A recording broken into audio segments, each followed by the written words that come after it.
Paranoia by James Patterson and James O'Bourne, read by Peter Giles, Will Collier, and Keir Vanden Heuvel. Chapter 1. Ralph Stein tried to swallow. His throat was too dry. He'd been in tight spots before, but nothing like this. He needed to buy time. He wasn't sure what he'd do with it, but the longer he kept this guy's attention, the greater the chance that he might get out of this. Or so he hoped. Ralph cast a reassuring look over at Gary Halverson, but Gary was past the point of reassurance. Sweat poured down his face, making his thin hair stick to his forehead. The gray stubble on his chin glistened with perspiration. "This isn't necessary," Ralph said to the guy. "I agree," the tall man with close-cropped brown hair mumbled.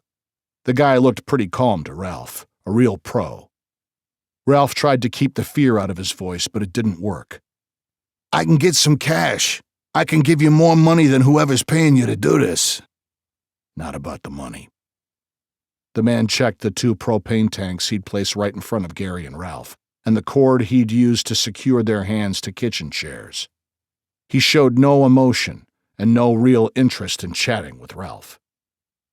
Ralph figured both the cord and the timer were made of some kind of non-synthetic material that would burn away and leave no evidence.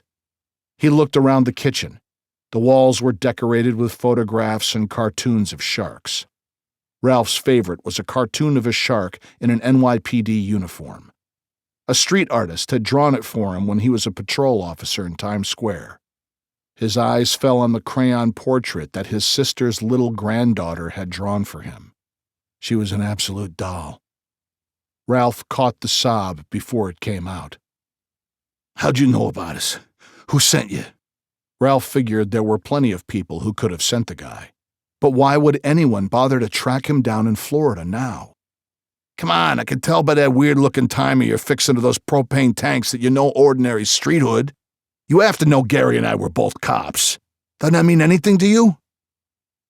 The man, who looked to be in his late 30s, stopped his work and sighed. He turned and said in a quiet voice, "It does mean something. Thank you for your service. Now please stop talking. This is a done deal. You're kind of bumming me out." Ralph perked up. "You're from Brooklyn, right? I never miss an accent, especially from back home." The man continued working, ignoring Ralph. Ralph kept it up. "Were you in the military? In World War II, Brooklyn led the country in recruits. Not so much these days. New York has fallen off as a supplier of soldiers." He looked at the man, hoping to spark some conversation. He got nothing. The man finished adjusting a small green and brown device attached to one of the propane tanks. Then he looked up at Ralph and put his finger to his lips, prompting him to keep quiet. Ralph tried to think things through. The man was probably 30 years younger than him.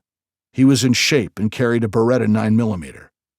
When he'd knocked on the door of Ralph's little 2-bedroom rental house in Hollywood Beach, Ralph had figured him to be a tourist looking to find a bridge back over to town, or maybe the easiest way to get down to Miami. That was his first mistake. He'd lost his edge in his old age. Gary said, "I already sent the email, Ralph. Considering what the doctors said, I'm no worse off." One of the first things the man had done after he'd pulled the gun was to make Gary write a goodbye email to his niece. Now Ralph watched as the man pulled the keyboard away from the computer on the kitchen counter and tossed it out the front door. Ralph mumbled, "What the hell?" Gary snorted. "It's the difference in assignments. You did most of your time in narcotics, Ralph. I did a stint in homicide. He's got my fingerprints on the keyboard. They'll ID me from that." He tossed it outside like it was blown there by the blast. "It's pretty inventive, if I do say so myself." The man looked up and nodded at Gary. Just a little sign of respect. He pressed the plunger on the little gadget he'd attached to the propane tank on the right. Then he turned the knob on each tank until they could all hear the hiss of the escaping propane. Then the man was gone. Silently and gracefully ducked out the open door and disappeared. Ralph prayed the asshole didn't know his sister, Rachel, lived right down the street. She didn't need to be involved in this foolishness. When he thought about it for a moment, he realized he hadn't needed to be involved in it either. Chapter 2.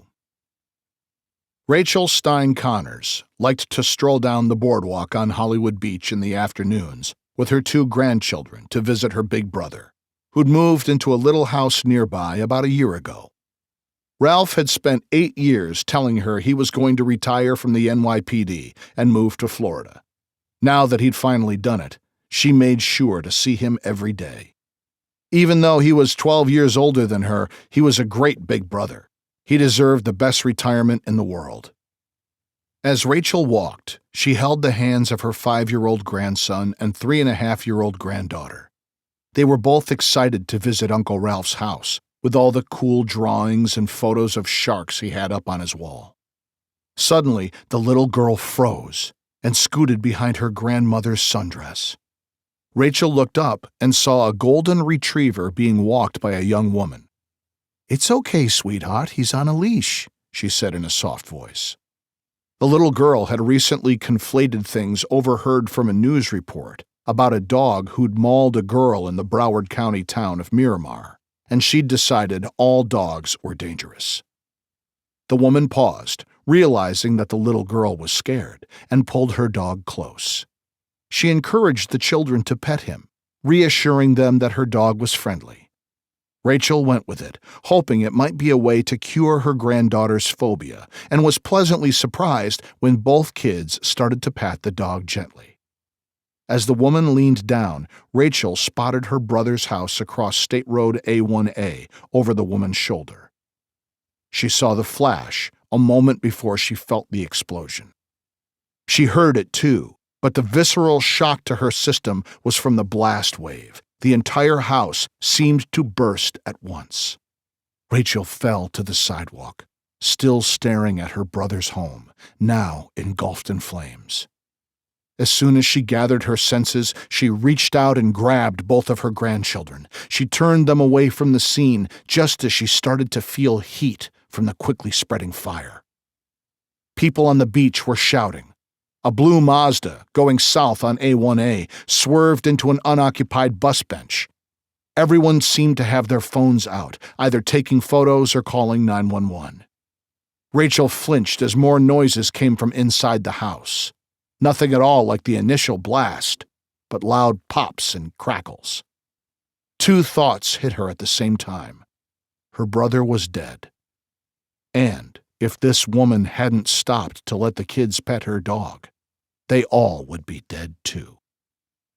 Then she started to cry. Chapter 3. I wasn't used to wearing a tie. It was one of those things I didn't have to worry about in my day-to-day life. Unfortunately, I was about to attend a funeral, a cop's funeral. A retired cop who died too soon. I guess that's how we feel about anyone we like and respect who passes. Lou Sanvos had spent most of his career as a detective in narcotics. Like a lot of people, I lost touch with Lou after he retired about 10 years ago. The Annunciation Greek Orthodox Church on West 91st looked like something out of a Gothic literary story. Tucked in the middle of Manhattan, the stone walls and tower seemed somewhat out of place. And although I'd passed it about 1,000,000 times in my life, this was the first time I'd ever been inside. It somehow seemed more solemn than Holy Name, the Catholic church my family attended. There were about 150 people here, a decent crowd for a guy who'd retired almost a decade ago. I'd brought my new 24-year-old partner, Rob Trilling, with me. He was having a hard time making contacts within the department, mainly because he was so quiet, and also because he was technically still on temporary assignment to Manhattan North Homicide. He couldn't work a case solo yet. Currently, he was helping Detective Terry Hernandez with an investigation involving a gang responsible for at least 2 recent homicides. I figured there'd be a few people at this funeral still on the job who I could introduce him to.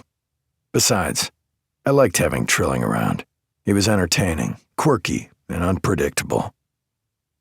As we slipped into a pew near the rear of the church, I turned to Trilling and said, "You said you were a little weird and that you like funerals. What do you think of this one so far?" The young man almost smiled. I'd realized by now that Trilling wasn't as gloomy and brooding as he often seemed. "I don't necessarily like funerals, Bennett. I like the traditions and rituals. Back in Montana, I was in school with some kids from the Blackfeet Nation. When one of their own died, they had 4 days of mourning and also cut their hair short to show that they were grieving. That kind of stuff impresses you as a kid. After a funeral like this, we usually hold a wake at a bar and tell stories about the departed. That's the NYPD tradition." Trilling said, "My grandfather always said that going to a funeral is the one thing that you can never expect any repayment for. The deceased can't return the favor and come to your funeral. It's sort of an act of good faith and respect. I always thought that was a good way to look at funerals." We watched silently as an honor guard marched down the center aisle of the church. Trilling leaned in close and said, "I know Sanvos died in a car accident. What happened?" I kept my voice low as a decidedly non-Catholic priest started to speak at the pulpit. I said, "Lou retired to White Plains to be near his kids. I heard he lost control of his car somehow and drove right through the front window of a store. The car caught fire. Ironically, the store he crashed into was a fire equipment and safety store. It looks like he was popular. I've been to funerals with only 3 or 4 people in attendance." Trilling looked around at the turnout. Aside from a long career in the NYPD, Lou did a lot for youth groups, especially in the Bronx. He really felt like the key to solving the gun crisis, as well as crime in general, was to provide kids with a safe place to grow up with decent role models. He focused on the worst neighborhoods that got the fewest resources. Trilling mumbled, "I can see why you two were friends." That might have been the nicest thing my young partner had ever said to me. Chapter 4. After the short, official reception at the parish house of the church, I dragged Trilling to the Irish Rose, one of Lou's favorite pubs. As soon as we stepped through the old wooden doorway, it was like entering another universe. The place was absolutely packed. Most of the people who'd attended the funeral were there, plus a bunch of cops just getting off shift, some still in uniform. There was a certain subdued rowdiness that Lou would have appreciated. The Saturday afternoon atmosphere magnified the emotions. I nodded to half a dozen people as we walked through the crowded pub. Somehow, we found a couple of stools at the far end of the bar. Without even asking, a stout bartender with a fancy curled mustache set down 2 Guinnesses in front of us. A short, balding black man with thick glasses crawled up onto a table and started banging a metal tray with a serving spoon. I turned toward Trilling and said, "That's Dave Sharp, one of the truly great guys in the NYPD." Sharp waited for everyone's attention. "I'll let you get back to drinking soon enough. I just wanted to remind everyone why we're here. Lou Sanvos will never be forgotten in this town. His support for youth centers is unparalleled. Lou's wife, Margaret, tells me she's fine financially and that any money people might want to donate should go to Lou's favorite cause, helping young people. I'm going to pass around the bucket, and anyone who feels like it can throw in a few bucks.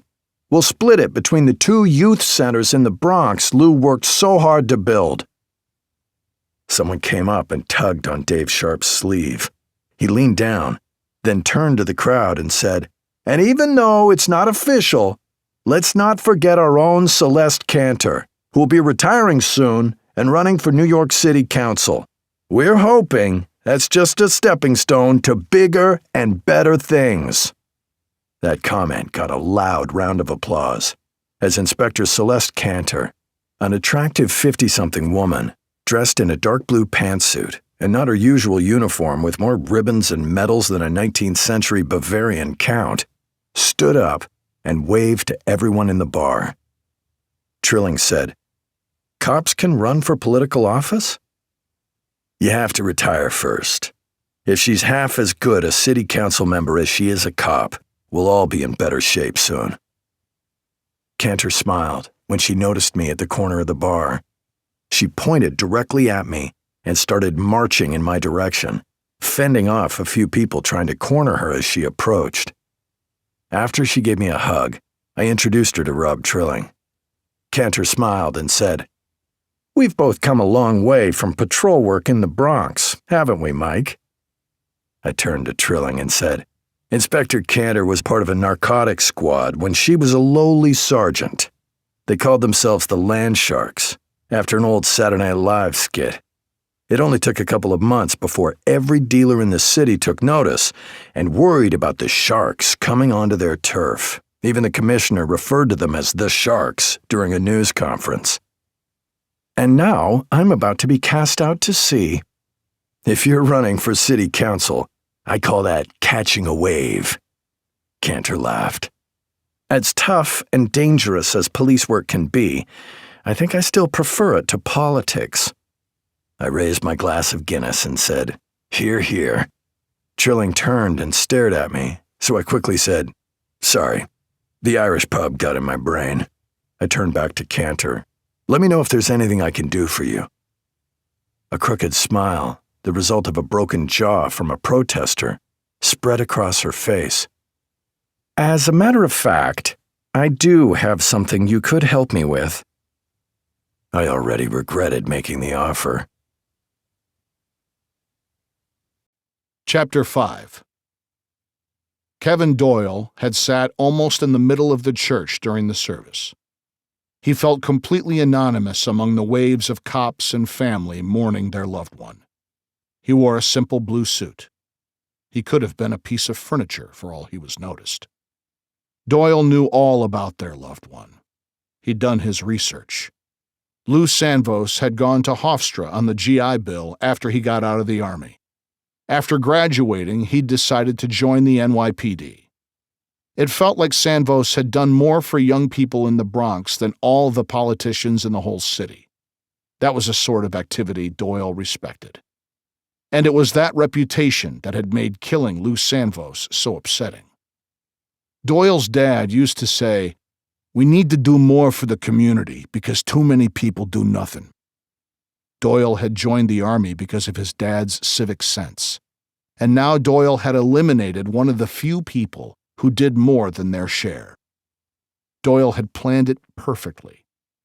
The light traffic up in White Plains had made him feel exposed, but the higher speed limit on the outskirts of town allowed Lou Sanvos to go fast enough for Doyle to tap the front bumper of Sanvos's Lincoln Continental with his stolen Ford. Physics did the rest. After Sanvos's car slammed into some kind of safety supply store, Doyle had been prepared to stop and finish off his target, but when he saw the fire, he knew his job was done. Doyle remained seated in the church as the service concluded, taking in the architecture and traditions. A young Greek Orthodox priest, dressed in a traditional white cassock for funerals, paused at the end of the aisle and looked at him. "Are you all right, my son?" Doyle nodded. He didn't need anyone remembering him. "Just getting ready to light a candle for Lou." "That's very thoughtful. We're also collecting money for the youth centers Mr. Sanvos helped create. The donation box is up front." Doyle nodded to the priest as he stood up. The shrapnel in his left knee sent a quick spike of pain through his body. It happened so often he was surprised he still noticed it. Maybe it was judgment. If it was some kind of punishment, it wasn't enough. The priest said, "Are you in this parish?" "No, Father. I'm Catholic, just here for the funeral." "Are you a police officer?" Doyle smiled and shook his head. "Not even close." He turned toward the main entrance to the church, where he stopped and lit a candle for Lou's soul. Then he dug a 20 out of his pocket and slipped it into the donation box the priest had mentioned. Outside, the fresh air felt good on his face. He looked up at the gathering clouds and decided to head back to his hotel. He'd worry about any messages later. He'd done enough for the cause this week. Chapter 6. Celeste Cantor moved through the crowd like a great white shark. No pun intended. She was graceful and smooth, and anyone who noticed her got out of the way immediately. I left Trilling at the bar and followed behind her like a remora. She certainly wasn't cold or menacing. She stopped and talked to a couple of people as we worked our way to an empty table in a corner. An old-time narcotics detective gave Cantor a hug. He said, "Did you hear about Tabitha Arnold? She died from carbon monoxide after she got drunk and passed out in her kitchen with her car running in the garage." Cantor nodded. "And I just heard Ralph Stein and Gary Halverson both committed suicide down in Florida." The retired narcotics detective shook his head and looked down at the floor. "I heard. I knew Gary had advanced lung cancer. I just can't believe they'd use propane tanks to blow themselves up." It was a shock to hear from a credible source about the retired detectives, longtime associates who'd started as patrol partners. Police suicides were becoming an epidemic. Cantor continued to make her way through the crowded pub, graciously accepting congratulations from a half-dozen people on her imminent retirement. A few people also wished her luck in her campaign. It felt like forever, but we finally reached a quiet table in the corner. Cantor sat right next to me and leaned in close so no one would overhear our conversation. She said, "You heard about Ralph Stein and Gary Halverson, and poor Tabitha Arnold. Now we have Lou Sanvos. We all know the statistics on police deaths, but for 4 retired cops to die this close together makes me a little nervous.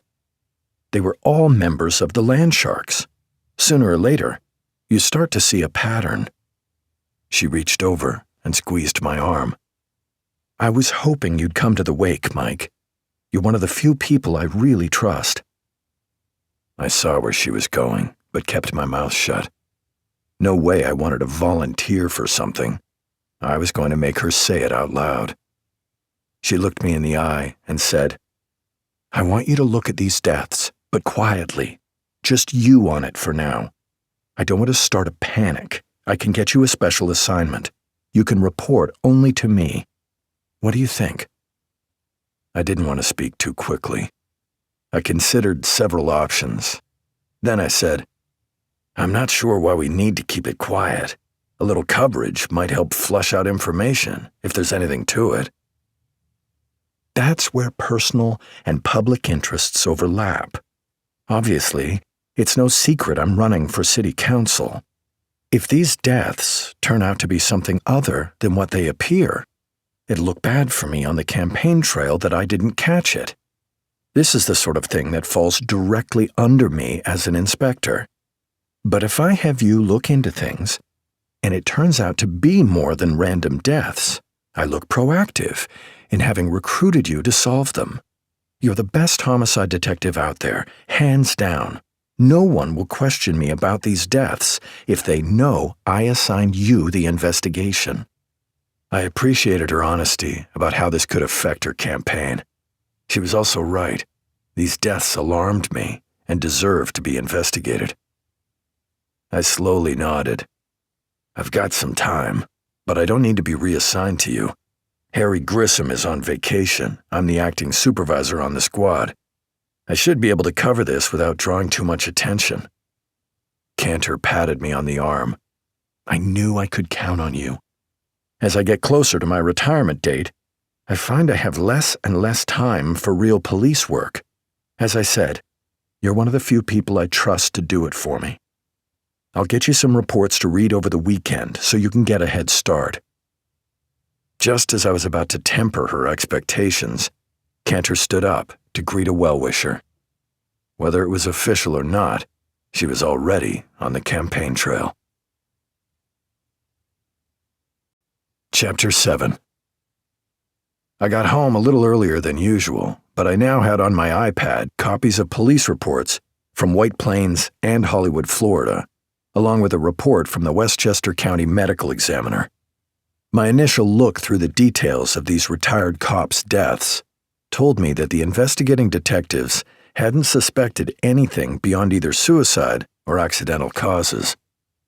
I made it all the way to the kitchen before any of my kids even noticed I was home. Chrissy jumped up from her homework to give me a hug. Jane, who was walking out of the kitchen, gave me a gentle pat on the belly. At least it was better than the stern look my teenager often threw my way these days. Trent sat at the opposite end of the dining room table, doing his own homework. I leaned in as a concerned parent, willing to offer assistance. "What you working on?" "Algebra." I tried not to recoil too violently. I patted my son on his shoulder, mumbled, "Good luck," and eased my way into the living room. Ricky and Eddie were playing a video game from the couch. The rest of the kids had to be around here somewhere. I took notice of my wife, Mary Catherine, sitting on a lounge chair on her balcony. She wasn't typically one for lounging during the day. In fact, I could easily imagine Mary Catherine calling an army general too soft for giving his soldiers an hour off during a combat tour. Maybe that's an exaggeration, but maybe it's not. The flip side was that, as exacting as her standards could be, Mary Catherine was also the kindest and most loving wife and mother imaginable. Though we were technically still newlyweds, for the better part of a decade now, she'd been acting as mother to the 10 children I'd adopted with my late first wife. And now, we were embarking on a brand new experience for the both of us, being in the early months of expecting an 11th child after a grueling IVF process. The more I thought about a new baby around the house, the more terrifying it became. I'd never considered having 10 kids a huge challenge. We had fun. We worked well together. And now that a couple of the kids were older, life had gotten a lot easier for me. I didn't know why I kept thinking adding one more would drive me over the edge. I calmed myself down and tried looking at it from a different perspective. I had to admit, the idea of a smiling infant held a lot of appeal. I loved a baby's laughter. I wanted this baby every bit as much as Mary Catherine did. The kids were on board as well. I went to the balcony and leaned down to kiss her hello, taking a moment to look at her. "Are you feeling okay?" "Just a little tired. I thought I should get off my feet for a few moments. What about you? How was the funeral?" I shrugged. That's like asking how someone enjoyed their visit to the dentist. Most people don't like funerals, unless you're Rob Trilling, who was a little odd. I said, "I might have agreed to do something for Celeste Cantor." "Something like an investigation? Or something like maintenance around her apartment?" Mary Catherine's Irish accent made most things sound cheerful and funny. Basically, anytime she told a joke, I laughed out loud. This time was no exception. I shook my head. It's not a big deal. I should be able to clear it up before Harry gets back from vacation. Mary Catherine smiled. "It's hard to think of Lieutenant Harry Grissom actually leaving the job for a few weeks to visit a beach in the Caribbean. I'm glad you've always recognized there's a whole world outside of the NYPD. Of course, Harry never had any kids, so he doesn't understand how much time a real family can take." "He knows how much time a wife can take. He's already experimented with those 3 times, I said. Then I added, "This vacation might have something to do with Lois Frang, the Brooklyn Democrat reporter he met during the sniper investigation. She seems nice." Mary Catherine giggled and sat up in the lounger. I gave her a hand, helping her to her feet. She used the opportunity to give me a hug. We walked into the living room together. I saw both Ricky and Eddie immediately set down their video game controllers. They never did anything like that when I walked into a room.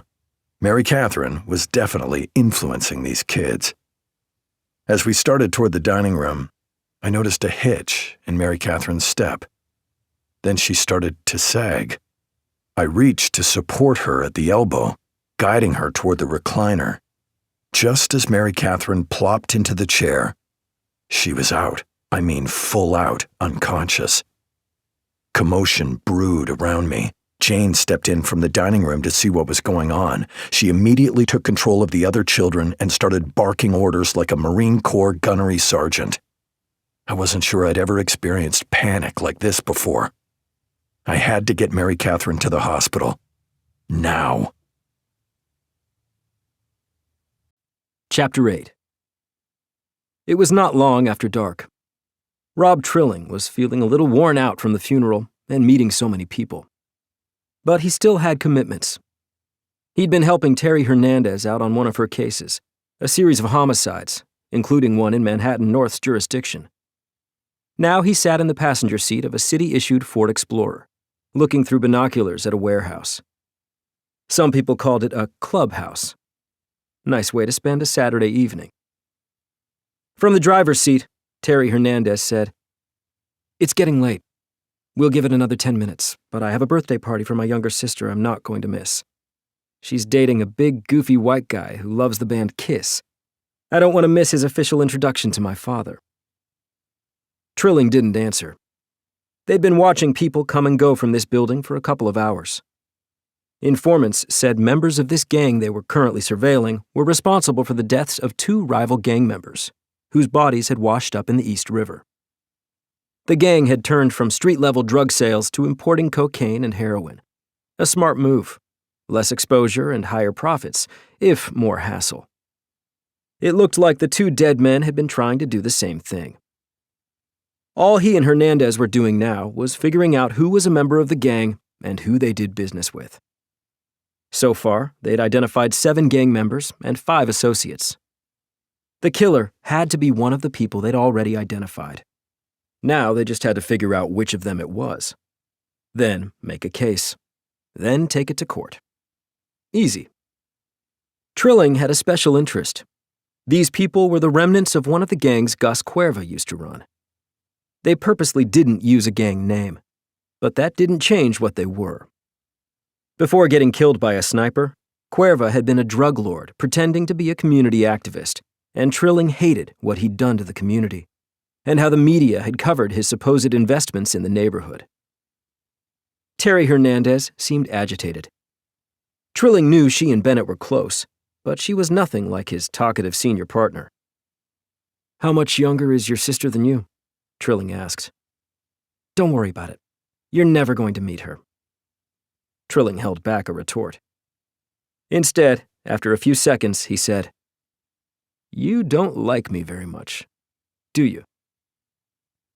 "I don't like guys like you. Jocks who get moved into homicide after barely any time on patrol. I never asked to be moved. I did, for years, before I finally got my shot. I get that, but I'm not a jock." "You look like one." Trilling said, "Looks can be deceiving. For instance, you look like a nice, pleasant person." Hernandez sighed loudly. "Look, I know you didn't ask to move into homicide. It wasn't right how everyone piled on you when Gus Cuerva got shot. But it's just frustrating to see someone who's been on the job less than 2 years already in basically the same position as me, when I've been on 8 years. We're not in the same position. I'm still on temporary assignment and not even a detective. I'd say you've moved up the ladder well." "You can say whatever you want, but you've got a lot to prove before I take you seriously." Trilling nodded. "That sounds fair." Hernandez groaned in irritation. "What's it take to get you worked up?" "More than just a reasonable conversation, I guess." "I can't tell if you're being serious or just messing with me." Trilling was careful not to answer, but let a little smile form, which he knew would drive her crazy. She groaned again. That made his smile grow. Chapter 9. The drive to Mount Sinai was as terrifying as anything I'd ever faced. Even in my life as a cop, I gripped the wheel of my Chevy Impala tightly so my hands wouldn't shake. Saturday evening traffic was somehow manageable, but I still didn't feel like I was driving fast enough. Mary Catherine had come into semi-consciousness as we rode down in the elevator, She'd wanted to walk, but I'd insisted on carrying her to the parking garage across the street. Images of Mary Catherine with a baby and a smile on her beautiful face gave me near superhuman stamina as I'd raced to the car with her in my arms. The panic I felt affected my judgment. If I'd been thinking clearly, I would have called for her to be transported in an ambulance. Then again, I would have paced the rug down to threads if we'd had to wait for an ambulance to arrive. Who knew how long that would have taken on a Saturday night? It was pointless to wonder about that now. Once at Mount Sinai, I felt nothing but frustration. Despite making world-class time to get here, we were then shoved into an exam room and told to wait. A young man in scrubs took some blood and tried to soothe our anxiety by saying someone would be along shortly. Finally, a technician took Mary Catherine for some scans, but half an hour later we were back in the same room, still alone and scared. Mary Catherine lay sprawled on a narrow examination bed, above the sheets and coarse blanket. I held her hand as she put on a brave face, turning to me and asking, "Michael, what if this isn't meant to be? What if the baby doesn't make it? Let's see what the doctor has to say." It was lame, but all I could think of. "But what?" Mary Catherine started to sob. A truck plowing through the window couldn't have hit me any harder. I felt helpless. One of the worst feelings in the world, one of the reasons I became a cop. I wanted to help people. Now I couldn't even help my wife. I was worried about the baby, but I was more worried about if Mary Catherine was in any kind of danger. At least I was smart enough not to blurt out my concerns. Of course, the whole episode also made me think of my late wife, Maeve. The early days of her cancer diagnosis, the fear, the anger, the feelings of unfairness. Why us? I was reliving every one of those agonizing minutes as we waited for a doctor to walk through the door and deliver news. I had to take a breath. Mary Catherine clutched my hand, and I pulled hers to my lips and kissed it. I said in a soft voice, "I love you. Whatever happens, we'll get through it together."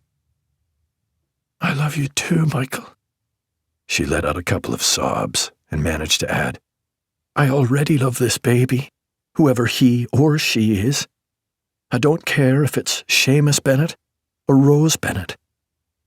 "I'm not sure what's more surprising," I said, "that you've already come up with baby names, or that you'd want to name a boy after my grandfather." "You don't agree?" "No, I love it. It's just unexpected." I kissed her hand again. "Where did Rose come from?" She had a hint of a smile as she admitted, "Titanic."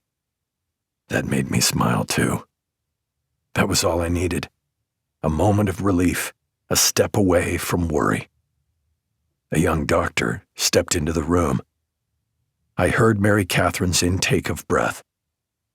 The doctor did not have a smile on her face. Chapter 10. Rob Trilling grabbed the mail from his box. "Did you save this city again today, Rob?" his super asked.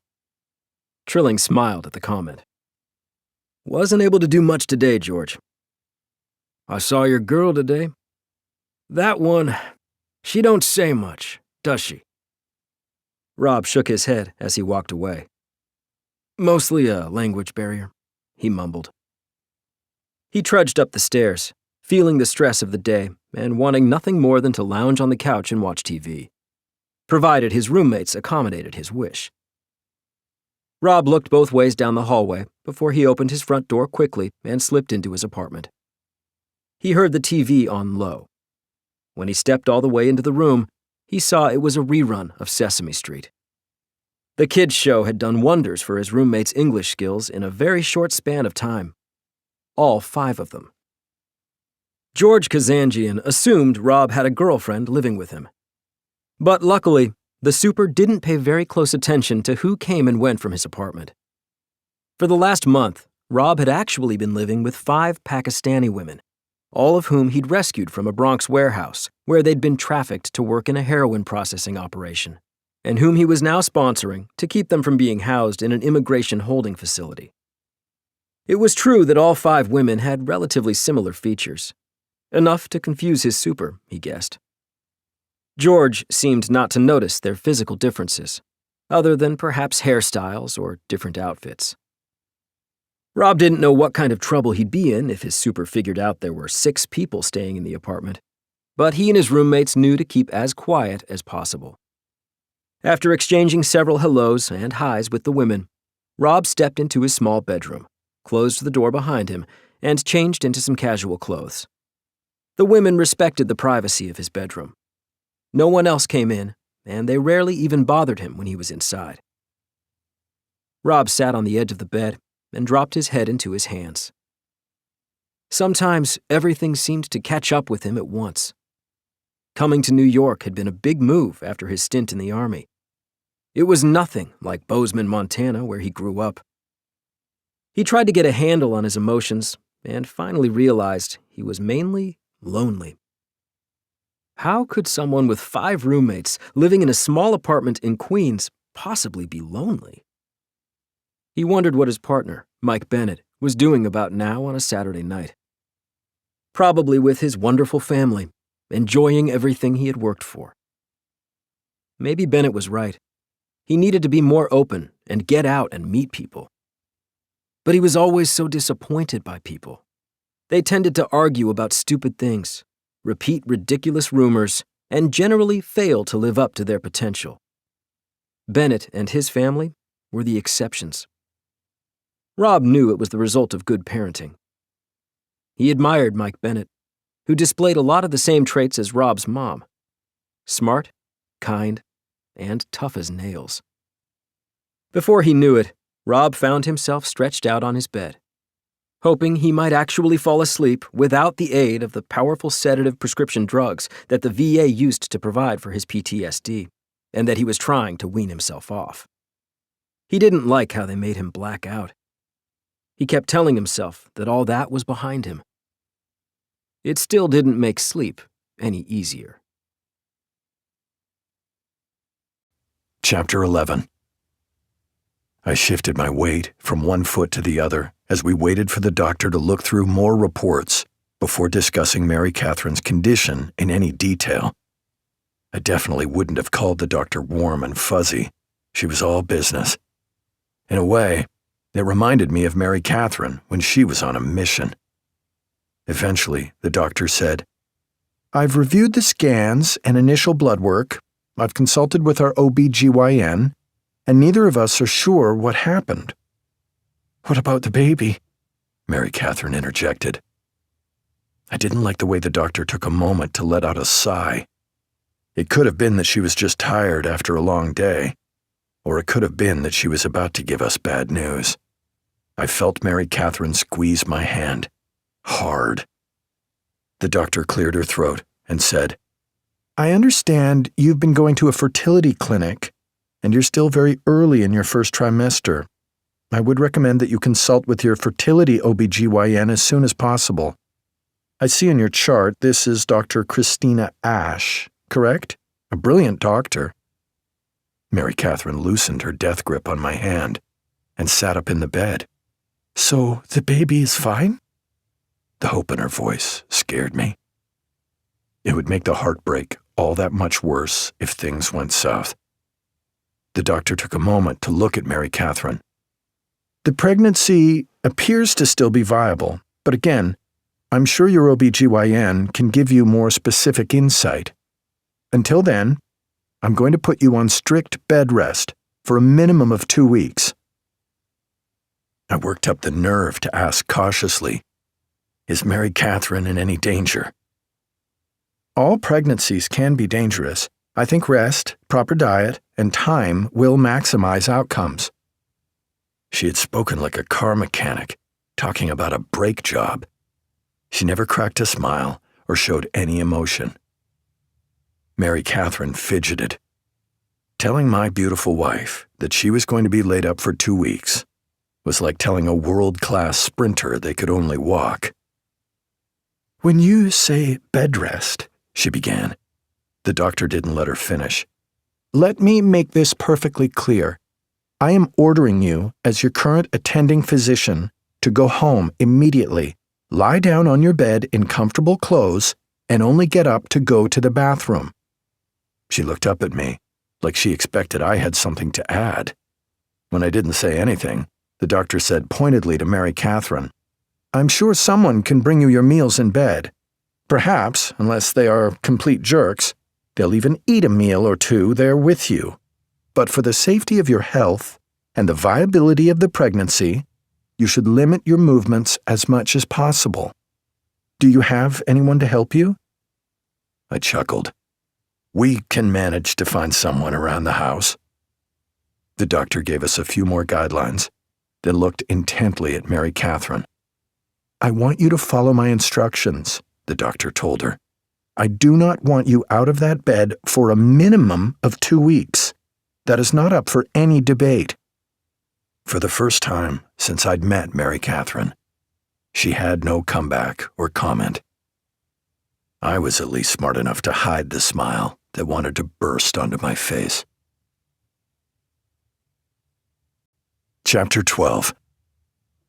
When we opened the apartment door, we were hit with a wave of humanity and a barrage of questions from our kids, plus my grandfather, who had shown up from his apartment in the Holy Name Rectory just around the block from our building. The only people missing were Shauna and Chrissy. I was hoping my 2 youngest daughters had already fallen asleep. It was after midnight by now. I acted like a cop breaking up a crowd. Move back! Give her some air!" We'd already called home earlier to give them an update, hoping to avoid this situation. Juliana had come home from the production of Godspell she was performing in, still in stage makeup. The concern on her face told me she must have rushed home as soon as her sister had texted her. Finally, I held up a hand to keep everyone from speaking at once. It had the desired effect. I could see why Mary Catherine enjoyed controlling our wild group of kids. There was a certain satisfaction to it. When everyone's attention was on me, I said, "I'll answer all questions and concerns after we get Mary Catherine to bed." I escorted her toward our bedroom. After a couple of steps, I realized everyone was following us. I turned and said, "Okay, I know I said once we get Mary Catherine to bed. What I should have said is, once I get Mary Catherine to bed. The rest of you wait here, and I'll be back out shortly." I ignored the hurt looks I got from some of the kids. I was still holding Mary Catherine around her waist as we stepped into the bedroom. That's when I found the final 2 pieces of my puzzle. Chrissy and Shauna lay on our bed, sound asleep on top of the covers. Chrissy's head was at the foot of the bed, and Shauna's was hanging off the side. I noticed 3 glasses on Mary Catherine's nightstand, one of milk, one of water, and one of lemonade. The girls had made sure all of Mary Catherine's favorite beverages were covered. Her pajamas and a robe were also laid out on her side of the bed. In most circumstances, it would have been unbearably cute, but at that moment, I had to call in my oldest kids, Brian and Juliana, for some help carrying out their sleeping little sisters. Mary Catherine quickly changed, brushed her teeth, and got under the covers a few minutes later. I felt like I had accomplished some great feat just by getting her from the hospital to her bed, like the surly doctor had ordered. As soon as I was satisfied that Mary Catherine was comfortable, I told her to rest while I marched back out to the living room to give everyone the details. I made sure the kids all understood that Mary Catherine was not to be aggravated, annoyed, questioned, harassed, or hassled in any way. Jane immediately gathered the older children to create a schedule so that Mary Catherine would have help over the next 2 weeks. My grandfather pulled me out onto the balcony. "What about you, Boyle? How are you holding up?" I had to think about that for a moment. "Just a little tired." Then I turned it around on him. "What are you doing here at this hour?" I couldn't sleep. When Jane called to tell me what was going on, I decided I wanted to spend some time with my great-grandchildren. Guess I'm just getting older. I said, age is just a number.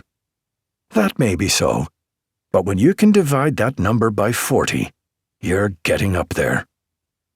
I had to laugh out loud at that one. Chapter 13. I'll admit to being a little groggy when I slipped out of bed just after 6 on Monday morning. Mary Catherine was snoozing comfortably, so I used my best ninja skills to dress quietly and start getting the kids ready. We'd had a calm day on Sunday after Saturday night's excitement, but Mondays were always a little harder than the rest of the week. Kids moved slower, I moved slower, and now I had to stretch my legs to avoid cramps. What the hell was that about? By the time I made it to the kitchen, I was surprised to see Jane and Juliana preparing breakfast for everyone. Juliana said, "I'm scheduled to look after Mary Catherine until 3 this afternoon when Jane gets home. Brian will take over from 5 until you get home. I'll take the kids to school so you can get ready for your day." I stood there, speechless. These were the kinds of things parents usually hallucinate. I knew I had good kids, but this was above and beyond the call. Mary Catherine was still sleeping by the time I was ready to leave. Brian would stay here in case she woke up and needed anything before Juliana returned from the school run. I was confident Mary Catherine was in good hands. I was still in a little bit of a fog by the time I walked into the office. The place looked like a ghost town. Since Harry Grissom was on vacation, his office was empty. Only one detective sat at the cluster of desks in the central area. But of course, our criminal intelligence analyst, Walter Jackson, was working at his desk inside his large office, the largest of them lining the walls, even larger than Harry's office. Like me, Walter keeps early hours. I popped my head into Walter's office and asked if he'd seen Rob Trilling. "He worked last night on his gang case with Terry Hernandez. Should be in later." I sat at my desk and started poring over the reports I'd had since Saturday. I was still distracted, worrying about Mary Catherine. I resisted the urge to call Juliana and see how she was doing. 4 dead retired cops wouldn't usually draw much attention. Taken individually, they all look like accidents or suicides. People rarely pay attention to problems like suicide among the military and police organizations. The NYPD is larger than most countries' armies, with over 35,000 employees. I hadn't known Ralph Stein, Gary Halverson, or Tabitha Arnold personally, but cops commit suicide on a regular basis. Some obvious, some not so much. Even if it was carbon monoxide poisoning that killed her, Tabitha had been a drinker who'd been drunk when she died. Lou Sanvos had been getting older. Anyone would understand him losing control of his big Lincoln Continental like that. If there was a connection between these 3 incidents, it was going to take some real work to find it. Celeste Cantor had set the whole investigation up well. I appreciated her because she got shit done. She had assured me no one would see any report I wrote except her until the investigation was complete. I knew if I needed other resources, she'd come through for me as she had done 100 times before. I decided to start the investigation where I start most investigations. Despite Cantor's instructions to limit this whole investigation to my eyes only, I knew I had to talk to Walter Jackson. Chapter 14. Kevin Doyle sat at a table by himself in a little coffee shop on Staten Island. He was reading the 2-page intelligence report on his next target. He wished he'd had this kind of detailed intelligence when he was in the service or on some of his other jobs. He figured he'd do some surveillance of the apartment after he finished his coffee and croissant. Roger Zoriak had retired from the NYPD 9 years ago. Since then, he had not gone to a single function, funeral, reunion, or even a lunch connected to the NYPD. His mini dossier said he lived alone and had virtually no visitors. This all seemed too good to be true. Doyle intended to follow his usual protocols to make sure there was no way anyone could connect him to the murder. Just as Doyle considered how to do the surveillance, a man came through the coffee shop's front door. He was probably about 50 and a little overweight. What caught Doyle's attention was the jacket he wore, with patches from the 10th Mountain Division at Fort Drum in upstate New York. The man had a pretty good sway to his walk, like he'd suffered a serious leg injury in the past. His long, graying hair hung limply around his shoulders, and his beard fanned out in every direction. The man made a beeline for the rear of the coffee shop, where the restrooms were located. Before he was halfway across the nearly empty shop, one of the baristas shouted, No, I told you the bathrooms are just for paying customers." The guy, whose name tag said Tony, came from behind the counter and motioned to someone in the back to also come out. "Dwight, help me toss this bum out," Tony said to the guy, who stepped out of the kitchen. Tony was taller, but Dwight was twice as muscular. Dwight smiled at the idea. Before they could reach the man, Doyle said in a loud and clear voice, "He's with me. I'm buying his breakfast. That makes him a paying customer." The man did a double take, and then squinted at Doyle like he was trying to figure out if they knew each other. Doyle motioned him over. He pushed a chair out for his guest. "Where'd you get the jacket?" "Kept it when I was discharged." Doyle smiled and asked, "What's your name?" "Clint. Clint Fortune, Technical Sergeant, 10th Mountain Division." "Order anything you want, Sergeant." Clint shot a look over at the barista and his friend. Doyle followed it up with a scowl to make sure there was no more foolishness from Tony and Dwight. This man was a veteran. He deserved respect. He had earned it. Not like these two assholes, who'd probably never spent a minute of their lives trying to help someone else. Doyle and Clint talked for a few minutes. Clint had been living rough, sleeping outdoors. He'd fallen on hard times after he left the service. Doyle sometimes wondered if he had fallen on hard times too, but it just wasn't as obvious.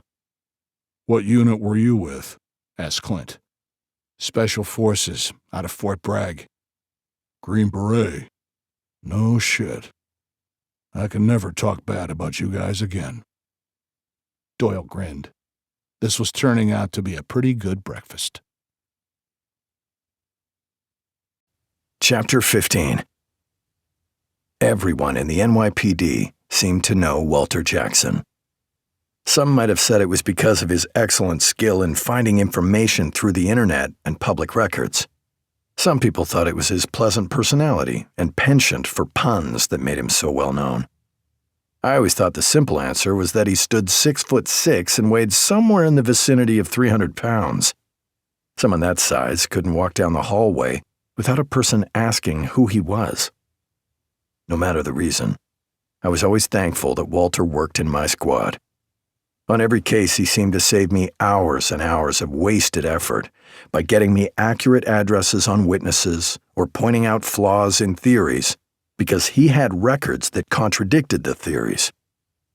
I was almost tired of being amazed by what he could locate on the computer, but he kept surprising me. I stepped into his office and closed the door behind me. "You got a few minutes?" Walter closed the reference book he was reading, something about the original neighborhoods of Manhattan, and placed it on the stack of books closest to his desk. The bookshelves behind him were stuffed with pamphlets and other volumes he found interesting. A long table was piled high with more reference materials and old notes. Somehow, within all this organized chaos, Walter always knew exactly where to find the information he needed. "What can I do for you?" he said. The big man's voice felt like a rumble in the closed-in space. "I've been given a sensitive assignment that I'm not supposed to speak with anyone about. I'm not sure how strictly I want to adhere to that rule. I intend to talk to you and Trilling about it, but I'd appreciate you not spreading it around to anyone else or using any research avenues that might send up a flag within the department." I laid out everything I had about the 4 retired cops' deaths. I also forwarded him the reports I'd gotten from Celeste Cantor and explained he'd have a hard time pulling anything more up on the computer since Inspector Cantor didn't want others to be in the know. As usual, Walter didn't ask a lot of questions. I knew he'd wait until he could read the reports and come up with some ideas in the next few hours. He brought up on his screen the items I'd just sent him, glanced through them, and nodded solemnly. This is some serious shit. Without looking, he pulled $1 out of his pocket and slipped it into a jar in his desk. The jar already had about $10 in it. I thought that was the jar you had to put $1 in for your daughters when you made a pun. Nope, now it's a swear jar. How did that happen? First of all, I've converted my oldest daughter to puns. Second of all, my wife insisted on the swear jar after my 6-year-old called a taxi driver a shithead for speeding down our street. All parents had been there. It still made me laugh. Walter said, "Let me tell you one of Nadine's puns." I can't wait. What concert costs 45 cents? No idea. One with 50 Cent and Nickelback. I laughed politely. Walter said, I couldn't be more proud if she got into the National Honor Society. I respected his commitment to nerdy humor. Chapter 16. Technical Sergeant Clint Fortune and Kevin Doyle left the cafe a little happier than when they'd entered. Doyle picked up the bill and even left Tony a tip, an extra quarter, for him to think about how he should treat people in the future. Doyle slipped Clint a couple of large bills. The former technical sergeant initially declined, but after a little pressure, he stuffed the cash into the pocket of his ratty blue jeans. Doyle waited a moment as Clint got settled in his favorite spot in the alley next to the cafe. Clint looked up from the blanket he had pulled around his waist and said, "No one bothers me back here. Unless the guys from the cafe come out to throw something in the dumpster. Usually they leave me alone." Doyle waved and started to walk away when he heard the cafe door into the alley open. He paused for a minute, out of sight. When he heard some shouting, he rushed back to the alley entrance. Clint cowered on the ground with the two morons from the cafe, Tony and Dwight, standing over him. Doyle didn't need this. Not now and not here. He didn't want any record of him ever being on Staten Island. Frankly, after growing up in Brooklyn, he rarely wanted anything to do with Staten Island anyway. He hesitated, waiting to see if Tony and Dwight were going to get violent. Finally, he couldn't take it anymore. Doyle stepped into the alley and said, "I thought we'd settled this." Tony said, "Look, this is none of your business." "Probably not, but I'm still going to stuff you both into that dumpster over there." Doyle nodded toward the low dumpster with the lid standing up against the wall behind it. "I'm just curious. Why are you hassling him?" "He won't listen." "That's a lesson I'm about to teach you. You're not listening either. I thought I made it clear you needed to leave him alone." Doyle paused for a moment and added, "You need to show a little respect for someone who gave so much for the country. Or do you not understand things like that?" Without warning, the muscular guy, Dwight, swung a big right hand at Doyle's head. Doyle ducked it easily, then twisted Dwight and grabbed him by his shoulders, moving him in front of Tony, just as Tony was throwing his own punch. It caught Dwight right in the mouth, and Doyle could see a spray of blood. Maybe there was a tooth in it as well. He shoved Dwight into Tony. Tony hit his head on the side of the dumpster. Doyle turned to make sure it wasn't too serious. Then he grabbed Tony by the thighs, lifted him quickly, and flipped him into the dumpster. That's when Clint called out from the ground, "Behind you!" Dwight had picked up a broom handle that had been leaning against the wall near the door. Thanks to Clint, Doyle ducked below the swing of the wooden handle. Then Dwight stepped back and pointed the broom handle like it was a spear. He charged Doyle, who shifted his weight slightly, redirected the larger man, and snatched the broomstick right out of his hands. Doyle looked at the panting man and said, "You're obviously an athlete, but you need to calm down and think things through in a fight like this. Even if you really stuck me, it's just a rounded broom handle. At most, it'd give me a bruise. Then Doyle calmly handed the broomstick back to him. "Try again, but make better use of the weapon." Dwight just stared as he took the broomstick. At first, he held it over his head like he was going to strike straight down. Then he lowered his head and charged forward, knocking Doyle back into the wall. Dwight smiled and said, "I used to be a linebacker." Doyle grunted, "I can tell. That was good form." Tony popped his head over the top of the dumpster, and Doyle whipped a quick back fist to knock him down. He turned as Dwight swung the broomstick twice, missing him both times. Doyle decided he'd had enough of this. He faked with his left hand, and then drove his right knee into the side of Dwight's leg. He was trying to hit a nerve that would essentially give Dwight a dead leg, which would hurt for a couple of days. The big man went down on one knee. Doyle delivered an elbow to stun him. "Easy there," Doyle said, helping the bigger man back up. He led him a couple of feet, then pushed Dwight hard, so he flipped over the edge of the low dumpster and landed on top of his friend. Doyle looked over the dumpster wall and said, "You guys ever bother Sergeant Fortune again, and I'll finish this lesson. Do you understand?" Both men grunted understanding. Doyle walked off, satisfied he had solved the issue. He knew these two would never admit that one guy had kicked both their asses at the same time. Chapter 17. It was mid-morning, and Rob Trilling was riding in the passenger seat of Terry Hernandez's city-issued SUV. The Ford Explorer was reasonably clean, but nowhere near the standards that Trilling held for his vehicles. Everyone assumed it was from his days in the Army, but actually, his grandfather had taught him to always take care of his equipment, especially his cars. A body had been discovered in a Bronx stairwell with two .40 caliber slugs in the head. The victim was yet another rival to the gang Trilling and Hernandez were investigating. They wanted to see the scene and talk to a few witnesses, even though the detective in charge was treating it as an unrelated homicide. Trilling wanted to ask how the party for Hernandez's sister had gone, but after their last exchange, he wasn't sure how she would take the inquiry. He was happy to sit quietly. Hernandez surprised him, however, by making an effort to ask him a few personal questions herself. Eventually, she got around to, "Do you have a girlfriend?" Trilling hesitated, then simply shook his head. Hernandez said, "Anyone on your radar?" That was a much tougher question. "I really haven't met a lot of women since I graduated from the academy. I've tried to focus on my job. You know how it is." "I certainly do. But that doesn't keep me from having a social life. It's important to get out and meet people." She kept digging at the same question from different angles. Finally, Trilling said, "The last interesting young woman I met was Juliana Bennett."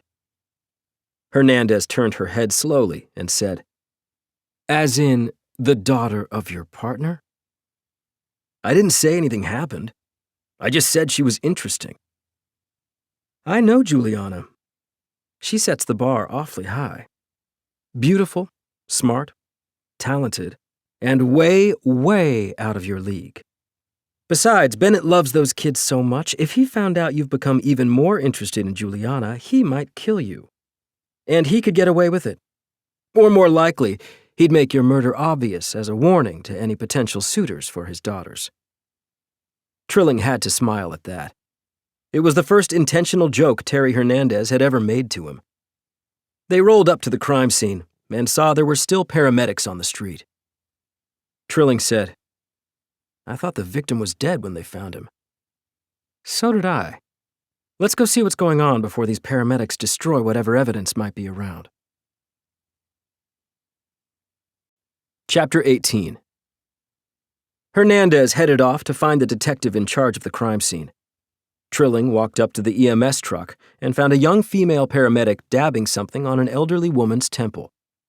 There wasn't much blood, and the woman appeared happy just to be chatting with someone.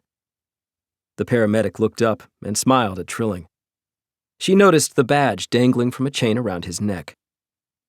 "You're probably here for the dead body, not for a cut on the head?"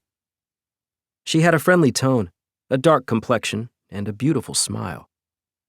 Trilling said, "We did wonder why there were paramedics at the scene if the victim was already dead when he was found." "Ms. Paseo here took a tumble down the stairs in all the excitement. Someone panicked and called 911. Luckily, it's not too serious. Won't require stitches." The paramedic looked at the older woman and said, "She refuses to go to the hospital with us." Ms. Paseo said, "Too many people die in hospitals. It's just a little cut." The paramedic told Ms. Paseo she was all set. Trilling decided he'd rather wait here and talk to a pretty paramedic until Hernandez had figured out what they were going to do. Rob Trilling had never been particularly good with women. He just couldn't figure them out. If he had to admit it, women scared him a little bit. But he took a breath and said, "Hi, I'm Rob Trilling." The paramedic stood up from where she'd been crouching to help Ms. Paseo. She was almost as tall as him. "Nice to meet you, Rob. I'm Mariah Wilson," she said, flashing that beautiful smile again. They chatted for a few minutes, and Trilling was surprised how comfortable he was talking to Mariah. She said she had been on the job for only about 6 months. "They loved having a black female in the program, especially one who could do all the physical training. I thought it was kind of fun. That's how I felt about the Army." They talked some more. At one point, Mariah laughed and put a hand on Trilling's arm. The next thing he knew, they were exchanging phone numbers. It had happened to Trilling only a couple of times in his whole life. He almost forgot why he was here, until Terry Hernandez yelled over to him, "Hey, Super Jock, let's go have a look at the body." Trilling took a moment to say goodbye to Mariah. He saved her number on his phone as Mariah Paramedic. Chapter 19. The city provides me with a car. I appreciate the few quiet moments I spend driving it. Today, for example, heading north into the Bronx. The only problem is, today it also gave me time to obsess about Mary Catherine. Almost as soon as I got into the car, I called the apartment. My daughter Juliana answered the phone and treated me like she and my wife were teen girls torturing a boyfriend. Juliana giggled while she said, "Mary Catherine is not available right now." I could hear both of them snickering. "She's resting and won't be accepting calls for some time." In the background, I heard Mary Catherine say, "At least not until we finish the next episode of Call the Midwife." Frankly, I was relieved to hear Mary Catherine in such a good mood. I couldn't dwell on what could happen. I could only work to create the best circumstances for her and the baby. If that meant not bugging her during the day with phone calls, I could live with that. That left me free to concentrate on some of the information Walter Jackson had found. Like the magician he was, Walter had uncovered tidbits that it wouldn't have occurred to me to look for. Not only had 4 cops who at some point had all worked narcotics in the Bronx died recently, but also at least 3 convicted drug dealers who'd been arrested by the Land Sharks narcotics team had died in the last month. 2 from drug overdoses and 1 from autoerotic asphyxiation. Walter had said, when he explained all this to me, "I know a lot of drug dealers die young. I'm not sure this means anything." Every death means something. Walter had said, "You're right. What I meant to say was, I'm not sure these deaths are connected to our retired cops, although it does look like the victims were all investigated by the Sharks back in the day." Walter had also pointed me to possibly the biggest suspect the Land Sharks had ever arrested, Richard Deason. His name was on a youth center in the Bronx. I remembered some controversy after he was arrested about leaving his name on the building. I guess, in the long run, it was too much trouble to change it. Even now, almost 20 years on, it might be hard to find someone in the Bronx willing to talk about Richard Deason. Deason had provided money for several projects in the borough, but he'd also been caught on an FBI wiretap, admitting to a homicide. The FBI gave the information to the NYPD, where a smart detective had tracked down the location of the alleged homicide and was able to find several blood spatters with DNA that connected to the victim. It was one of those cases in which a forensics team used a relative of the victim to determine the origin of the blood through DNA. They'd had to do it that way because the victim had disappeared. No one would have ever known what happened to him if not for an errant comment on this FBI wiretap. I talked to a couple of my informants. They knew Deason's name, but hadn't been active back in the days when he'd ruled the Bronx. I then decided to go outside of my ring of professional informants. I stopped at a bodega on Van Cortlandt Avenue. The family who ran it made a decent living with a small cafe that had 3 tables, in addition to the 4 aisles of groceries and 1 of freezers. As soon as I stepped through the door, I heard a woman's voice shout, "Ricardo, look who's come to visit!" An older woman hustled out from behind the counter and wrapped me in a bear hug. A moment later, her lanky husband, Ricardo, joined in the hug. Ricardo asked, "What brings you up to the Bronx, Detective Mike?" His wife, Monica, shushed him and said, "What would you like to eat? We have some delicious pupusas." I'd met Ricardo and Monica Salazar years ago, when I was still involved in hostage negotiation. A gunman had been caught in the middle of an armed robbery and held the couple for almost 5 hours. It ended when I convinced the gunman that nothing good would come from hurting anyone. When I'd walked up to the front door of the bodega and talked to the guy face to face, I'd softened his stance, and he'd released the couple right then. A few minutes later, the gunman surrendered as well. Ever since, the Salazars treated me like one of their family, and I appreciated it. After I accepted a pupusa to go, I explained that I was just looking for some information. Ricardo Salazar got serious and said, "How can we help?" "Do you remember a guy in the Bronx named Richard Deason?" He was, "We remember Mr. Deason. I heard he died in jail." "Yeah, someone shanked him." I noticed the expressions on the Salazars' faces. "Did you know him personally?" "Yes, Detective Mike, we did." Chapter 20. The Salazars had one of their daughters come out to watch the counter as they led me to their tiny back office. Ricardo Salazar shut the flimsy door in the hope they would have more privacy. All 3 of us crammed into the room. I sat awkwardly, with my notebook on my knee. Ricardo and Monica sat in matching, hard metal chairs with straight backs. They looked worried. I tried to put them at ease. I said, "This is not about Deason. It's a completely separate investigation and won't come back on you at all. There's nothing to worry about." I noticed Monica exhaling in relief.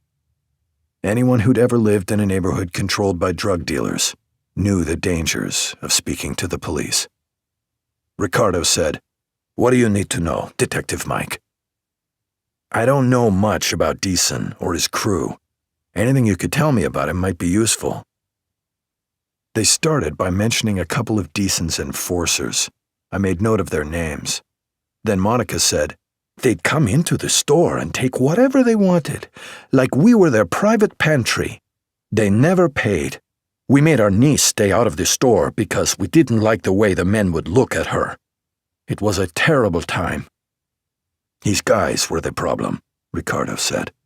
"Mr. Deason wasn't like that. He was always polite and paid for everything. He often left extra money on a table, like he was making up for his own people. He liked to eat here.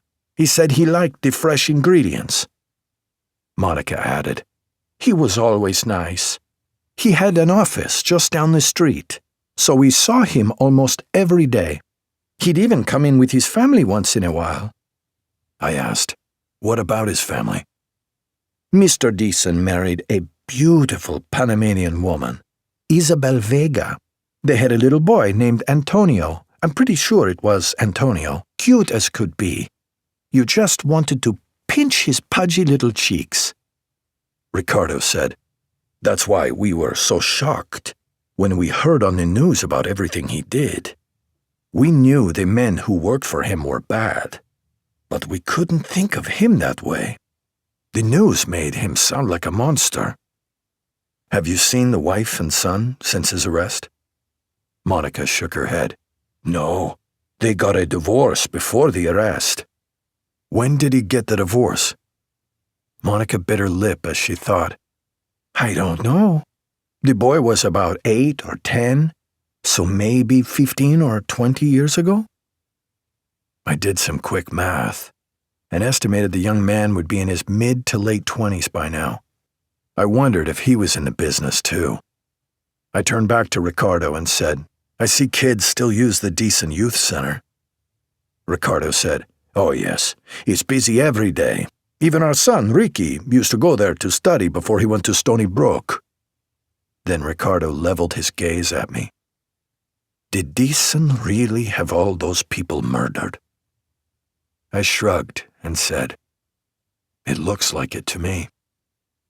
"Have you ever met anyone worse than that?" I thought about it. Then I said, "Yeah, unfortunately, I have." Chapter 21. I was whipped by the time I got home. I'd run down a number of leads without much success. The obvious lead I had to follow next was Richard Deason's son, who Monica Salazar had thought was named Antonio. There was no detail too small in a case like this, and I still had other cases I was monitoring. I also had some supervisory duties I was handling for Harry while he was away. Nothing serious. Mainly keeping an eye on some of the younger detectives in the squad. That included Rob Trilling. Pairing him with Terry Hernandez had been a stroke of genius on my part. I'd held off on calling Mary Catherine again, after she and Juliana made fun of me. I realized she was sharp enough to follow the doctor's orders. It was still nerve-wracking. I barely said hello to the kids studying at the dining room table as I barreled through the apartment to check on Mary Catherine in our bedroom. I froze at the doorway, a smile spreading across my face as I silently took in the scene. Mary Catherine was sitting up in the bed with her favorite glass, a souvenir from our honeymoon in Ireland, filled with juice. On the nightstand was a plate of fruit, a plate with cheese and crackers, and a bowl of soup. Sitting next to her on the bed were our two youngest, Chrissy and Shauna, playing Go Fish. The smile on Mary Catherine's face was spectacular. Then Shauna glanced up from her cards and jumped off the bed. Chrissy wasn't far behind. I walked over to the bed with both the girls still hugging me. Mary Catherine smiled and calmly said, "And how was your day?" "Usual. How was yours?" "Since school got out and Brian walked everyone home, we've had a wonderful time. I am about to be crowned Queen of Go Fish." Chrissy whined. "We've only played 3 games. A real Go Fish tournament is best of 11. I gently kicked the girls out of the bedroom and stretched out on the bed next to Mary Catherine. I said, "How is your day really gone?" She sighed, the kind of sigh where you couldn't tell if it was good or bad. It made me nervous. My stomach tightened a little bit. I reached out and grasped her hand. It felt a little sticky. I decided not to make a comment. Mary Catherine giggled and said, "When the doctor said I had to stay in bed for 2 weeks, I didn't think it would work. I figured the whole place would go to hell, excuse my French. But these kids have been great. Juliana brought me breakfast after she took the kids to school. She checked on me constantly. Then Brian got out of work early so he could pick up the kids, and he brought me donuts from my favorite shop." I glanced around the room, almost involuntarily. "Sorry, I'm pregnant, and we have 10 children. There are no donuts left. Besides, I thought cops eating donuts was a stereotype." I just shrugged. She had me. Mary Catherine said, I even like beating the pants off Chrissy and Shauna and Go Fish. So I would say I had a pretty good day." She leaned over and kissed me on the lips. I realized I was having a pretty good day now as well. Chapter 22. Kevin Doyle had done his due diligence in his surveillance of his next target. Roger Zoriak was a retired NYPD detective who lived alone on the third floor of a decent apartment building on Staten Island. Doyle had spent the afternoon learning the streets and alleyways around the building in case it was a problem. The fact that Roger Zoriak never left his apartment limited Doyle's options. His plan was simple: knock on the door, tell Zoriak he had something for him from the NYPD, get himself invited inside. In his pocket, Doyle had a pill bottle of prescription meds crushed into a finely ground powder. He'd been very careful to use widely known pills. There were a few Ambien, 9 crushed OxyContin, half a dozen Percocet, and a few Xanax. Doyle realized there were a lot of challenges in this plan. Would Zoriak let him in? How would he get Zoriak to drink a glass full of water mixed with crushed pills to simulate a suicide? Plus a number of other pitfalls. That was the nature of his occupation. It would be easier to push Zoriak into traffic or down a flight of stairs. That was his backup plan: pull Zoriak out of his apartment and throw him down the stairs. There was a lot more risk in that plan. Doyle had done what he could. He knew exactly where the video surveillance cameras on other buildings were pointed. He made sure there was no video surveillance of this building. He saw there was very little local police presence. Why would there be? Not much happened around here. He slipped into the building from an alleyway. The lock on the rear door was broken. His wild luck came in when he noticed an empty cake box with a cellophane front lying on the floor near a trash can. There was still cake icing smeared on the sides and the cellophane. It was perfect. A few minutes later, he rapped on the door of apartment 316. Doyle held the empty cake box in his left hand.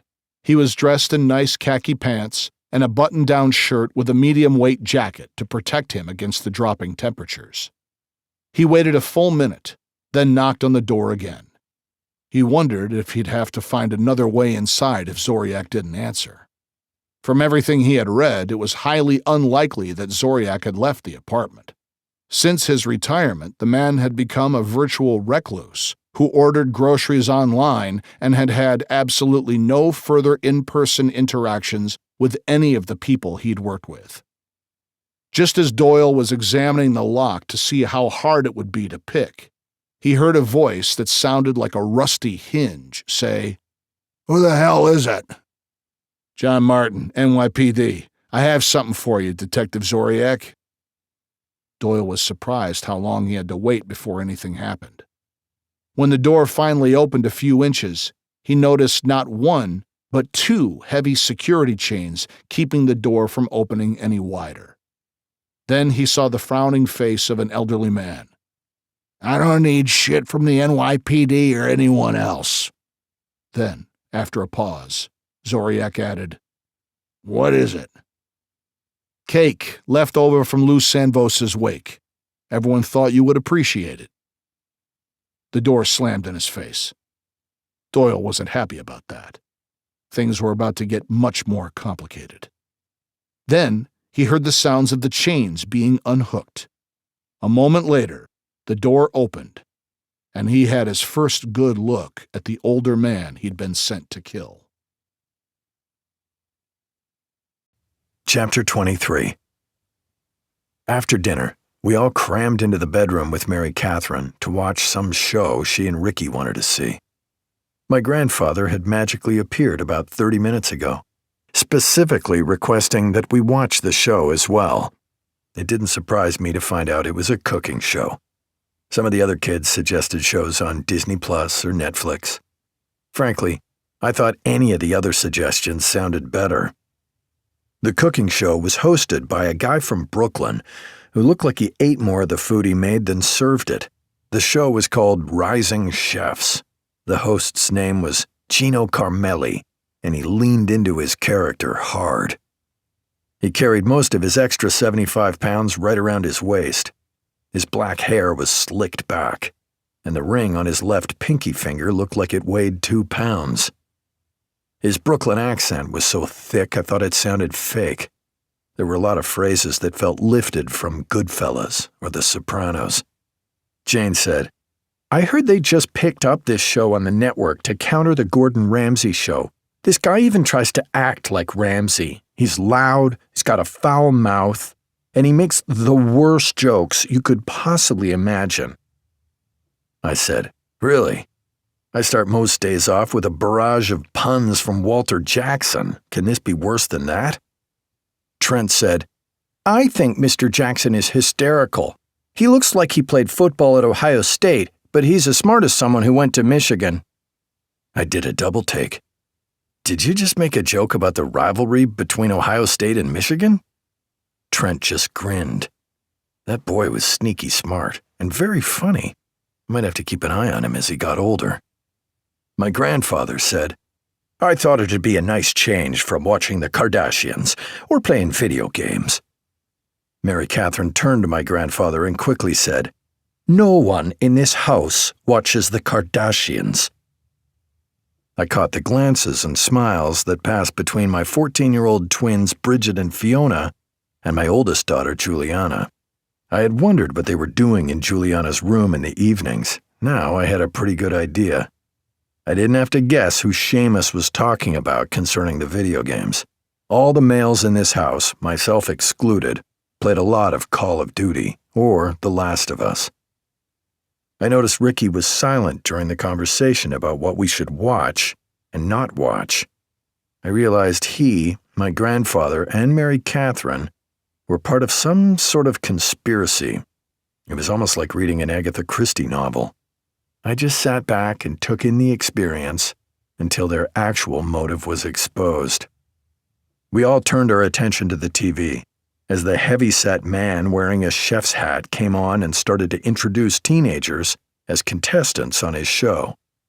That's when I realized this was a kids' cooking show. Now it was starting to make sense. Chapter 24. Kevin Doyle quickly set down the cake box on the kitchen counter, away from Roger Zoriak. The elderly man stood in the middle of his tiny living room and mumbled, "Lou Sanvos was a good man." Doyle said, "I agree." That made Zoriak look up and acknowledge Doyle's existence in his apartment. He said, "Where are you stationed?" "The Bronx." "What precinct?" Immediately, Doyle realized his error. He hadn't thought this through. Roger Zoriak said, "Cat got your tongue? I asked you where you're stationed. What are you, some kind of moron?" Doyle said, "Look, I'm really sorry about this." He pulled his Beretta out from under his jacket. "What the shit is this? Who the hell are you? Did some bastard I once arrested send you?" Zoriak shook his head in disgust. "You look too clean-cut to be a killer for a dope dealer. Those are the only criminals I arrested with enough money to hire someone like you." Then, in a softer voice, he said, "Doesn't matter. I sit in this shithole bored and depressed. I don't have the balls to end it all. Now a cocksucker like you shows up. Looks like you have the balls to shoot me." Doyle was dumbfounded. This had never happened before, not in private jobs or government ones. He wasn't sure what to say. He had to pause for a moment. "You want me to kill you?" "Yes, I do, if you're not a pussy." Doyle didn't want to waste this fantastic opportunity. "Can I get you to write a note?" "A suicide note? Shit, yeah. Can I keep it short and sweet?" "Anything you want." As Zoriak snatched a yellow Post-it note and pen, Doyle pulled out his pill bottle with the crushed meds inside. He stepped into the kitchen, opened a couple of cabinets until he found a glass. He filled the glass with water from the leaky faucet, took some work to get it to shut off completely, and mixed in the crushed pills. Doyle stepped back into the living room, handed the glass to Zoriak, and politely asked him to drink it. Zoriak stared at the glass, then at Doyle. "I thought you were going to shoot me. I could have taken pills myself." "What if I tell you I'll shoot you if you don't drink it?" Zoriak shrugged, then took the glass and gulped most of it down. He looked up at Doyle and said, "I just thought of a better note." He stepped over to the counter and grabbed another Post-it note.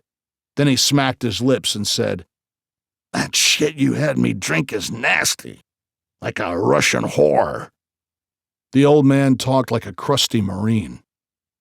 Doyle helped Zoriak to his bedroom, where a Michael Connelly hardcover Harry Bosch novel lay open on the nightstand. Echo Park. Doyle made a mental note to get a copy. He wiped his prints from the glass, then took Zoriak's left wrist and said in a soft voice, "Can you close your hand around the glass?" Zoriak slurred a response, but reached out and closed his left hand around the glass once. He barely had the energy to bring the hand back to his side on the bed. Doyle carefully placed the glass on the nightstand next to the book. It wasn't long before the old man was out cold. A few minutes later, Doyle checked his pulse. There was none. He had completed another assignment flawlessly. He twisted the lock on the handle of the front door. He wanted to make sure the place was secure for whoever found Roger Zoriak. Doyle caught himself smiling as he closed up the apartment. It would look like a suicide inside a locked apartment. Perfect. Just as Doyle turned toward the staircase, the door to the apartment next door opened. A woman, about 30, with very long, straight black hair, looked out and smiled. She said, "I'm so glad Roger had a visitor. Are you a relative?" All Doyle could think was, "Oh, shit." Chapter 25. No father is unhappy when his whole family is doing something together. I really didn't care about a cooking show, but I enjoyed having the kids around me. I was happy Mary Catherine was engaged and not alone in bed. But I still had a sense there was something else at work here. Then it became clear to me. My grandfather, sitting in a chair Brian had dragged in for him, called to Ricky, who was sitting on the floor in front of the bed with the other boys. Seamus said, "Ricky, this looks like a show you should try out for. Based on that guy's accent, I bet it's gotta be filmed somewhere in New York." Ricky was quick to answer. "It's filmed in Brooklyn. Some of it in a studio, and some of it at his restaurant." I held back my smile at Ricky's instant response and robotic delivery. This was clearly something the two of them had planned and practiced. I said, "Getting to Brooklyn's tough sometimes. I'm glad none of us has to deal with going all the way down there from here on the Upper West Side." Ricky was quick to say, "They do a lot of filming on the weekend, so it doesn't interrupt the kids' school schedules. I read that Mr. Carmelli, the host, says he never wants his show to interfere with education." "If he cares so much about the kids, why is he yelling at them?" "Because he wants to make them better chefs." I'd had enough fun. I said, "Ricky, would you like to try out for the show?" His smile told me he'd already applied. Chapter 26. Before Kevin Doyle could even think, Roger Zoriak's pretty neighbor had introduced herself as Elaine. When she invited him into her apartment, Doyle accepted. She'd already seen him. He needed to figure out how to contain this. There was a bag of groceries sitting on her kitchen counter. A quick glance told him she was a fitness buff, and she ate healthy. He could have probably figured that out just by looking at her. All he could think about was how this perfect assignment had gone off the rails at the last possible moment. He gave her his NYPD cover story. Elaine said, "I try to keep an eye on Roger, but he doesn't like to be looked after." "I got that impression. Can I give you something to drink?" "No, thank you. I really have to be going." Elaine touched his arm with her right hand and said, I'm sorry to hear that. I hope you come by to visit Roger again soon. Doyle tried to think of something to say, but he knew what had to be done. He really didn't have a choice. He couldn't leave a witness who'd seen him so clearly.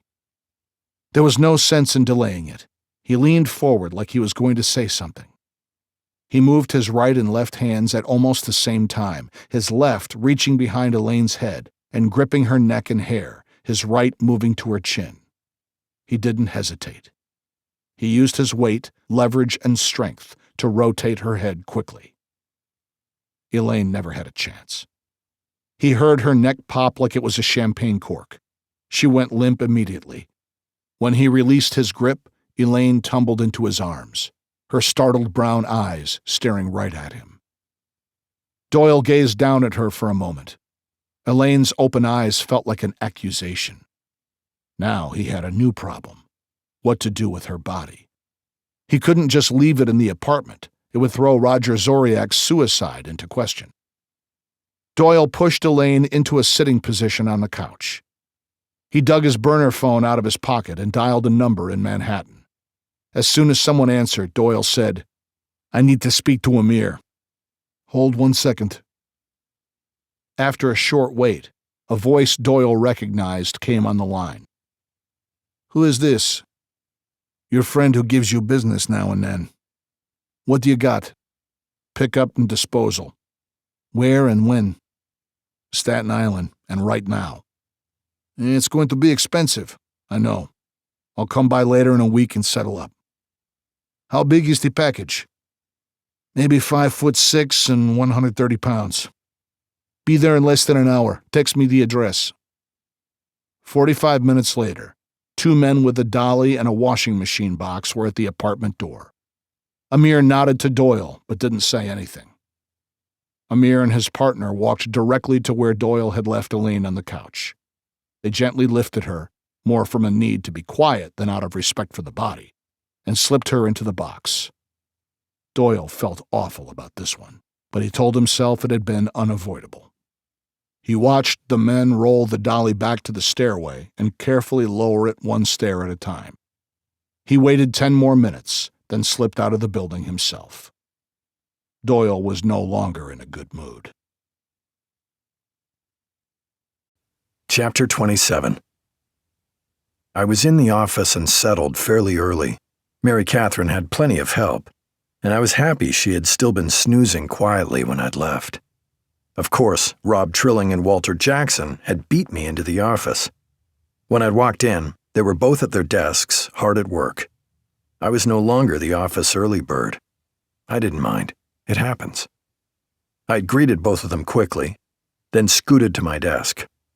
A case like this requires a great deal of reading, not just scanning through useless documents, but looking for details hidden deep in the reports. I found the reports from the New York Department of Corrections on the death of Richard Deason 7 years ago.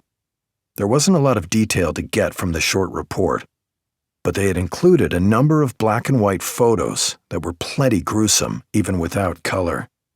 The narrative of the report simply said Deason was repeatedly stabbed with an edged weapon in the face and neck. The accompanying photo showed a toothbrush handle, sharpened to a point. The autopsy photo showed 10 holes in Deason's face and 3 more in his neck. His right eye was punctured. Nasty stuff. The report noted that the killer claimed his motive for the murder was because Deason had disrespected 1980s star Mr. T. Apparently, Deason had infuriated his killer by claiming Mr. T, his hero, was just an actor and not an athlete. I was still shaking my head when Trilling walked up. He parked himself in the seat next to my desk. "What's going on with the case you and Terry Hernandez are working?" I asked. He shrugged and said, "We keep finding bodies who are rivals of our group. We're still trying to identify who does business with them. They could be involved in the murders as well." "You look beat." "I'm okay." I felt responsible for this young man. I couldn't let this one slide.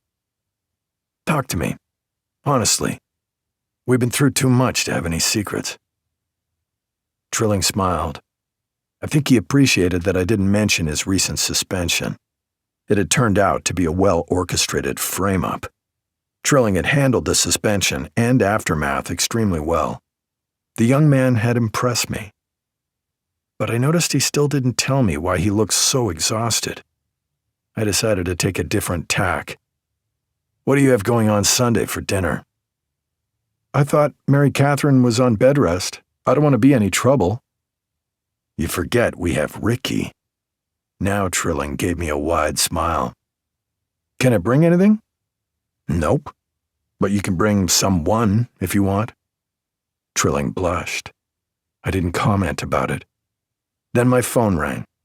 It was Celeste Cantor. She said, "Retired Detective Roger Zoriak was just found in his Staten Island apartment. Another former member of the Land Sharks. It looks like he committed suicide. Give me the address, and I'll be there shortly." I wrote down the address, then looked up at Rob Trilling. It was time for me to bring him in on this whole Land Sharks business. Let's go. Chapter 28. The apartment building was a nice-looking 4-story walk-up off Clove Road in the Sunnyside neighborhood of Staten Island. A white van with a blue stripe identifying its crew as New York medical examiners was parked directly in front of the building. There were 2 patrol cars as well. Trilling said, "I thought there'd be more cars out front." Not for a death inside an apartment. Usually, the meat wagon gets here right toward the end of any investigation. They've probably already written this off as a suicide. You call the medical examiner's van a meat wagon? Sorry, it's an old habit. We're not supposed to call it that anymore, and I agree with that sentiment. It's just that's what homicide detectives called it for so long. As soon as we were out of my car, I saw the ME technician move to the rear of the van and pull out a gurney. I mumbled, "Oh, shit." Trilling asked, "What's wrong?" A woman in her 40s with dyed blonde hair and a tight-fitting uniform shirt yanked the gurney onto the asphalt with practiced ease. She shook her head when she noticed us. "What are you here for? This is not Manhattan North. Are there no homicides in Manhattan? Surely some cop has shot someone today in your jurisdiction." Her Russian accent, or more precisely, Belarusian accent, was obvious from the first syllable. "Hello, Alina. Nice to see you too. I thought you worked the night shift." "I had to stay after. This is my last pickup. I don't have cushy job like detective. In Minsk, I was pediatric nurse. Here, all I do is pick up dead people."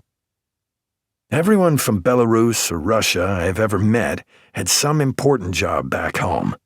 There's nothing wrong with working for the New York Medical Examiner's office. And we both know being a detective is not a cushy job. Alina said, "What time did you start work today?" "I got in the office a little after 7. "And did you have dinner with your family last night?" I nodded.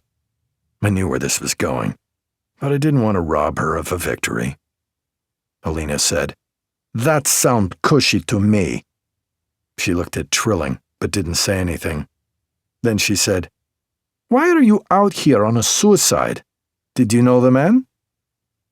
"He was a retired NYPD detective, just checking up on a few things. Have you seen the apartment?" "Nice apartment. Old man had very few guests. Building super needing to check something, he found old man." She looked around to make sure we were alone.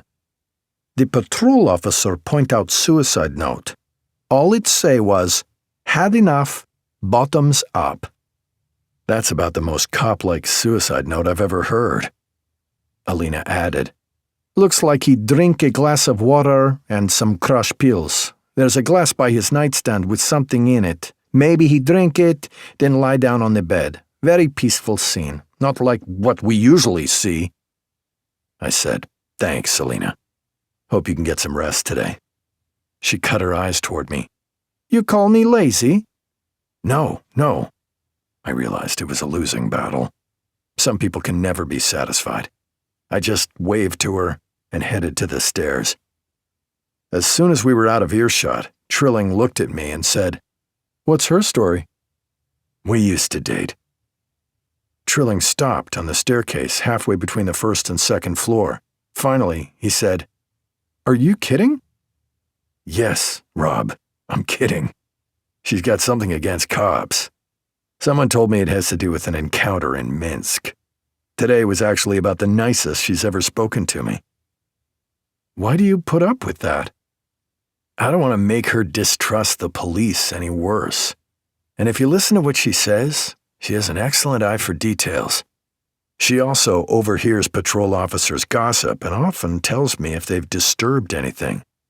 You just have to get past the surly exterior." I let out a laugh. Trilling said, "What's so funny?" "That's pretty much how I describe you to people, too." Chapter 29. A uniformed patrol officer stood by the open apartment door. The young officer was making some notes just inside. She looked almost as young as Trilling. When she turned and saw the badge around my neck, she nodded. When she noticed Trilling, a smile spread across her face. The patrol officer gave me basically the same rundown Alina had, with less sarcasm. We walked through the apartment. I saw the suicide note on the nightstand. I noticed the glass with the cloudy water. And I saw Roger Zoriak looking like he was taking a nap on top of the covers of his bed. I said a quick prayer over his body. It's something I always do when I come across the dead, as a show of respect. Trilling and I looked through the apartment, but the only thing we found of interest was another post-it note in the garbage with a longer message. It said, "You can all kiss my ass, and I don't care if anyone comes to my funeral." I guessed he had a change of heart right at the end, left a slightly less aggressive note. Trilling and I stood in the cramped kitchen and looked around at the apartment. Over the years, I have found this to be a good way to get an overview and maybe pick up some detail I missed initially. Alina and another technician came through the apartment with the gurney. I stepped into the bedroom and watched her methodically prepare to move Roger Zoriak's body onto the gurney. Alina might have been a little crude and abusive, but she was a professional. She snapped orders at her young assistant and was ready to move the covered body in about half the time it took most ME techs. When they faltered at the top of the stairs, Trilling didn't hesitate to rush out and help them. Maybe it was my joke comparing him to Alina. To be fair, my new partner genuinely tried to help people, all people. I appreciated that and hoped it wouldn't wear off after a few years on the job. A pudgy man in his 50s wearing a blue shirt with the name Mario embroidered on the chest peeked around the corner from the end of the hallway.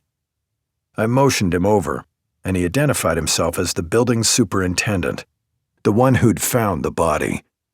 He told me he'd been trying to locate a leak on a lower floor and had knocked on Roger Zoriak's door. He hadn't had to force the door to get into the apartment. The door was locked, but neither of the deadbolts had been thrown, so he'd been able to use a master key.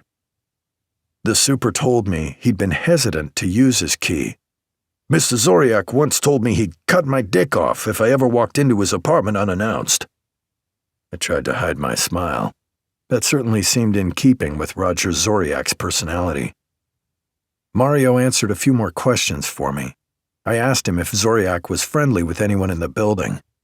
"Elaine, next door, tried to check on him a few times a week. The woman at the end of the hallway, Lisa, she's a retired librarian, and she'd bring him books. Mr. Zoriak wasn't the friendliest guy in the world. Those two women should be considered saints." The heavyset man looked nervous, but that's common when someone is talking to the police. He fidgeted and moved from foot to foot. I finally asked if he was okay. "It's not you. I like cops. My brother's on the force out in Nassau County. Thing is, I got a urinary tract infection, and I gotta keep moving so as not to think about it." I didn't respond. I was afraid he might really open up to me. I stepped back into the apartment. I made sure the patrol officers in from the local precinct packaged the glass and note for evidence. I picked out a few other things to take into evidence. A death like this didn't warrant a crime scene tech. The patrol officer looked like she knew what she was doing. The last thing I pointed out was the other suicide note we had taken from the garbage and laid on the kitchen counter. The super had been helpful, but really hadn't given me much information I could use. I had to admit, on the surface, this did look like a suicide, and frankly, Roger Zoriak looked like exactly how I would picture someone who committed suicide. But it was one more retired cop added to the list that seemed to be growing. Chapter 30. I let Rob Trilling catch a ride back to Manhattan with a patrol officer headed to One Police Plaza. He needed to do some more work on his case with Terry Hernandez. I decided to talk to a couple of Roger Zoriak's neighbors, but waited for the medical examiners to leave with the body before I knocked on any doors. I started with the woman the super had pointed out to me, the retired librarian named Lisa Holstein, who used to leave books for Roger Zoriak to read. I was greeted by a charming smile and welcomed inside. As soon as I stepped into Ms. Holstein's apartment, I noticed the cats on either side of the entryway, standing like guardians. "They're rescues," she told me. "I try to keep it to 4 or fewer cats. A police friend of mine said anytime he enters a house with more than 4 cats, he just assumes the resident is crazy." I laughed politely, but didn't refute it. She led me into her living room and then brought me a cup of tea before we sat on a comfortable floral print couch next to a coffee table piled with books and crossword puzzles. I knew from talking to the super that Miss Holstein was a retired librarian, but even if he hadn't mentioned it to me, the stacks of books would have clued me in. She noticed me glancing at the crossword puzzles and said, "I prefer to work those out on paper. The only one I do on the computer is Wordle, because you can't really do it on paper." "I'd hate to play you in Scrabble." Her shy smile told me she was too modest to confirm my statement. It also told me she'd rip me to shreds in any word game. I took a sip of tea and asked her a very open-ended question about her interactions with Roger Zoriak. She said, "I heard the commotion this morning and knew immediately something had happened to Roger. I've lived on the same floor as him for 11 years and have almost never seen him outside the apartment." "Ever seen anyone visit him?" Lisa Holstein shook her head and looked down at the coffee table. "Not many. He would barely let me and our neighbor Elaine inside the apartment. Even then it was clear he didn't necessarily want to engage in conversation. He loved to read, though, so I often brought him books I thought he'd enjoy." "Do you know if your neighbor Elaine had any deeper conversations with him?" "Not that I'm aware of. The best I could say is that Roger tolerated how she kept trying to get him to engage with the world, but she is a wonderful and beautiful young woman. Most men of any age would be thrilled to have someone like that pay so much attention to them." "Is there anything else you can tell me about Roger Zoriak that I haven't asked?" Miss Holstein shook her head slowly. "He may have been gruff, but he was also kind. He donated money to some youth center up in the Bronx. He gave cash when the superintendent's wife was going through chemo. The only reason I know that is because Roger asked me to slip it under Mario's door, but made me swear never to tell the super who it was from. The envelope was thick with cash, really thick. No one will probably admit it, but the world isn't quite as nice without Roger Zoriak in it." After I finished the interview and thanked Miss Holstein for the tea, I walked down the hallway to the other neighbor who had interacted with Zoriak. In the back of my mind, I wished Rob Trilling was with me, not because I needed help with the interview, but because I wanted Trilling to see the value of interacting with one's neighbors. I didn't want Trilling to end up like Roger Zoriak, all alone in an apartment. I smiled when I remembered that Trilling was hardly alone in his apartment these days. He had 5 Pakistani women as roommates until he could find a place for them to live safely. Considering how introverted he was, Trilling would probably appreciate some solo time in his apartment about now. I knocked on the door to neighbor Elaine's apartment. I waited, but got no answer. I wedged my business card into the seam around her door, making a note to myself to come back and speak with her if I needed more information. Chapter 31. Kevin Doyle sat in the third row of pews at the Church of St. Agnes on East 43rd Street in Manhattan. He preferred the smaller parish church to the huge St. Patrick's Cathedral over by Rockefeller Center, but his father had appreciated the architecture and would tell him wonderful stories of how Irish workers helped build some of the greatest structures in New York, such as the cathedral. Doyle wasn't sure if his father had known what he was talking about, but Doyle certainly had liked the stories. His father's pride in the accomplishments of the Irish and his interest in community service were some of the reasons Doyle had gone into the Army in the first place. He didn't like to think how far he had drifted from his original ideals. He'd been coming to St. Agnes on and off for over a decade. That's why he recognized a couple of the priests as they walked past and nodded a greeting. One stopped and said, "Haven't seen you in a while." "I've been traveling. I hope to come to Mass on Sunday." The priest patted him on the shoulder. As he walked away, the priest said, "I'll keep an eye out for you." There was something about the priest's manner that made Doyle smile. Those were the kinds of interactions he'd had growing up, comfortable and friendly. Doyle couldn't run away from the fact that he had some serious questions about his life. He regretted taking on a job that required him to kill retired cops. To him, it was as distasteful as killing retired veterans. Anyone who had given so much for their country shouldn't be repaid with murder, and Doyle was starting to doubt whether he was the one who should be doing it. He waited until there was an opening at the confessional. He knew there were ways to schedule appointments, and Doyle had heard some churches even allowed confession via Zoom. He figured he was traditional enough to actually come to a church and speak to a living, breathing priest, but at a booth with a privacy grill, not face-to-face as many preferred nowadays. He slipped into the confessional. When the priest slid back the old-fashioned wooden panel so they could speak through the ornate grill, Doyle said, "Forgive me, Father, for I have sinned. I have not treated people correctly, and I regret it." He was an older priest with a deep and comforting voice. "Would you like to be more specific, my son?" Doyle simply said, No, I would not. I usually get some specifics. And I usually don't talk to people, so let's meet halfway." The priest was a little more tentative. "Did you hurt someone?" "You could say that from one perspective." "What about from another perspective?" "I'm helping someone else." The priest was clearly frustrated, but after a brief further interaction gave Doyle a penance far too light for his sins. Doyle didn't feel any better as he walked away from the confessional toward the front door. His penance was nothing compared to his horrendous actions recently. He reached into his pocket and pulled out his leather wallet with Fort Bragg inscribed in black. He pulled out all of his cash, about $300, and stuffed it into the donation box next to the exit.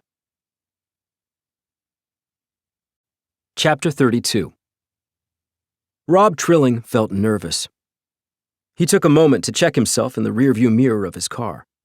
He smoothed out the cowlick on the left side of his head and wished he had a little more fashion sense. Pretty much his only system was a simple one his grandfather had taught him. If he wore tan pants, he matched them with a dark shirt. If he wore blue pants, he matched them with a light shirt. His sister tried to update his wardrobe occasionally, but Rob always fell back on his grandfather's color schemes. He slipped out of the car and walked 2 blocks to the cafe. He'd driven past it once to make sure he knew exactly where it was. He didn't want to make any mistakes or be late. He checked his watch for about the 10th time, then turned the corner. Rob took a deep breath and marched directly to a table on the sidewalk in front of the cafe. He smiled and said, "Hope I'm not late."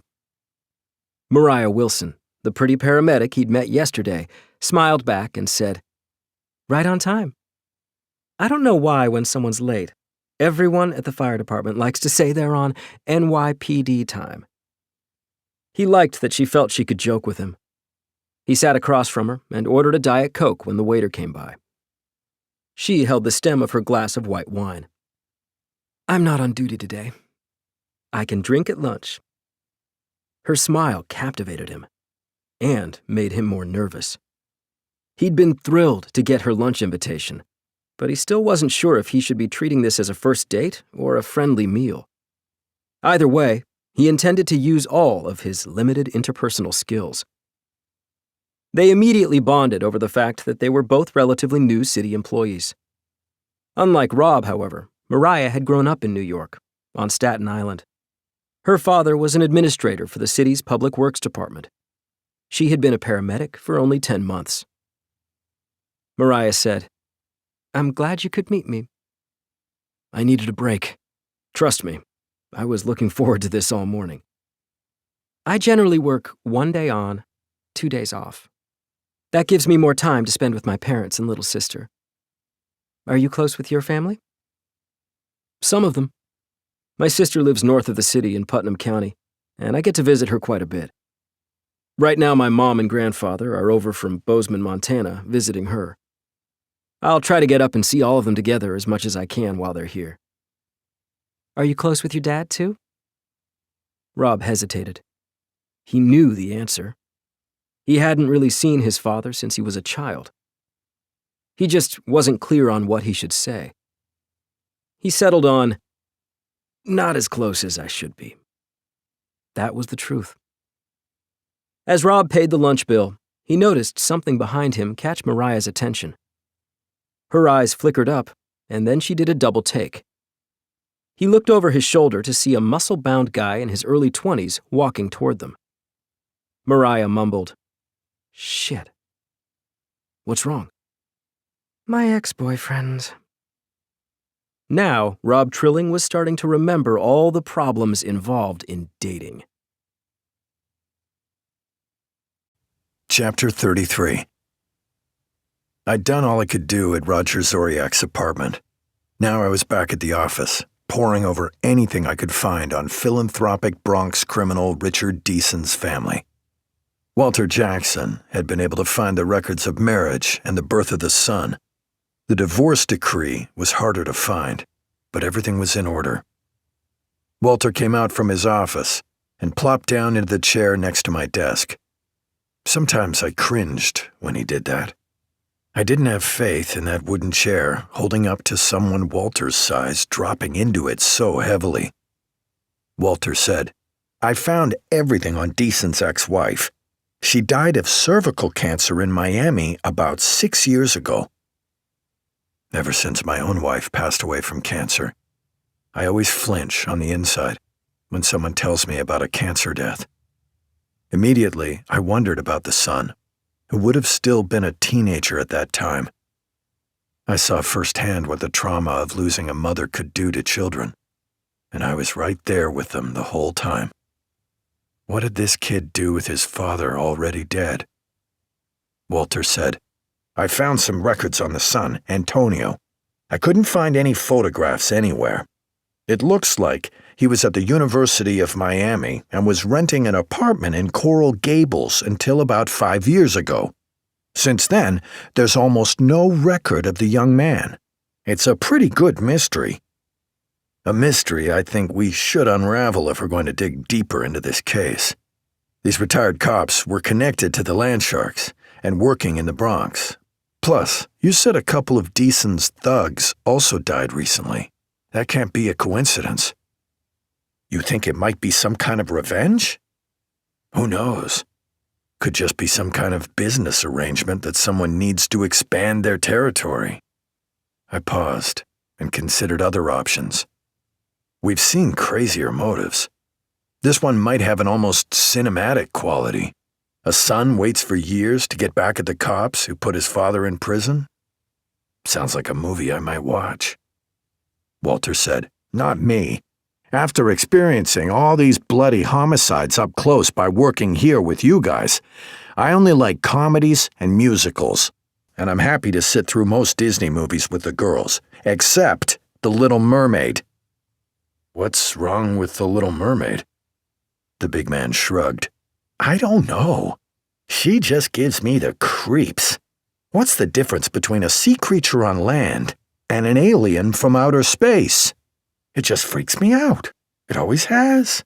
Every time we have a body wash up in the Hudson, I get a little nervous. Who knows what a crazy-ass mermaid might do?" I had no answer for that. Chapter 34. Rob Trilling tried not to be obvious when he turned in his seat to get a view of Mariah's ex-boyfriend. But he didn't want to give the guy the chance to smack him in the head when he wasn't looking. Mariah's eyes stayed on the ex as he stopped right next to their table. He wore an expensive-looking sport coat over a t-shirt and jeans. Rob wondered if he was trying to dress up the casual clothes or dress down the sport coat. The ex eyed Rob a little longer than necessary. Then he put on a fake smile and said, "Hey, Mariah. What's going on?" "Hi, Timmy. This is Rob." Timmy didn't say anything, so Rob stood up and offered his hand. Timmy took it hesitantly. He mumbled, "Nice to meet you." He was a couple of inches taller than Rob, maybe 6'2", and a good 30 pounds heavier. All of it muscle. Timmy started to squeeze Rob's hand a little tighter in a show of dominance. Just as the pressure started to get intense, Rob subtly twisted his hand so he didn't have to jerk it away in pain. He didn't like where this confrontation was going. Timmy said, "What do you do, Rob?" Something about his tone hit Rob wrong. He said, "I'm a trust fund baby." That seemed to take Timmy by surprise. "That must suit Mariah fine." Timmy took some time to assess him. For his part, Rob had stepped away from his chair just in case he needed to use his fists or feet. Then, Timmy looked down at Mariah, but kept speaking to Rob. "I hope she treats you better than she treated me." Without thinking, Rob said, "I hope I treat her so well she doesn't need to treat me badly." Mariah said, "Timmy's a bouncer at the 6th floor club." It was an awkward warning. Rob had already realized this guy would be a handful. "Never heard of it," he said. Timmy said, "Maybe you should get out more." "But not with her." He tried to stare Rob down. When that didn't work, Timmy made a show of removing his coat. Before he had the coat off his shoulders, Rob tripped him and shoved him into a chair. He took another chair, slipped it off the ground, and wedged it down Timmy's back so he could neither get the coat off nor remove the chair. He floundered like a turtle on his back. Rob looked at Mariah and said, "We should go." As they hurried down the sidewalk together, they could hear Timmy yelling, "You mother!" Rob had to laugh out loud. Mariah was giggling as well. Mariah said, "You have a nice laugh." "I don't think I've ever been told that before." As he said it, Rob realized it was because not many people had ever even heard him laugh. Chapter 35. I was back home by a reasonable hour. That's not always possible on my job. I'm not whining about it. There's nothing to whine about. Duty sometimes dictates that I stay much later than I've expected. For all of his crazy antics, my grandfather, Seamus, taught me the importance of duty. Feeling passionate about something that helps society. That's how he used to explain duty to me. We have a duty to our families, to our friends, and usually to our jobs. Certainly, not everyone agreed with me. It was still daylight, but just barely, when I walked through the front door. Most of my crew was sitting at the dining room table doing homework. They were almost lined up according to age. Chrissy, Shauna, Bridget, Fiona, and Ricky were all on one side of the table. Trent and Eddie sat on the other side. Jane walked around the back of each kid like a proctor during a test. But she would stop and help when she saw someone with a problem. It was good to have a brainiac in the family. Everyone looked up and said some form of "Hey, Dad," in unison. I didn't want to destroy the atmosphere, so I walked around the table and kissed each of the seated kids on the top of his or her head. Then I gave Jane a kiss on her cheek. I stepped into the kitchen, where Juliana was preparing some kind of casserole. It smelled delicious.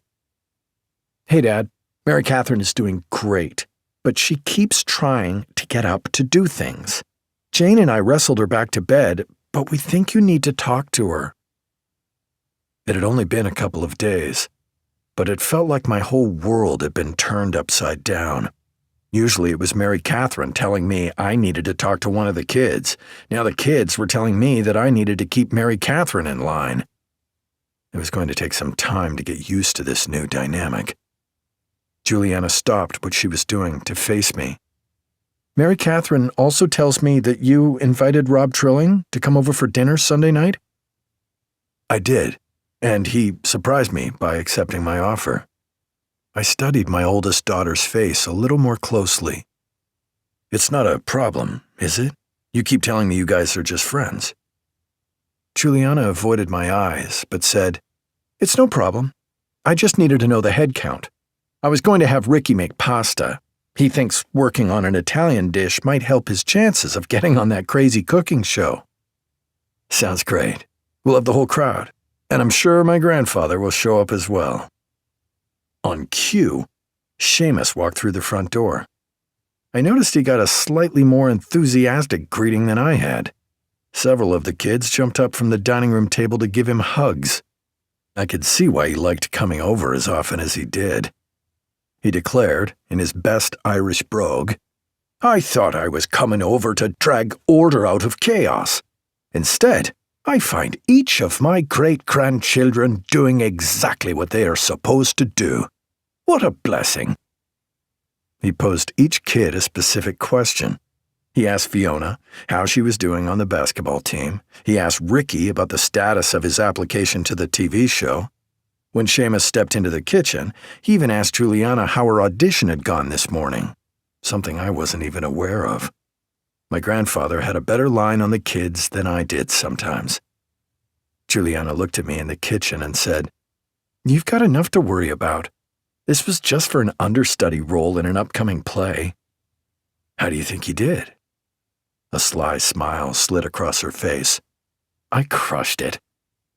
Seamus saw Juliana's confidence and said, "I tell you what, these kids are all superstars.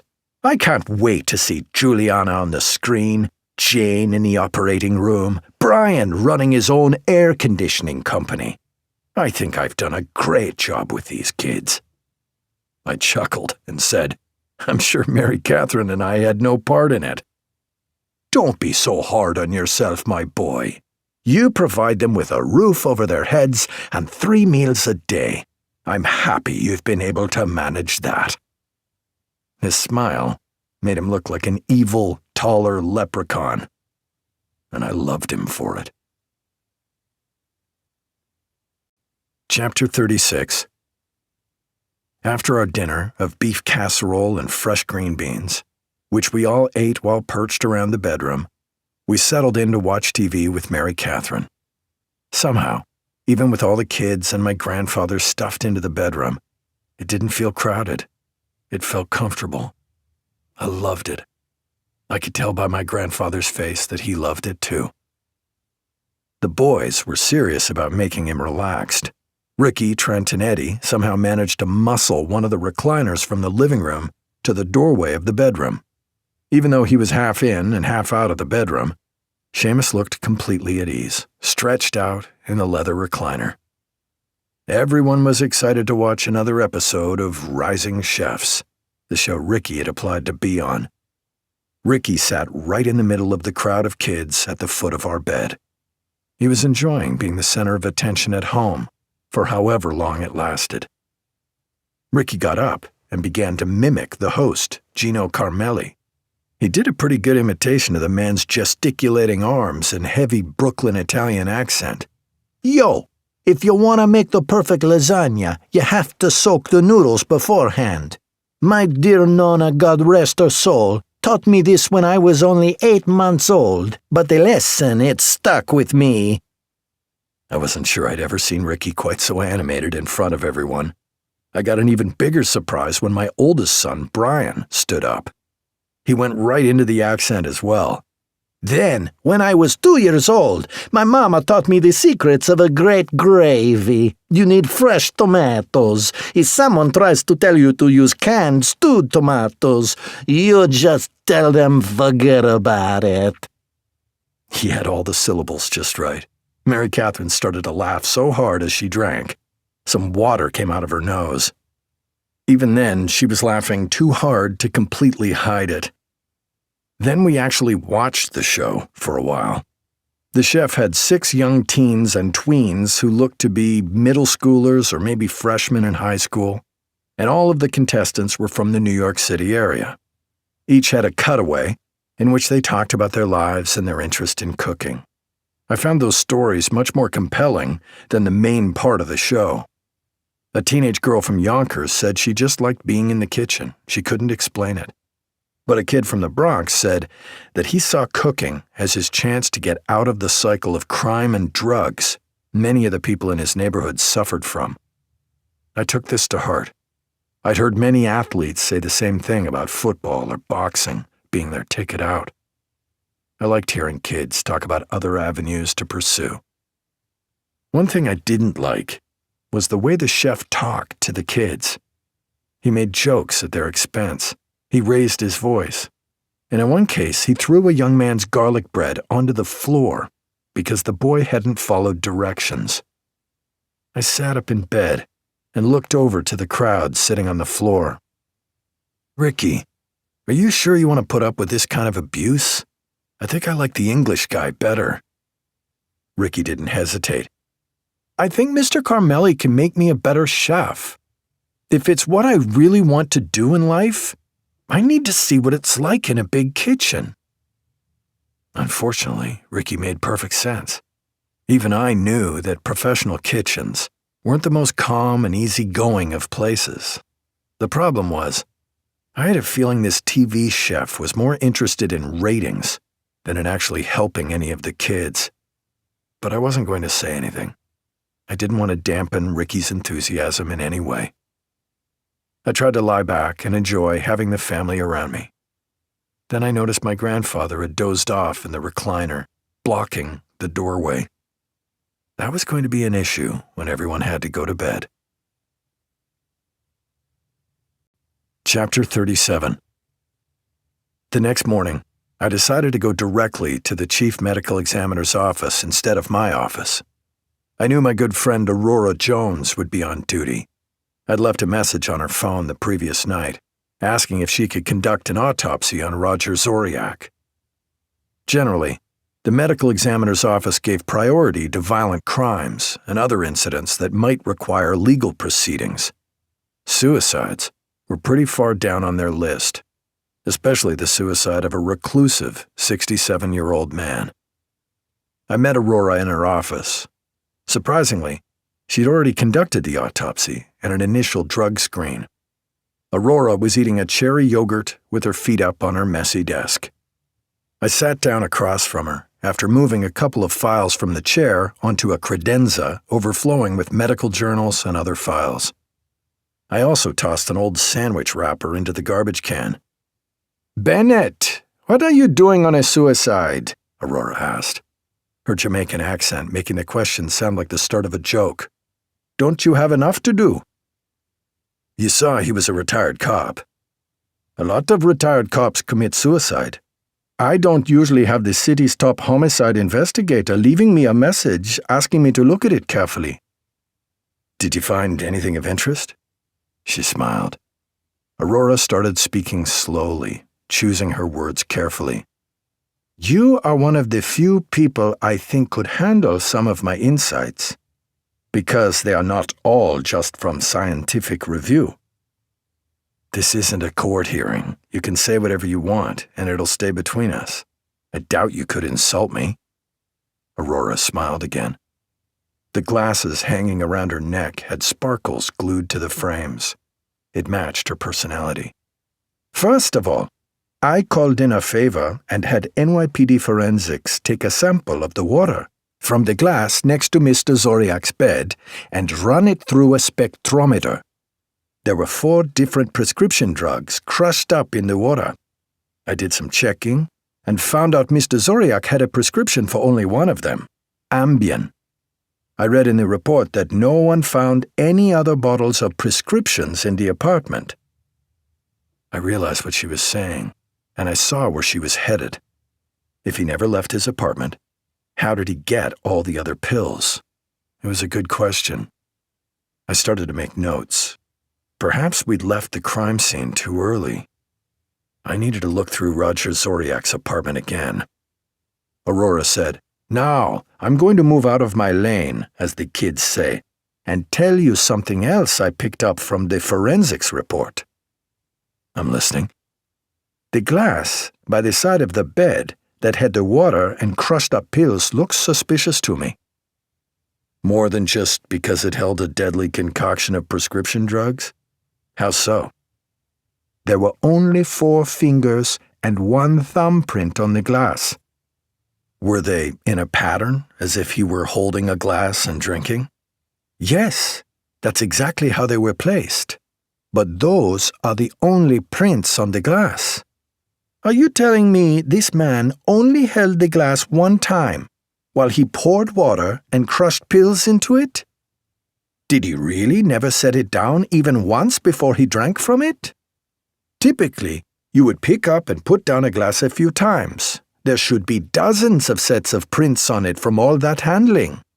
Yet this glass looked like it was wiped clean, except for a single set of Mr. Zoriak's fingerprints. It just doesn't feel right to me. Aurora was onto something. The entire situation didn't feel right. I had more work to do on the Roger Zoriak investigation.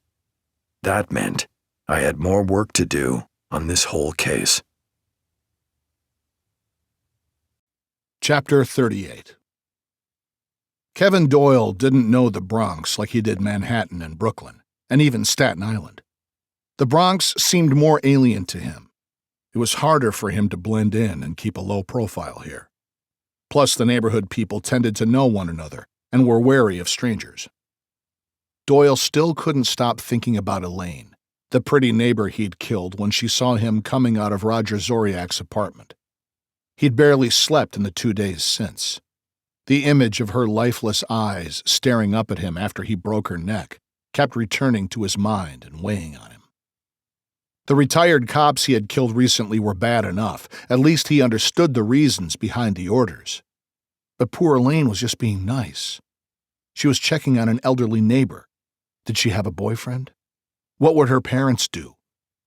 Doyle tried not to think about her loved ones, especially because of the fact that they would never have any idea what happened to her. No closure at all. She was just collateral damage on one of his assignments. Amir and his friends would dispose of the body so that there would be no trace of Elaine left.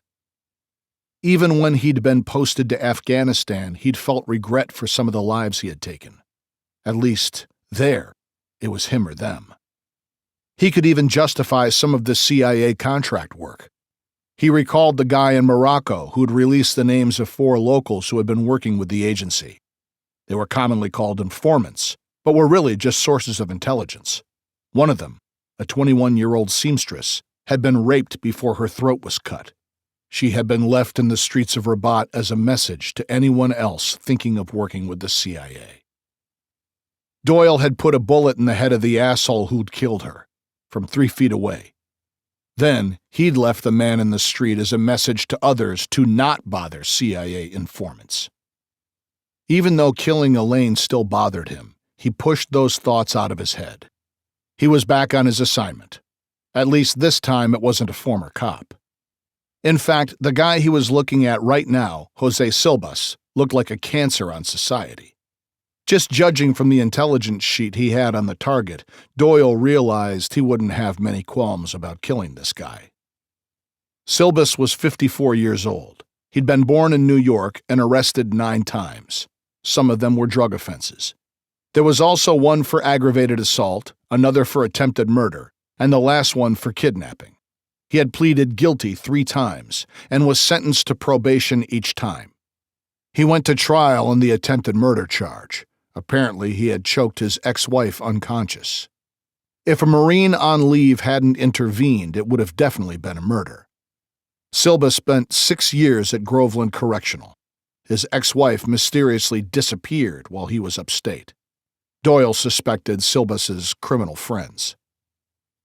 Doyle parked today's stolen car, a Honda this time, down the street from Silvas's apartment building. He used his pair of Tasco mini binoculars to count 3 windows over and 1 window up from the main entrance. He was looking directly into an apartment, but couldn't see anyone. He was pretty sure it was the right apartment. Doyle wasn't trying to make this complicated. He had a tool he'd bought from a hardware store in Queens. It was used in carpet installation. Heavy and straight with a deadly sharp point to it. It would be perfect. All he had to do was catch Silvas in the open, and he'd be done. No one cared about making drug dealers' murders look like suicides. These guys met violent deaths all the time. The 2 he'd already handled were easy enough. He'd made one look like autoerotic asphyxiation, where the guy choked himself to death in a sex game gone wrong. The second one he'd made look like a heroin overdose. There was another name on that list, but that guy had coincidentally died of an overdose on his own, weeks before Doyle arrived in New York. Go figure. Doyle noticed a couple walking down the street. They weren't so much a couple as a male and female walking together. He'd been around long enough to recognize a couple of NYPD plainclothes detectives. They went up the stairs and into the building. Shit. He brought his binoculars up to the apartment he was looking into before. He could make out someone walking into Silvas's apartment. Doyle didn't know what the cops wanted with Silvas. He didn't care, but he couldn't do anything right now. He would wait to act. Chapter 39. Rob Trilling attempted to read a file on his phone as he kept pace alongside Terry Hernandez. He wanted to mention to her that she could have given him the file ahead of time, but he decided things were already tense enough. So he was trying to fill in the blanks before they talked to a drug dealer named Jose Silvas. The man had done 6 years at Groveland Correctional, but didn't appear to have caused any problems in the 3 years since his release. He worked for a shipping company on the night shift. Unless that was some kind of cover. Hernandez stopped right in front of the apartment building. She turned to Trilling. "This shouldn't take too long. Then I thought we could check the warehouse to see who's coming and going. Do you have anything going on tonight?" Trilling said, "I have dinner plans." Hernandez let a smile slip out. "Really? Good for you." She took the steps up to the building without another word. Hernandez rolled her eyes at him when Trilling held open the front door. That was how he was raised. It was hard to break lifelong habits. To be fair, Trilling tried to hold the door for anyone walking into a building with him. As they walked down the second-floor corridor toward the apartment, Hernandez turned to Trilling and said, "Just a reminder, this is my case. You're assisting me. I'll ask the questions. You keep your eyes open for any threat. Got it?" Trilling nodded. Hernandez knocked on the door firmly. Even the way she knocked sounded official. A few seconds later, a bleary-eyed man wearing a white undershirt and shorts answered the door. He was balding, but kept his hair long and wild on the sides. A stubbly gray beard grew in patches across his chin. He stared at Trilling and Hernandez, but didn't say anything. Hernandez held up her ID and said, "Mr. Silvas, I'm Detective Hernandez, and this is Detective Trilling with the NYPD. We need to ask you some questions about the death of James Reyes." Silvas looked more interested when he heard the name Reyes. Why do you want to talk to me? His voice had a rough edge to it, like he had smoked most of his life. Hernandez said, We're not trying to make a case on you. Reyes's mother said you were his godfather. We just want to find out who shot and killed your godson. You and me both. But if I find out who it is, there won't need to be a trial. Trilling noticed that Hernandez let Silbus's threat of a potential felony slide completely. Silbus turned and motioned them into his apartment. Trilling stifled a cough from the smell of stale cigarettes and beer. All three of them sat at a small round table next to a window in the living room. Silbus looked between the two partners and said, Who do I talk to? Hernandez said, I'm going to ask you some questions. What if I don't want to talk to a woman? Then we're that much further away from catching the man who shot your godson. We really don't have time for bullshit, Mr. Silbus. Do you want to talk to us? How do I know you're tough enough to catch Jimmy's killer? Hernandez kept perfectly calm. If you want, after we're finished speaking, I'll kick your ass. Is that fair? Silbus smiled. You're a mean one. I like that. What if we just arm wrestle to see if I'll help? Trilling didn't like the look on Hernandez's face. He hoped she wasn't about to put him in an awkward position.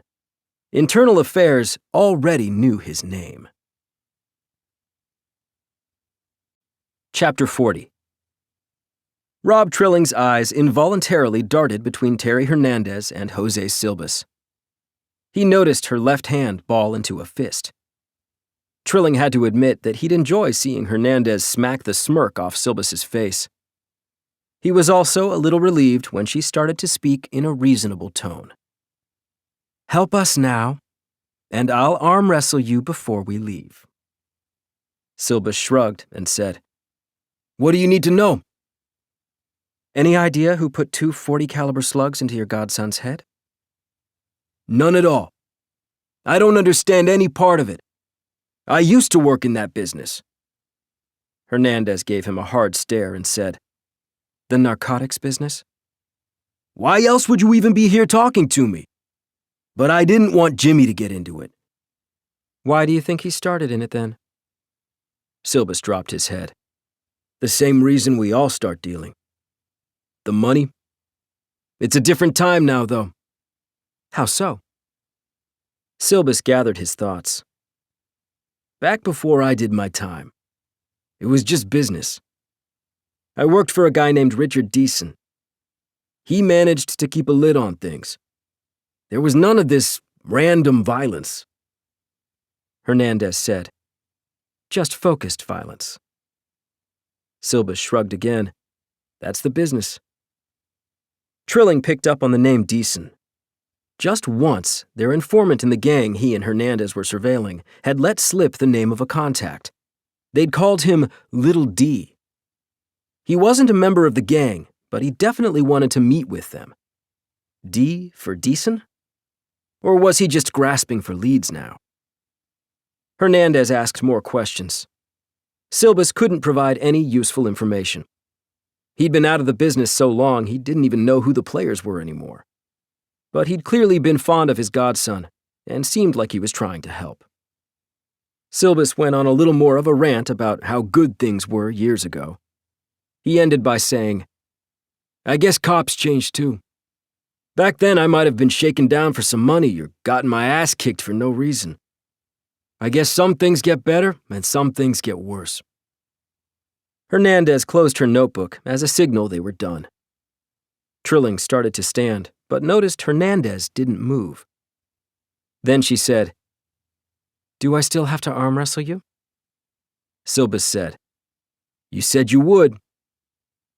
Hernandez didn't hesitate to put her right elbow down on the table and hold up her hand. Silbus smiled. Trilling wondered if he intended to try to hurt her.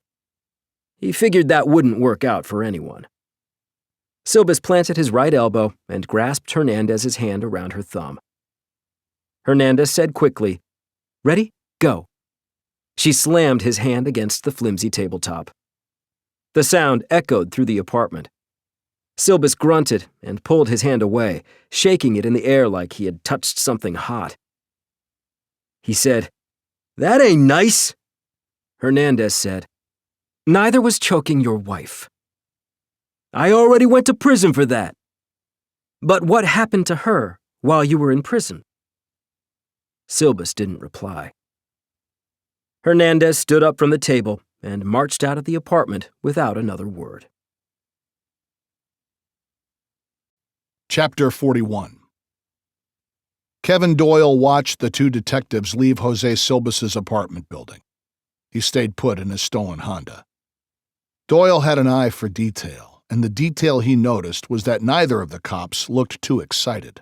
They'd probably just been in there asking Silbus some routine questions.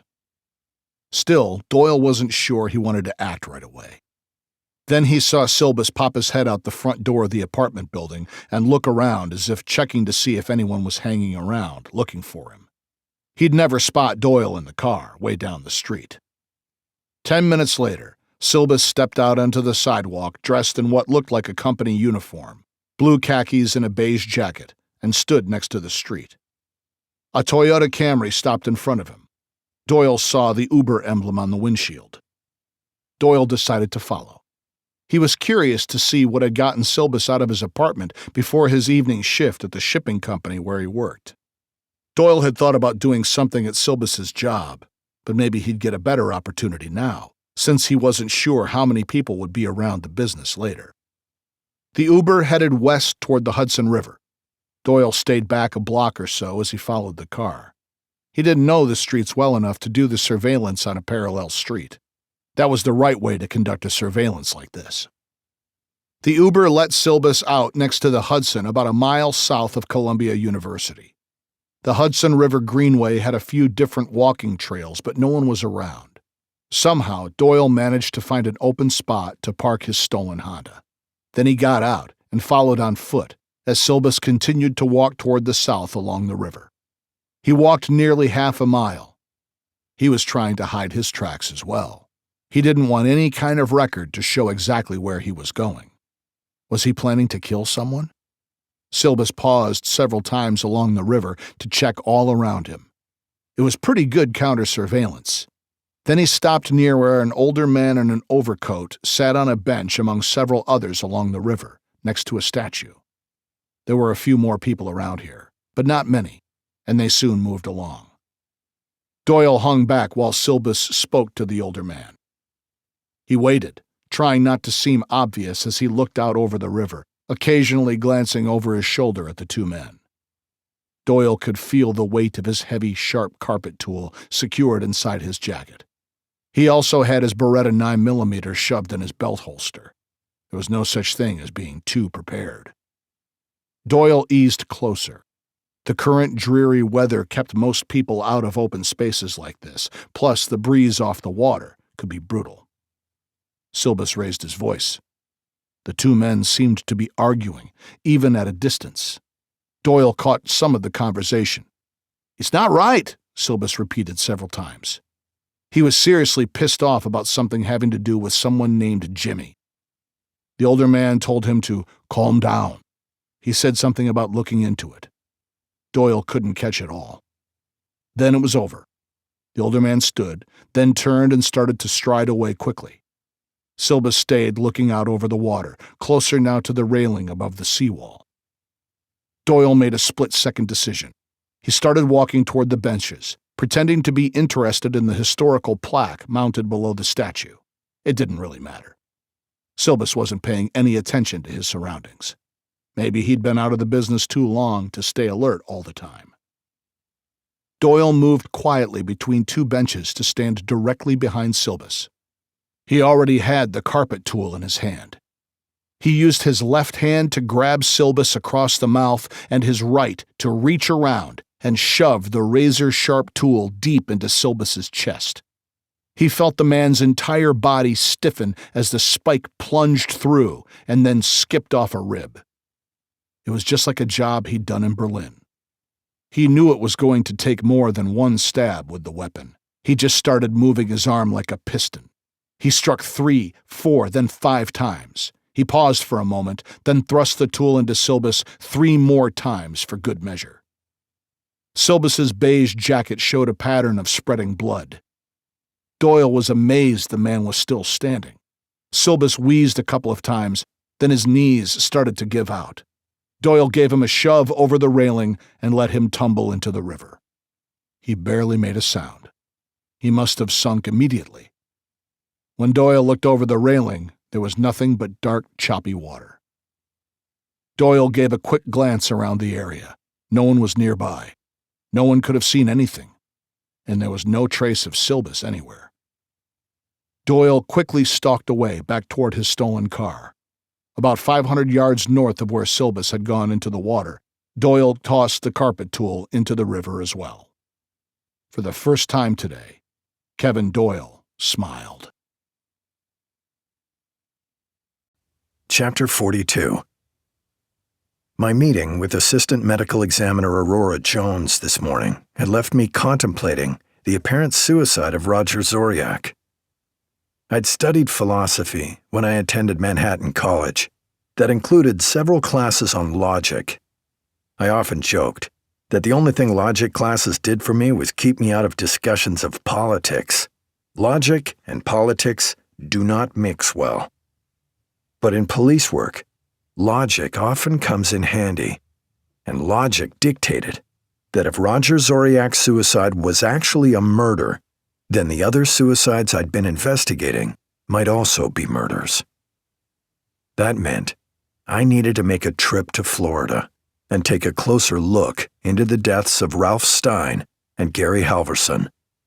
I had the reports, but although it was clear that their deaths were considered suicides, I'd never really considered the use of propane tanks as a method of suicide. After I did a little research, however, I discovered that wasn't as suspicious as it had originally seemed to me. Apparently, propane explosions had been used several times in suicides. There had even been another case in Palm Beach County, just north of where the 2 retired NYPD detectives had lived in Hollywood Beach, Florida.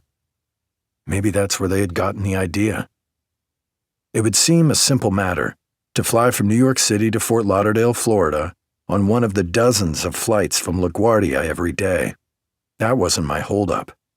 It was the unending bureaucracy of the NYPD. I couldn't approve my own travel, even though I was the acting supervisor of my squad. I took Celeste Cantor at her word that I could drop by any time. I wanted to propose this trip in person. It would be no big deal for her to approve it. Which is how I found myself at One Police Plaza, the single place in the greater New York City area I actively avoided. And why, 3 minutes after I entered Cantor's office on the second floor of the building, I stood in shock, hearing her deny my request. "I can't approve a trip to Florida on this case," she told me. "We're trying to keep it quiet, and any kind of expense will draw attention, if not now, in the future. I sent you all the reports from the explosion that killed Ralph and Gary. Why do you feel you have to go down there in person anyway?" "You know as well as I do that reports don't tell the whole story, Celeste. If you really want me to get to the bottom of this, I need to go to Florida." Cantor's assistant tapped on the door, then stuck his head in and said in a soft voice, "Everyone's waiting for you in the conference room." Cantor nodded impatiently. "Tell them I'll be right there, Chuck." She turned toward me and said, "Don't we have enough of these suspicious NYPD deaths here in New York for you to find out everything you need to know? Or is it in every New Yorker's DNA to go to Florida at some point?" She smiled at her weak joke. I said, "I hear what you're saying. I even understand it on one level. But now I'm in too deep on this case. I can't just walk away. I wouldn't think you'd want me to walk away." Cantor said, "You're a really bright guy, Mike. I have every confidence you'll figure this out." She started walking toward the door. Just as she slipped out of the office, Cantor looked over her shoulder and said, "Keep me in the loop on anything you find out." I didn't want to risk saying something I might regret. I took a breath and nodded. Then I followed her out the door and found myself alone and unprotected. As I headed to the elevator, I heard a voice yell out, "Bennett, what are you doing here?" I turned to see Internal Affairs Detective Sergeant Dennis Wu walking toward me. This visit had just gone from bad to awful. Wu said, "You supervising that madhouse while Grissom is on vacation?" I nodded. "Still working with that crazy Army vet, Rob Trilling?" "Are you deliberately trying to insult a young man who's done nothing but public service his entire adult life?" "No, I'm deliberately trying to insult you.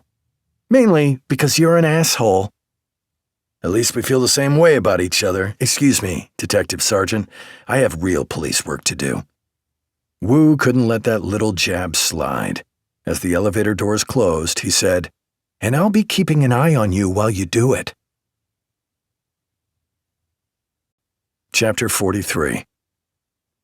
Brooding at my desk in Manhattan North Homicide after my meeting at headquarters, I had to admit I saw Celeste Cantor's point. But she was the one who'd brought this case to me, and now it looked like the real deal, not just a rumor or conspiracy theory.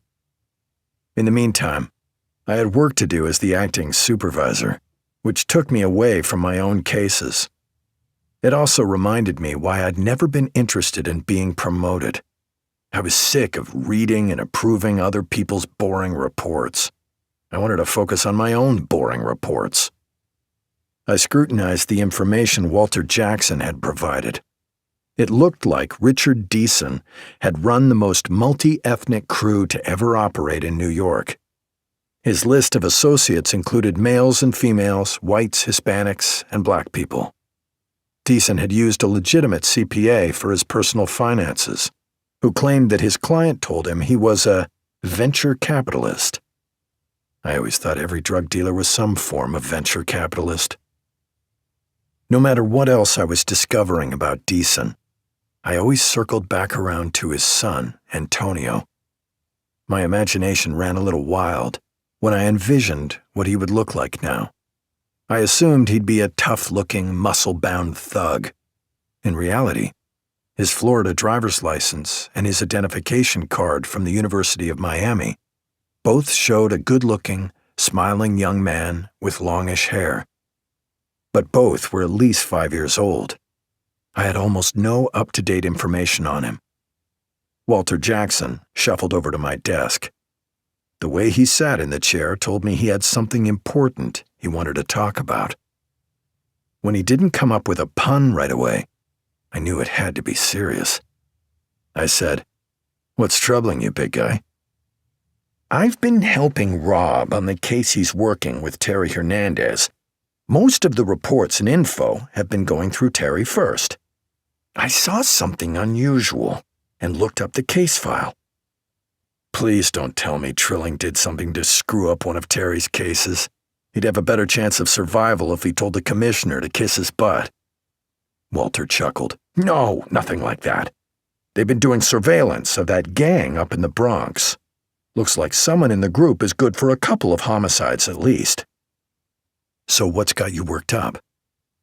"They have an informant inside the group who gives them pretty good intelligence about who comes and goes from the warehouse they call their headquarters, any outsiders they're setting up a meet with." "Okay, so they should be able to figure out who's good for the homicides by looking at the members of the gang and their associates, right?" "That's exactly what I was thinking. So I ran thorough backgrounds on everyone mentioned in their reports." He paused and looked at me. "Why am I starting to feel this has something to do with me?" Walter continued. "There's a guy the informant mentioned, someone Trilling hasn't heard him talk about before. I can't find background on the name at all. The informant called him Little D." Walter shrugged his broad shoulders. "He's a potential new supplier. Meeting with the gang tomorrow to talk business. Trilling and Hernandez are planning to convince the informant to wear a transmitter." "Little D? As in Little Deason? Antonio Deason?" Informant said he moved up here not too long ago. From Miami. Chapter 44. Walter sent Trilling our meager stock of 2 outdated images of Antonio Deason, just in case he and Terry spotted him tomorrow, while I brought Trilling up to speed on what else we'd been doing on Celeste Cantor's behalf. The frustrations of bureaucracy consumed me for the rest of the day, and I was the last one to leave the office. I wondered how Harry Grissom maintained his calm while dealing with bureaucracy and supervising the squad. He never seemed to have a problem finding funding for investigations. It felt like he won every argument with the bosses at One Police Plaza. If anything, my admiration for the man had grown in the last week.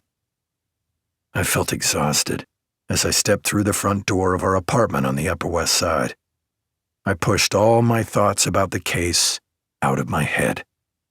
Between working late and Mary Catherine being in bed, I halfway expected anarchy to reign in our house. I was not far off.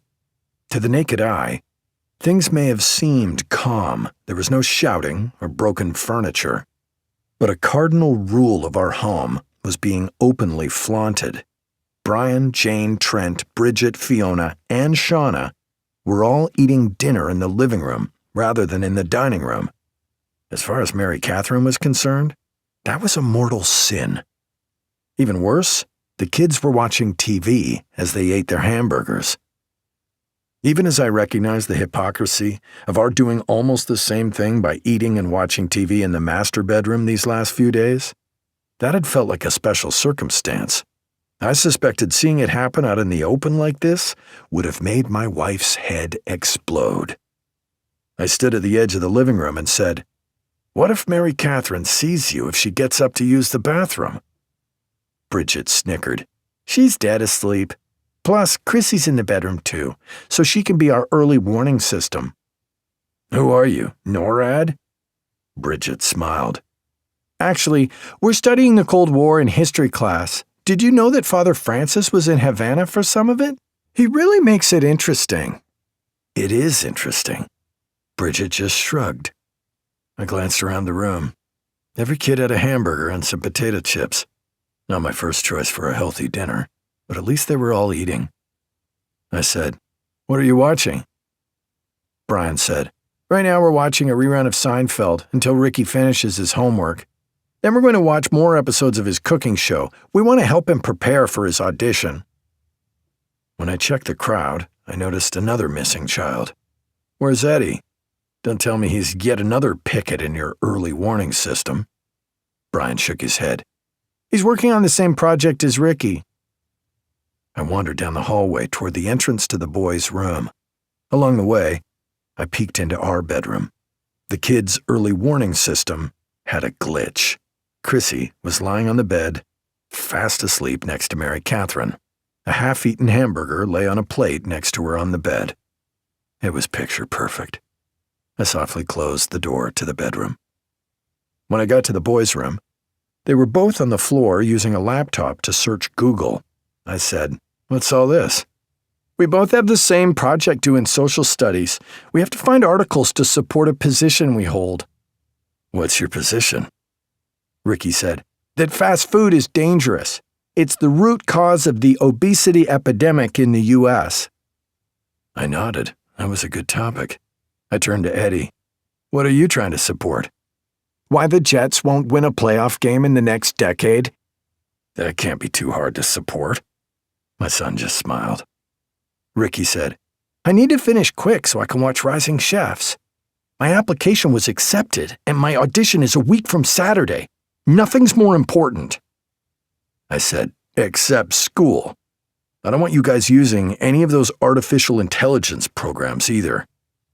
Eddie snapped his fingers and said, "We didn't even think of that. Thanks." I just shook my head.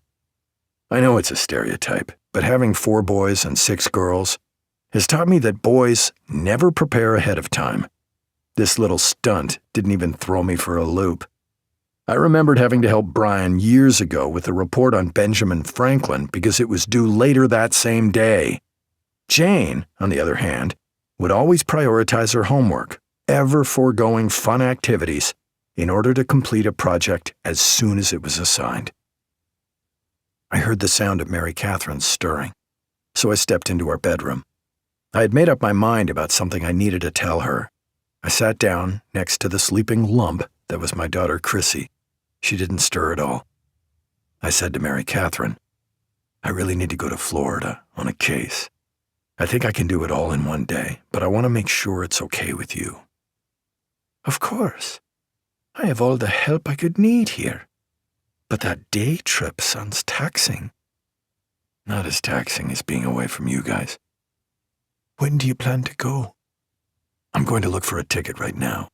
I'd like to go tomorrow morning." Mary Catherine patted my arm.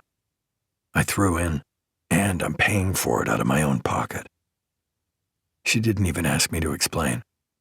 She trusted me and my judgment. That is the best kind of life partner. Chapter 45. I booked an early Thursday morning JetBlue flight out of LaGuardia and tried to make use of my 3-hour travel time to Fort Lauderdale. Flying out before the sun rose had been a little on the stressful side, but now I was safely tucked into a middle seat between an older man in the window seat who fell fast asleep as soon as the jet took off, and a woman on the aisle, loaded down with bags of tchotchkes she'd clearly collected during a tourist trip to the Big Apple. I discouraged any conversation by gluing my eyes to my iPad and reviewing the many files Walter Jackson had sent me. Most of the documents contained information I already knew. Some of them were just background. All of them revolved around Richard Deason. Say what you want about Deason. He created an effective organization. I've always wondered what would happen if guys like him decided to work for the government instead. If it hadn't been for the land sharks, Deason and his gang might have still been operating in the Bronx. Reading the old narcotics reports was like stepping back in time. The Sharks had been in 3 different shootouts with Deason's people. I remembered one of them in a midtown bar. It was an undercover operation that had gone wrong. 2 of Deason's goons shot the place up in an effort to cover their escape. Celeste Cantor herself had been one of the cops to stand her ground and save a lot of lives. There were also 2 instances in which witnesses against Deason and his people had been murdered. One of them was a U.S. Customs case. One of Deason's people had been caught trying to bring a kilo of heroin in through the port system. The guy agreed to cooperate, and 3 days later was found dead in his cell from a knife wound. Another inmate was charged with the crime, but never admitted to anything. It turned out that the man who committed the murder in the federal holding cell had owed Deason a ton of money. The theory was that Deason forgave the debt and set up the man's family for life, while also sending a message to others who thought about cooperating with the government against Richard Deason. Walter Jackson had also sent along everything he could find on Richard Deason's son, Antonio. It wasn't much. He'd found Antonio Deason's signature on some kind of form from Con Edison, then traced it back to an apartment owned by a holding company. It looked like Antonio was living in Soho. It also looked like he had made a mistake by signing the Con Ed form. But that's where Walter's information ended. Using some contacts, I was able to get a hold of a Florida Department of Law Enforcement special agent who was aware of the explosion that killed Ralph Stein and Gary Halverson. FDLE generally didn't get involved in cases like this. They were supposed to go after criminal organizations and public corruption. Luckily, I had reached someone willing not only to help, but also to meet me at the airport. It was mid-morning when we landed. I hadn't even had a chance to dig my phone out of my pocket after disembarking, when a tall woman with short brown hair stepped in front of me and said, "Michael Bennett?" I nodded. She stuck out her hand and said, "I'm Carol Frederick. I'm with FDLE. I've got a lot to do today, so let's get a move on." She turned and started walking quickly. I liked her. A lot. Chapter 46. FDLE Special Agent Carol Frederick drove us down to the town of Hollywood to take the causeway over to Hollywood Beach. She drove like a New Yorker, cutting in and out of traffic with just a quick wave or an occasional middle finger. To make conversation, I said, I was curious to come down here and see some of the infamous Florida Man activities. Anything weird or unusual would be fine with me. An alligator thrown through a Wendy's drive-thru, or a man who uses a python for autoerotic stimulation. Frederick gave me a mercy laugh. Then she said, The only problem with all those Florida Man stories is the media never mentions that the dumbass doing something stupid is almost always originally from somewhere else. There is a reason Jersey Shore was filmed in Jersey. I laughed too.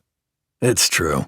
I guess we definitely have our share of morons in the greater New York and New Jersey area, and it's no secret that tons of New Yorkers move to Florida. I'll keep that in mind next time I read a story about something crazy going on in Florida. Whatever it was might have been caused by one of our own. That seemed to satisfy her. As she drove, Special Agent Frederick said, After we spoke, I did a little research into you. Why is a big deal homicide detective like you coming down to look at a double suicide? It could be part of a bigger case. The fact that she'd researched who I was told me she was pretty sharp. I decided to turn things around on her. I've got a question for you. She smiled like it was a game. Ask away. Why is a big deal special agent with the chief law enforcement agency for Florida looking at a double suicide? Touché, I deserved that. She smiled again. She had one of those smiles that could disarm you just before she eviscerated you. I could tell she knew what she was doing, and she appreciated challenges. Finally, she said, I'm on the Joint Terrorism Task Force. We look at any kind of explosion or serious fire just in case it's not what it seems. In this case, the Hollywood cops did a good job and examined all aspects of the incident. They even picked up a computer keyboard that had been blown out of the house. One of the men who died, Gary Halverson, had written a goodbye note to his niece. Apparently, he had advanced lung cancer. His fingerprints were still on the keyboard. We headed south on State Road A1A into Hollywood Beach. Traffic was lighter. I focused on the surroundings. Everything here was greener and brighter and warmer than New York. After a couple of quick turns, we came up to the shell of a small house. Not only were the windows and doors blown out, the heat from the fire had even melted the plastic siding, making the house look like something out of a horror movie. Special Agent Frederick and I exited her car and walked around examining the house. I didn't really know what I was looking for. Maybe I just needed to tell myself I had gone to the scene in person and done everything I could. I shook my head and said, Who uses propane tanks to commit suicide? It happened up in Palm Beach County. I know. I read the story online about the deputy U.S. Marshal who used propane tanks to commit suicide. But it seems like an outlier. Frederick shrugged. Everything is an outlier until it's not. Maybe this is a new trend. If you have any doubts about the suicide or any information, I'm all ears. It was refreshing to see someone with such an open mind. There was no pretext. She was interested in getting things right. I wished I saw more of that from government employees. I eased off the topic by saying, I guess I've never seen it in New York because not many people have propane-powered barbecue grills. Well, you can't blame Florida Man when this was done by 2 retired cops from New York. She had a point. I smiled and said, Touché. Chapter 47. We spent a little while longer, looking around at the burned-out remains of the small house. I knew from the reports that Ralph Stein's sister had witnessed the explosion while walking nearby with her 2 grandchildren. The sister had already given several statements, but Special Agent Carol Frederick had managed to schedule us another interview with her for later in the day just to be on the safe side. She'd taken the initiative and set that up on her own, on short notice, I appreciated the effort. Frederick stood next to me as I poked around the house and said, "Clearly, you think there's more to this case." "What do you think?" "I looked through the reports and I did a couple of interviews. Everyone said the same thing. Stein and Halverson were perfectly nice neighbors who mostly kept to themselves. A few people noted that they were pretty heavy drinkers. Sounds like a lot of people I know, especially retirees. We're still waiting on the toxicology report, but my guess is they were pretty loaded at the time of the incident." "Are there any bars close by?" Special Agent Frederick thought about it and said, "There's a little place called Hollywood Squares less than a mile up the road." "Hollywood Squares? Really? Like the old TV game show?" "Been there a long time. I guess they're just trying to capitalize on the city's name. It's not a spring break kind of place. You can get a burger, but it's mostly alcohol sales to older, serious drinkers. Most of them live on this side of the Intercoastal." Every community had bars like this, and every bar had a bartender who was much more observant than people thought. "Could you stand a hamburger?" "You think we should talk to the bartender?" I just smiled. Carol Frederick reminded me of Terry Hernandez, always thinking and usually a step ahead of me. Hollywood Squares was exactly as I'd imagined it. A one-story cinder block building with few windows and a flat roof. There were 2 cars in the gravel parking lot, an old pickup truck and a Ford Escort with cardboard where the rear passenger window should be. Painted on the front, around a single window and door, was a mural with manatees and dolphins swimming around the words, Hollywood Squares. A caricature of the famously campy 1960s game show panelist and comedian Paul Lynde poked out from the H in Hollywood. We opened the front door, stepped inside, and I was surprised to find the place not nearly as dark and dingy as I'd expected. There were 2 TVs, both playing ESPN. 2 men sat at the bar. One was eating a hamburger and drinking a beer. The other was just drinking a Budweiser from the can. Neither bothered to turn around to see who had just entered the bar. The bartender was a woman in her 50s, with dyed blonde hair and a pretty face. We ordered hamburgers and beers. Then Special Agent Frederick took a moment to chat with the bartender and ease her into a few questions. The bartender's name was Leslie Hodge. She'd been the manager of this place for more than 20 years.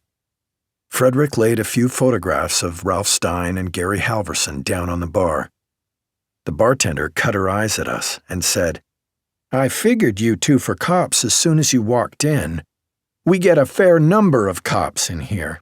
I was sorry to hear about Ralph and Gary. They were all anyone talked about for a couple of days after the explosion."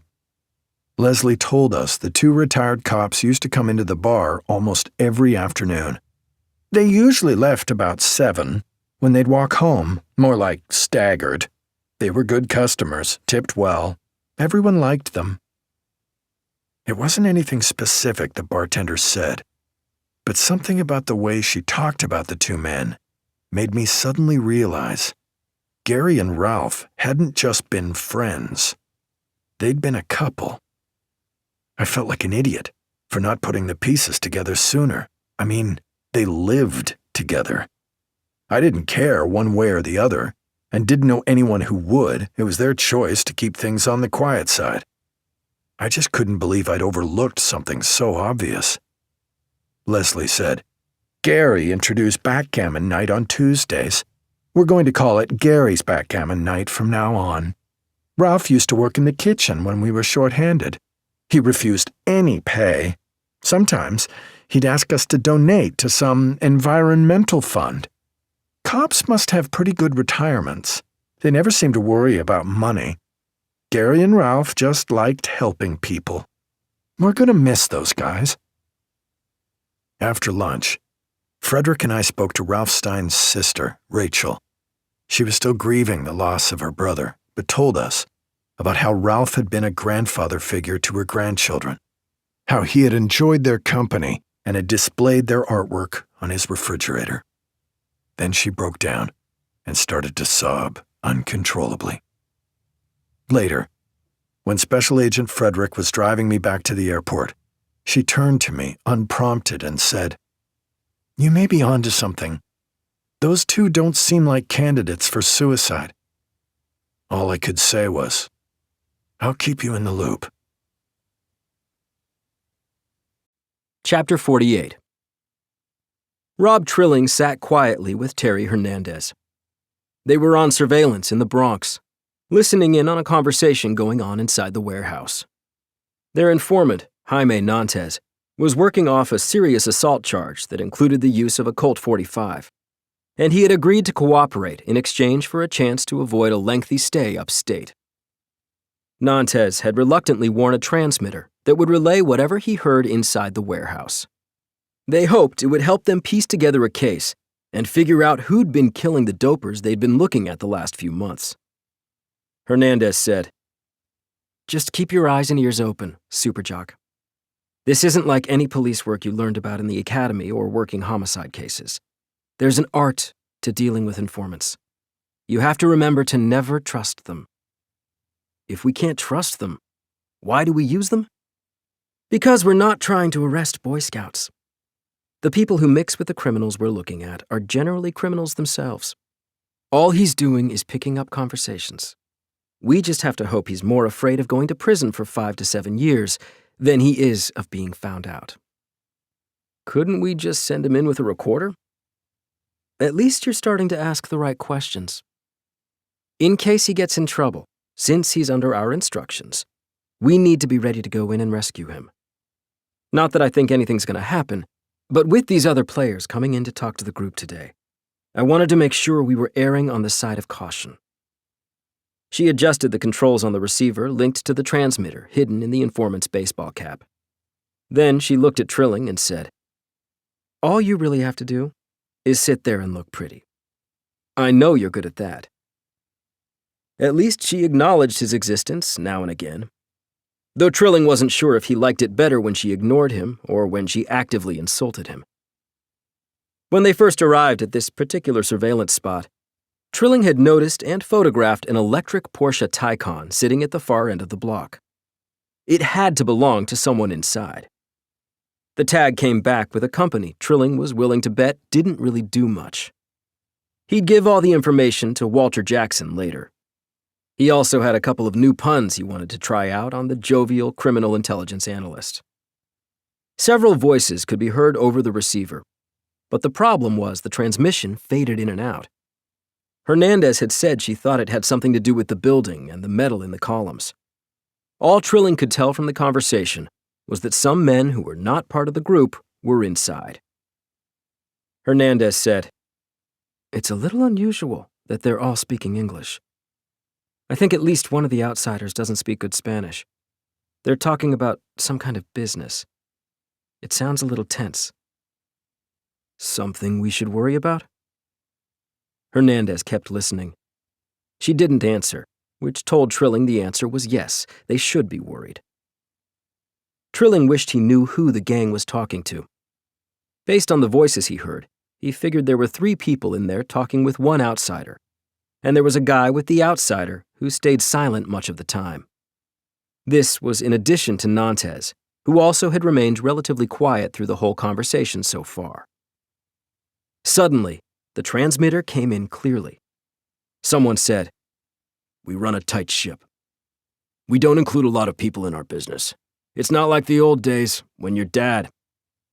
The transmission faded out.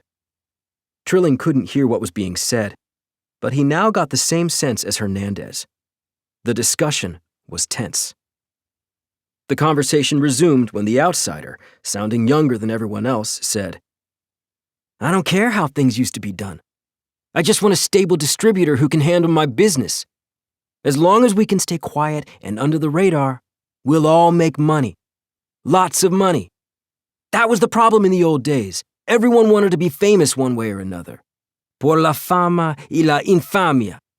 Whether it was being the biggest gangster in town or getting their names on buildings, everyone was a show-off."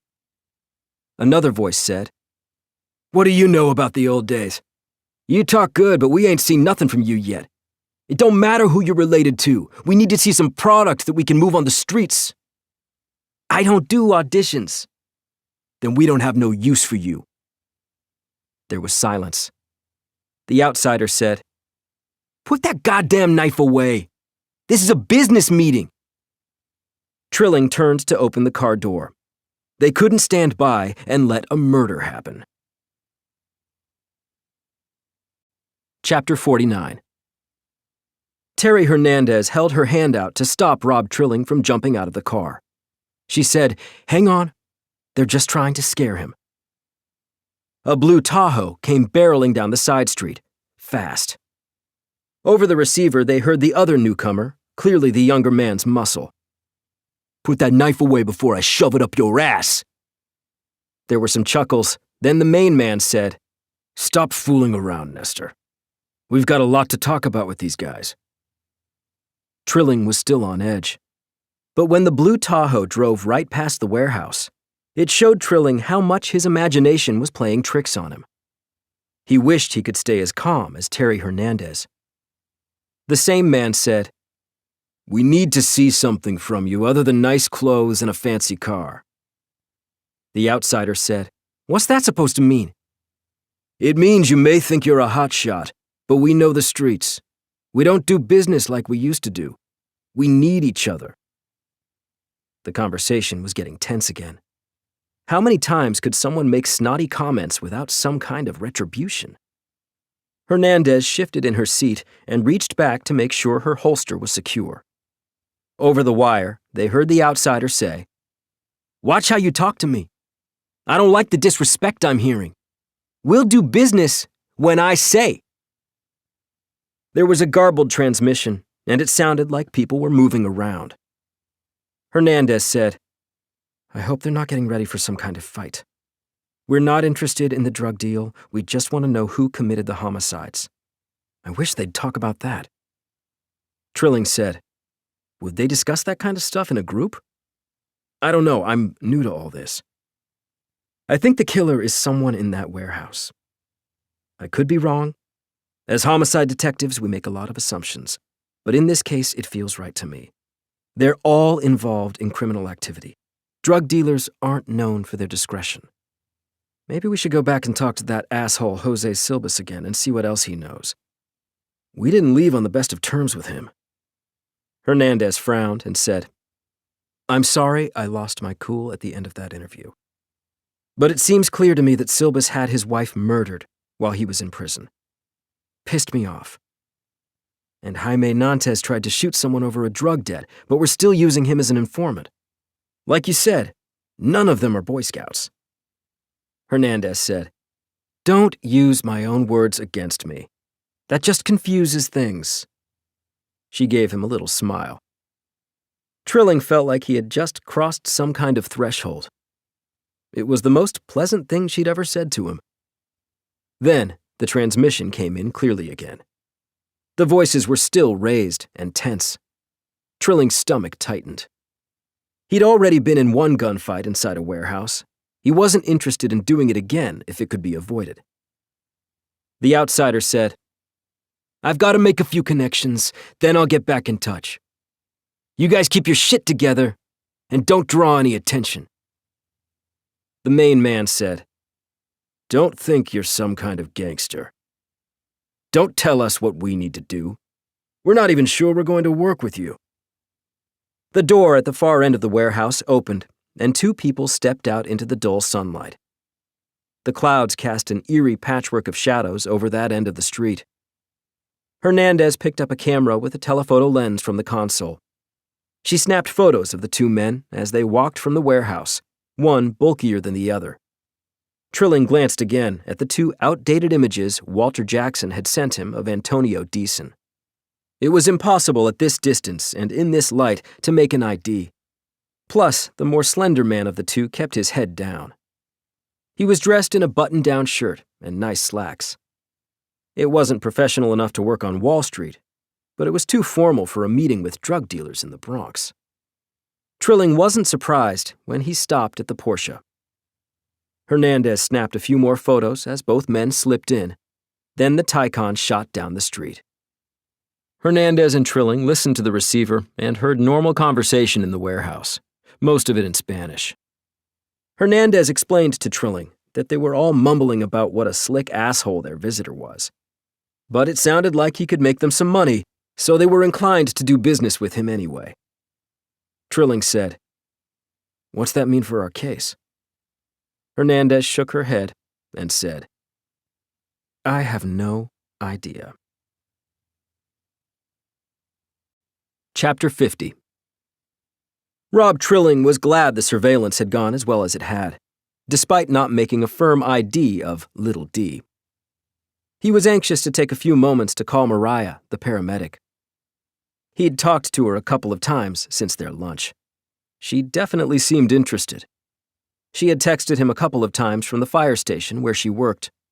On one of the texts, she'd added at the end, "Be careful out on the streets." It was nice, and the first time a woman other than his mom and sister had ever shown concern about his safety. Before Trilling could get out of the SUV with Terry Hernandez, though, she wanted to go over what they'd learned. Hernandez said, "We found out a few things today. This group is doing business with outsiders, and the dead men we're investigating all seemed to have been associated with them, either working together or as rivals. We need to find out what they had in common. How does this new outsider figure in? Were they in favor of or against doing business with him? Did the victims all know something that someone else needed to keep quiet? Was there some financial aspect to their murders? Was there an emotional reason these men were targeted? Those are the main reasons homicides are committed: passion, money, or silencing someone." Trilling almost felt like he should be taking notes. Hernandez may have been rough and stern with him, but she definitely knew what she was talking about. He was learning a lot. He couldn't wait to get back to the office to talk all of this over with Michael Bennett. He found his senior partner always had a way of putting things in perspective. Plus, who knew if any of what they'd heard today could be of help in Bennett's investigation? As they sat in the SUV, he and Hernandez noticed an elderly woman with a walker start to cross the street alongside a little girl who was probably 7 or 8. The little girl held on to one side of the walker as the woman slowly made progress from one sidewalk to the other. Hernandez said, "Let's see if we can track down our informant and debrief him. Maybe he can fill in the blanks of what we missed and identify the outsider more clearly." Trilling nodded. Their standard method for talking with Nantes was to drive around in Hernandez's car so no one saw them sitting and talking somewhere, like at a restaurant. Hernandez would have Trilling sit in the back seat, directly behind the informant, in case he did something unexpected and the situation turned bad quickly. Trilling understood her concerns. He hadn't dealt with a lot of informants, but none of them seemed particularly stable or trustworthy. Trilling got out of the front seat and went to open the rear passenger door so he could slip into the back of the SUV. When he opened the door, the wind caused several papers to blow out onto the sidewalk, and he had to chase down a couple of the sheets. As he recovered them, he noticed the elderly woman and the little girl about halfway across the street, and a delivery van rounding the corner way too fast. Acting quickly, Trilling darted into the street and managed to grab the woman around the waist and the little girl under her arm, pulling them out of the way of the speeding van. The three of them basically fell onto the street, a few feet away from where the van swerved, missing the pedestrians but clipping the walker, sending it flying through the air. The van slowed for a moment, then the driver hit the gas and fled the scene. The woman on the ground started to speak in Spanish. From her tone, Trilling thought she was scolding him. Hernandez hopped out of the SUV and reached them in a couple of steps. She started speaking to the woman in Spanish as she helped her to her feet. Trilling still had the little girl in his arms. After they had all made it safely to the sidewalk, Trilling recovered the mangled walker, then turned to Hernandez and said, "I'm not sure what she's so angry at me about." Hernandez laughed. "Why do you think she's angry?" "Her tone, and how loud she is." "She's excited. She's saying God sent an angel down to protect her and her granddaughter." The little girl hugged Trilling around his leg. Then the old woman stepped over and gave him a hug as well. It confused him. He wasn't sure what to do. The elderly woman motioned him to bend down. She kissed him on the cheek and said something else. Hernandez smiled and said, "She wants you to come to dinner Sunday night." Trilling couldn't hide the grin that swept across his face. He said, "I wish I could, but I've already got an invitation to Sunday dinner." The detectives stayed with the woman, helping her and the little girl make it to an apartment half a block up from where they'd almost been killed by the delivery van. Once the woman and the girl were inside, Hernandez turned to Trilling and said, "You just turned the term super jock from an insult into a compliment. I've never seen reflexes like that. If you hadn't been there, that little girl and her grandmother would have been dead meat. The way that delivery guy took off, he probably would have fled even if he'd hit them. I'd say you've earned the rest of the day off." Trilling smiled. All he really wanted was time to call Mariah. Chapter 51. It was pretty late by the time I got back to my apartment on the Upper West Side. The early morning flight and investigation in Florida, followed by a 2-hour flight delay out of Fort Lauderdale, had really taken it out of me. The only thing I could think about was sprawling on the bed next to Mary Catherine and being unconscious for as long as the kids would let me. I'd been turning over the case in my mind for hours. Each of the retired cops' deaths had some odd aspect to it. Even FDLE Special Agent Carol Frederick had agreed that Ralph Stein and Gary Halverson weren't candidates for committing suicide. But the one thing they all had in common was a connection to the old Richard Deason case. I entered the apartment like I was a second-story man. I was quiet and deliberate. I managed to open, close, and relock the front door without waking anyone. I stood in the darkness of the entryway and listened for a moment. It was one of the few times in the last decade I could remember the apartment being this silent. I was hungry, but more tired. I padded back to our bedroom, still working hard not to disturb anyone's sleep. I quietly eased open the door to the master bedroom, hoping to avoid any of the usual creaks. As I turned in the dark after closing the door softly, a voice startled me. "I was starting to worry about you." Mary Catherine flicked on the light next to the bed.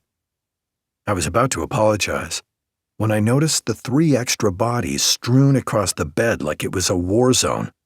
Shauna and Chrissy were lying sideways near the foot of the bed, and Trent was sprawled with his head resting on Chrissy's leg and his feet on my pillow. They all snoozed peacefully. I gave Mary Catherine a look. She shrugged and said, "I'm a soft touch. When they come in and want to spend a few minutes with me, I can't say no." "What are you doing awake so late?" "Are you kidding? I sleep all day. At some point, my body rebels and makes me stay awake. It's okay. I've done about 200 Sudokus and found a Wordle archive online. It keeps my mind active." I eased onto the bed next to her, on the opposite side from Trent, and ran my fingers through her hair. Then I leaned down and kissed her on the forehead. "How do you feel?" She let out a long sigh. "I really don't know. It's only been a few days, but I feel like I've been stuck in this bed for months. I feel useless. Worse, the kids have gotten by just fine without me. No one's been late to school, and either Jane, Brian, or Juliana has gotten everyone to all their activities. Ricky supervises the kitchen and meals, while I just sit here like a big lump." "Don't be silly. You're not all that big." She punched me in the arm as I grinned. "Now be serious with me. How do you feel physically?" Mary Catherine bit her lower lip. It was one of her easy tells for when she's anxious. "I don't know how to answer that. I don't feel lightheaded or faint like I did the other day, I'm just so worried about the baby. We went through so much just for me to get pregnant. I stroked her hair as I tried to word my next comment as carefully as possible. We might need to be prepared for the worst. We can try again and again, but your health is the most important thing to me. Prepared for the worst. Failure's not an option. I chuckled, and Mary Catherine wrapped her arms around me. She scooted over a bit and had me lie down next to her without shooing away the children. I popped off my shoes, but kept all my clothes on. I was so tired. I felt like I was falling into a cloud. She said softly, "Tell me about your Florida trip." I was going to tell her about the FDLE agent. I was going to explain how helpful Special Agent Frederick had been and how much she reminded me of Terry Hernandez. Before I began, I decided to take a moment to rest my eyes. The next thing I knew, the kids were scurrying around, getting ready for school. I was still in my clothes and lying on the wrong side of the bed, next to Mary Catherine.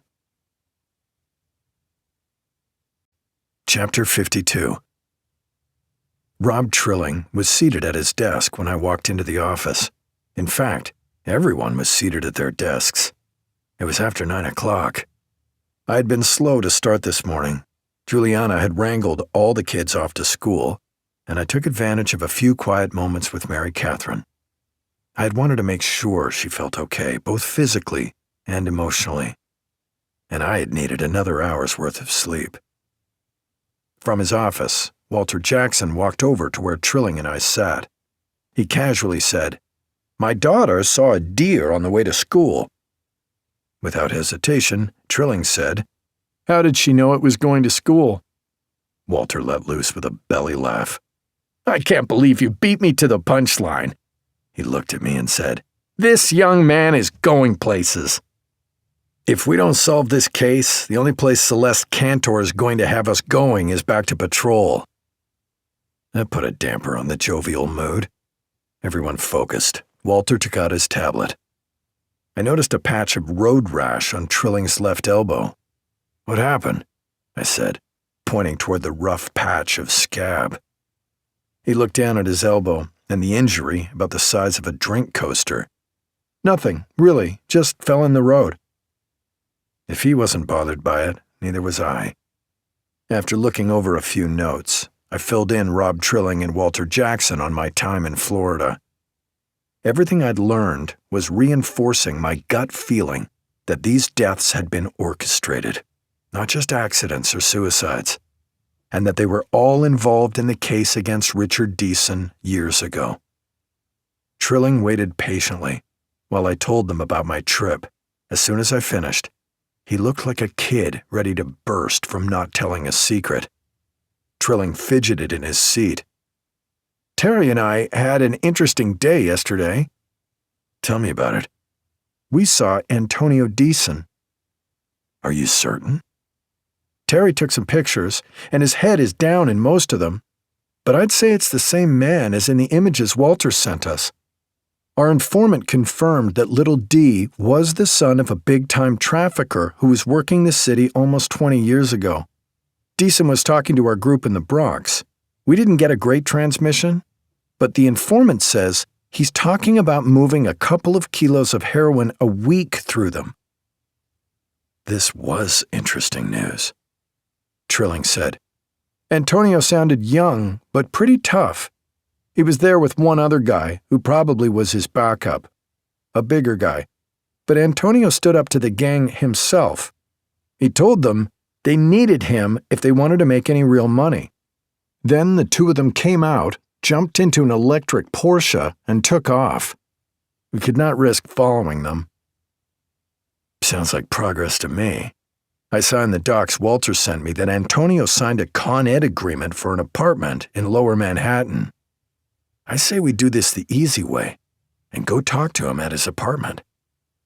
Then Walter said, "I've done a little more digging, and there's something else we might need to look into." From the way he'd said it, I could tell it meant we had a lot more work to do. Chapter 53. Walter Jackson looked at his tablet like he was a sports reporter about to run through some stats on the Yankees. Trilling and I both leaned forward in anticipation of whatever he was about to tell us. The big man made the wooden chair creak as he shifted his weight. He waited a few moments, then let out a sigh. I had to say, "Come on, Walter, is this for dramatic effect? What's so important?" "My mom always says to make sure we have everything straight when trying to explain something. You sound like my daughters, always rushing me." Now, that's a shocker. I couldn't imagine why anyone would want to rush you. I smiled to let him know I was just joking. "Seriously, what have you found?" Walter got to the point. "In all the research I've done on Richard Deason and now Antonio Deason, I kind of neglected the wife's background." Trilling said, "Didn't she die, like 6 years ago?" "She did. Richard Deason's wife Isabel died at age 47 of complications from cervical cancer at Jackson Memorial Hospital in Miami. Antonio went to college there to be close to family." I snapped my fingers and said, "It's about her family, right? And that's why I like working here. I'm surrounded by smart people. Yes, it's about the wife's family. This is what I needed to tell you." Sometimes Walter liked to put on a show, to earn a little extra praise for his extraordinary efforts. I wasn't against it. He constantly amazed me with his ability to dig out small details that sometimes made a big difference in a case. This time, as he looked down at his tablet, he said, "She was from a wealthy Panamanian family. I mean super rich. Rockefeller rich." "We got it." He smiled, showing me he was intentionally annoying me. "Her family name is Vega. Isabel graduated from the University of Panama with a degree in economics.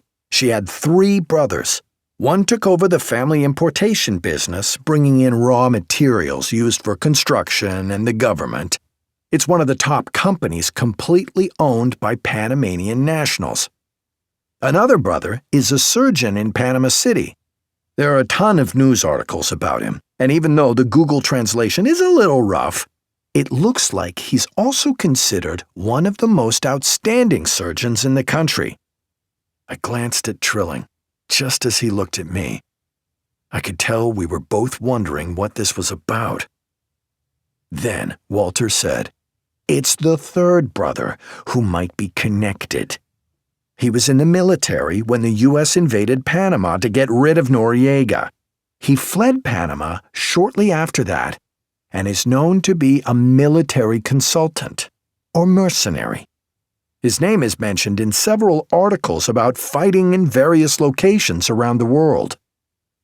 I blurted out, "You think he could be the one orchestrating these deaths? Maybe in some way to avenge his brother-in-law or help his nephew?" Walter shrugged. "I don't necessarily think he's a viable suspect, although I have all of his vitals and as many pictures as I could find of him. But he does run in circles that I suspect might be able to hire someone to do something like this. Maybe an American. Someone who would blend into the fabric of New York." Trilling chimed in. "Everyone blends into the fabric of New York." Walter nodded, then added, "But what about the fabric of Hollywood Beach, Florida, or Westchester County? I think it's an avenue we might want to consider." I reached over and nabbed Walter's tablet from him to scroll through what he had on the new suspect. The brother's name was Gonzalo Vega. There was a picture of him as a 21-year-old lieutenant in the Panama Defense Forces. There was also a picture of the whole family from a newspaper. His sister, Isabel, was a few years younger than him. It also spoke to the wealth and power of the family. Who gets a family photograph in the main newspaper of their country? The last photo of him was from about 4 years ago. He would have been about 50 then, but he still had the look of an active military member, lean and fit with short dark hair. I handed the tablet to Trilling. He scrolled through the files as well. I was wondering where we went next. Trilling answered when he said, "When do you want to go talk to Antonio Deason?" I had to like that can-do attitude from my new partner. Chapter 54. Kevin Doyle sat in a diner on the Brooklyn side of the Brooklyn Bridge. He was reading a number of news feeds on his iPad. He had connections with military suppliers and former government operatives all over the Western world. He used to be sent on important missions that the people who hired him said were a matter of national security. Now he was stuck in New York, killing old men and women, and he wasn't clear on the reasons. He'd been told why he had to do it, he just wasn't as certain as his employer that it was necessary work. Doyle liked the diner. This was his 4th time here this week. It wasn't anything fancy. When you ordered coffee, your choices were black or with cream and sugar. He appreciated the simplicity of ordering coffee without having to go through a list of what he wanted or didn't want. Best of all, the same friendly waitress had been there every morning. Her name was Tammy, and she'd told him that she was training for an Ironman triathlon. She'd also shared that her uncle owned the diner, though he was a terrible boss who treated both her and her mother terribly. At least she got to pick what shifts she wanted to work so she could fit in her training. He always sat at the far end of the counter so that if Tammy had a few free moments, she could come over and chat with him without anyone else too close. Today he was in a little later than usual, after the breakfast rush. There was one person at a small table near the front door and 2 others at the other end of the counter. Tammy came down with a fresh pot of coffee. He could tell by her biceps that she was an athlete, but she also had a pretty smile. Doyle asked, "What's your workout for today?" Tammy said, "It's an easy jog. I thought I might even take the subway and run into Central Park, just for a change of scenery." She poured some coffee into his cup, then said, "You look like you're in pretty good shape. Want to go for a run with me?" Doyle couldn't hide his smile. The only problem was he needed to keep a low profile while he was here in New York. He remembered an unfortunate situation in Berlin when a girl he'd had a one-night stand with almost gave him away to the police. It was after he'd eliminated a right-wing extremist who was becoming too popular for some people's tastes. Doyle had been afraid for a little while he might have to eliminate the young German woman too, but he'd managed to get out of the country without doing anything drastic. He was still distressed about killing Elaine and didn't want to make the same mistake here. Then he looked up at Tammy's bright smile and couldn't help himself. "That sounds like fun, as long as you don't run me into the ground." She giggled and said, 6 miles, then we'll do a little ab work. That's it." "Yeah, but at what pace?" "I'll let you set the pace." He realized this girl really did want to spend some time with him. They made a plan to meet later. Then she rushed off to help other customers. Doyle laid down twice the amount of the bill and gave her a quick wave as he headed out the door. He left the diner in the best mood he'd been in since arriving in New York. Chapter 55. One of the things I liked most about working with Rob Trilling was that he was not a procrastinator. He didn't find other things to do when we had an interview or some other casework to complete. We wasted very little time between making the decision to talk to Antonio Deason face-to-face and actually arriving on Green Street in Soho, looking for his building. We found the building quickly. It's pretty easy to find things down in Soho. This was a typical 6-story red brick building with a clothing store on the first floor and the building's entrance a little farther down. We walked past the recessed entry quickly to see how secure the door was. There was no doorman, but the door had a good security system. The building was by no means flashy. I would call it nice, maybe even trendy. But there were plenty of more luxurious buildings a big-time dope dealer who drove a Porsche could live in. I wasn't worried about his housing tastes at the moment. All I wanted to do was get inside the building without having to buzz Antonio Deason's apartment. Surprise is often the key to a good interview. If we tried to buzz our way into the building, he could simply refuse to let us in. But if we knocked on his door, he'd be more likely to open the door, assuming we were the super or a neighbor. Then we might get a chance to talk. Trilling said, "I don't see his Porsche parked anywhere on the street." I doubt he'd want to park on the street. He probably has a garage somewhere nearby where he keeps it. Trilling and I were both dressed casually, and we blended in with the crowd strolling along the street. I said, "Let's take a stroll around the block and see if we can find a better way to get into the building." We fell into an easy conversation as we ambled down the sidewalk and pretended to window shop. It was a minor respite in what had been a busy week, and really my first chance in days to talk with Trilling one-on-one. As we walked, Trilling turned to me and said, "You ever get tired of this?" "What? Walking around Lower Manhattan or investigations?" Trilling gave me one of his looks, and I knew exactly what he meant. I said, "Sure, everyone gets a little tired of something they've done for so long. But then I get a note from someone I helped years ago, or we catch a killer before he can kill again, and I'm back to being excited about my work. I don't know how many people can say that." As usual, Trilling didn't say anything else right away. After we walked around the corner, I said to him, "What about you? Is the job wearing you down already?" "No, not really. You and Terry keep me busy enough that I don't even think about getting bored or complacent." "Is Terry still tough on you?" "I've had tougher in the military." "I bet. It always takes Terry a while to warm up to someone. She barely spoke to me the first few cases we worked together."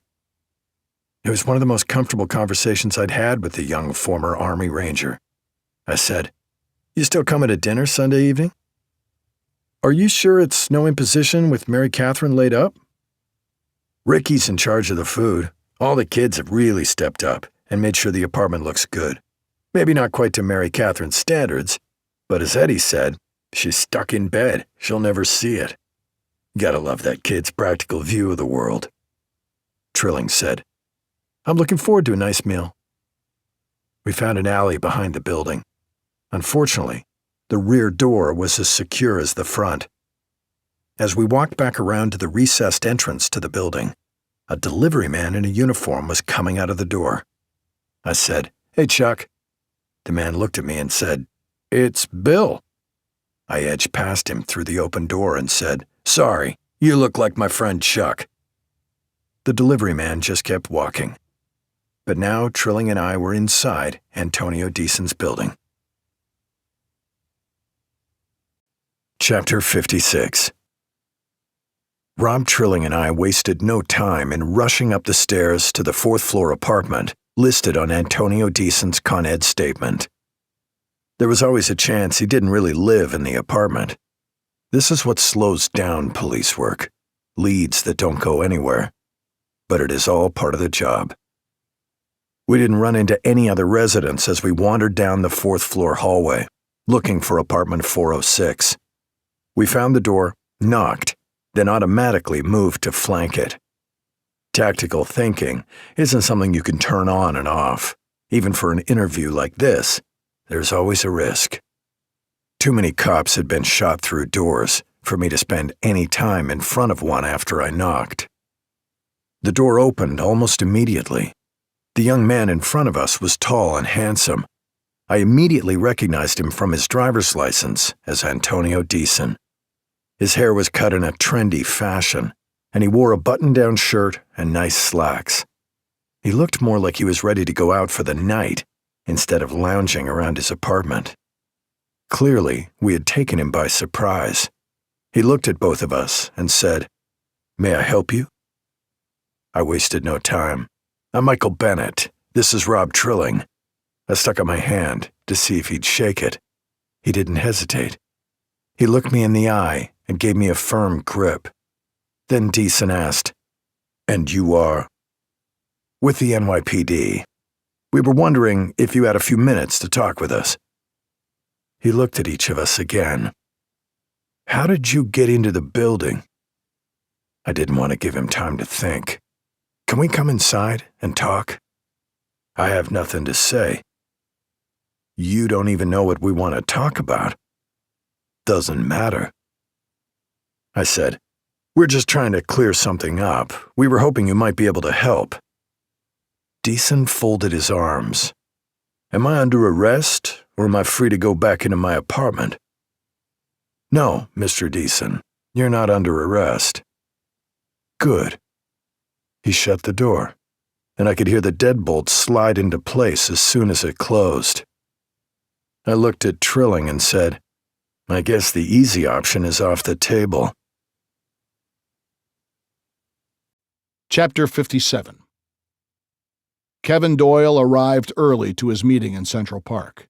He wanted to make sure he could warm up and stretch a little before he saw Tammy. Although he tried to stay in shape and exercised a couple of times a week, Tammy was serious about it. She was also a little younger than him. He didn't want to embarrass himself. It was cool outside, so he wore a sweatshirt he'd bought from a sidewalk vendor over an old Army t-shirt. The gaudy "I Heart New York" on the front made him smile. He didn't know why. Maybe because it was so unlike his usual drab clothes. Doyle strolled to the front of Belvedere Castle, where Tammy had said she'd meet him. He soon saw her jogging toward the castle as he stood waiting for her. Her smile immediately lifted his spirits. This was one of the best decisions he'd made since coming back to New York. Tammy surprised him by coming right up and giving him a kiss on the cheek. Then she said, "Let's go," and took off in an easy sprint toward the interior of the park. The overcast sky and the fact that it was a weekday meant they didn't have to dodge many people. Doyle caught up with Tammy, and they started to chat as they jogged along. Doyle kept up a decent pace despite the shrapnel in his left knee. It was like being on a first date. He guessed it was kind of a first date. He learned that she had her AA degree in biology and was enrolled at City College to finish her BA. He told her about his time in the Army, but left his post-military career vague, referring to himself as a consultant who traveled quite a bit, which wasn't entirely a lie. Tammy surprised him by occasionally stopping to do push-ups, and a couple of times even pull-ups on the low branches of trees. It was nothing he hadn't done 1,000 times before, but it felt like she was evaluating him. His competitiveness kicked in, and he made sure to show perfect form when he did his own push-ups or pull-ups. Finally, they ended up back in front of Belvedere Castle. They went through a few stretches as Doyle tried to figure out the best way to invite her to dinner. She certainly seemed interested in him. He even wondered if his hotel room was clean enough to bring her back. That was something he should have thought of before he came to the park. After a few minutes, Tammy said, "I knew you were in good shape, but that was very impressive, especially for a guy who has to hold down a job. And I think I can figure out what kind of job you have." "I'm not sure what you mean." "A guy with your background doesn't stay in shape like you are unless he's still doing physical work. There was just something about the way you came into the diner every morning. I could tell you weren't like other guys I knew. I've been wanting to ask you a question for the last few days. Now that I've gotten to know you better, I feel like I can finally ask it." "Okay, you got my attention. What's the big question?" Doyle's mind raced with possibilities. Tammy stood up from her stretch and turned to face Doyle. She moved closer and reached out to take hold of his right hand. She glanced around to make sure no one was near them. His heart started to beat a little faster. She leaned in close and whispered in his ear, "My uncle has ruined my life. He's basically holding me in servitude. If something happened to him, I'd be free to do whatever I wanted." Doyle stepped back and said, "What? Would you kill my uncle for me?" Chapter 58. Years ago, when I was assigned to a robbery task force, my sergeant told me, "After 4 in the afternoon, you should be done with your work or out on the street for an investigation. Never be sitting at your desk after 4. It was the sergeant's way of saying, work hard, but don't neglect your family. It's too bad a lot of cops fall into the trap of endless hours, which often leads to the trap of endless divorces. Unfortunately, by late afternoon, I was back at my desk, and still in the damn office. But at least the office was quiet. I appreciated the peace. I was questioning my decision to rush out and interview Antonio Deason earlier. Maybe we had jumped the gun. I was not sure what I'd been expecting to accomplish. A confession? No way. I suppose all I really had wanted was to get a decent read on the guy. Was he a copy of his badass father? Was he smart? Was he just a street thug? I hadn't gotten an answer to any of those questions, and now I felt like an idiot. An idiot sitting alone in Manhattan North Homicide's office late in the afternoon. Maybe I was just a dumbass. Terry Hernandez had said she had a date tonight and there was no surveillance scheduled, so I'd sent Trilling home an hour ago. He needed some time off. I worried about him. Not just because he was new to a dangerous job, or because he was a long way from home. Although he had filled me in generally about his mental health treatment from the VA, I worried about putting too much pressure on the young man. I knew he was still talking to his VA counselor, but Trilling didn't share any specifics, and I didn't ask. I also wanted him to spend a little more time away from the job. God knew what kind of effort he had to put in at his apartment to keep those 5 roommates of his comfortable and fed. I leaned back in my chair and stretched. That quick trip to Florida had really taken it out of me. I felt like I could put my head down on the desk and sleep. I decided it was time to go home. But before I could finish up and hit the road, I heard the main door to our offices click open. Someone had slid their security pass across the lock. I looked up and muttered, "Oh, shit," a little too loudly. "What's wrong, Bennett? Not happy to see me?"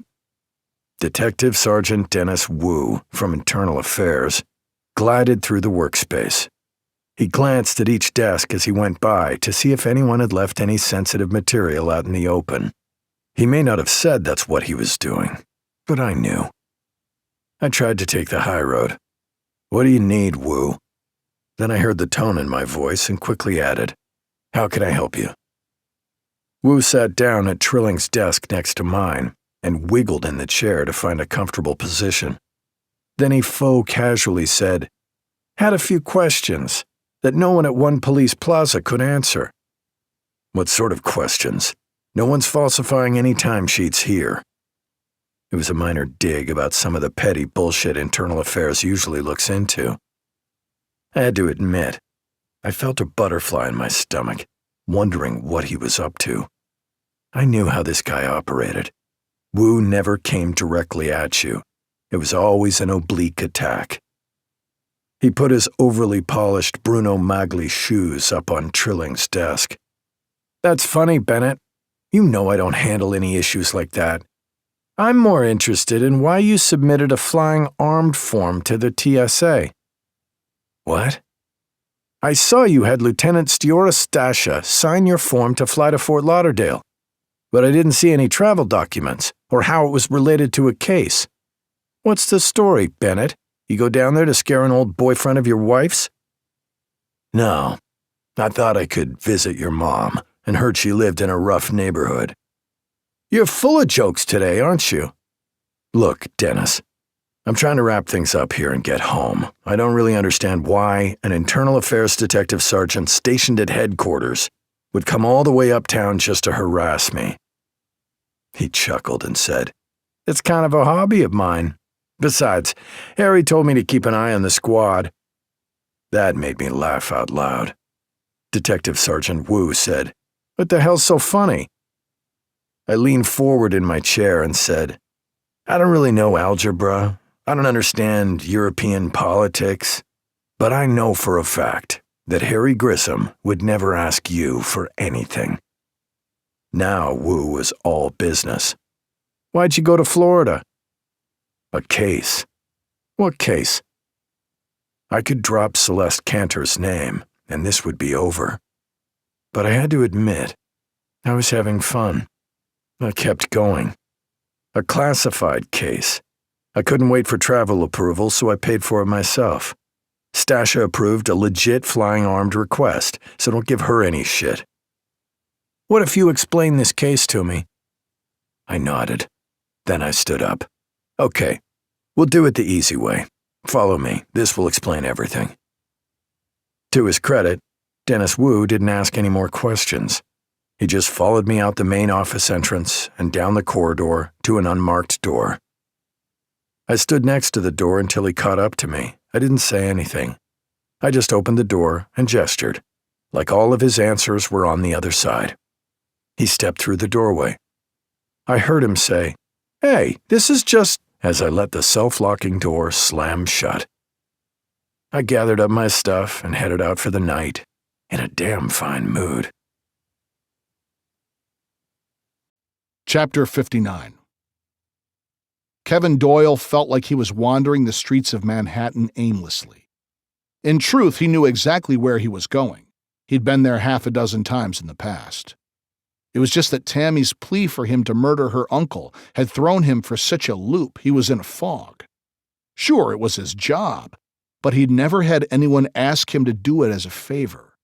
And he'd never had anyone not already in the know just figure out exactly what he did. It made him question whether he was getting sloppy. Doyle had considered Tammy's unusual request, but only for a few seconds. He realized that the pretty triathlete probably wouldn't have given him the time of day if she didn't think she could get something from him. At least that's what he kept telling himself.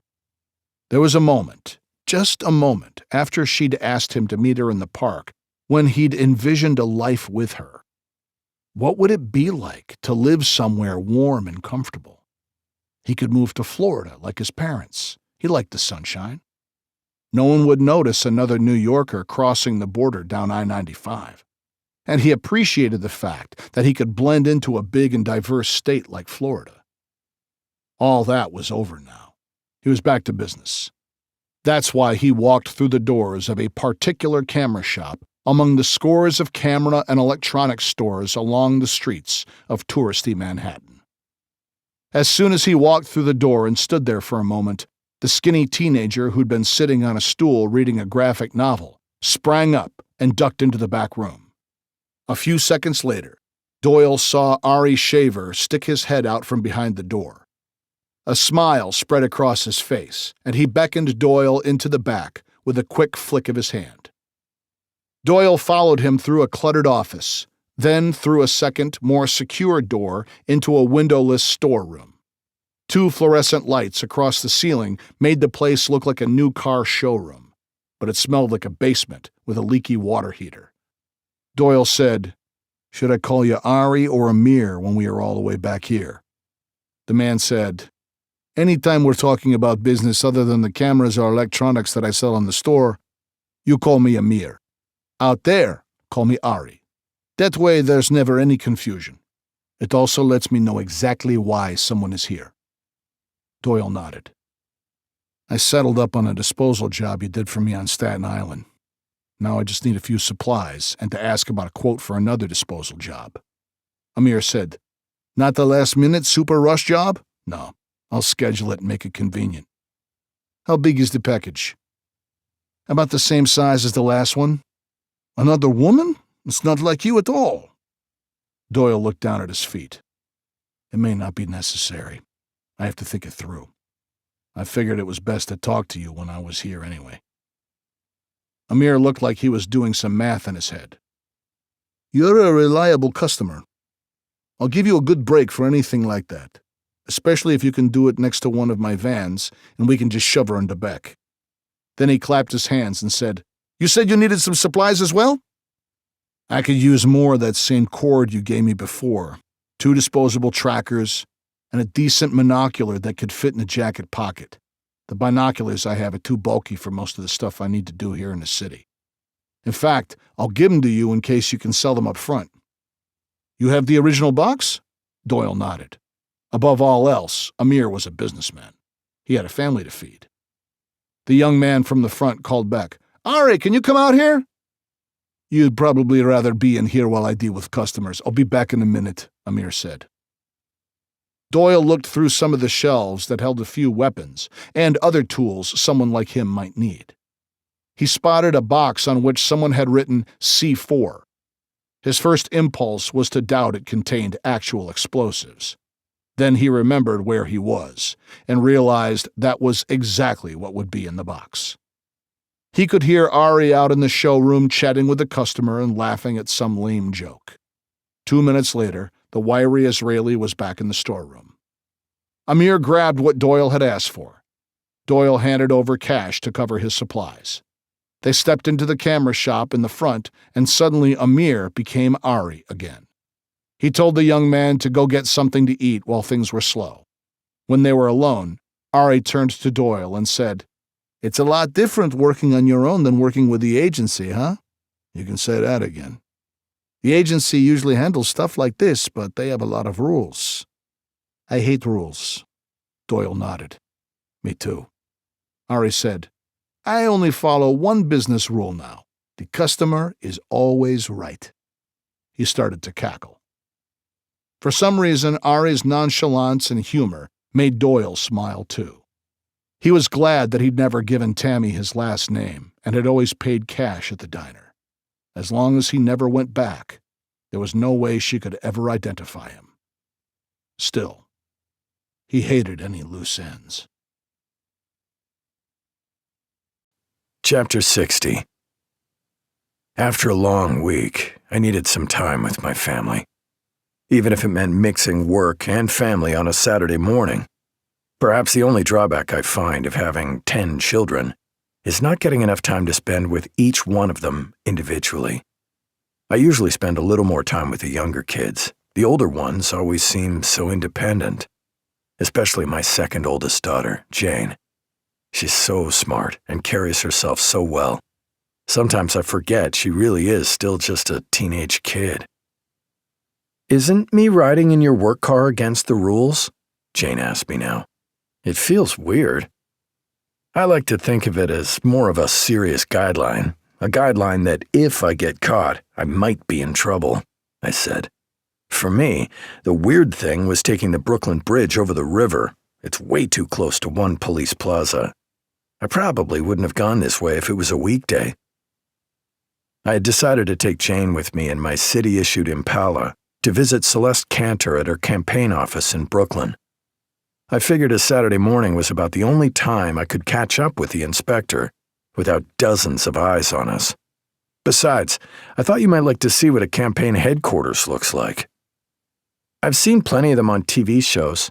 I'm guessing it'll be hectic with a bunch of young, attractive people racing around, Jane said with a grin. It's still nice to do something just the two of us. I don't care if you're a parent or not. When a young person says something like that to you, it means something. I said, I have no idea what these offices look like. It's for a city council election, not the U.S. Senate. Jane said, Does this have something to do with your trip to Florida? Sort of. It's all part of a case that Celeste Cantor is very interested in. Is the case dangerous? I took my eyes off the road for a moment to look at my beautiful daughter. I could read her concern, even in my quick glance. Every cop has to deal with questions like this occasionally. It's a fine line to walk between being honest and trying not to frighten your own children. It took me a moment to express myself properly. I don't feel like it's at all dangerous for me. I'm just looking into some deaths that occurred. It's not like I'm on patrol and having to pull over a suspicious car in the middle of the night. Most people don't realize how incredibly dangerous that kind of situation can be. By comparison, being a homicide detective is a walk in the park. That's good to hear. With the baby on the way, you shouldn't be taking any chances. I smiled. If I hadn't been driving, I would have given her a hug. The building we were looking for was ahead on the right. It didn't exactly look like something out of a shiny TV show. The closer we got, the less fancy it looked. It was a one-story building with wide windows, like it might have once been used as some kind of showroom. Amazingly, I was able to pull into a parking spot right in front of the building. Jane said almost exactly what I was thinking.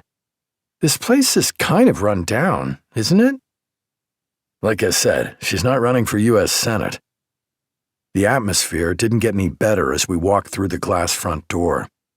The place had a vaguely unsettling odor.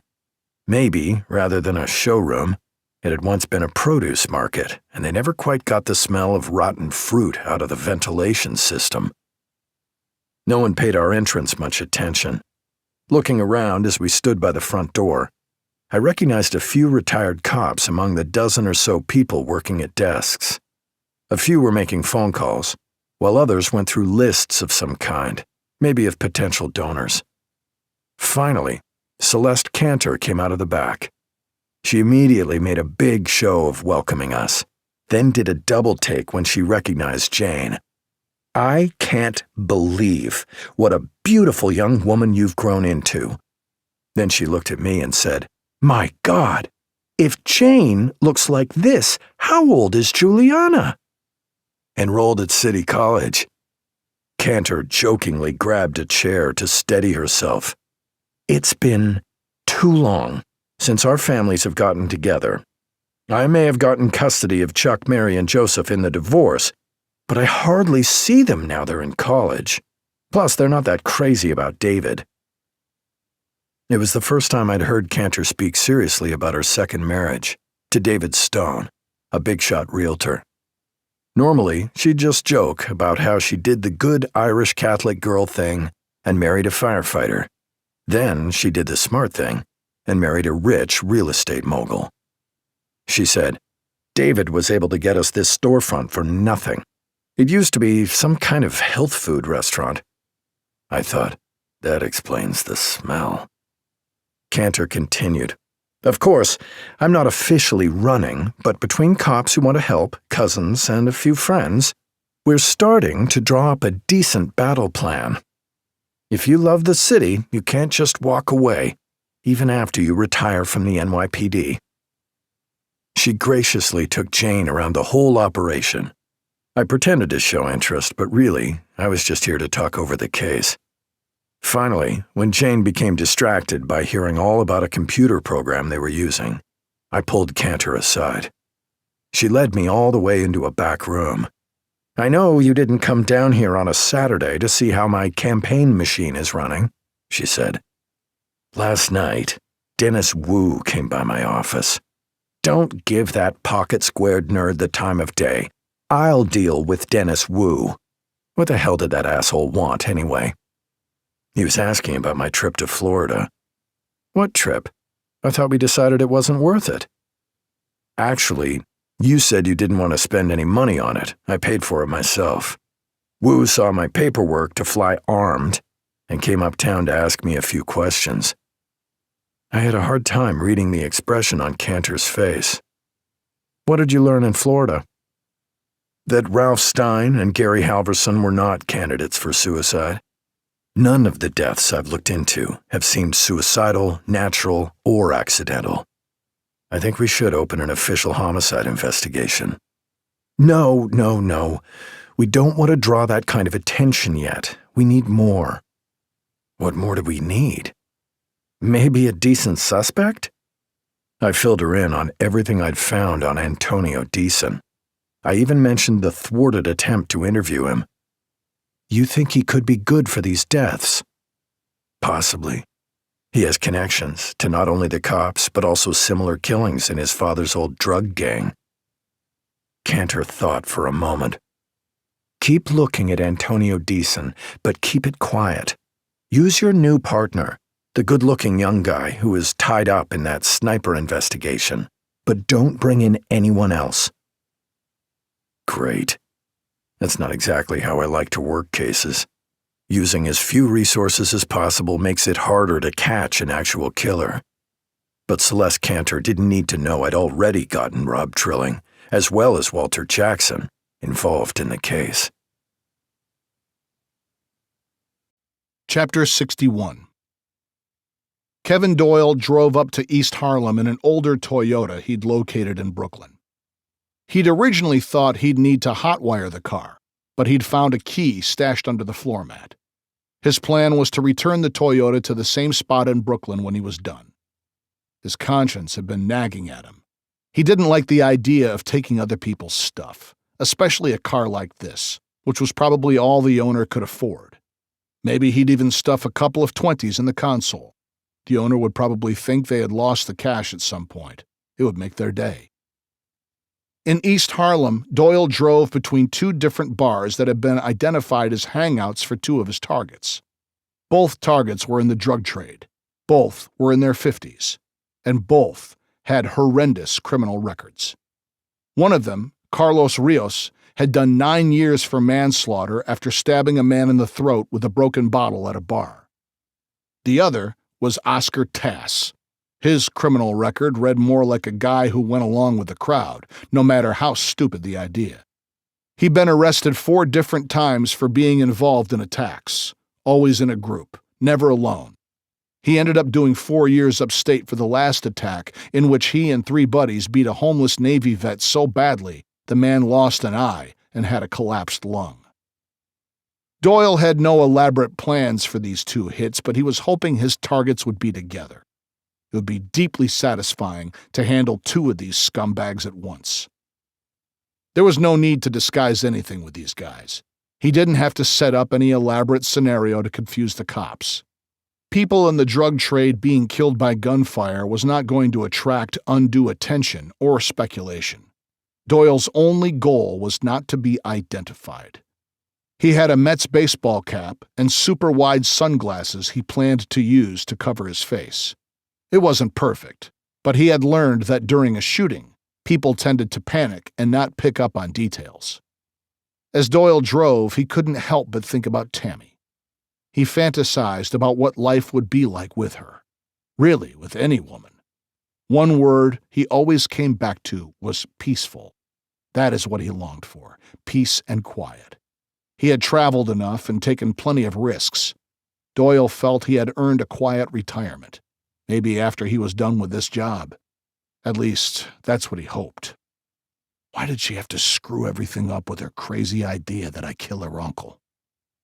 About the 5th time he drove past the bar known as Caballo Loco, a.k.a. Crazy Horse, Doyle thought he spotted one of his targets through the window. The guy was just over 6 feet tall, with dark, neat hair and a trimmed goatee. Yep, it was definitely Carlos Rios. Doyle scanned the area, then parked on the next block. He walked through an alley that came up alongside the bar. He came around a giant dumpster and froze. Rios was in the alley, standing not 30 feet from him. Doyle slipped back behind the dumpster and tried to get a surreptitious look. Through the dappled light from the bar, Doyle realized that Rios was urinating against the wall of the building next door. And there was someone else with him, but it wasn't Oscar Tass. It was a woman. Doyle shook his head.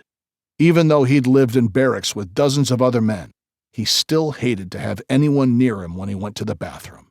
He couldn't imagine carrying on a conversation while he peed. Doyle kept peering around the dumpster, judging how long it would take him to sprint back to his stolen Toyota. He weighed the options. If he opened fire from here, he'd risk not only hitting the woman, but also having a witness walking around. As Doyle hesitated, the woman looked up and noticed him. In a loud voice, she said, "Hey, what are you doing, you pervert?" Rios turned quickly. He reached behind his back and pulled out a pistol. When Doyle looked closer, he saw the woman had a gun too. What the hell? Then a bullet pinged off the dumpster just above his head. Chapter 62. An actual gunfight next to a crowded bar was not what Doyle considered low-key. But now that it had started, he didn't panic. He never panicked. This was his specialty. The government had spent hundreds of thousands of dollars to train him in the use of several weapons, but his favorite was the M9, his 9mm Beretta. He drew his Beretta from his belt holster, where it had been well concealed. He didn't even look. He popped the gun into his left hand and reached around the dumpster. He fired 2 quick rounds just to get everyone's attention and make them lower their heads. That's when Rios shouted to him. It made Doyle freeze.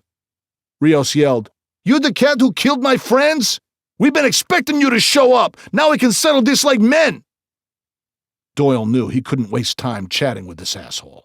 He was relieved to realize no one in the bar had heard the gunshots, and there was no panic or rush for the door. Rios yelled again. "You're not going to answer me, pendejo?" This guy was going to talk until one of his friends came out to help him. It was a smart move. But Doyle knew what to do. As soon as he heard Rios start to shout again, he didn't hesitate. He peeked around the corner of the dumpster with his pistol up and fired 3 times. He was already moving forward when he saw Rios drop to the ground. Doyle was certain he'd hit him twice in the chest and once in the face. The woman got off one quick shot that went wide to the right. Doyle didn't stop moving forward as he fired 3 more quick shots. Same as Rios. 2 hollow-point bullets hit the woman in the chest and 1 in the face. She went down onto the filthy surface of the alley right next to him. Instinctively, Doyle switched out magazines, giving himself an additional 15 shots if something were to happen or someone came out of the bar. He scanned the street and realized there was no one outside. He had just been lucky to see Rios. He was disappointed not to find Oscar Tass at the same time, but he had to be satisfied with one of them.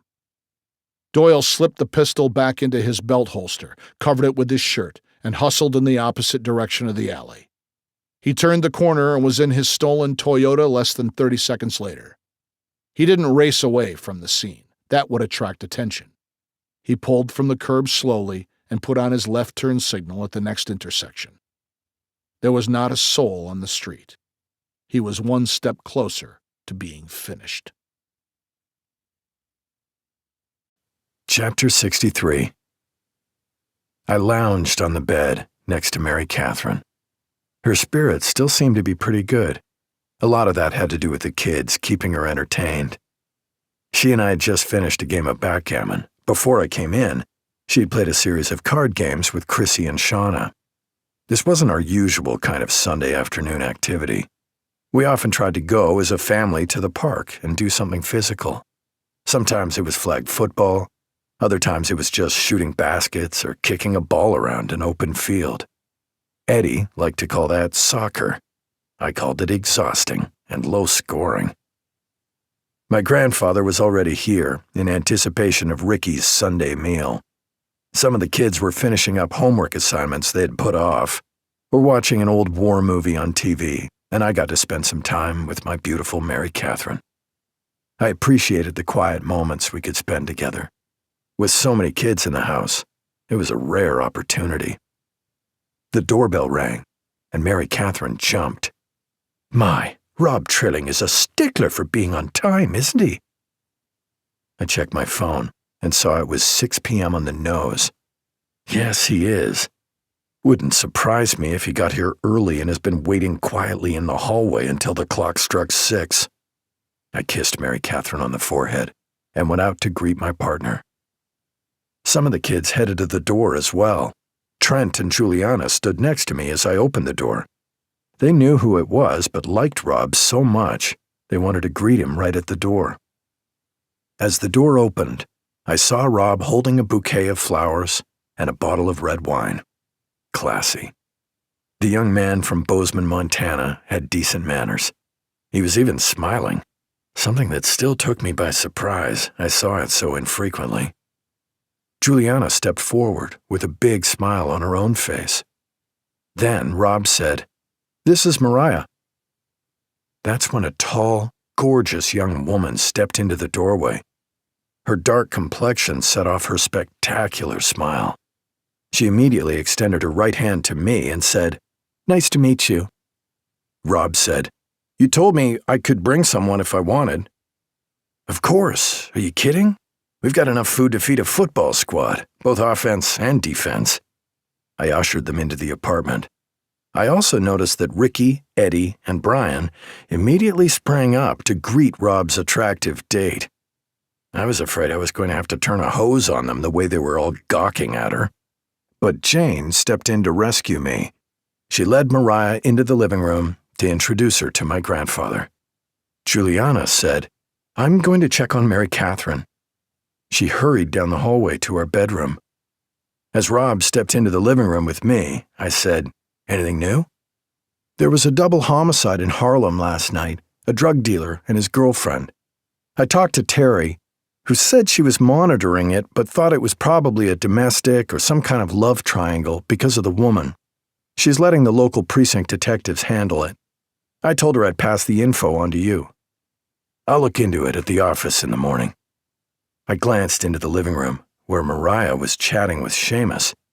She had a little crowd around her like she was a celebrity. I said, "Where did you meet Mariah? At a photo shoot?" Huh. Is that your way of saying you think she's out of my league? To be honest, that was exactly what I was thinking. Chapter 64. Kevin Doyle sat in the dark. He could hear all kinds of sounds in the empty apartment. People talking in the hallway. Kids running in the apartment upstairs. A rat or something in the wall. He thought of it as a tiny little universe of its own. That was just one of the games he played to keep his mind alert and stay engaged. He had slipped into Oscar Tass's apartment just after dark. He knew the drug dealer was out, a few blocks away with his gang. They were probably discussing what had happened to Carlos Rios the night before. Doyle had decided to come deal with Tass in his apartment. He tried to clear his head as he waited for Tass to return. Doyle carried his Beretta, as well as a garrote with strong nylon rope and a folding knife with a half-serrated 4-inch blade. He was prepared for hiccups in his plan. That's why he even carried an extra magazine of 9mm bullets. But his preference was to do this silently. Doyle had never dreamed he'd be waiting so long. It had been hours and was now full-on evening. The hallway noises had calmed down, and he figured most of the residents were eating dinner. Something he missed from his childhood, Sunday dinners with the whole family. Sometimes even his cousins would come over to their house in Brooklyn. His sisters would try to be included in the older boys' games. Good times. At least a lot better than sitting in a dark apartment that stunk of marijuana. He leaned forward in the chair he was lounging on when he heard a noise, a heavy footstep on the stairwell 2 doors down. Then he heard a man's voice. This was it. Doyle quickly stood up from the chair and retrieved his garrote from his jacket pocket. He went over his plan in his head. As soon as Oscar Tass stepped into the apartment and shut the door, Doyle would step from the shadows and loop the garrote over his head, then pull him to the floor as he choked him. Doyle had loosened the light bulb that came on with the switch next to the door. They'd be in complete darkness. It would take under 2 minutes. No one would notice anything for a day or two. Then Tass would start to stink. Someone would call the cops. By then, it'd be a stale homicide. Doyle flexed his hands and gripped the handles of his garrote. A key slipped into the door. Then there was a pause. Doyle heard Tass say something. Then a woman's voice answered with a laugh. Shit. The target was not alone. Chapter 65. The kids gave Mariah a little space. My grandfather was almost as taken with the striking paramedic as my boys were. Why not? She was engaging and bright. Mary Catherine got her introduction over FaceTime, via an iPad linked to Mary Catherine's phone in the master bedroom. Mary Catherine held off on her usual grilling of a visitor. The FaceTime showed only her face. Earlier, she had seemed touchy about having a guest come see her in the bedroom. I understood. Everyone wants to be seen at their best. Fiona stepped into the living room and announced that dinner was served. I smiled at her attempt to lower the pitch of her voice and sound formal. When I looked toward the dining table, I was shocked. Somehow, while we chatted only a room away, Bridget, Fiona, and Trent had managed to set a beautiful table. There were plates, 2 glasses, and the correct silverware at each seat except 2. The iPad sat on the table, so Mary Catherine and Juliana could eat with us. Juliana had insisted that Mary Catherine not be left alone for a family dinner. Rob Trilling sat to my right, with Mariah next to him. I leaned in close and asked, "Does Mariah know about your roommates?" He turned to me and whispered, "No." "She going to find out anytime soon?" He just shrugged. Then Ricky stepped out of the kitchen, dressed in a chef's uniform, including hat and white jacket. I blurted out, "Where'd you get that outfit?" Ricky said, "Juliana got it from the prop department of the playhouse where she's working. She has to get it back tomorrow." He motioned toward the kitchen. Trent and the twins marched out with serving bowls, set them on the table, and all three stayed in line as they went back for more. Ricky made a show of uncovering each dish. The manicotti smelled divine. I realized he was mimicking what they did on Rising Chefs. He was practicing. Mariah asked him, "Did you make all this yourself?" Ricky beamed. "Everything." Trent added, "I set the table." Eddie said, "I sliced some onions." Even Brian said, "I took Ricky to the store to buy everything." I smiled as I caught Jane rolling her eyes at her brothers. Dinner proceeded like most of our Sunday dinners. Loud conversation, a lot of people talking over one another, and excellent food. Everyone had a glass of water, and the adults had wine. The younger kids settled for grape juice and pretended. My grandfather seemed to drink their share of the wine. Mary Catherine occasionally chimed in from the bedroom. I enjoyed seeing Rob Trilling, out of our usual element, and with a pretty girl. Mariah was social enough to cover some of his shyness. After a while, she offered, "I'm from a big family too, but nothing like this, just a sister and 3 brothers. But we don't work as well together as you guys." Seamus said, "Family is a blessing. They can be a lot of work too, but mainly a blessing. With God's help, we'll have another blessing soon." From the iPad, Mary Catherine said, "Amen." Mariah looked at the iPad and said, "Juliana, I understand you're an actress. What play are you in now?" Juliana's face came partially onto the screen. "Nothing really, just an amateur production of Godspell." Mary Catherine said, "Don't be so modest. She's super in the play. Juliana's going to be a star." Mary Catherine's supportive tone finally made me realize why Juliana had fled to the bedroom when Rob Trilling and Mariah arrived. Damn, I can be slow on the uptake sometimes. I knew that in the past, Juliana had had some kind of feelings for Trilling, but they both claimed to be just friends. Now I guessed some other feelings had bubbled up. While I was still mulling this over, Ricky and Fiona brought out a dessert of tiramisu on one of our silver serving platters. After a couple of pieces were sent to the bedroom and we all finished our portions, Mary Catherine declared it the best dinner ever. Chrissy said, "Ricky's going to win that show. I want to go with him." Ricky said, "Only 2 people can come with me, and one has to be a parent or guardian." I said, "I'll be there." The night continued to be a success. As we said our goodbyes, I realized I had to face reality tomorrow morning. Chapter 66. Doyle made a split-second decision and retreated to the small kitchen. He slid between the refrigerator and the wall. There was just enough room to fit and be completely out of sight from the entryway. He felt like he should hold his breath, but gave up on that idea when the door opened, and all he could hear was the booming voice of Oscar Tass. The woman was much quieter. Tass flipped a light switch. Nothing. He cursed, then wiggled the switch with no results. The couple moved into the living room, still chatting in the dark. Doyle couldn't make out what they were saying. Doyle heard the couch creak. It had made the same noise earlier when he had sat on it. Doyle felt a wave of disappointment. He didn't want to kill another female witness, and there was no need for it. But he wondered how long he could stay hidden, crammed against the wall in the old humming refrigerator.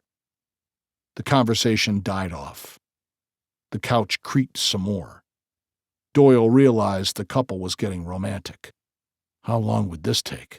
Would the woman leave afterward? He wasn't certain how he would handle this. Doyle felt for the folding knife he kept in his pocket. The gun was a last resort due to the noise. The knife wasn't much better. God knew what kind of a mess it would make, and there was no guarantee it would be quiet. If he could slash Tass's throat first, he might be able to keep the chaos in check. But he'd still leave traceable evidence, possibly get injured himself. Doyle started to squirm out from his hiding place. The room was dark, and the couple was still on the couch. He silently stepped toward the doorway of the kitchen. The knife was now open and in his hand, ready for action. The woman let out a yelp. She sprang upright on the couch. She directed a string of curses at Tass in both English and Spanish. The old drug dealer started to laugh, then cackled at her. Doyle stepped forward for a better look. He blended into the shadows of the dark room. Now he saw Tass's pudgy figure next to the woman on the couch. He tried to caress her face, but the woman knocked his hand away. She was angry. This might work out. Tass spoke in soothing tones. His Spanish had an accent that took Doyle a moment to recognize as actually from Spain. It might be considered a classy accent, but whatever he said didn't soothe the pissed-off woman. She stood up, straightened her clothes, and marched out of the apartment with as much dignity as she could muster. At the front door, the woman spat a few more insults at Tass before turning, slamming the flimsy door as she left. Tass groaned from the couch. Doyle now stood in the doorway to the kitchen, in full view if Tass looked up and there was a little more light. Doyle flipped on the switch in the kitchen, and the entire apartment lit up. Oscar Tass's head snapped up, but he didn't say anything or reach for a weapon. Doyle leaned against the doorframe with his arms folded. He didn't know why he'd turned on the light and given himself away. Tass settled back on the couch. He finally said, "So you're the bastard who's been picking off my associates one by one. I tried to be efficient and get you and Rios at the same time. Instead, you shot his little groupie. All she wanted to do was live the high life and work for us. She had a gun. That makes her fair game. No, you're right, wet boy. She was tough, and passed our first initiation by killing a runner for another organization. Shot him right through the eye." Tass shook his head. "Pretty little thing.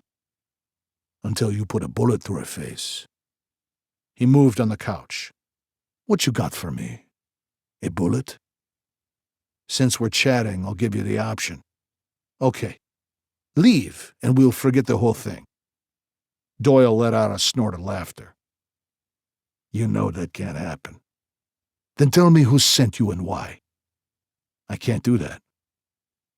Tass stood up from the couch and faced Doyle across the room. He started to reach behind his back. Doyle lifted his shirt to show the butt of his Beretta. Tass slowly removed his hand from his back to show Doyle he was holding a knife. A long, curved knife, too fancy for most uses. "You're going to have to shoot me and alert the whole building, and I got a lot of friends in this building." He waved the knife to intimidate Doyle. Doyle smiled.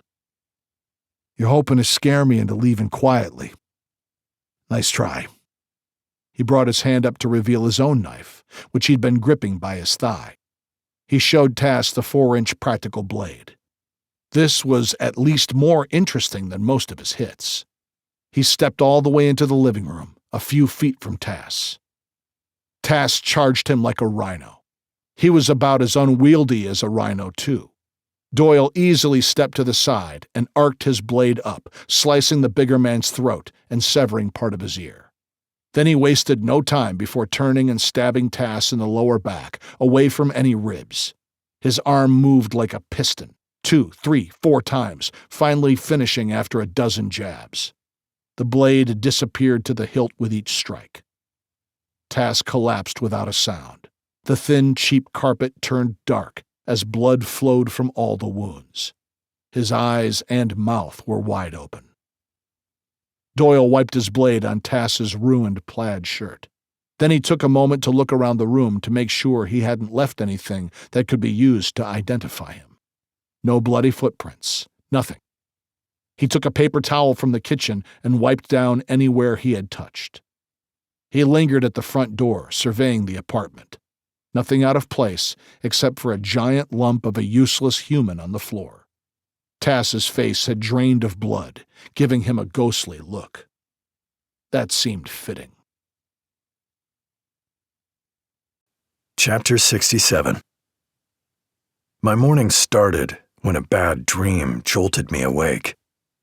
I guessed it was Mary Catherine's concern about the baby. I dreamed we were in a doctor's office, and they were giving us bad news. But like a lot of dreams, it wasn't clear to me what the bad news concerned. It left me unsettled, and I lay there quietly, staring up at the ceiling. I didn't hear any kids, so I guessed it was early, maybe sometime around 6 a.m. It had been the longest night's rest I'd gotten in a week. The family dinner with Trilling and his new paramedic friend had been a great success. It made me happy to see everyone getting along. Even though my grandfather had overindulged in the Pinot Noir a little, I couldn't help but smile, thinking how his long-winded stories entertained the kids. I slipped out of bed without waking Mary Catherine and padded through the apartment, hearing the first stirrings of the morning. I headed into the kitchen and started breakfast, which always required at least a dozen eggs, as well as ham, turkey bacon, an assortment of cereals and fruits, and 3 different kinds of milk, whole, skim, and almond. The entire process took some time to accommodate the kids waking up and coming out at different times. While I concentrated on flipping the eggs perfectly so they were actually over easy, Juliana walked into the kitchen fully dressed. "Where are you going so early?" "Got a lot of work to do today, and I want to meet with some people at school this morning to go over some class requirements. It may not be Ivy League, but City College is still a college. Don't worry, Brian said he'd take the kids to school." "I can do it. Brian's got a job. You guys have covered for me enough. And for the record, I think City College is a good school. A really good school. I'm proud that you go there." That earned me a weak smile from my oldest child. Without any more conversation, Juliana just said, "Bye," and walked out the door. It all felt a little awkward. Then I tried to put it in context, with her reaction to Trilling the previous night. I still didn't get it completely, but I knew it had to do with him. Just then, the other kids started filing out of their bedrooms and moving like zombies toward the kitchen. I handed out plates with food randomly piled on. The twins both took plates out of my hand without acknowledging me in any way. While everyone was eating, I slipped back into the bedroom and got dressed for work. Mary Catherine turned in bed and said, "Come lie down with me for a bit." That's the best offer I've heard in a long time, but I need to get the kids to school in a little while. "If that's all I can get, I'll take a little while." I sat, then stretched out on the bed next to my beautiful wife. Her tangle of golden hair, shot through with glints of red, made it look like she was a feral child. Of course I didn't say that. Mary Catherine said, "Any crises this morning?" "Nothing really. Juliana shot out of here like a missile without eating or talking to anyone. I think it might have something to do with Rob and his date last night." Mary Catherine propped herself up on her elbow. "Really, Dr. Phil, that's your analysis?" "Why, am I wrong?" "No, you actually got it exactly right. Juliana has had a crush on Rob Trilling since the first day you brought him home." "Rob does attract pretty girls. Why do you think that is?" "You think it might be because he's good-looking, polite, smart, loves his family, and has a good job? Gee, that's a tough one to figure out." I had to laugh at Mary Catherine's sarcasm. She knew me better than anyone, and this was one of my blind spots, especially when it related to my own children. Criminals and murderers were more in my comfort zone than relationships. We chatted for a few moments. She kissed me lightly on the lips. That turned into a little more serious kiss. Before I knew it, I lost track of time, until Eddie knocked on the bedroom door and said in a low voice, "Hey, Dad, we only have 15 minutes to make it to school. Sister Sheila will never let you forget it if we're late again." I looked at Mary Catherine and said, "Duty calls." I got the kids to Holy Name with almost a full 30 seconds to spare. Chapter 68. I was surprised to see Terry Hernandez huddled with Rob Trilling and Walter Jackson when I stepped through the office door. They sat at a table surrounded by desks that were rarely used. We called it the temporary duty area. That's where detectives who were helping us could do their work. As I came closer to the trio, I realized this was not a social get-together. Instead of greeting them, I simply said, "What's wrong?" It was Terry Hernandez who turned to me and said, "Another drug dealer was killed." "Trilling said you thought it was a domestic. Did you learn something new?" "That was Saturday night. Last night, a guy named Oscar Tass was murdered in his apartment. We even have the time of death narrowed down to a tiny window. He had his on-again, off-again girlfriend in the apartment. They had some kind of argument and she left. When she came back less than 20 minutes later, Tass was on the floor with his neck slashed and almost a dozen stab wounds in his lower back. Someone who knew what they were doing didn't want to take any risks with him surviving. Forensics hasn't come up with any decent leads. It looks to me like it was a professional." Trilling added, "And Sunday night's victim was friends with Saturday night's victims." I eased into the chair at the next desk. "That also makes Saturday night's shooting look more like a hit than a domestic." Terry said, "Exactly." I took a few minutes to fill Terry in on the investigations I'd been working quietly for Celeste Cantor, with Trilling's and Walter's help. Terry said, "I've also been trying to find another drug dealer, or supposedly former dealer, Trilling and I talked to last week. His name is Silbas. He's not answering his calls, and he wasn't at home when I knocked on his apartment door. I think we should make an effort to find him. Or maybe he's already been crossed off someone's list." I looked over at Walter Jackson. "You were the first one to bring up the link between former arrests by the Landsharks and drug dealers being murdered. We combine that with the retired cops. It's a pretty serious body count. The situation seems to be spiraling into something big, really big, and a little unsettling. And the one thing they all had in common was some connection to Richard Deason. The closest connection we have to him is his son, Antonio. We don't have any idea what their relationship was like. We also have almost no idea what Antonio has been up to, beyond the makings of a drug deal with your gang in the Bronx." Terry looked at Trilling. "We know what Antonio's been up to, following in his father's footsteps." I said, "Walter found some family connections from the mother's side. One of the uncles looks like he's a mercenary type. Maybe he's doing the killings on behalf of his nephew, or, more likely, hired someone to do them." Walter Jackson said, "That's a lot of territory to cover. Where do we start?" We hadn't heard anything from Rob Trilling yet. I turned to him and said, "What do you think?" As always, he took a moment to answer. He wasn't being sly or coy. He was being thoughtful. "Looks like the most obvious course would be for us to go back to Soho, keep trying to follow Antonio Deason, and see exactly what he gets up to during the day." I looked at Terry and Walter and said, "He's really starting to get the hang of this whole investigation thing." Walter said, "He's learning so fast, he's in a class by himself." Everyone groaned at that pun. It was the first time I'd ever seen Walter look defensive. He raised his hands and said, "Come on! I came up with that one on the fly. I deserve a little credit." The three of us were already thinking of our surveillance plan. Chapter 69. Homicide detectives don't typically conduct surveillances of suspected drug dealers. Following those suspects is work more often done by the narcotics squad.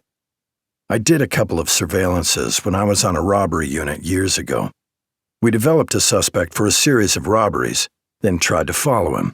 I wouldn't say it was a waste of time, but it did not resolve the case.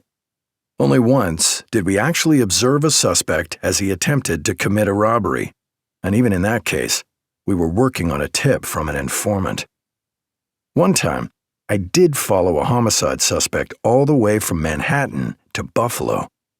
Most of it was on the highway, and it was pretty easy for two cars to keep up with the suspect. The New York State Police helped quite a bit. An inspector with the state police named Bud Wilson arranged for us to be relieved at night and get a few hours' sleep.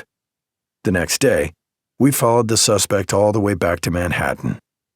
We never saw him meet with anyone or do anything suspicious. He stayed at a cheap hotel.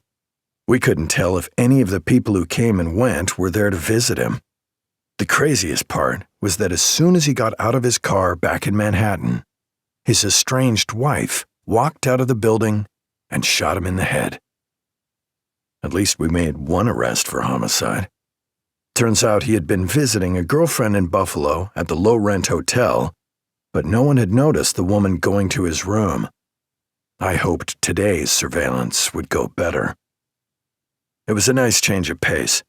The skies were clear, and there were no visibility issues. It got me out of the office and made me think, at least for a while, that I was in control of the investigation. But surveillance still isn't my thing. Hernandez sat at one end of Antonio Deason's block in her SUV. Trilling and I were in my Impala at the opposite end of the block. We caught a break a few minutes after we'd set up our surveillance of Antonio's apartment in Soho. The electric Porsche that I'd heard so much about came down the street and stopped directly in front of his building. I expected Deason to hop out of the car, so was surprised when instead a dark-haired woman in her 30s stepped out. Deason came from the building immediately, spoke to the woman, then got into the Porsche by himself and pulled away from the curb. It was at that moment I realized we should have had more officers working this surveillance. If we'd had more people, someone could have stayed to see where the woman who got out of the Porsche Taycan went. Was she his assistant, his girlfriend? Did she work at a mechanic's shop and was returning the vehicle? All questions I knew would have to be answered as we watched Antonio Deason drive away. Terry Hernandez fell in behind us. If we didn't switch up leads, anyone we were surveilling might notice the same car tailing them after a while. Cops have been doing it the same way for decades. Not long into our following Antonio Deason, less than 5 minutes, a blue Chevy Tahoe came off a side street as we were pulling up to a stoplight and stopped between us and the Porsche. When the light turned green, the Tahoe didn't move. I honked, but in Manhattan, that's about as effective as blaming other people for your problems. I stuck my head out of the Impala's driver's side window, hoping to spot which direction Deason had taken. All I saw was his left hand extended out of the window, shooting us the bird. The Tahoe finally started to move slowly through the intersection, but there was no way I could get around it. Hernandez had raced ahead on a parallel street. After a few minutes, we realized we'd lost our target. Trilling turned to me and said, "What do we do now?" That is a really good question. Chapter 70. Kevin Doyle sat in the comfortable Kia he'd rented under the name Dave Almond. He rarely rented. It was tough to explain to Avis how a bumper got damaged. He preferred to use a stolen car when committing a crime. He had a discreet little electronic device that got him into almost any somewhat newer model, and he went old school with older models. But some days, like today, he just needed a nondescript vehicle he could use to check out a number of places around the 5 boroughs. He was parked in a loading zone. The sign didn't matter because he didn't intend to leave the car. Doyle just sat there, staring at the message on his burner phone. His employer wanted him to keep an eye on an NYPD detective named Bennett. They told him to make a contingency plan in case the detective got too close. There were 2 attachments to the text, intel sheets just like the ones that had been provided for his other assignments here in New York. One was on Bennett, and the other was on another NYPD detective named Robert Trilling, an Army vet. Shit. This assignment kept getting worse. Just when he thought he'd almost finished, they threw this at him. Doyle looked up from his phone. There were very few people on the street for some reason. Usually, this part of Brooklyn had more foot traffic. It did give him a clear line of sight to the building he'd been watching for the last hour, the diner where Tammy worked. He was stuck on her. There was no way around it. This particular position gave him a view of both the front and the rear of the diner. The wide windows on the side of the building let him look all the way inside. There were 2 people at the counter and 2 occupied booths. He had caught a couple of glimpses of Tammy running food out to the booths or chatting with the men sitting at the counter. Then he saw the back door open. An older man shuffled out and tossed something into the dumpster at the rear of the building. He was big, maybe 6'4" and a little overweight. This had to be Tammy's tyrannical uncle. He wore a white t-shirt and blue work pants with an apron.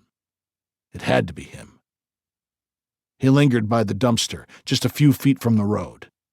Then the man took a pack of cigarettes from his chest pocket and lit one. It felt like God was testing Doyle. It would be so easy to drive by and pop a couple rounds into the man. Or maybe wait and let him get close enough to the street that Doyle could hit him with the car. But not this car. This was a rental that would get examined upon return. Even though he'd used a fake name, Doyle never would let someone come that close to his real identity. No, he needed to think this through. He had enough to do for the time being without worrying about someone else's problems. It didn't matter how pretty she was. He glanced in the diner and saw Tammy leaning close to one of the men at the counter. Doyle picked up the monocular he'd bought from his Israeli contact and zeroed in through the window. Everything was crystal clear. He hadn't been steered wrong about this binocular. Unfortunately, what he saw was Tammy fawning over a big biker-looking dude with a sleeve of tattoos on his right arm. Then Doyle noticed the Harley parked on the street a little farther down from the diner. It didn't take a genius to figure out why Tammy was all over this guy. It made him a little angry, maybe jealous. That was not something he was used to. Doyle took a moment to look at the rear of the building just as Tammy's uncle was walking back inside. He threw the Kia into gear and cruised past the diner slowly. His face burned as he saw Tammy flirting with the biker. Chapter 71. A few hours after losing Antonio Deason in traffic, Rob Trilling and I were back in Soho, watching his apartment again. Our new plan wasn't much better than our last one. Trilling had a cheap tracker he intended to slip onto the inside of the car's bumper. He wasn't super familiar with this model of car, but he was convinced he'd find a place where the magnetic back of the tracker would stick. This tracker was not an official NYPD piece of equipment. We didn't want to risk explaining a potential loss of a tracker on an unofficial case. Instead, I'd sprung for a tracker that worked off a smartphone app. It wouldn't be nearly as effective as one of the NYPD trackers, but maybe it would give us an edge in our next surveillance. Terry Hernandez was gathering more information on the weekend's murders. With everything she had learned, she now strongly suspected they had been committed by the same killer who'd orchestrated the faux suicides and accidents among the retired NYPD cops. I knew how territorial the precinct detectives could be about homicides. I'd experienced it myself.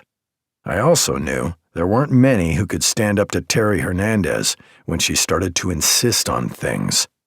It was one of the reasons I enjoyed working with her so much. I turned to Trilling. "You sure you know how to work that thing?" "Piece of cake. The app's installed on my phone. Should go like clockwork. I only need 45 seconds to plant it securely. I hope we get it. I don't know if that was some kind of car service that dropped the Porsche off earlier or what. Either way, I think the car will eventually end up back here in front of his apartment, even if only for a few minutes. Trilling said, "Obviously, because he shot us the bird as he drove away, Deason knows we're looking at him." Yeah, I have a feeling our clumsy attempt at interviewing him might have tipped him off. Just then, the Porsche rolled down the street past us and parked in front of the building. Antonio Deason hopped out and headed into the building without looking back. As Deason disappeared into the building, Trilling got out of my car and hustled up the street, then paused for just a few seconds by the Porsche.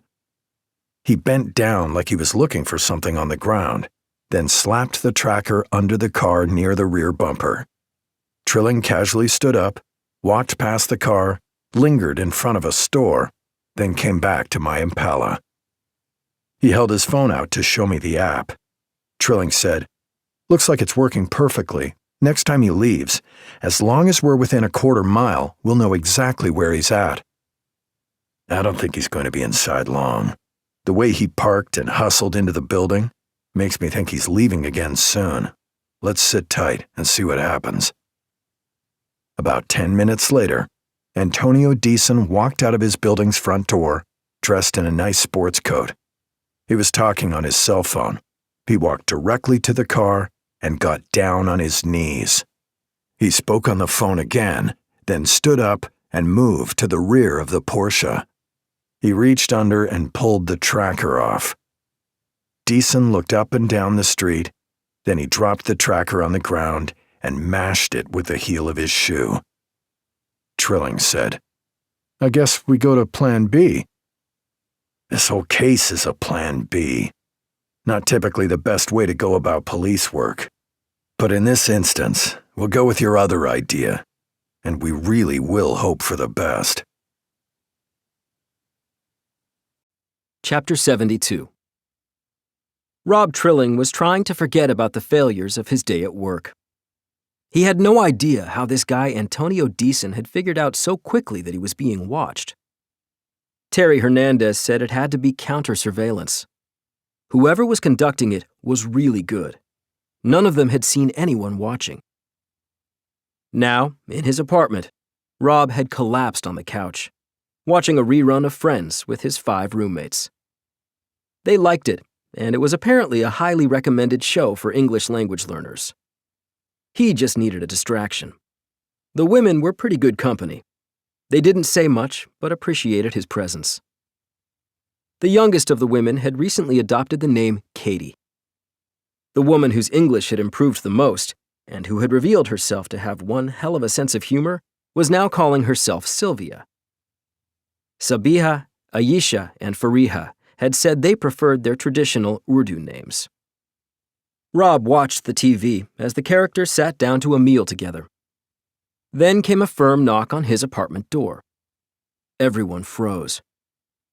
Even though the women were living in New York legally, and Rob had agreed to sponsor and house them during the lengthy legal proceedings, it didn't change the fact that surprise visits to the apartment still alarmed the women. Part of it was their upbringing, and part of it was fear of their vague immigration status in the U.S.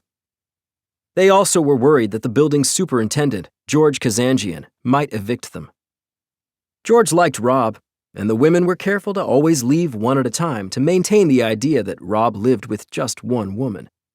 But there was no telling what he might do if he found out 6 people were crammed into Rob's small apartment.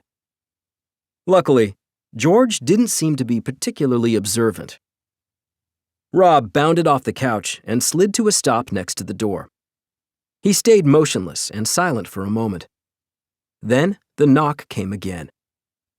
He looked over his shoulder, relieved to see that his roommates had all scurried into the bedroom and shut the door behind them. It was a drill they'd worked on several times, twice when George had knocked on the door about something, and several other times when a neighbor had come to the door for one reason or another. Each time, the women had been able to race into the bedroom unseen. Rob steadied his voice and said through the door, "Who is it? Juliana?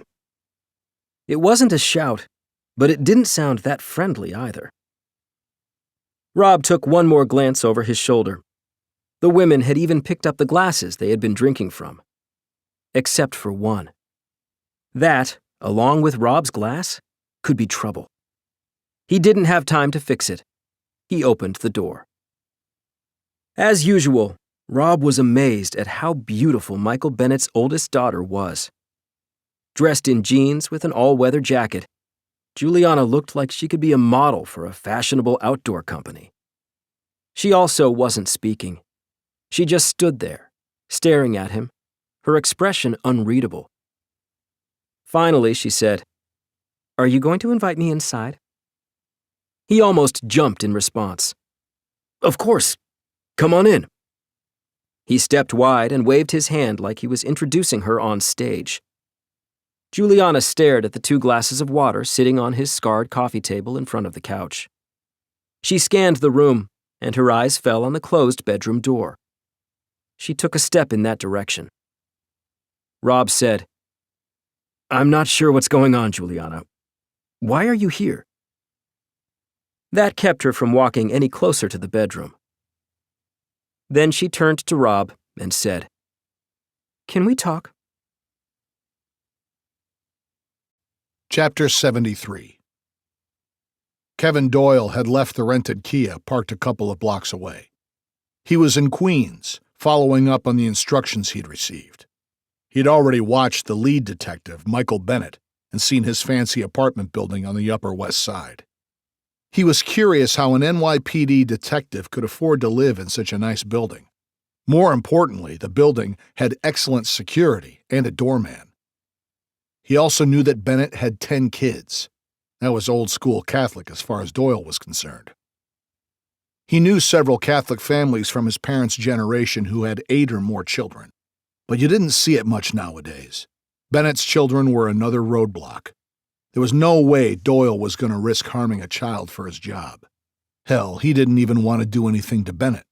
But if people were getting nervous that Bennett was too close to the truth, Doyle wouldn't have a choice. He liked to think that he was in control, but there was always someone else pulling the strings. He had decided a long time ago that if someone was going to be in charge, at least he was going to make some money at it.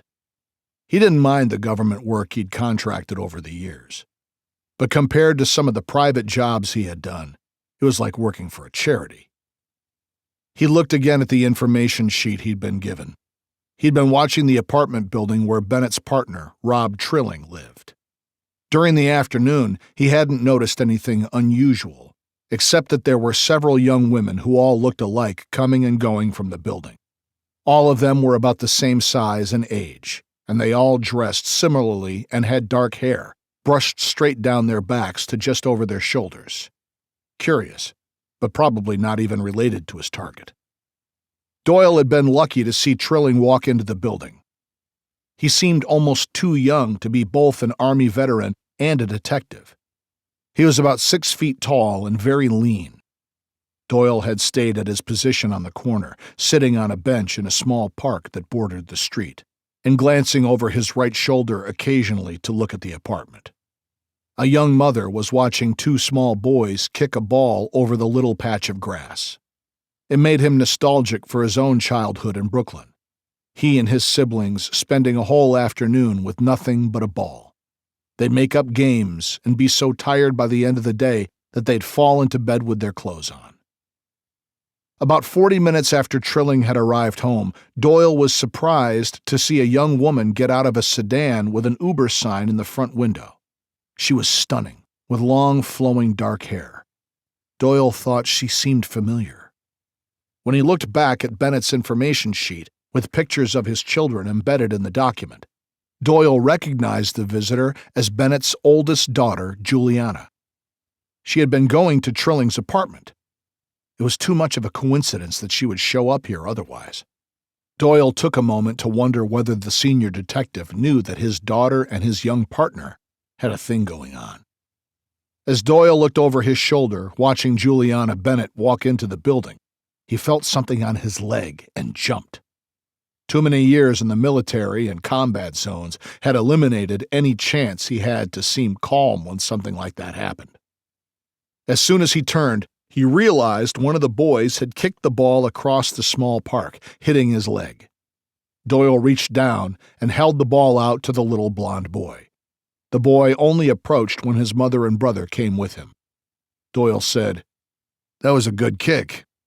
The little boy smiled and looked back at his mother. She had an Eastern European accent. "I'm sorry we disturbed you." "You're not bothering me at all. I like to see kids outside playing." The young woman thanked him, and the boys ran off with the ball. As Doyle watched them leave, he thought, "I bet she wouldn't ask me to kill one of her relatives." Then he focused his attention back on his potential target's building. Chapter 74. Rob Trilling was trying not to fidget as he and Juliana sat on his living room couch. George Kazanjian had found the couch for him in an empty apartment. It had served him well and was comfortable. But now, with Juliana sitting only a few inches from him, he was aware of the old couch's many flaws. The brown cloth was threadbare on the armrests. There were more than a few holes, exposing the batting. And if Juliana scooted back to the far end of the couch, she'd realize there was a spring missing. He tried to focus on his guest. "What would you like to talk about?" Juliana took a moment. She didn't seem upset and wasn't crying. Finally, she said, "I can't believe you brought a date to our house for dinner." "Your father said I could bring someone." "My father still thinks Jane and I dream about teen pop stars. I'll always be his little girl. He doesn't have a clue about modern relationships." Rob wasn't really sure he had much of a clue himself, especially when Juliana continued. "You bringing a date over to my family's apartment really hurt my feelings. And the fact that she's so pretty and seems so nice, and you seem to be so into her, only made it worse. How long have you been seeing her? Is it serious?" Rob didn't know how to respond. "Mariah and I have only gone out a few times." Juliana leaned back, then looked down at the coffee table. "Please don't lie to me. I'm not an idiot. There are 2 glasses on your coffee table. There's still ice in both of them." She looked over her shoulder at the closed bedroom door.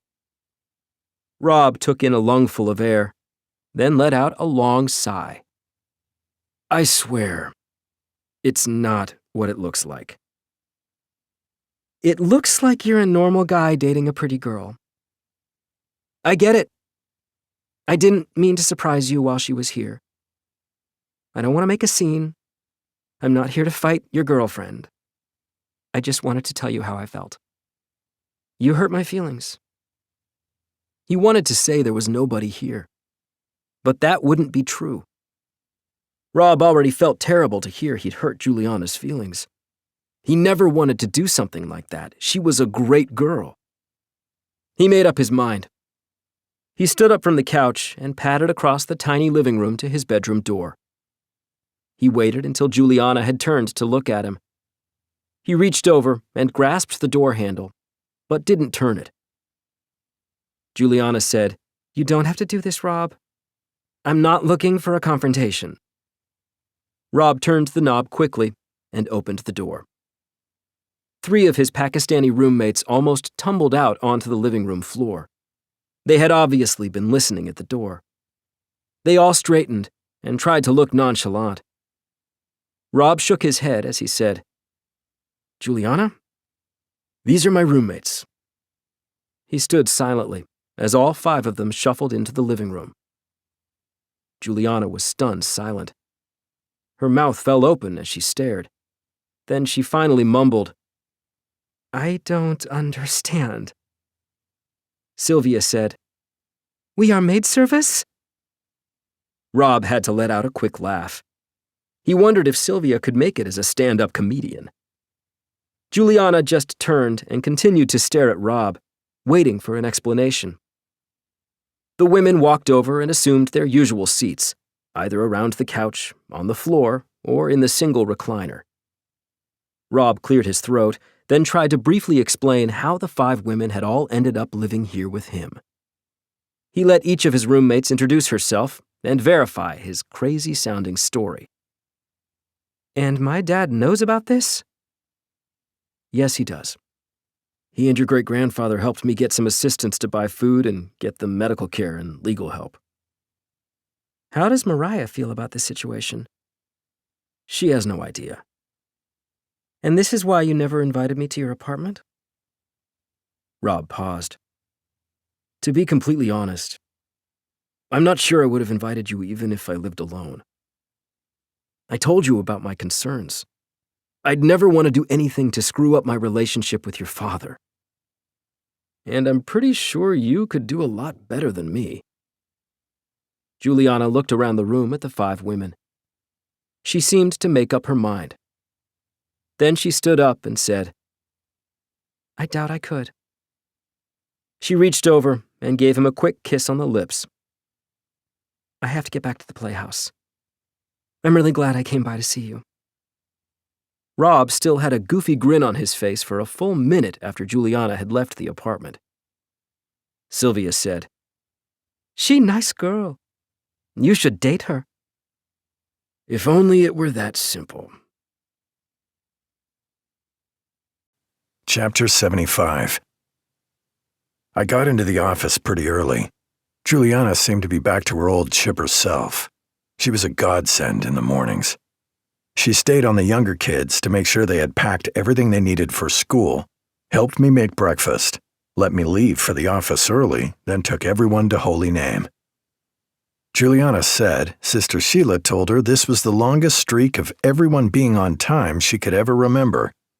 That was an absolute jab at me. I did have a tendency to run a little late, at least when it came to getting things done in the morning. I didn't think Sister Sheila always noticed, but now I knew she really did keep some kind of ledger. I had suspected it when I was a student at Holy Name, and she was a brand new teacher. To Sister Sheila's credit, she never held my morning tendencies against any of my children. In fact, she was one of the best supporters and advocates for kids I had ever known. Not that I would ever admit that to her. By the time I sat down at my desk, Walter Jackson was already working quietly in his office. I knew if he didn't come out with a pun or joke, he was probably working on something pretty important. I took advantage of the quiet time. I laid out everything we'd discovered about Antonio Deason, which wasn't all that much. Not that it necessarily mattered, but he had had pretty good grades when he was at the University of Miami. That was just one of many pieces of the puzzle. I was trying to figure out how a good college student would turn into a drug kingpin. He'd barely known his father, who'd spent his last years in prison.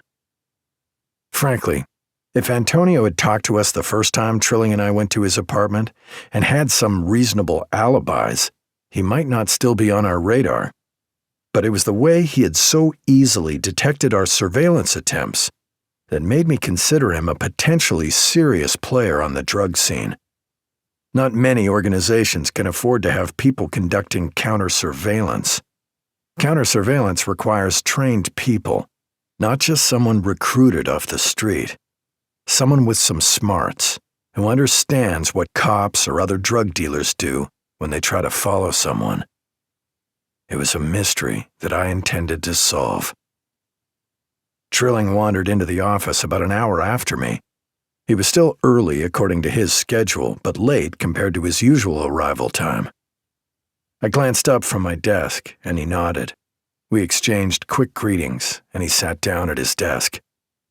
Something was off. My young partner was fidgety, as opposed to his usual dead calm. I said casually, "What'd you get up to last night?" Trilling was quick to answer.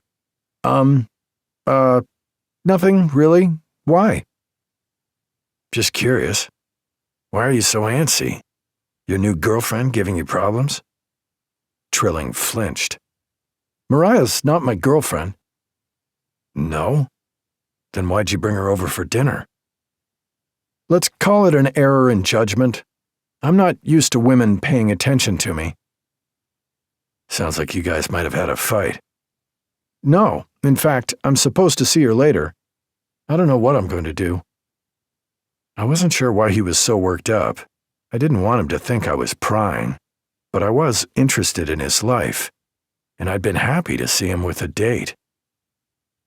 Everything okay?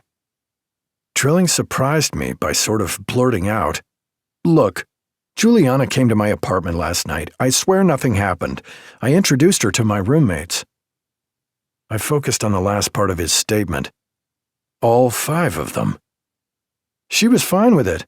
She appreciates what I'm doing. I chose my words carefully. The world didn't end. Juliana's a smart girl, and she understands people. She's got very good instincts. But Trilling was still upset. I was trying to find a way to let Juliana know I wasn't right for her. She told me I hurt her feelings by bringing a girl to dinner. I screwed up, and I know it. I should have at least given her a heads up before bringing Mariah over to your house. I don't have that much experience with women. They're confusing. I said, "Tell me about it." Chapter 76. We finally caught a break as far as resources. Terry Hernandez knew of a few NYPD helicopter pilots who were testing a new helicopter with no markings on it later in the day. She had enough leverage on the pilot to get him to take her up. She told him what we were doing as far as surveillance and how we'd been burned a couple of times. The pilot's biggest concern was flight paths over the city, but he thought he could work it out. Now I was driving a seized Cadillac that the narcotics team let me borrow. Trilling was in an unmarked Ford Explorer he'd borrowed from the harbor unit. Like Hernandez, he knew one of the young officers on the unit and had somehow talked him into letting us use the Explorer for a few hours. We knew better than to set up right at Antonio Deason's building again. That approach hadn't worked out well for us before. We had the perfect answer to our problem: Walter Jackson. Although it was a simple, safe assignment, I could never tell Harry Grissom that I used a criminal intelligence analyst in this way. There were strict rules about not putting them out on the street. In any case, all I asked Walter to do was go window shopping down one side of the street and up the other.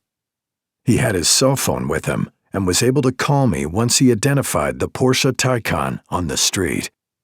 Then he could continue taking his time strolling along until he saw Deason come out of his building and hop into the car. As soon as I got the call from Walter, I used the radio to contact Terry Hernandez. Within about 30 seconds, I spotted a helicopter overhead at a very high altitude. Given the number of helicopters that flew across the city on a daily basis, you would have had to really be paying attention, like I was, to notice this one. Almost immediately, Hernandez came on the radio and said, "The target is moving north on Green Street." I didn't even have to coordinate with Trilling. We were on parallel streets with our eyes open for counter-surveillance. Then Hernandez again came on the radio. "The target just turned east on Houston Street." So far, even in the heavy traffic, this was a much easier surveillance. We didn't have use of a helicopter often, at least not for surveillance. I wasn't sure how long we could use this one. I told Hernandez once we had him at a location, we could cut the flight crew loose. Trilling and I would see what we could find out from there. Hernandez guided us north on First Avenue, then notified us that Deason had parked the Porsche near Bellevue Hospital and was on foot walking west on 26th Street. 1 minute later, Trilling came on the radio. He just walked into an Italian restaurant on 2nd Avenue. It's called Rocco's Hideaway. He didn't meet anyone out front. Hernandez told us to stand by. She was getting dropped at the Bellevue helicopter pad and would be there in a few minutes. Trilling and I set up to observe the restaurant from different points on 2nd Avenue. I could see it was upscale and fairly small. Deason sat at a table near the back, talking with a tall, well-dressed black man I couldn't see clearly. I tried to get a better view from a couple of angles. Because of the late afternoon hour, they looked like the only customers. That also made it tougher to do any kind of surveillance, especially since Deason had seen me and Trilling when we tried to interview him, so neither of us could just walk in and expect not to be recognized. Then Hernandez showed up. She handed me a little backpack. "What's this?" I said as I took it. "It's my NYPD raid jacket that I was wearing in the helicopter, along with a hairbrush and a few other items I used to freshen up after my wild ride over the city." She shook her hair out, then looked at me. "I'm assuming you want me to go into the restaurant, since I was the only one smart enough not to identify myself to him." All I could do was smile. Hernandez walked in and sat at the table closest to the front window. After a few minutes, I got a text from her saying that Deason and his dining partner were chatting too quietly in the corner for her to overhear what they were saying. After almost an hour and a half, Deason and his companion came out of the restaurant. Hernandez stayed at her table near the front door. I decided to take another risk. After we let Deason walk away, I rushed inside. Hernandez didn't acknowledge me or give away her identity. I wasn't sure what I was hoping to find. Maybe the name of Deason's dining partner on a credit card slip. I introduced myself and showed my ID to the waiter. He clearly didn't want to be involved with the police. He led me down a narrow corridor to an office in the back. The manager was a petite Italian woman named Mari. Unlike the waiter, her immediate smile when she heard I was with the NYPD told me this might work out. Mari said, "My brother's a cop on Staten Island. He's only been with the NYPD 2 years." We chatted about her brother and how the two of them grew up in Brooklyn. Then I asked her if I could see the credit card receipts for a customer who just left the restaurant. The manager led me back out into the dining area.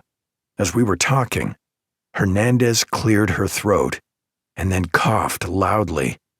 It made me look up. That's when I saw Antonio Deason stick his head in the front door. He looked at me, smiled, and said, "You're going to have to do better than that." I had no idea how this asshole was a step ahead of us on everything we did. But this was going to change, starting right now. Chapter 77. Kevin Doyle had been keeping tabs on both Michael Bennett and Rob Trilling. This was not an assignment he would appreciate if he was told to move forward. But he had to be prepared. Clearly, Bennett had years of experience on the streets of New York. Trilling was young and in shape. Either would be a challenge. Plus, he'd have to get out of New York immediately. Although the general public tended to accept active-duty police fatalities with just a shrug, the cops would be relentless looking for him. It was the same in every country. Doyle was once contracted to kill a police captain in Beirut. The captain had been on the take and was allowing shipments of supplies for refugees to be pillaged before being sent on to Syria and elsewhere, places that desperately needed them in order to see another sunrise.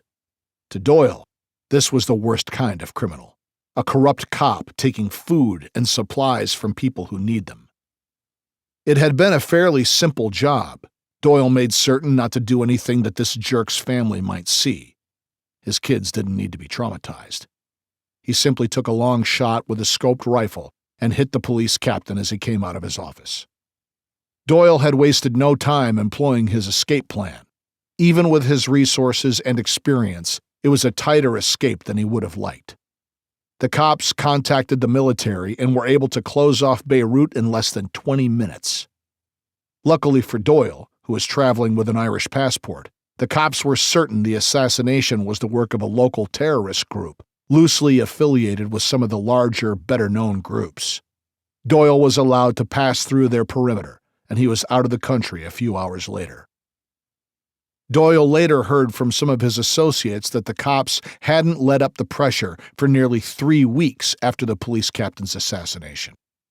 Now, on the streets of Manhattan, he watched as Bennett and Trilling both pulled up to their office building in unfamiliar cars. Bennett was in a Cadillac, and Trilling drove a blue Ford Explorer. Doyle figured they'd been out on surveillance again. They were definitely poking around the same people as Doyle. He still held out hope that he wouldn't get the order to do anything to either of the cops. But Doyle had found he rarely got what he hoped for. Chapter 78. Rob Trilling and I stepped into Walter Jackson's office. Walter sensed how dejected we were from the failed surveillance. He didn't even try one of his puns on us. I guess every screw-up has a bright side. I knew the team looked to me for ideas, but clearly Antonio Deason had a strong network behind him. I didn't see any way to move forward without bringing in a narcotics team used to complex surveillances. And I was pretty sure that wouldn't go over well with Celeste Cantor. Terry and Walter weren't even supposed to know about any of this investigation. Walter had a map of the city on his wall, with red pins marking the sites where drug dealers had been killed in the last 2 months, and a blue pin marking where retired cop Roger Zoriak had died. He also had 2 blue pins north of the city, representing Tabitha Arnold's death from carbon monoxide poisoning and Luz Sanvos's car accident, plus 2 more blue pins to the south, representing Ralph Stein's and Gary Halverson's deaths in Florida. Trilling said, "Hernandez and I talked to a guy named Silbas. We were asking about the death of his godson in a shooting.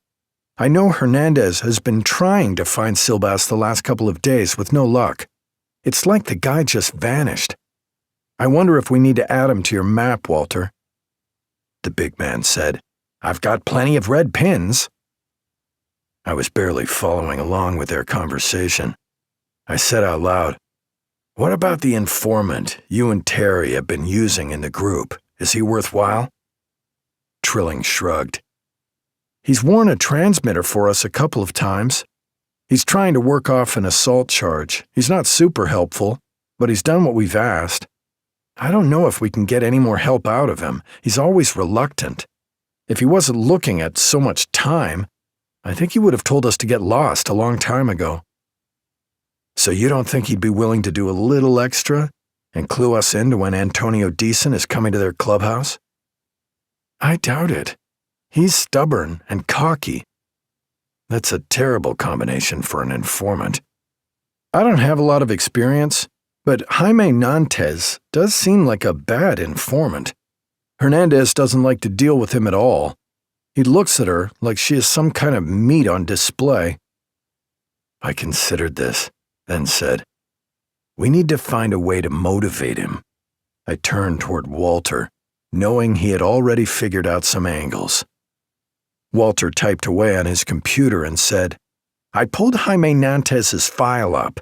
He's got a long record, lots of assaults and possessions with intent to sell. Surprisingly, he's never really done any time.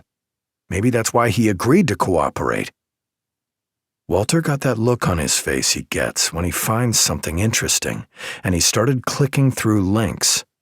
His mouth dropped open a little bit as he concentrated.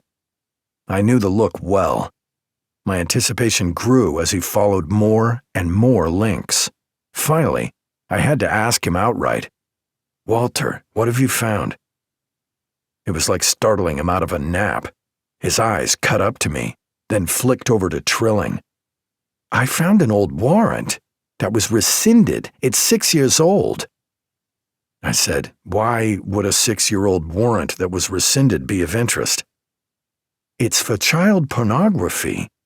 It looks like the FBI did the investigation." I sat back and considered this for a few moments.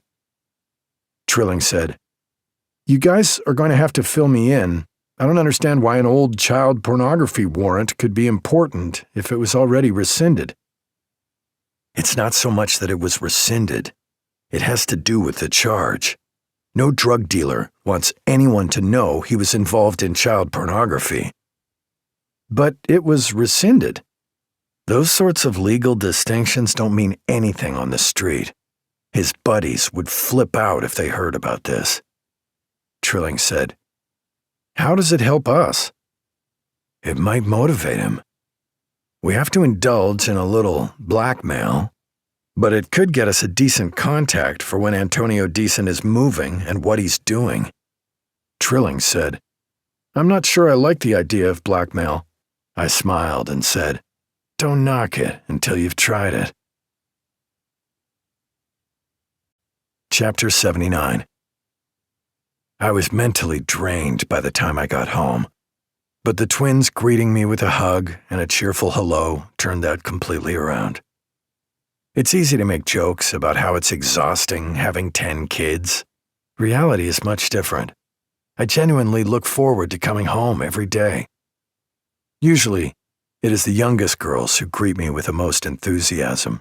Teen girls usually don't show much interest in their parents coming home from work. I just happened to catch Fiona and Bridget as soon as I walked in the door. My grandfather was sitting at the kitchen counter with a glass of Pinot Noir. He was chatting with Ricky, who was taking something out of the oven. As I approached, I asked, everything okay? Seamus lifted his glass. Right as rain, my boy, right as rain. I looked at Ricky. Whatever you're making smells fantastic. Ricky glanced over his shoulder from the oven and smiled. It's chicken marsala. I hope this is what I'm going to make for my audition for Rising Chefs. My grandfather said, if it tastes as good as it smells, they won't even hold a competition. They'll just name you the winner right away. My grandfather always knew exactly what to say to the kids. That's why they all gravitated toward him. When I thought about it, I'd felt the same way about him when I was a child. He'd worked long, hard hours at his bar, but he'd never neglected me. When I came home from school, he knew exactly what to say to keep me engaged in my schoolwork and activities.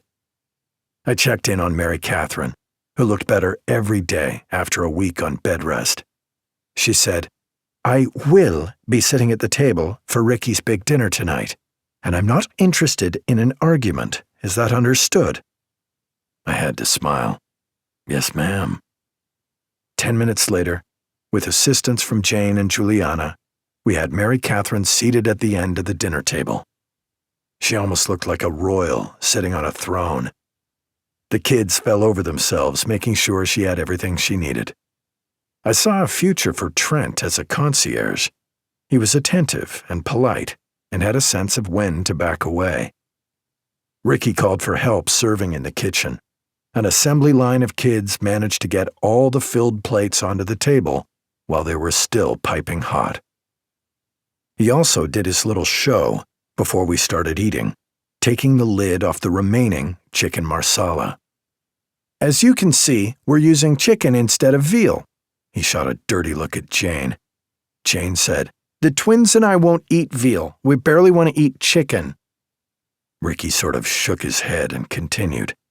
The sauce has a traditional base of marsala wine, but is from my own secret recipe, plus a generous helping of yellow onions and portobello mushrooms. The vegetable side today is glazed Brussels sprouts. I would have paired them with the wine, but Gramps drank most of it. The dinner was exactly what I needed. Listening to the kids talk about their day, the easy chatter between siblings, and an occasional story from my grandfather. Best of all, Mary Catherine was sitting right next to me. Although she wasn't as talkative as normal, she had a decent appetite. Seamus said, Ricky, my boy, if this doesn't win you that competition, it's rigged. I hope they don't take points away from you because you don't have an Italian last name. Ricky had a big grin on his face. He had made a giant dinner, and there was almost nothing left. Even Bridget, who tended to be a little mean to her brothers, said, I agree with Gramps. This is the best dinner I've ever had. I just soaked in the banter and compliments. It was nice to see Ricky getting the credit he deserved for his talents in the kitchen.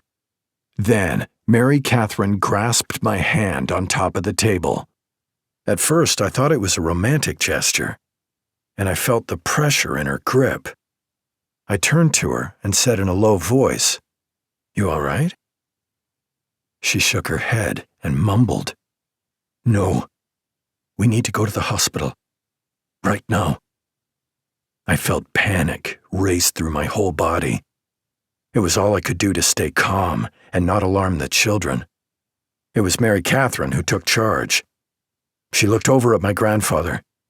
Seamus, I'm not feeling well. Michael is going to take me to the hospital.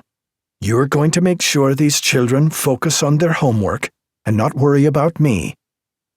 Then she turned to each of the kids and gave a little message. To Ricky, she said, "Dinner was fantastic." She turned to Juliana and said, "Thank you for taking charge of so much." She worked down the line while I gathered my keys, wallet, and phone. A few minutes later, we were racing to Mount Sinai. Chapter 80. Kevin Doyle had been texting back and forth with his employer. The little burner phone he'd bought from a kiosk in a shopping center on Long Island didn't have the best on-screen keyboard. He was sitting in his rental car a block down from the diner where Tammy worked for her uncle. He couldn't get the pretty triathlete out of his head. He noticed that the big tattooed guy was back in the diner tonight. She did work fast. Doyle had been using the quiet time to communicate with his employer. A call might have been easier, but he felt like this was safer. Then the text came through that he didn't want to see. It might be time to take action. Stand by. It'll take a little while to work it out. He knew that probably meant Bennett. He really hadn't wanted to do anything like this. Killing the retired cops was bad enough. This felt like a sin. An even worse sin than the ones he had already committed. Doyle texted, "Bennett's tough. I'll send you some help. Can they be trusted? No names, just backup." So he wouldn't be able to tell anyone anything, even if he got caught. Doyle considered it. He rarely worked with partners. When he first got into the business, after his stint in the military, some of his government employers would send a second along. They were rarely much help. He always felt like they were there to snitch more than anything else. Doyle tried to look on the other side of the coin. If he lined everything up properly, maybe he could have his partner take the shot. That wouldn't feel as bad as Doyle pulling the trigger himself. Finally, he texted his employer and said, "Okay, I'll take the help." The next text was right to the point. Nothing fancy, no collateral damage. Just eliminate him. I'll text you where and when to meet your partner. Might be a couple of days. Keep on other jobs until you hear from me. It was followed by a smiley face emoji. It didn't lighten his mood. Doyle was apprehensive about using someone else on this job, but he saw all the potential positives. This job and visit to New York had not turned out the way he thought it would. He had too many professional and personal ties here. But it had convinced Doyle he needed to step away from this business. He made up his mind. This was his last job. He looked through his windshield one last time. Although the diner was busier than usual, Tammy was lingering at the end of the counter, chatting with the biker-looking dude. She even reached up and touched his scraggly beard. It made Doyle's stomach turn. He thought about what would happen if he took Tammy up on her offer. Now he realized he'd have to deal with the biker if he wanted to talk to Tammy again. Maybe Bennett would be his second-to-last job. Chapter 81. For all of its notoriety, Mount Sinai Hospital in Manhattan made great efforts to put us at ease once we arrived at the emergency room. They weren't fooling around with a pregnant woman who was experiencing extreme pain in her lower abdomen and a shortness of breath. The stress of the situation was starting to give me similar symptoms. A young nurse held Mary Catherine's hand for a moment and said, "We're waiting to take you down for an ultrasound. I know it sounds crazy, but try to relax. I think your shortness of breath is just anxiety." He sounded pretty confident in his diagnosis. Mary Catherine squeezed the young man's hand. The nurse flinched. To his credit, he didn't try to snatch his hand away from her. This was not his first rodeo. We sat alone in the pleasant examination room. This didn't seem like the kind of room where they brought gunshot victims. A padded chair sat in the corner. Instead of a hard examination table, there was a bed with a real mattress. Mary Catherine looked comfortable enough on the bed, which took up almost all the space in the room. I tried to make small talk in an effort to keep Mary Catherine's mind off things. Eventually, the conversation did come back to kids and family. Mary Catherine said, "We're going to be older parents, aren't we?" I laughed and said, "This is one of the few times the word 'we' doesn't really apply. You're quite a bit younger than me. I'm surprised no one has asked you if I'm your father." That had the intended effect, as Mary Catherine started to laugh. I said, "I'm going to be one of the oldest fathers on the soccer field." "Oh, stop it. You know that's not true." She paused for a moment. "Mr. Dunkel, down on the first floor, is 50, with twin 2-year-olds running around the house." "Okay, you got me. I just feel like I'm the oldest father." "You're the best dad I've ever seen. I can't wait to see you interact with our baby." "I can't wait either." Then Mary Catherine burped. Not a dainty Irish lass burp. More of a professional wrestler after eating a steak dinner burp. It was impressive. I tried not to smile, but the embarrassed look on Mary Catherine's face was priceless. Then she did it again. Before she could say anything, she broke wind. Twice. I worked hard to stay next to her. It wasn't the easiest thing I'd ever done. Then she looked at me and said, "Oh, my God." "What? What is it?" Panic bubbled in my stomach. Mary Catherine said, "I feel so much better." She burped again. She looked at me with a serious expression. "You think all I was feeling was gas?" "You have been eating a pretty bland diet and intentionally not moving much. Ricky's dinner was super rich." We waited to have an ultrasound just in case, but everyone agreed this was a case of acute chicken marsala gas. Everyone except Mary Catherine got a pretty good laugh out of it.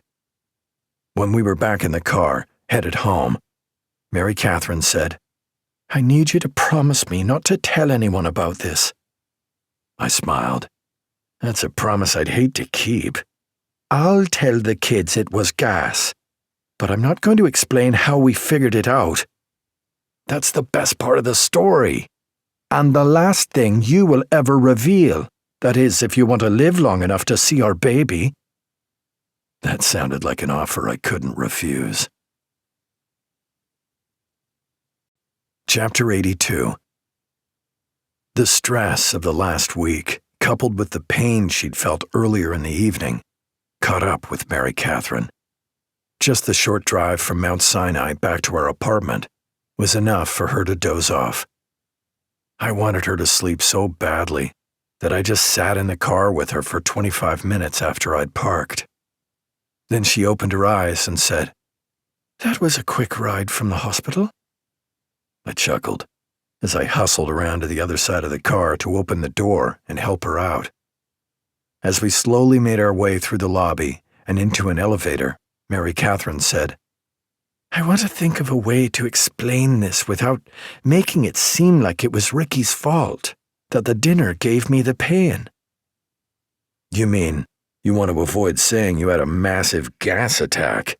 "No, smart guy. I don't want to shake Ricky's confidence." I knew that was her true concern. It was just fun teasing her. I thought about it for a moment and said, "We don't have to tell them anything about it. We'll just tell them everything's fine, and the doctor told us not to worry." Mary Catherine seemed satisfied with that plan of action. We were both shocked to see everyone awake and still sitting around the dining room table as we walked through the front door. Before Mary Catherine could start scolding anyone, the whole group, including my grandfather, sprang from the table and rushed to give her a hug. She couldn't say one word about the kids being up past their bedtimes. We assured them everything was all right. Just as I was about to follow our plan and tell them the doctor said not to worry, Eddie gave Mary Catherine another big hug. And she broke wind. Loudly. No one dared snicker, but everyone seemed to be staring at Mary Catherine. Then my wife burst out into laughter. She admitted everything and told the kids exactly what had happened. She turned to Ricky and said, "Your dinner was so good, I couldn't stop eating it.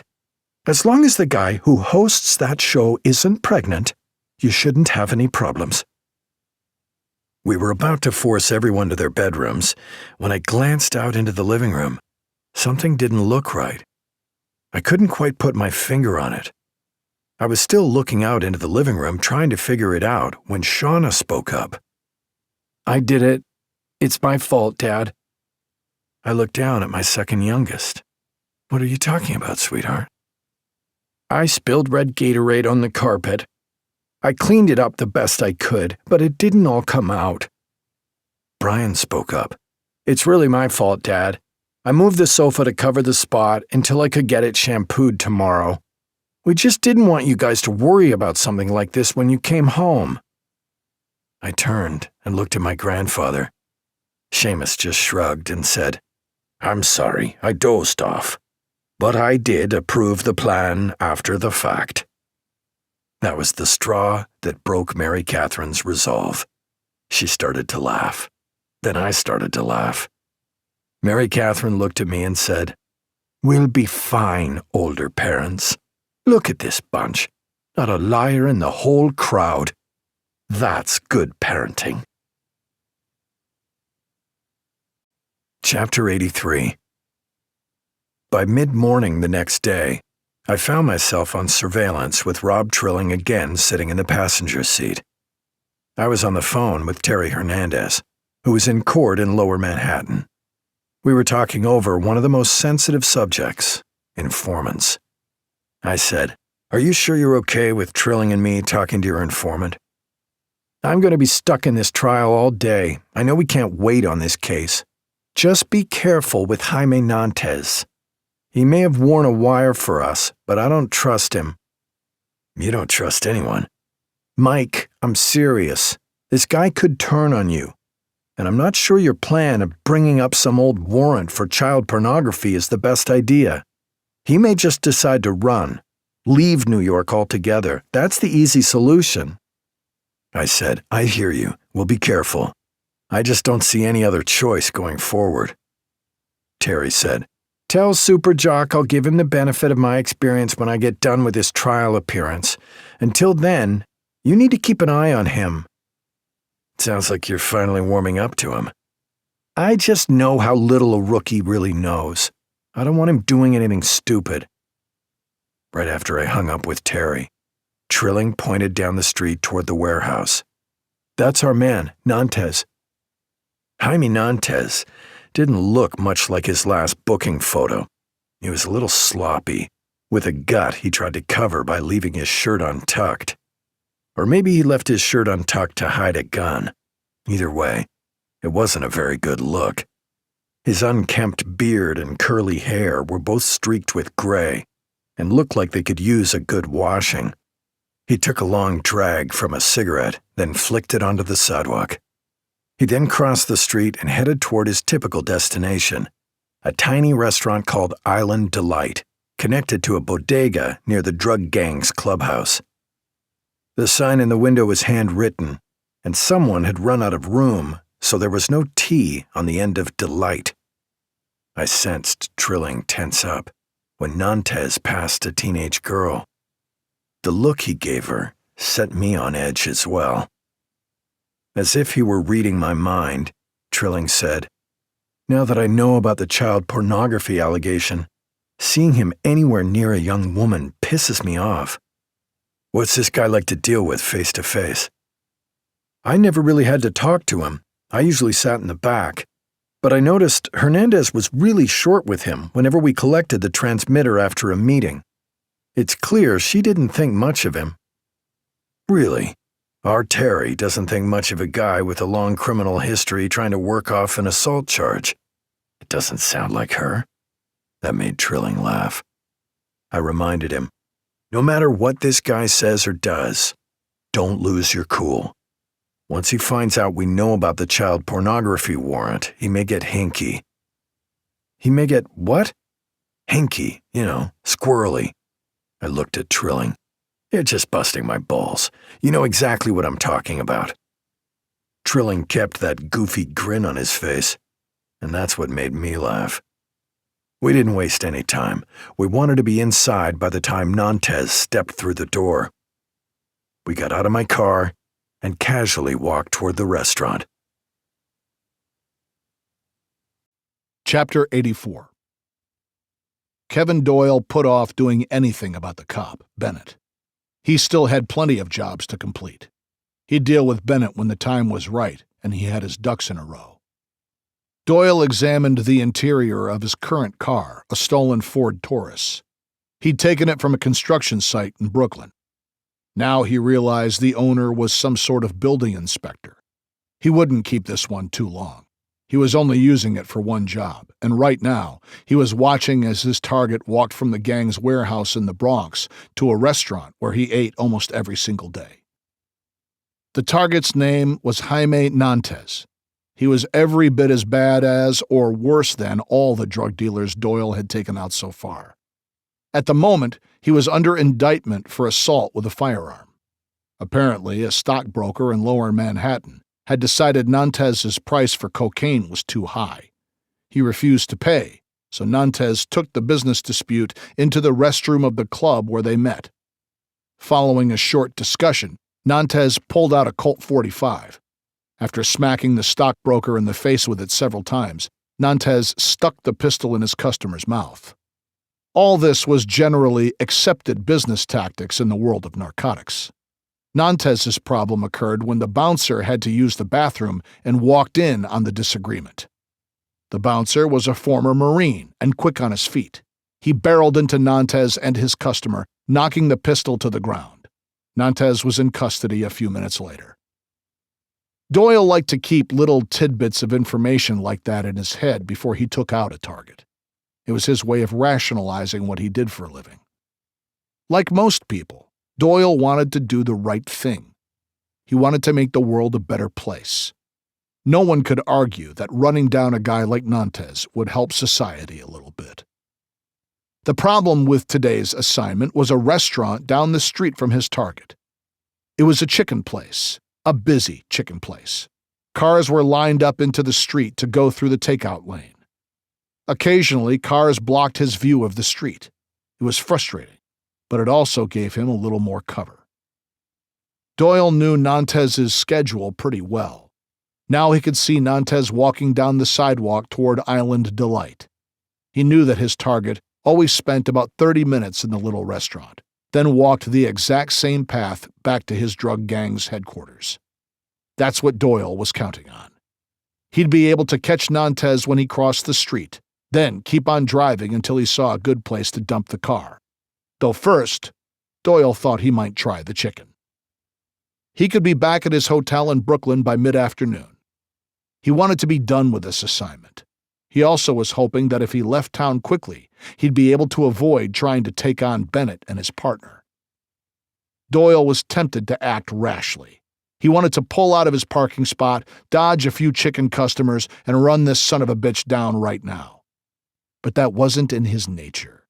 He was an excellent planner, and that wouldn't follow his plan. Instead, he let Nantes walk through the door to the bodega and Island Delight intact and healthy. At least, for now. Chapter 85. Rob Trilling and I sat at Nantes' usual table in Island Delight, the little restaurant connected to the bodega. We ordered a couple of Cuban sandwiches. Trilling went with a regular Coke while I tried something new, an orange soda made with real cane sugar. Holy cow, is it sweet. This place was only a few blocks from where the Salazar's bodega was located. I was sure they knew the owners here, too. There was just enough distance from the clubhouse that the Salazar's bodega wasn't one of the gang's hangouts. I was happy the Salazars didn't have to deal with this group directly. I knew Jaime Nantes would recognize Trilling sitting at his usual table as soon as he walked in. I intended to use that short period of disorientation to pounce on the scumbag and get him to help us. Nantes walked in the door and greeted the woman behind the counter. He turned toward the restaurant and the 4 tables set up in the cramped space. As soon as he noticed Trilling, he froze. Then he glanced around to make sure no one else he knew was inside the bodega. I slid out the chair next to me. Nantes took the hint and cautiously sat down. The first words out of his mouth were, "Where's Hernandez? That's who I deal with." Trilling said, "She's busy." "Then come back when she's not busy." That's when I decided to step in. I didn't want this guy trying to tie Trilling up in verbal knots. Besides, it's tough for any father to sit across from a creep like this and not do something. I didn't know if it was anger or disgust, but I had to speak up. I said, "Settle down. We just want to talk to you for a minute. Detective Hernandez has more important things to deal with." Nantes said in a low voice, "I don't know what you guys want.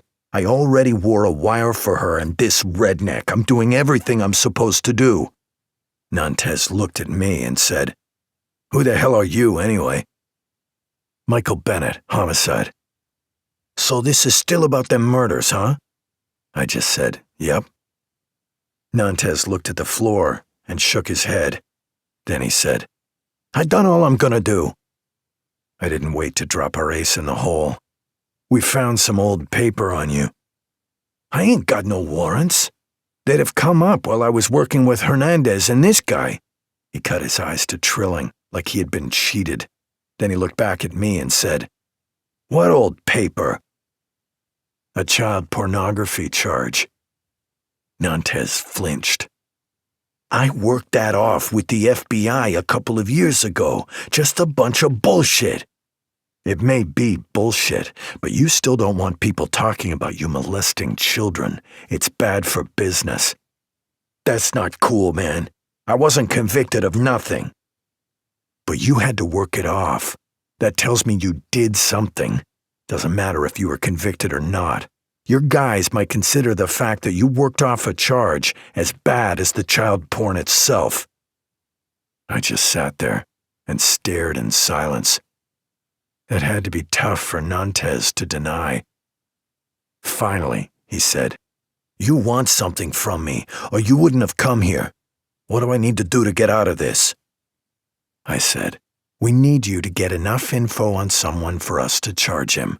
We want to hear and see everything he does."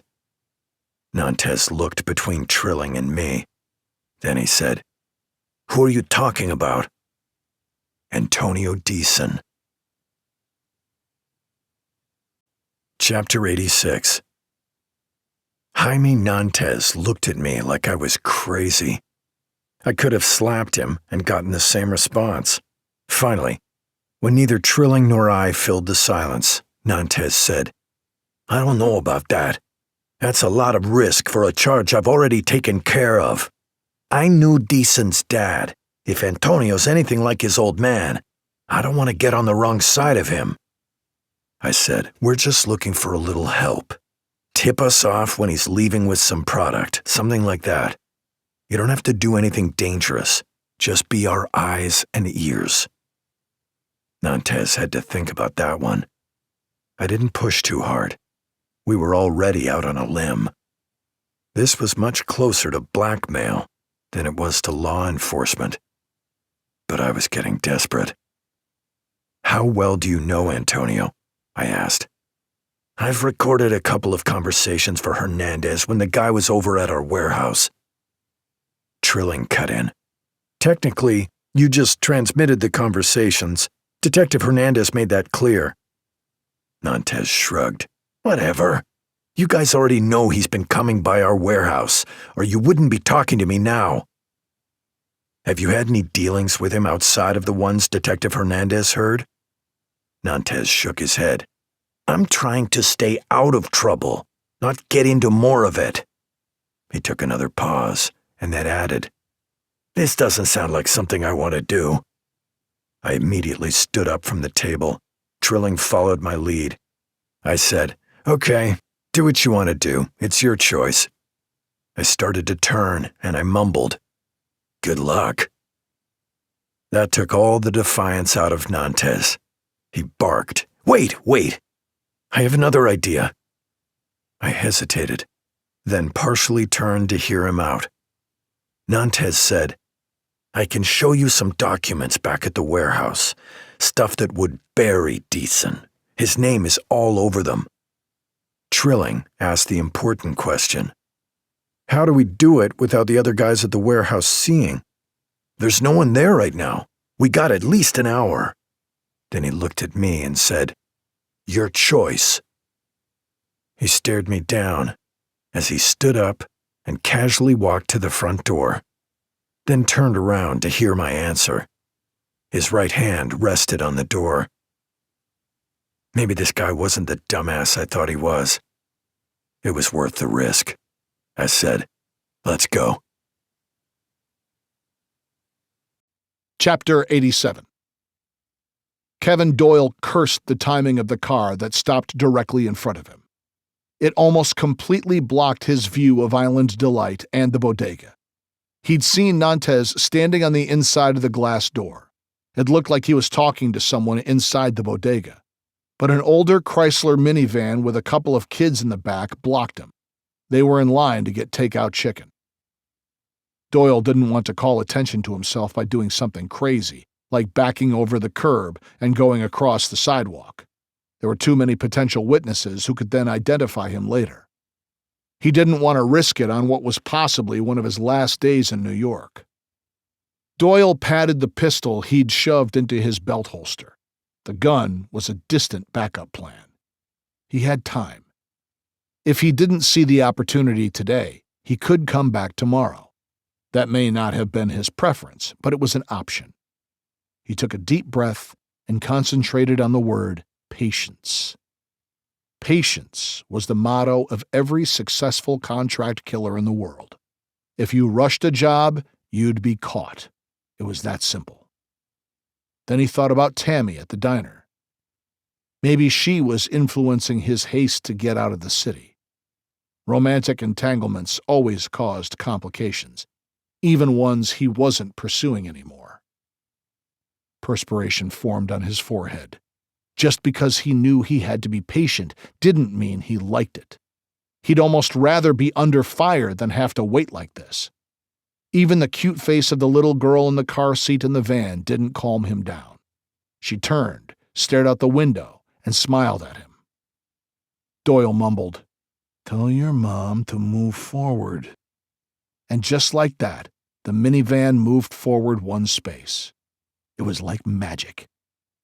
Doyle didn't wait for the next car in line to fill the gap. He pulled out onto the street. This wasn't ideal, but it was better than being trapped in the parking spot. He could still see Nantes standing just inside the door talking to someone. Doyle took a breath and let Nantes continue his conversation. It was probably the last one he was ever going to have. Chapter 88. I kept my cool and didn't yell at Jaime Nantes to get moving. The scruffy informant was stopped at the front door, one hand resting on the rail to push it open. He turned to look at me and Rob Trilling following directly behind him. Nantes said, "Come on, guys, don't crowd me on the way back. I can't be seen walking with you two. In this neighborhood, you'll be made for cops before we take 3 steps out of this bodega." Trilling and I exchanged glances.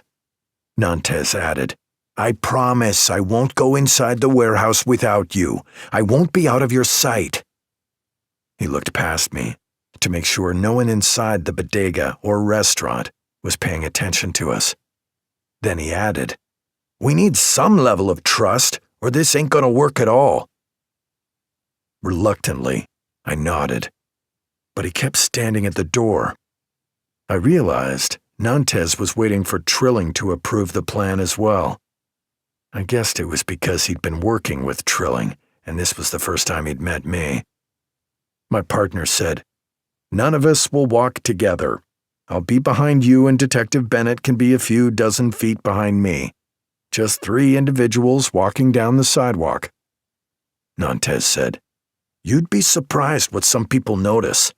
The older women sit in their apartments and watch this sidewalk like they used to watch soap operas. But I can live with the 3 of us spread out." I nodded again. Nantes turned and pushed the door open. He stepped out onto the sidewalk and paused. I noticed him look both ways. He still hadn't moved from the doorway. The street wasn't busy. I wasn't sure what he was looking for. Then I had the uneasy feeling he might try to double-cross us. Even if he ran right now, I had no probable cause to chase him. We were essentially threatening him into helping us. Then he walked straight into the street, crossing it quickly. He slowed once he reached the sidewalk on the other side. Trilling and I took a slightly different route. Trilling said, "You cross the street and I'll hustle up this sidewalk. That way we might be able to corral him toward the warehouse or clubhouse or whatever the hell they call it." I stepped out of violent delight. Nantes was already heading up the street on the other side. While I stood there, checking for traffic, Trilling slipped out of the bodega and started striding quickly on a parallel course. My 6th sense told me this was not going to go the way I hoped it would. Chapter 89. Kevin Doyle had managed to pull his stolen Ford Taurus onto the street without drawing too much attention. He was essentially parked in the middle of the street as if he was waiting to turn left. At least he had a clear view. Jaime Nantes stepped out of the bodega. He was alone. Whoever he'd been talking to inside didn't exit with him. Nantes paused and looked up and down the street. For a moment, Doyle was worried he'd been spotted. Why was the drug dealer so nervous today? Doyle had watched the man on the same street 3 different times, and he'd never seemed jumpy before. Then Nantes really surprised him. Instead of walking down the sidewalk and crossing the street at the next block, like he always did, Nantes crossed directly in front of the bodega. This was not part of his usual pattern. Doyle muttered, "Shit," but there was nothing he could do. He considered the route to the gang's warehouse. Nantes still had to cross another street. It would just be a little trickier to hit him with the Ford there. Doyle went around the block so no one would notice the Taurus. He hit the gas a little hard. The wheels squealed as he took the next corner. If his calculations were correct, he had plenty of time to get into position and catch Nantes as he crossed the next street. In fact, this might have worked out for the best. There was less traffic and no crowded restaurants were nearby. He quickly glanced up and down the streets. There were a couple of people around, but no one particularly close to where Nantes was walking. That's who he was focusing all of his attention on. The casual gait, the sloppy shirt, the unkempt salt and pepper beard and messy hair. He was fairly easy to pick out. Doyle drove slowly, inching along at a couple of miles an hour. As Nantes approached the intersection that he needed to cross, Doyle eased on the gas and picked up speed. Given what he knew about Nantes, this wasn't going to bother Doyle much at all. Now he had the Ford Taurus rumbling a good 35 miles an hour. Nantes was stepping off the curb. Doyle's peripheral vision picked up on someone else crossing the other street in the intersection, but it was like he had tunnel vision as he focused on the drug dealer. There were no other cars nearby. This was perfect. Just as Doyle entered the intersection, Nantes looked up and noticed the Taurus. As Doyle prepared for the impact, something remarkable happened. The man who'd been crossing the other street darted through the intersection, grabbed Nantes's arm, and jerked him out of the way of the speeding car. The man moved so fast, Doyle didn't even get a decent look at him. All he knew was that the guy had dark hair and the reflexes of a cat. The Ford's bumper had missed Nantes by a matter of inches. After passing through the intersection, Doyle just kept driving. He was confident no one had seen his face, and it would simply be assumed that he was a poor driver. No one would even call the police. There was no accident, no injury, and Nantes was too stupid to think it was any kind of planned attack. Doyle was sure the drug dealer wouldn't change his usual routine. Doyle turned onto Crotona Avenue and drove until he was a couple of blocks from the Bronx Zoo. It took only a minute to wipe down the interior of the Taurus. He used a screwdriver to crack the steering column and start the car. Just to be on the safe side, he left the car idling with the windows rolled down. With any luck, someone might see it and take it for a ride themselves.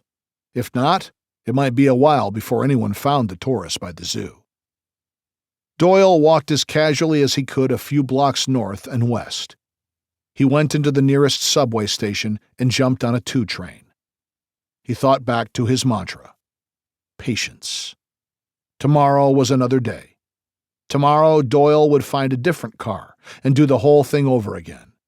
But that meant he had another day or two in New York. More time to think about Tammy. And more time for his employer to decide what they were going to do about Bennett. This had not been his best day. Chapter 90. I caught up to Rob Trilling and Jaime Nantes on the sidewalk near the warehouse. I'd seen the whole incident from half a block away. I couldn't help saying to Nantes, "I guess you don't mind Trilling being a little close to you during your walk." "I've never seen no one run like that. That cat is fast. I probably could have jumped out of the way, but I appreciate him looking out for me." I looked at Trilling.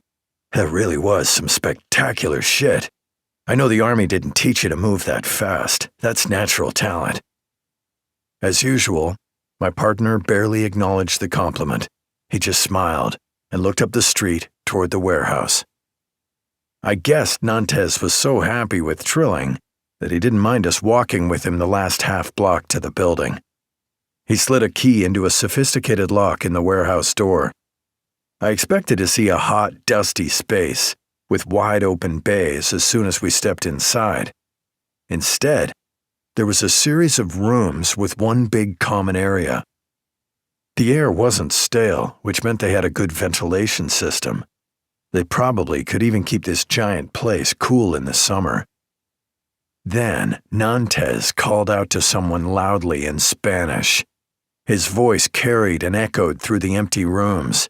He spoke too quickly for me to follow a word of it. I grabbed him by the shoulder, while my other hand, by habit, touched the Glock in its holster at my hip. "Who else is here?" Trilling was already on alert, his hand pulling out his own gun and his head moving in every direction. There were too many hallways in this place to get a good eye line. Terry had warned me about Jaime Nantes. I hadn't listened. I kept a grip on Nantes's shoulder and shook him. "Who the hell did you call out to?" A voice behind us said, "He was calling out to us." When I turned, Trilling was already raising his hands, his Glock 19 dangling by 2 fingers. I moved my own hands, palms up, away from my body, away from my still holstered firearm. There were 3 men holding submachine guns on us. 2 on one side of the hallway, 1 on the other. They weren't going to get caught in a crossfire. Nantes jerked away from me. He took a couple of steps and said to his friends, "Call Deason and tell him to come here. We have a present for him." Chapter 91. The gang sat Trilling and me at a folding table.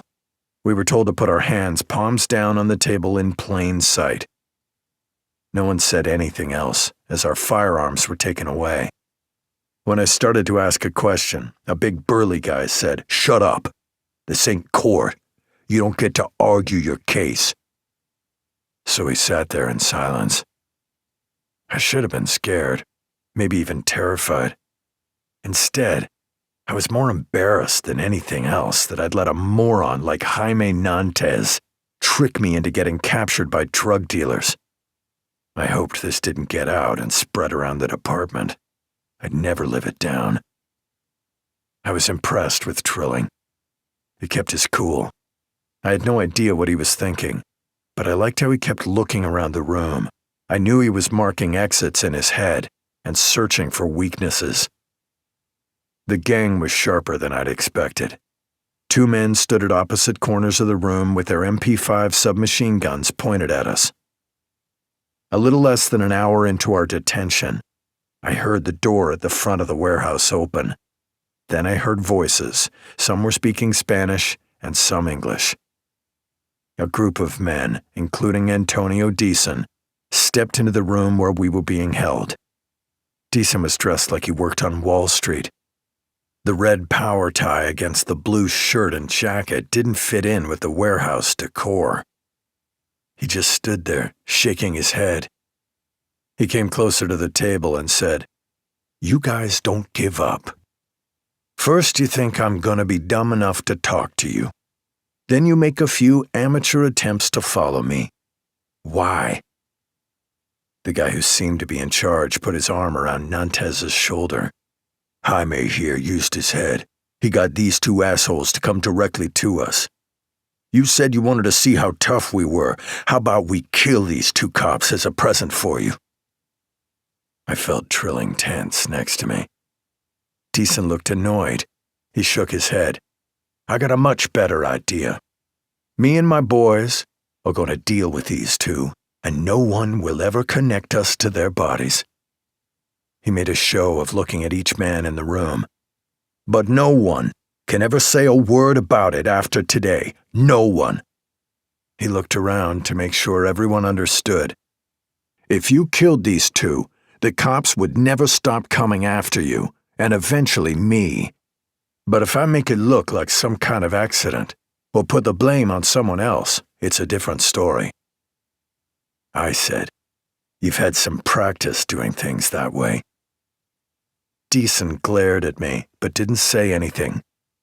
He looked at the men gathered around him and said, "When this is over, you'll owe me a favor." Then he glanced at Trilling and added, "Make that 2 favors." Someone slapped handcuffs on me and Trilling and led us out to a blue SUV, where we were buckled into seatbelts with our hands still cuffed behind us. We sat in the middle row, with Deason's people positioned in front of and behind us in the SUV. Then Deason jumped into the front passenger seat. I said, "If you don't mind, you could just drop me at my office." No one in the car thought it was funny. Chapter 92. We started heading south from the Bronx. I felt a little more nervous now that we were out of the warehouse. There was a different, more professional aura about Deason's guys than the gang members back at the clubhouse. No one spoke. The driver focused on the road, and Antonio Deason kept an eye on us. Even if I weren't strapped into the back seat with my hands cuffed behind me, the doors had safety locks on them. I hadn't gotten a good look at the person sitting in the row of seats behind us when they shoved us into the SUV. Deason made a phone call I couldn't hear very well, but he was clearly annoyed. That didn't bode well for us. My hope that these guys might somehow give us an opportunity to escape seemed far-fetched. I started asking my questions out loud. Why aren't we tied up on the floor in the back? Why even bother putting seatbelts on us? Deason turned in his seat to more directly look at me and Trilling. "Because you're both fucking morons." I said, "That's a little harsh, isn't it?" "I think it's an accurate assessment. We gave you guys every opportunity to back off, but you're too stupid to pick up the hints." Deason opened the glove compartment in front of him. I felt my stomach tighten as I wondered what he was retrieving. Trilling was starting to lift his legs and draw them close to his body. I realized he intended to try to kick the back of the driver's seat. I tried to think what I could do to support him once he made his move. I moved my hands as far over as I could, wondering if I could release my seatbelt, but my fingers couldn't even get close to the latch. Deason held whatever he had grabbed from the glove compartment in his right hand. I tried not to flinch as he leaned toward me. Trilling got ready to make his desperate move. It was a wallet. Deason held up his hand, then let the wallet fall open. The first thing I noticed was the gold badge and the official ID. Deason said, "I think you guys are morons because we're with the DEA, and you're screwing up one of our biggest cases." Chapter 93. I wasn't sure I fully believed Antonio Deason until he led us into an off-site DEA office in Midtown. They took the cuffs off us, but no one offered us our handguns back. We walked in silence down a hallway. The offices didn't look much different from our own at Manhattan North Homicide. There were a few people working at desks who showed little or no interest as we walked by. I realized the counter-surveillance we'd come up against recently was actually DEA agents covering Deason during his undercover work. That's why they'd brought the Porsche Taycan to his apartment. It was probably a seized vehicle. The person who had been in the back seat of the SUV turned out to be the woman we'd seen delivering the Porsche to Deason the day we got burned so badly. I also realized the SUV we'd just ridden in was the same blue Tahoe that had blocked us on our first surveillance. Now all that seemed obvious. Maybe Deason was right. I might be a moron. They took us into a comfortable conference room, where the black man we'd seen Deason meeting with at the Italian restaurant was seated at the end of the table. He gave us a grin as we shuffled in. We all sat around the table. Another woman joined us. She wore a blue pantsuit and sat on the opposite side of the table.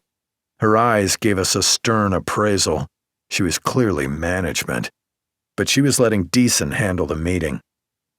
I didn't intend to give them the satisfaction of asking a ton of questions. I just stayed quiet. I knew I didn't have to warn Trilling to keep his mouth shut. He did that on his own most of the time. He didn't seem too confused by the entire episode. Antonio Deason sat directly across from Trilling and me. He looked a little more frazzled than in the past. He flashed his brown eyes at me, then over to Trilling. No one said anything. Finally, Deason said, "You don't have any questions?" I said, "I'm waiting to hear what you have to say."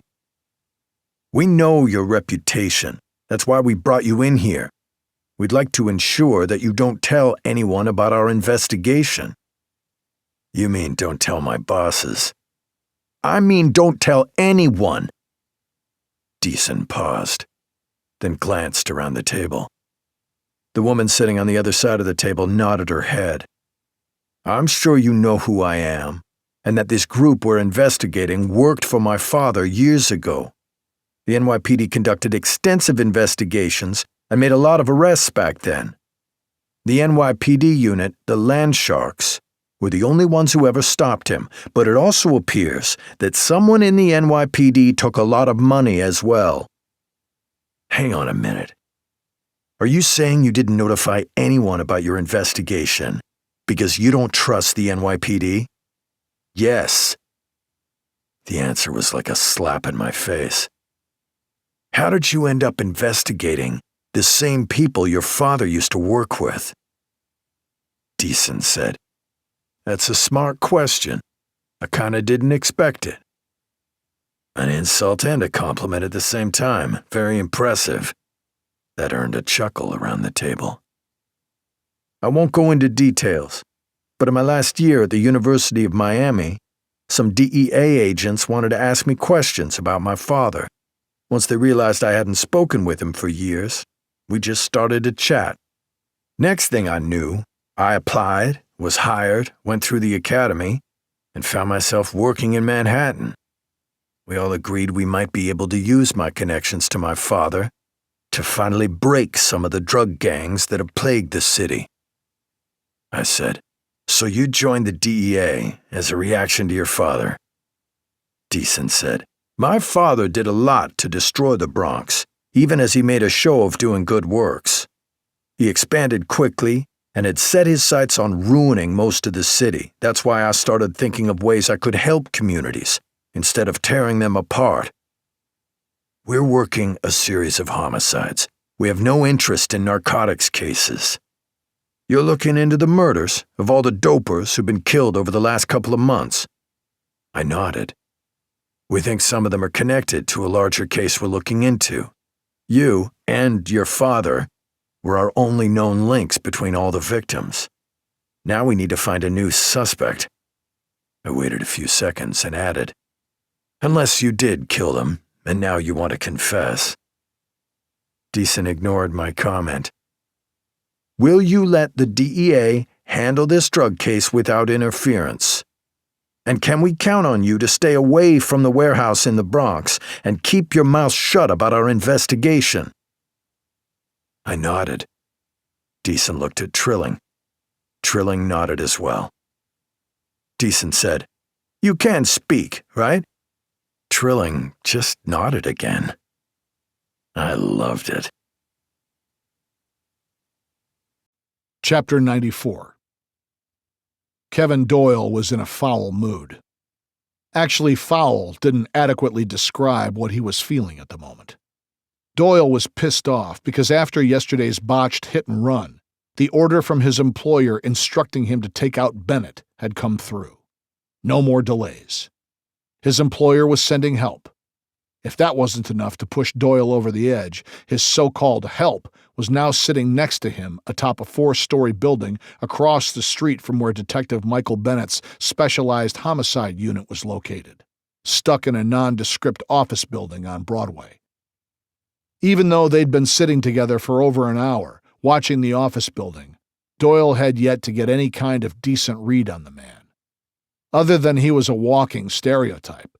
He'd told Doyle to just call him Joe. Doyle told Joe to just call him Buddy. Joe was around 50 and a little heavy, but still in reasonably good shape. His bulbous nose had been broken several times. He had a few streaks of gray in his dark, slicked-back hair. Joe had the kind of old-school Brooklyn Italian accent Doyle remembered from around the neighborhoods and baseball diamonds of his childhood. So different from how he and his siblings spoke. Those Italian kids even called one another the kinds of names Doyle's mother had forbidden him to say. It had been exciting as a kid. Joe had a fancy hunting rifle that screwed together at the receiver and shoulder stock, a Remington that looked like a real pro had modified it. Joe fiddled with the adjustments on the rifle, but was careful not to bring the rifle high enough for anyone to notice it. Doyle just hoped he knew how to use it. He usually dismissed those kinds of rifles as gimmicks. They'd gotten a quick view of Bennett as he parked in the lot across the street from the building earlier, but that only confirmed he was inside now.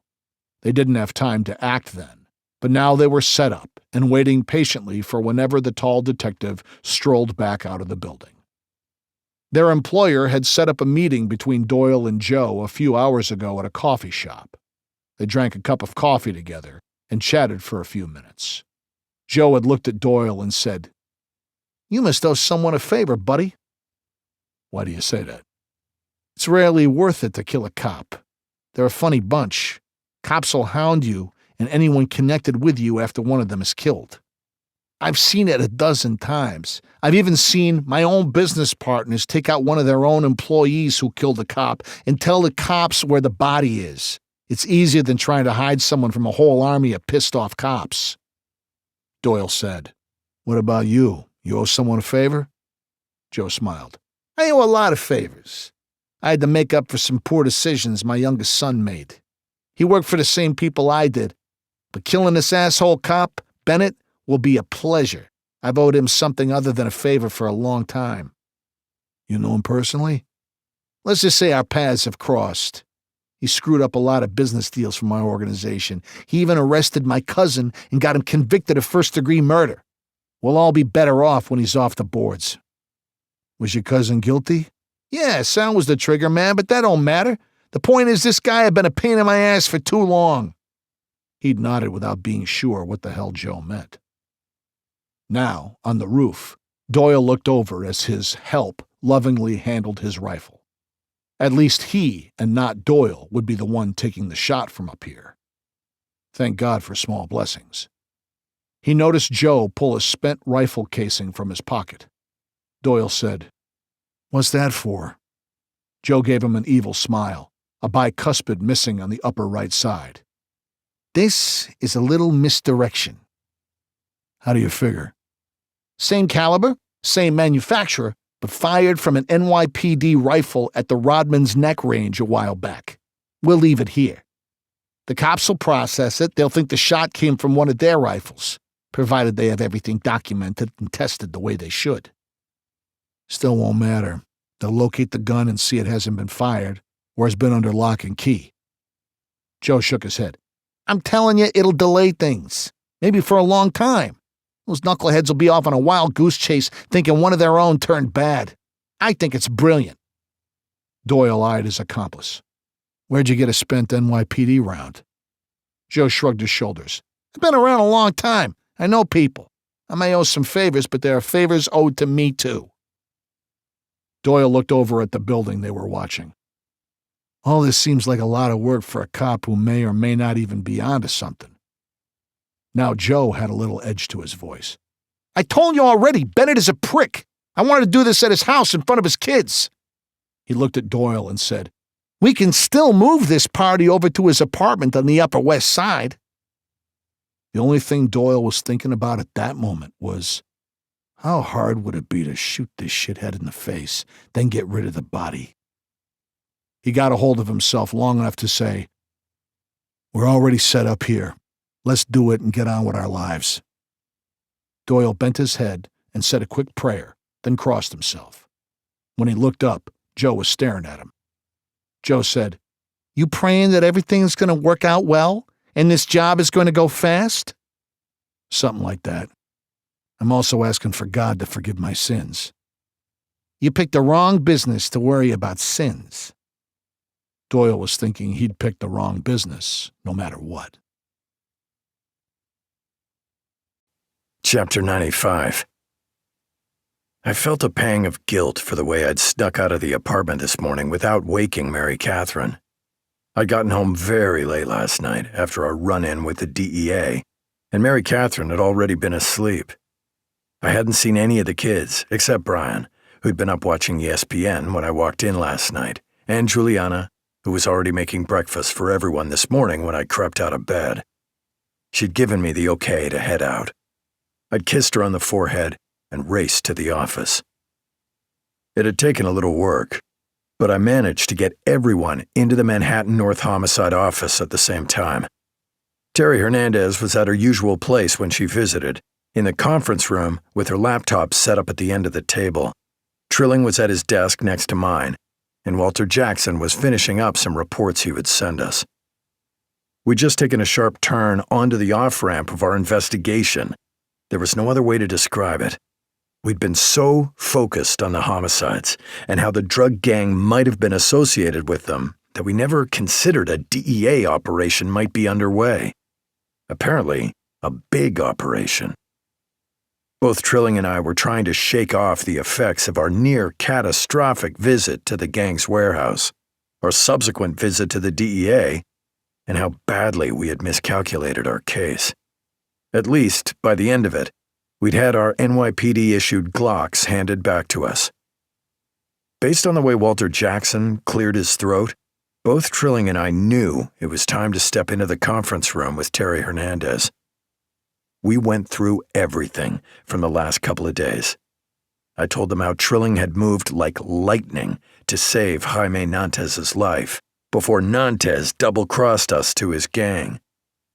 Terry surprised me by saying, Superjock did the same thing a few days ago. She seemed proud of the nickname. I wasn't sure what she was talking about.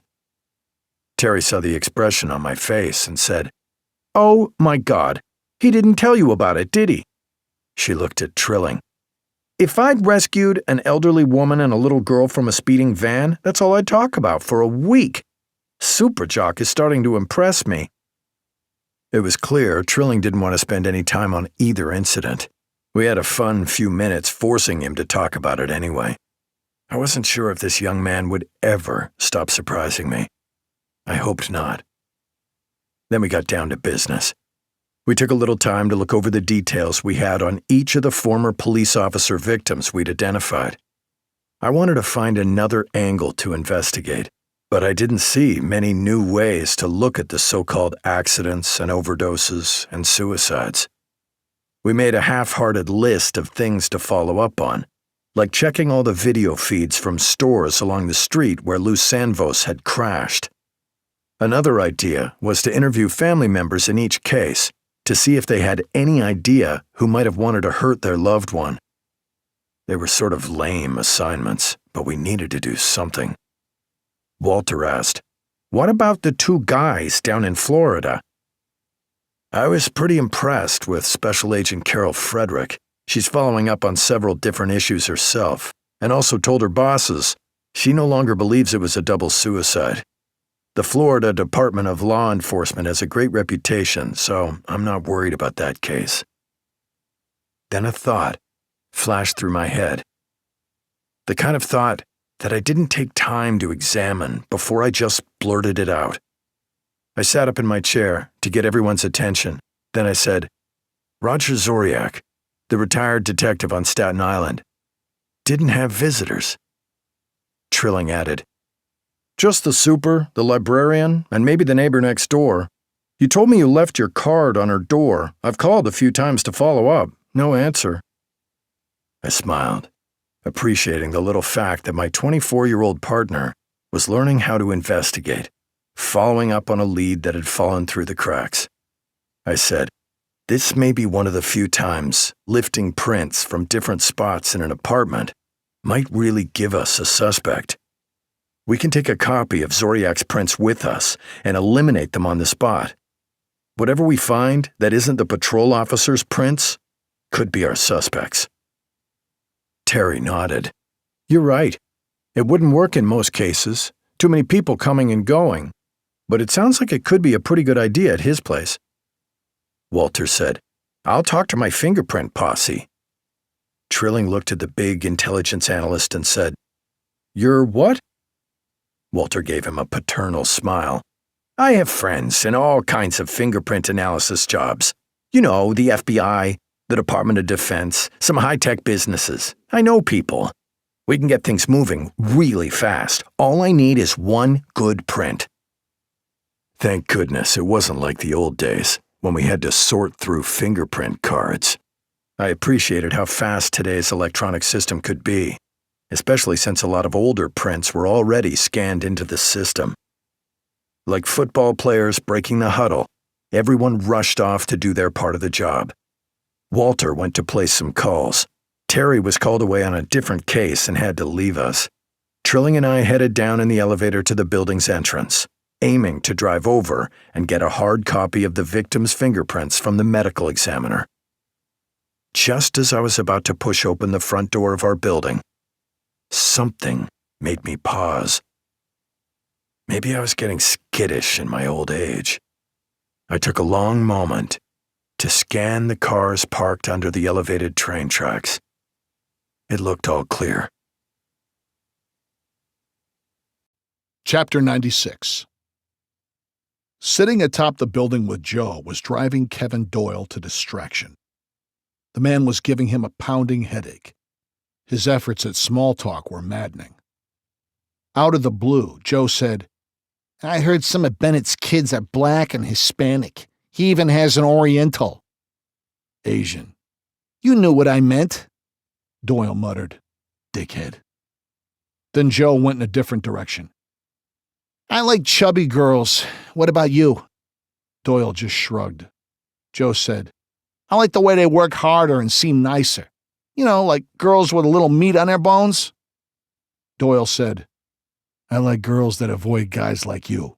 "Funny. You're a funny guy, buddy. I bet the girls love that. For me, they like my cash. Not hookers, mind you, regular girls. Yeah, I used to go for Russians. Now I lean toward Puerto Ricans. We had some problems with a Russian mob, and my boss won't let us chase after their girls no more. Bummer. Russian girls can be really pretty." Doyle resisted some of the words that came to mind. Asshole was the main one. He had to remind himself that this was a single job, and he'd never have to see this talkative moron again. He took a deep breath and let it out slowly. He caught movement at the front door of Bennett's office building. Someone tall was paused at the door. It looked like Bennett was checking out the cars parked under the elevated track across the street. Doyle eased back down behind the low rise of the wall on the roof. He wondered if the detective had noticed some detail that made him hesitant to come outside. There was no way Doyle wanted to deal with Joe another day. One way or the other, they were ending this assignment here and now. Then the front door to the office building opened, and both Bennett and his young partner stepped outside. Doyle tried to keep his voice calm. "Joe, get ready. Bennett's outside." He was surprised how nimbly Joe moved into place behind the 2-foot wall with the rifle. He stayed closer to the corner of the building and placed the barrel right across the top of the wall. Joe squinted through the scope on the rifle. "I see him." Doyle, squatting next to Joe, shook his head. It wouldn't be a hard shot once Bennett started walking toward his vehicle. That didn't make it any easier to watch. Chapter 97. I hadn't gotten more than 3 steps from the front door when Walter Jackson rushed out to meet us. I'll admit Walter's health was starting to concern me. Hurrying to catch us had left him seriously winded. He leaned down with both hands on his knees while he caught his breath. I was worried he might fall to the ground. I even looked over my shoulder at Trilling to make sure I had help if needed. My spry partner was ready to jump in, I could tell. Finally, Walter gulped in enough air to say, "Here are Roger Zoriak's prints. Just trying to save you a trip to the medical examiners. The prints were already in the system." I took the sheet of paper and thanked Walter. He said, "I talked to a buddy at the Department of Defense. He'll run any prints the moment I send them to him electronically. If you find a usable print, theoretically, we could have a hit by this evening." "You did all that in the time it took me to get downstairs?" Walter gave me a big smile. "All it cost me was a decent pun." I didn't want to ask him what the pun was, but he had been so helpful. I felt I had to.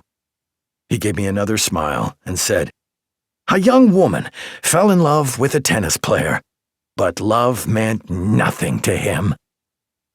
Walter stood there, staring at me like I needed to respond. Somehow I mustered, "Well worth the cost." Trilling laughed out loud, then told Walter, "I have one you can use to buy more favors."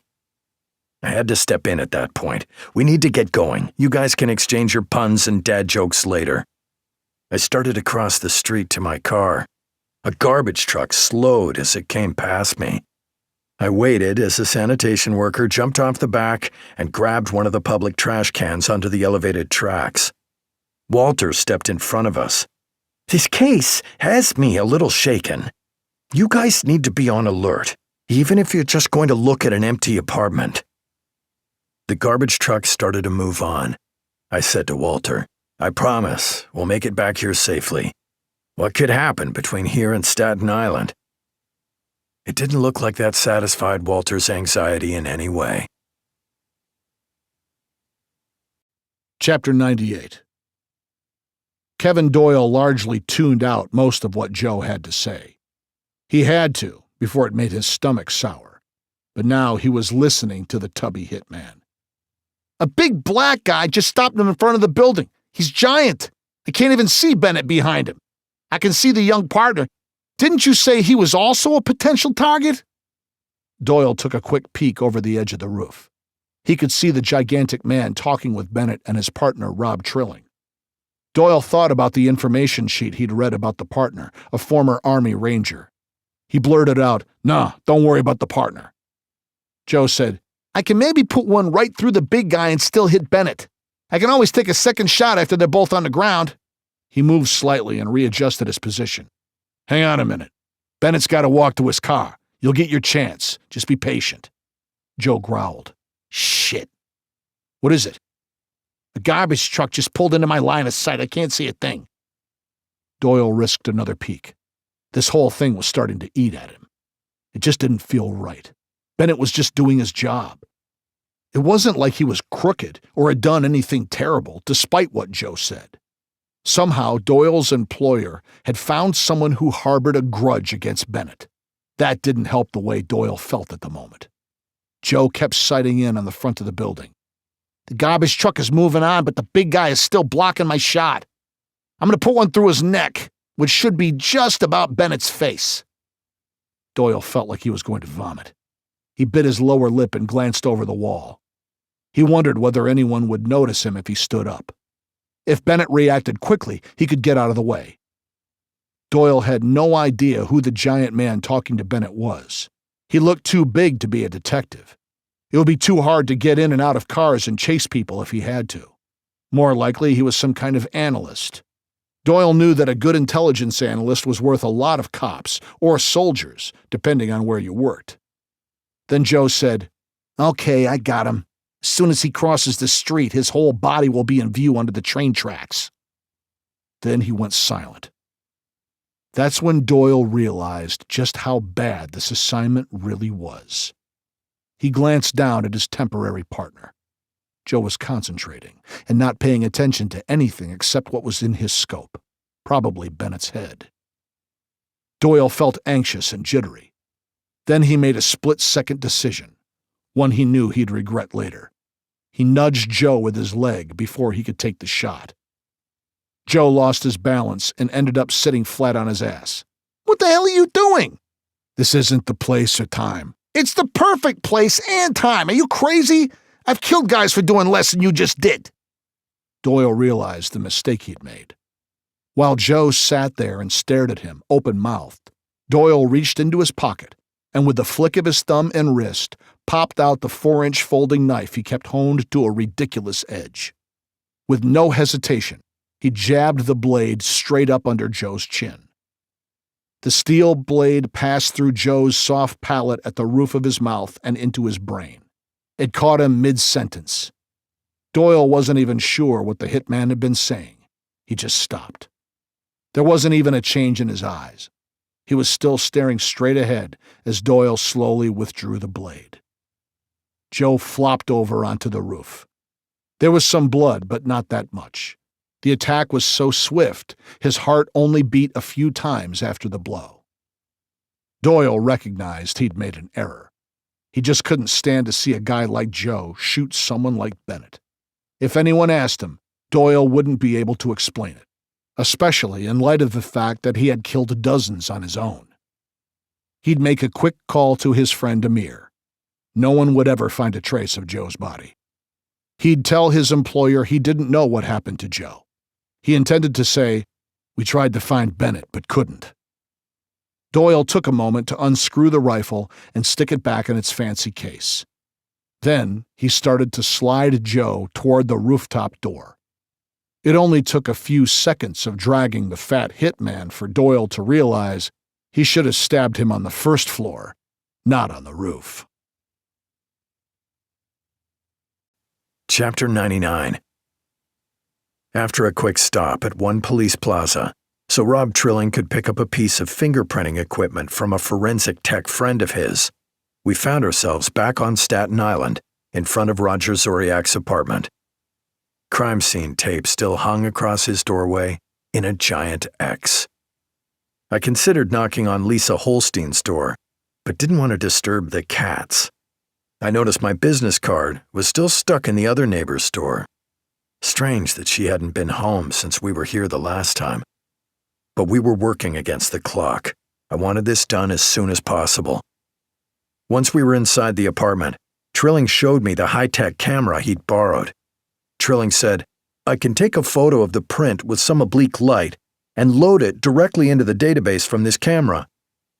I told Walter to be on the lookout, and I'll send him an email so he can start working his magic if we find a usable print." I broke out my old-school fingerprint kit with a brush. I don't know why I thought this might lead somewhere. Only about a quarter of crime scenes have usable prints connected to the crime. But everything about this apartment seemed to say we had a chance. One resident, few visitors, many possibilities. I had hope. I checked the table near the bed. There were several fingerprints on the lacquered wood, but I easily eliminated them all as Roger Zoriak's, same in the bathroom and on the bedroom doorknob. Trilling called to me from the kitchen. "It looks like there's a decent thumbprint on the kitchen faucet. It's flat and shiny, and it looks a little different from the others. We could have a winner." I took my little kit into the kitchen. To the area Trilling pointed out, he was right. There seemed to be a perfect, complete thumbprint. Trilling used a flashlight and took a digital photo of the print. I checked it against both thumbprints of Roger Zoriak. Neither matched. The victim had a big loop, and this print had a whorl in the same place. In the olden days, or what I call my earlier career, we would lift prints with tape. Just to be cautious, I ran the light brush of my kit over the print and captured it on the adhesive tape as well.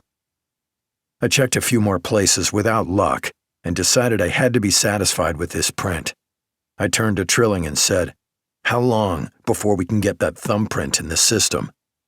"Already done. I texted Walter to forward the print to all of his posse." We both had a laugh at that. Walter was hard at work by the time we returned to the office.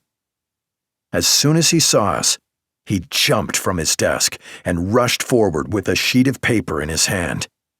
"We need to buy the guys at the Department of Defense a big cake or something. They got this back to me unbelievably fast."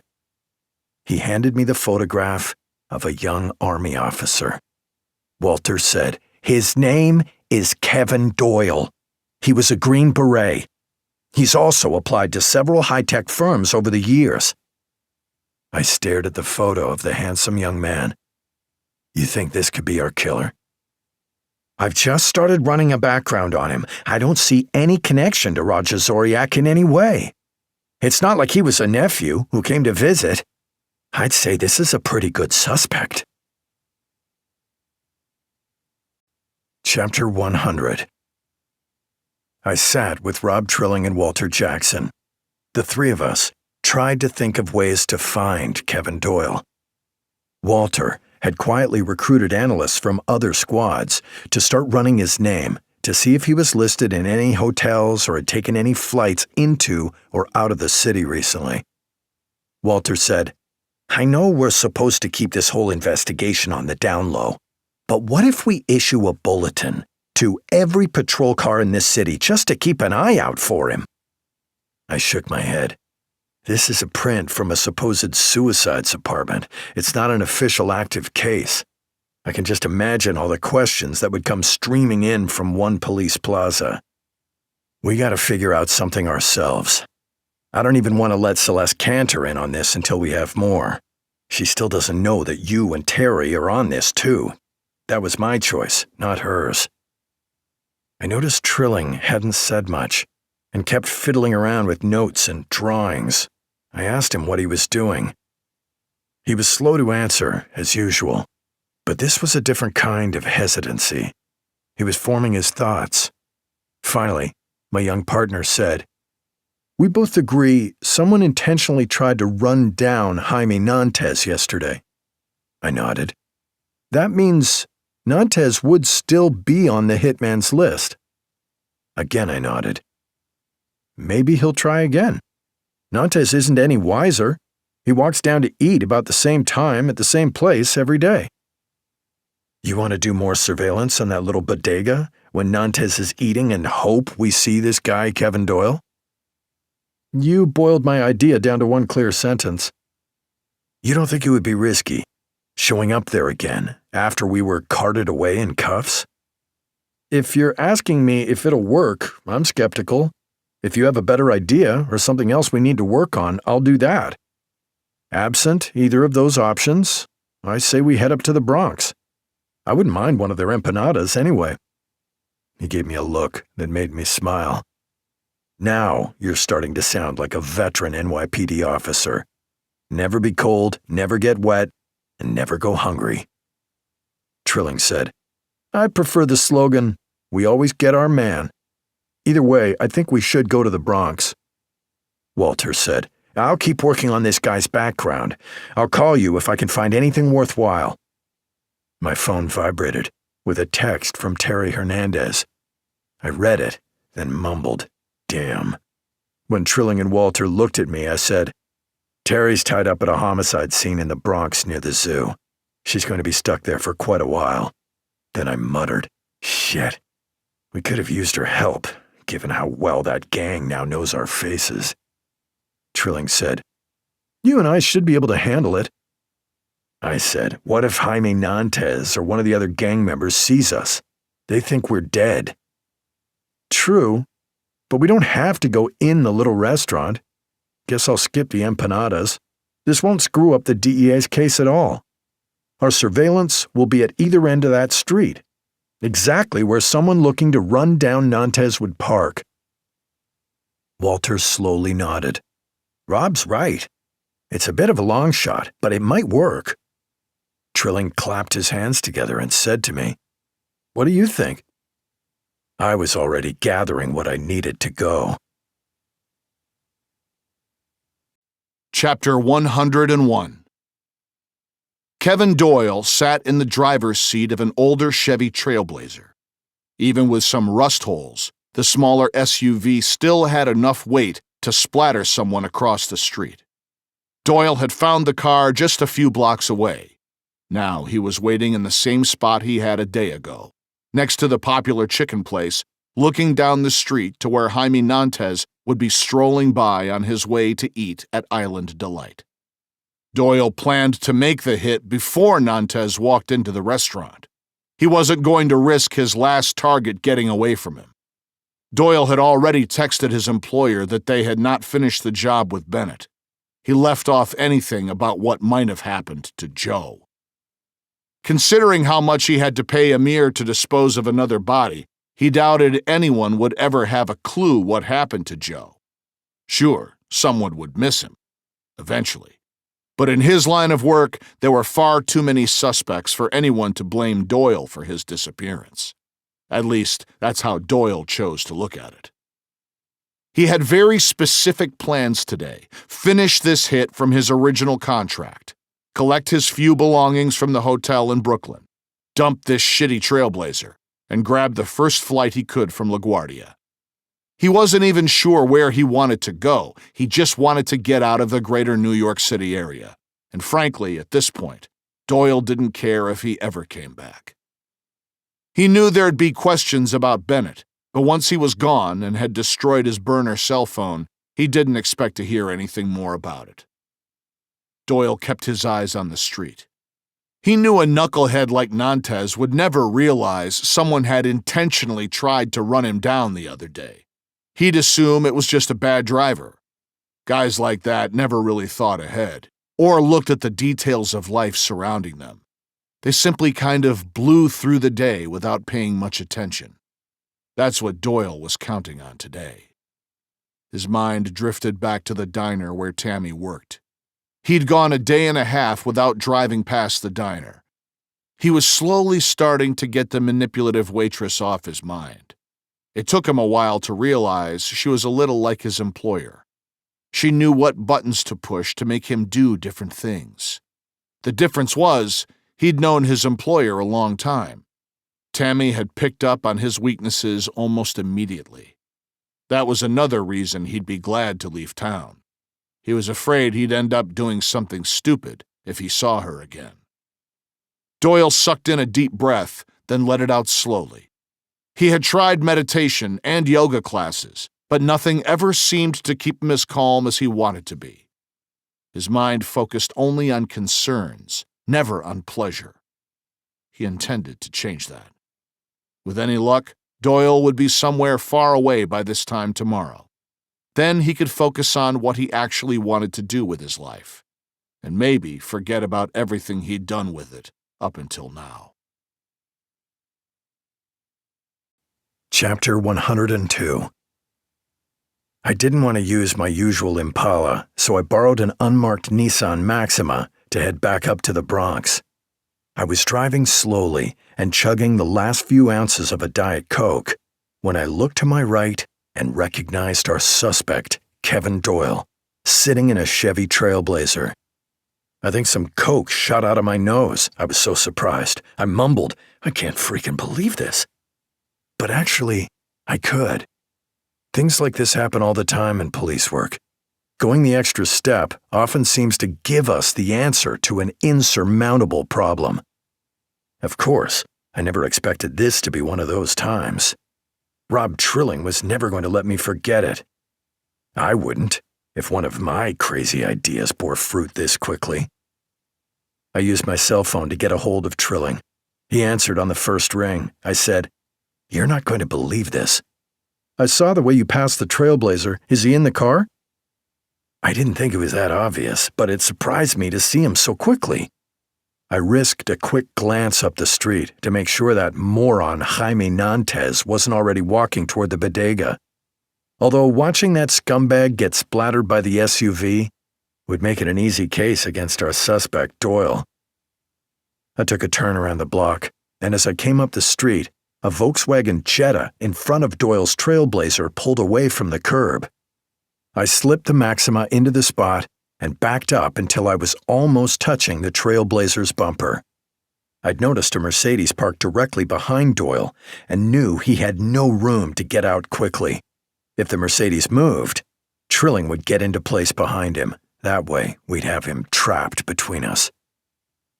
The dark tinting on the Maxima's windows kept Doyle from seeing me clearly. I hoped my car didn't look too much like what it was, an unmarked police car. I considered the pros and cons of calling for backup. I settled for getting on the radio and calling the dispatcher. Manhattan North Homicide is going to attempt to make an arrest.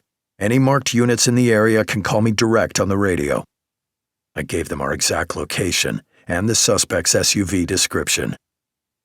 I saw no reason why we couldn't sit quietly for a few minutes until a couple of burly patrol officers stopped to help us.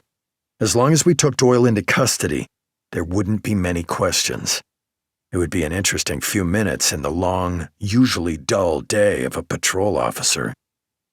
I called Trilling and let him know the plan. Chapter 103. Kevin Doyle felt a run of nerves up the back of his neck as the Nissan parked tight in front of him, boxing him into his parking spot. He focused his attention on his target. He had to get out of the spot quickly without drawing attention to himself. Then he saw someone walking on the street alongside the parked cars behind him. It took him only a moment to realize it was Bennett's partner, the young Army Ranger, Robert Trilling. "Shit," mumbled Doyle. "So much for karma." Then he saw the long, lanky figure of Michael Bennett himself step out of the Maxima parked in front of him. Doyle did a quick scan of the area. He wanted to avoid collateral damage if at all possible. He figured that was Bennett's goal as well. Doyle's mind raced with possibilities. He felt the Beretta 9mm in his belt holster. That wasn't the answer. Not here with families picking up chicken for lunch. He tried to think of a better option. He had roughly 2 seconds to come up with something, and all his choices were bad. He threw the rickety SUV into reverse and stomped on the gas. The motor raced as Doyle felt the crunch of the Mercedes bumper behind him. He had an idea, but he wasn't sure if it could work. Goddamn physics.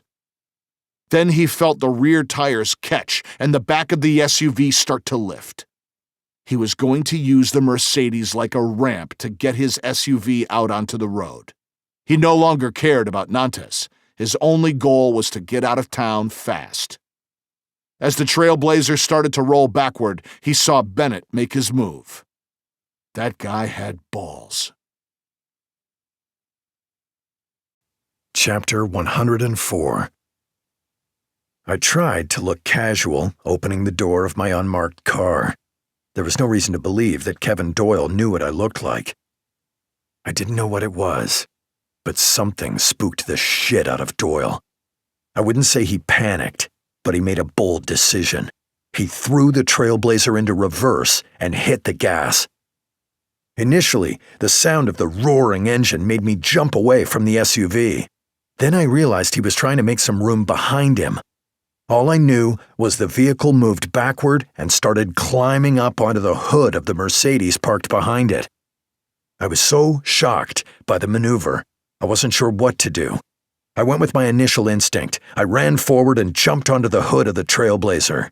I glanced over to my right as I gripped the top edge of the hood. Trilling had darted into the middle of the street away from the Trailblazer. My knuckles rubbed against the windshield wipers as I held onto the hood like I was riding a bull. I hooked my feet on the front and side of the vehicle to give myself some stability. When I looked through the windshield, I could see Kevin Doyle's face clearly. He looked just as astonished as I did. I removed my right hand for just an instant, trying to reach my pistol. That was a worse idea than jumping on the hood in the first place. Now Trilling was starting to approach the vehicle from the side on foot. I saw him catch Doyle's attention. Then I felt my world start to tilt. It took me a moment to realize what was going on. I could feel gravity tugging on my right side. I could see things like paper, pens, and a comb inside the Trailblazer start to fly. The SUV had ridden up over the Mercedes's hood, but now the driver's side tire was sliding off the roof of the Mercedes. The SUV rocked, then flopped onto its side in the street. My first fear was that Trilling had been caught underneath the tumbling vehicle. That thought lasted only a moment as I was tossed onto the asphalt and narrowly avoided a Kia as it swerved to miss the rolling SUV. I somehow came up onto my hands and knees and looked over at the Trailblazer as it lay on its side with the wheels still spinning uselessly in the air. This had not turned out anything like I had hoped. Chapter 105. I stayed on my hands and knees in the middle of the street for just a few moments. I had to shake my head just to clear my vision. Where the hell was Trilling? I leaned down low and tried to look underneath the SUV on its side. There was no sign that Trilling had been crushed in the street. That made me breathe a little easier for just a moment. Then I saw a flash of movement and heard Trilling's voice. It was very strong and clear. Trilling shouted, "Police! Don't move!" I struggled to get to my feet, but still felt a little woozy. Then I heard the unmistakable sound of a pistol clattering onto the sidewalk. I hoped it was Doyle dropping his gun. A second later, I realized that was one hope that was not going to be fulfilled. Apparently, Trilling had surprised Doyle on the sidewalk after Doyle crawled out of the SUV through the shattered sunroof. Somehow Doyle had knocked Trilling's pistol out of his hand. Now the two were engaged in a tense standoff, with fists raised. Trilling threw her right, that Doyle blocked easily. Then Doyle stepped in and used his forearm to smash Trilling across the jaw, knocking him back against the ruined Mercedes. Doyle stepped farther away, and Trilling rushed him, then ducked and made Doyle throw a punch over his head. Trilling launched two hard kicks that left Doyle doubled over in pain. But he straightened up quickly and drove his head directly into Trilling's chin. I didn't like the way Trilling swayed backward and crumpled onto the sidewalk. Now I was on wobbly feet, but starting to regain my senses. Doyle took one look at me and realized immediately I wasn't a threat. He could see I was barely upright. I couldn't get my left eye to focus. Doyle looked past me up the street, searching for his target, Jaime Nantes. He was a professional. I wasn't sure if he wanted to fulfill his contract or just get away. It didn't matter. Doyle dashed through the spot where his SUV had been parked. He started to run. I thought he was running toward me. In fact, he was running past me. I couldn't let that happen. I didn't care how I felt. I acted completely and utterly on instinct. I'd never had any training from the NYPD to do what I did next. Maybe it was my years watching the NFL. As Doyle ran past me, I stuck out my left arm and managed to clothesline him perfectly. I was just the right height, and his chin caught perfectly under my elbow. It snapped his head back and pulled his feet from under him all at the same time. He slammed onto the asphalt, with his head hitting last. It was as satisfying a sensation as I had ever felt. As I looked down at the semi-conscious suspect, my knees started to give out. I dropped to the asphalt and tried to make it look like I was doing it on purpose. I still had enough brain power to reach over and snatch the pistol from Doyle's belt holster. About that time, Trilling was back on his feet. He stepped around the wrecked SUV, holding his chin and shaking his head. Blood had crusted along his lower lip and seeped out of his nose. Trilling calmly said, "You okay?" All I could manage was a nod. Now, I noticed the crowd of onlookers watching this drama unfold in the middle of the street. It had been free entertainment. Trilling checked Doyle's eyes to see how badly he was injured. I guessed his assessment was positive, because he then immediately rolled the suspect onto his side and handcuffed him behind his back. It was a professional and nicely performed maneuver. All three of us sat in the middle of the asphalt as two patrol cars screeched to a halt on either side of us. Trilling and I both raised our hands to make sure there was no confusion. I recognized the sergeant, who stepped out of the car to my right. She smiled at me and said, "I knew when I heard your voice on the radio, shit was about to go down." I looked up at her. "Hello, Audrina. Do you think you could help us clean up this mess?" "I'll call in some help, and you probably need to see a paramedic." She paused for a moment and added, "You all need to see a paramedic." It was like a weight had been lifted off my chest. I laughed and nodded in agreement. Chapter 106. We were taking no chances with Kevin Doyle. After the paramedics cleared all of us to leave the scene, we raced directly back to our office with our suspect. Because our squad is housed in an office building, we weren't supposed to bring handcuffed prisoners up the elevators, which made things a little tricky because there was no way we were going to take the handcuffs off a guy like Doyle. Not after the way he'd knocked Trilling around. We simply draped a windbreaker over his wrists. It looked like he was carrying a jacket behind him. He didn't seem to mind. Doyle seemed to have resigned himself to the situation, but he was smart and hadn't really said anything.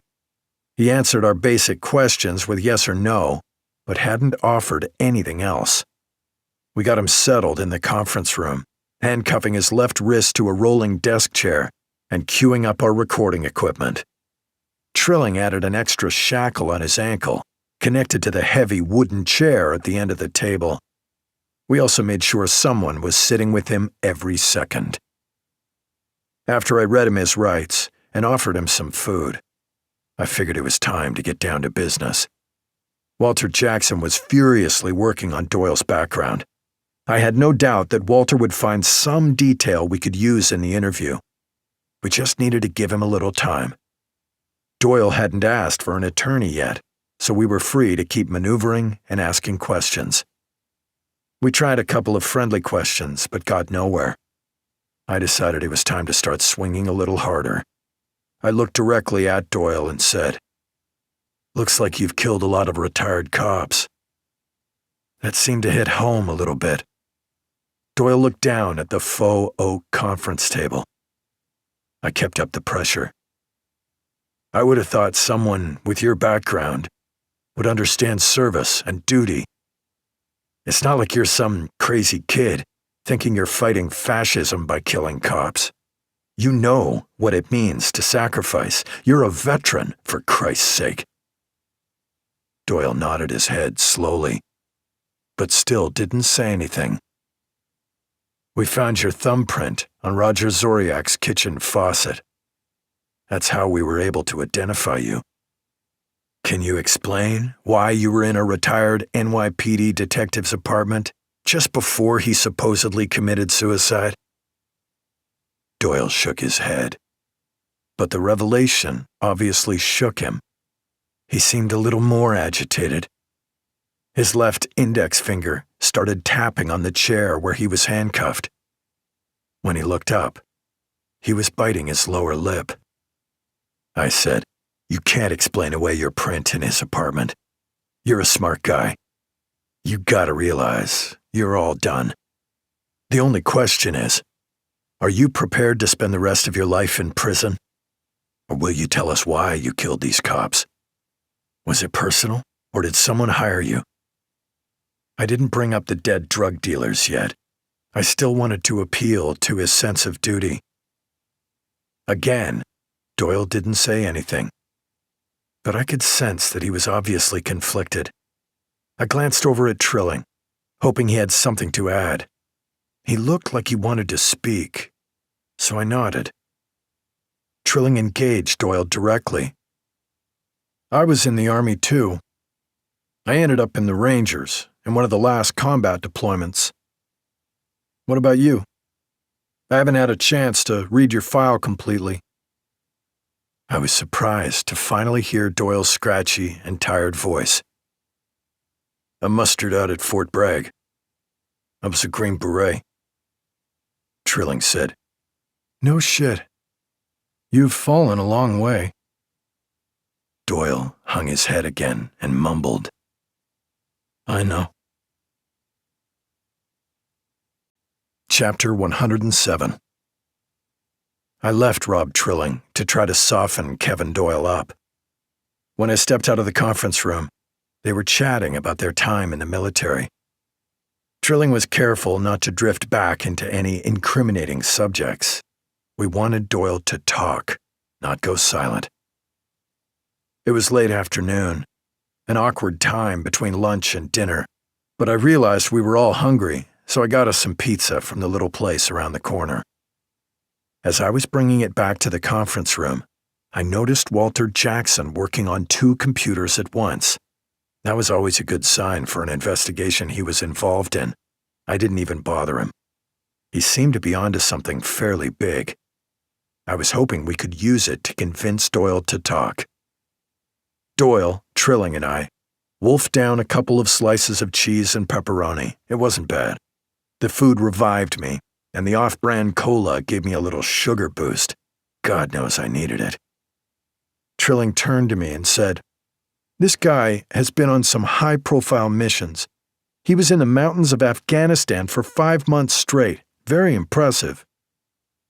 I saw what Trilling was doing, showing Doyle we didn't view him as a mad dog killer. We respected his service to the country. We just wanted to talk. I had seen in his file that Doyle was originally from Brooklyn. "Let me guess. You're an Irish Catholic kid. You probably grew up with a bunch of siblings and cousins." That made Doyle smile for the briefest moment possible. He said, 2 sisters and a brother, and some older cousins who lived right next door to us." "You were never lonely?" "It prepared me for living in a barracks. Snoring and noise didn't bother me like it bothers a lot of guys in the service. As long as no one was peeing in the bed next to me, it was a step up from my childhood." He spoke as if he was remembering what his life was like before he turned into a contract killer. I didn't push it. I sat there, thinking up my next angle of attack. That's when Doyle surprised me. He said, "Would it be possible to speak with a priest?" "You mean, like, for confession?" "That's exactly what I mean, and communion." Trilling said out loud, "Where will we find a priest to come to our office on such short notice?" I said, "I know one." I explained to Doyle my grandfather's position in the church, how Seamus had become a priest later in life, as a widower after having a wife and family and owning a local bar.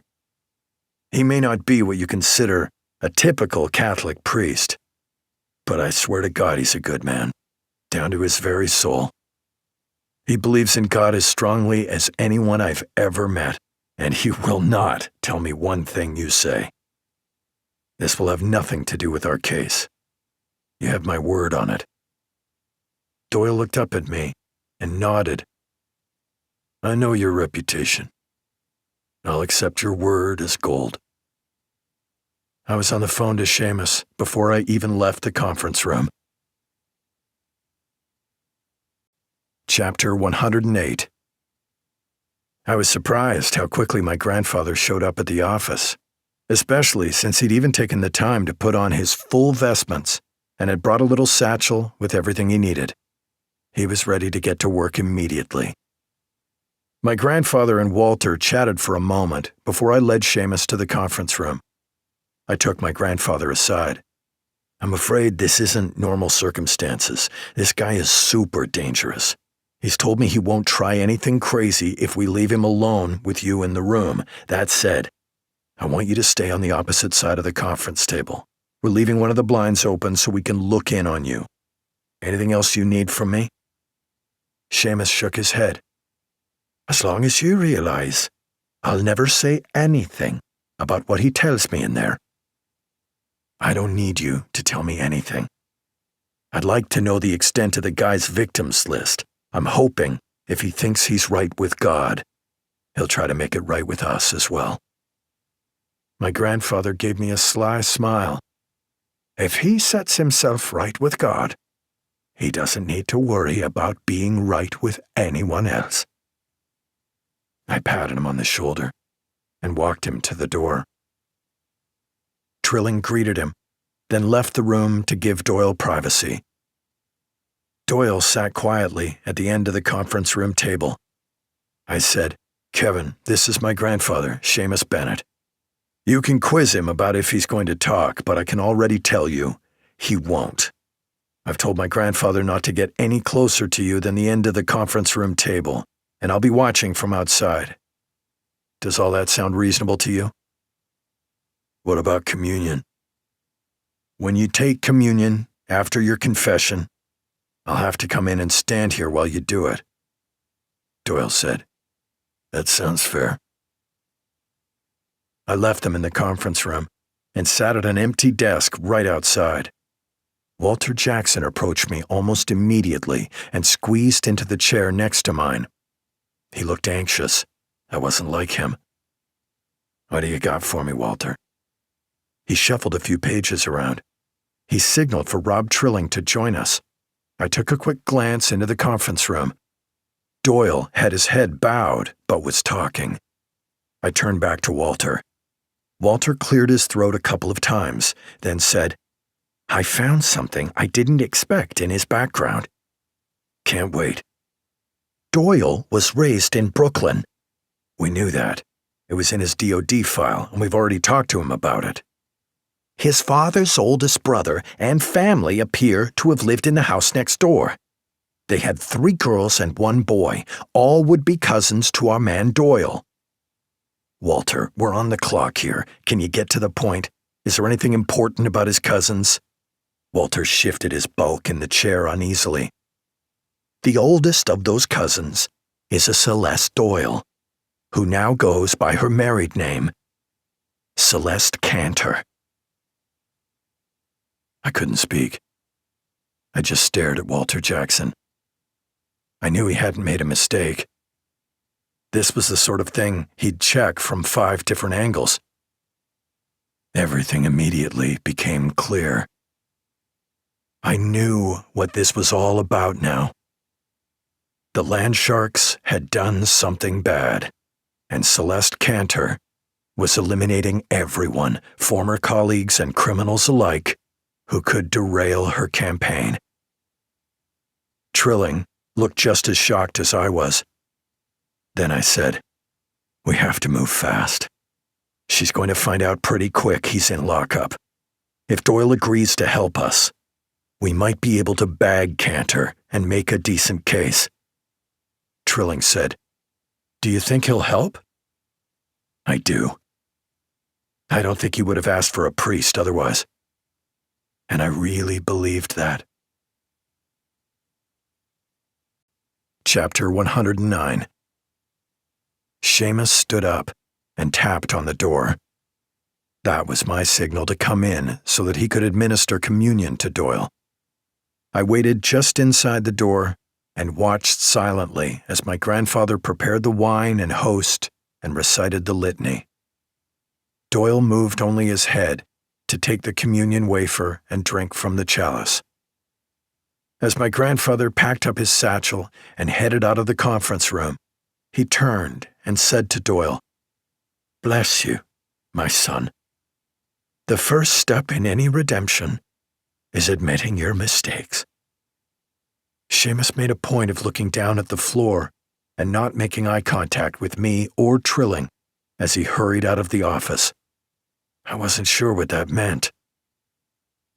Doyle appeared decidedly more confident. Making his confession and receiving Holy Communion had clearly taken a weight off of him. He sat up straight in the chair, looked at me, and said, "I'll tell you one thing for sure. I'm all ears. I screwed up. I listened to the wrong people. Like your cousin, Celeste." That had exactly the kind of effect I was hoping it would. Doyle seemed stunned by the comment.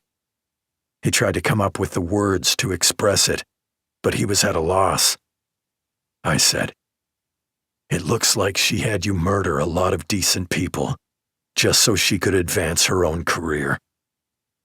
Doyle still looked like he wasn't sure he wanted to talk about it. "I might not be able to make a case against her. It might not even affect her campaign. You're our only link to her. We could use an assist." Rob Trilling had stepped into the room with me. He sat down next to Doyle. They spoke quietly for a minute, Doyle nodding. Knowing the two of them had talked for a while privately, I was hoping Trilling had a better rapport with the former Army officer. Then Doyle turned to me and said, "I'm not looking for anything off my sentence. I know I couldn't get anything off my sentence.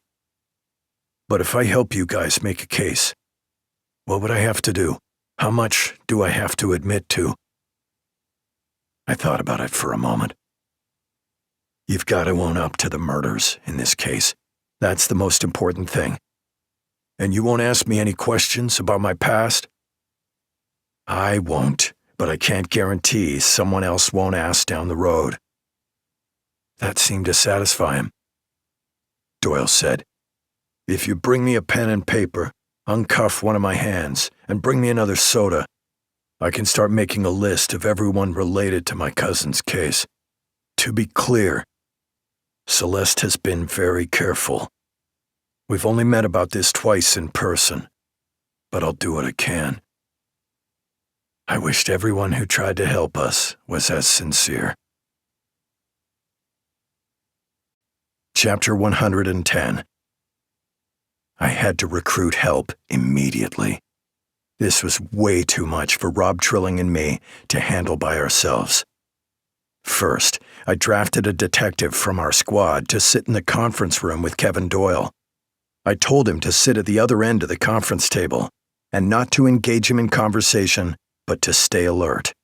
I wasn't taking any chances with a former Green Beret who had already proven he really did know multiple ways to kill someone.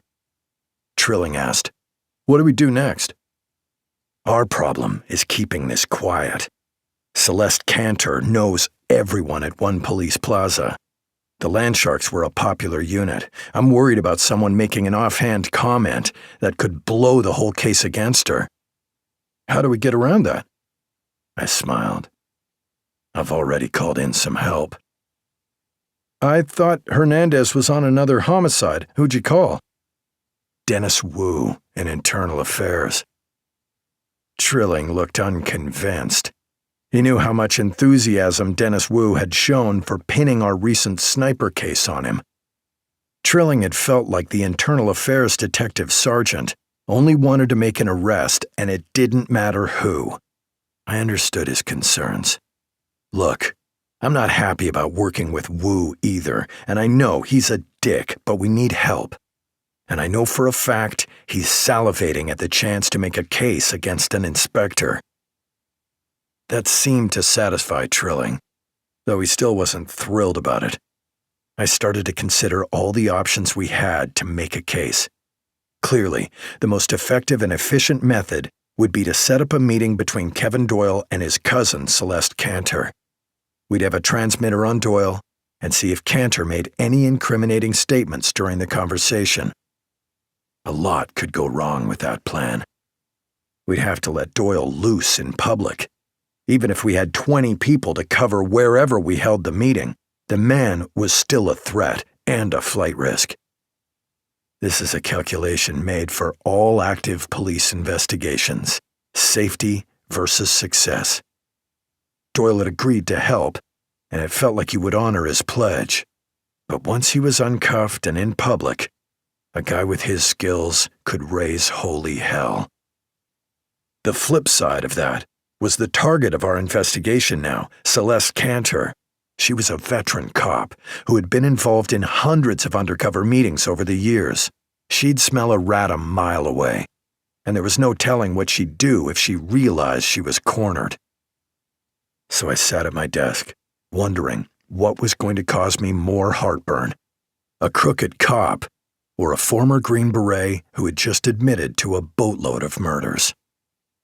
I wished we could use the emergency service unit, but that risked the possibility of Celeste Cantor somehow hearing about it. As I kept going through it in my mind, the front door to our office opened, and in walked IA Detective Sergeant Dennis Wu. Great. I glanced over at Trilling sitting a desk away. The young officer rarely showed strong emotion, but I would describe the glare he gave Wu as malevolent. That felt like a good word for the situation. I nodded to Wu as he navigated the office. He was wearing his usual dark suit, though his perfect hair was a little out of alignment. I thought it had more to do with his excitement at taking down an inspector than anything else. Maybe that was how he'd made it to the office in record time. He gave off the vibe of a 10-year-old on his birthday. He stopped a few feet from my desk and said, "If this is a prank, it's not funny." I said, "Dennis, in what world would I entice you to come to our office for a laugh?" Wu looked over at Trilling and said, "No hard feelings about the sniper case?" Trilling didn't acknowledge Wu's existence. That was savage. I had to hide a smile. Wu said, "I want to meet this contract killer and hear your plan before I agree to anything." "I don't need you to agree. We need help, but if you're not the right person for it, I'll find someone else." Wu considered it for a full 10 seconds. Then he nodded his head and said, "You're the one on the hook for this if things go bad. I guess I can go along for the ride." He looked around the office, then turned back to me. "Why did you call me in? I'm just curious." "I called you because you're an asshole. But you're an asshole with no connection to the land sharks. And I know you're straight up, all the time." Wu gave me a satisfied smile. "I appreciate all of that. Thank you." Chapter 111. Dennis Wu was rightfully skeptical about Kevin Doyle's motives for helping us. Hell, I was too. Wu took me aside in the office. "I'm a little concerned about the scope of this thing. This sort of operation should have a lot more detectives on it." "I'm worried about a bigger operation getting back to Inspector Cantor. Do you want to call in some more of your people from IA?" Wu thought about it, then said, "Most of them are tied up on something else. Besides, I go by the old saying, the fewer men, the greater the glory." He looked pleased with himself.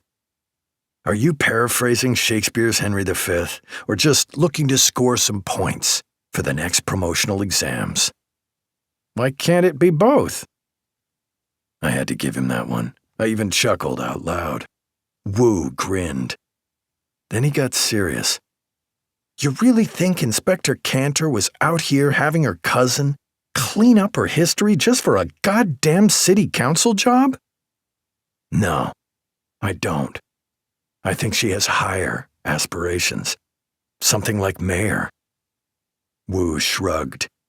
"I guess it's not that far-fetched. She's smart, telegenic, and apparently ruthless."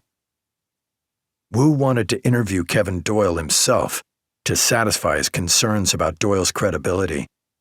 I sat in the conference room while they spoke.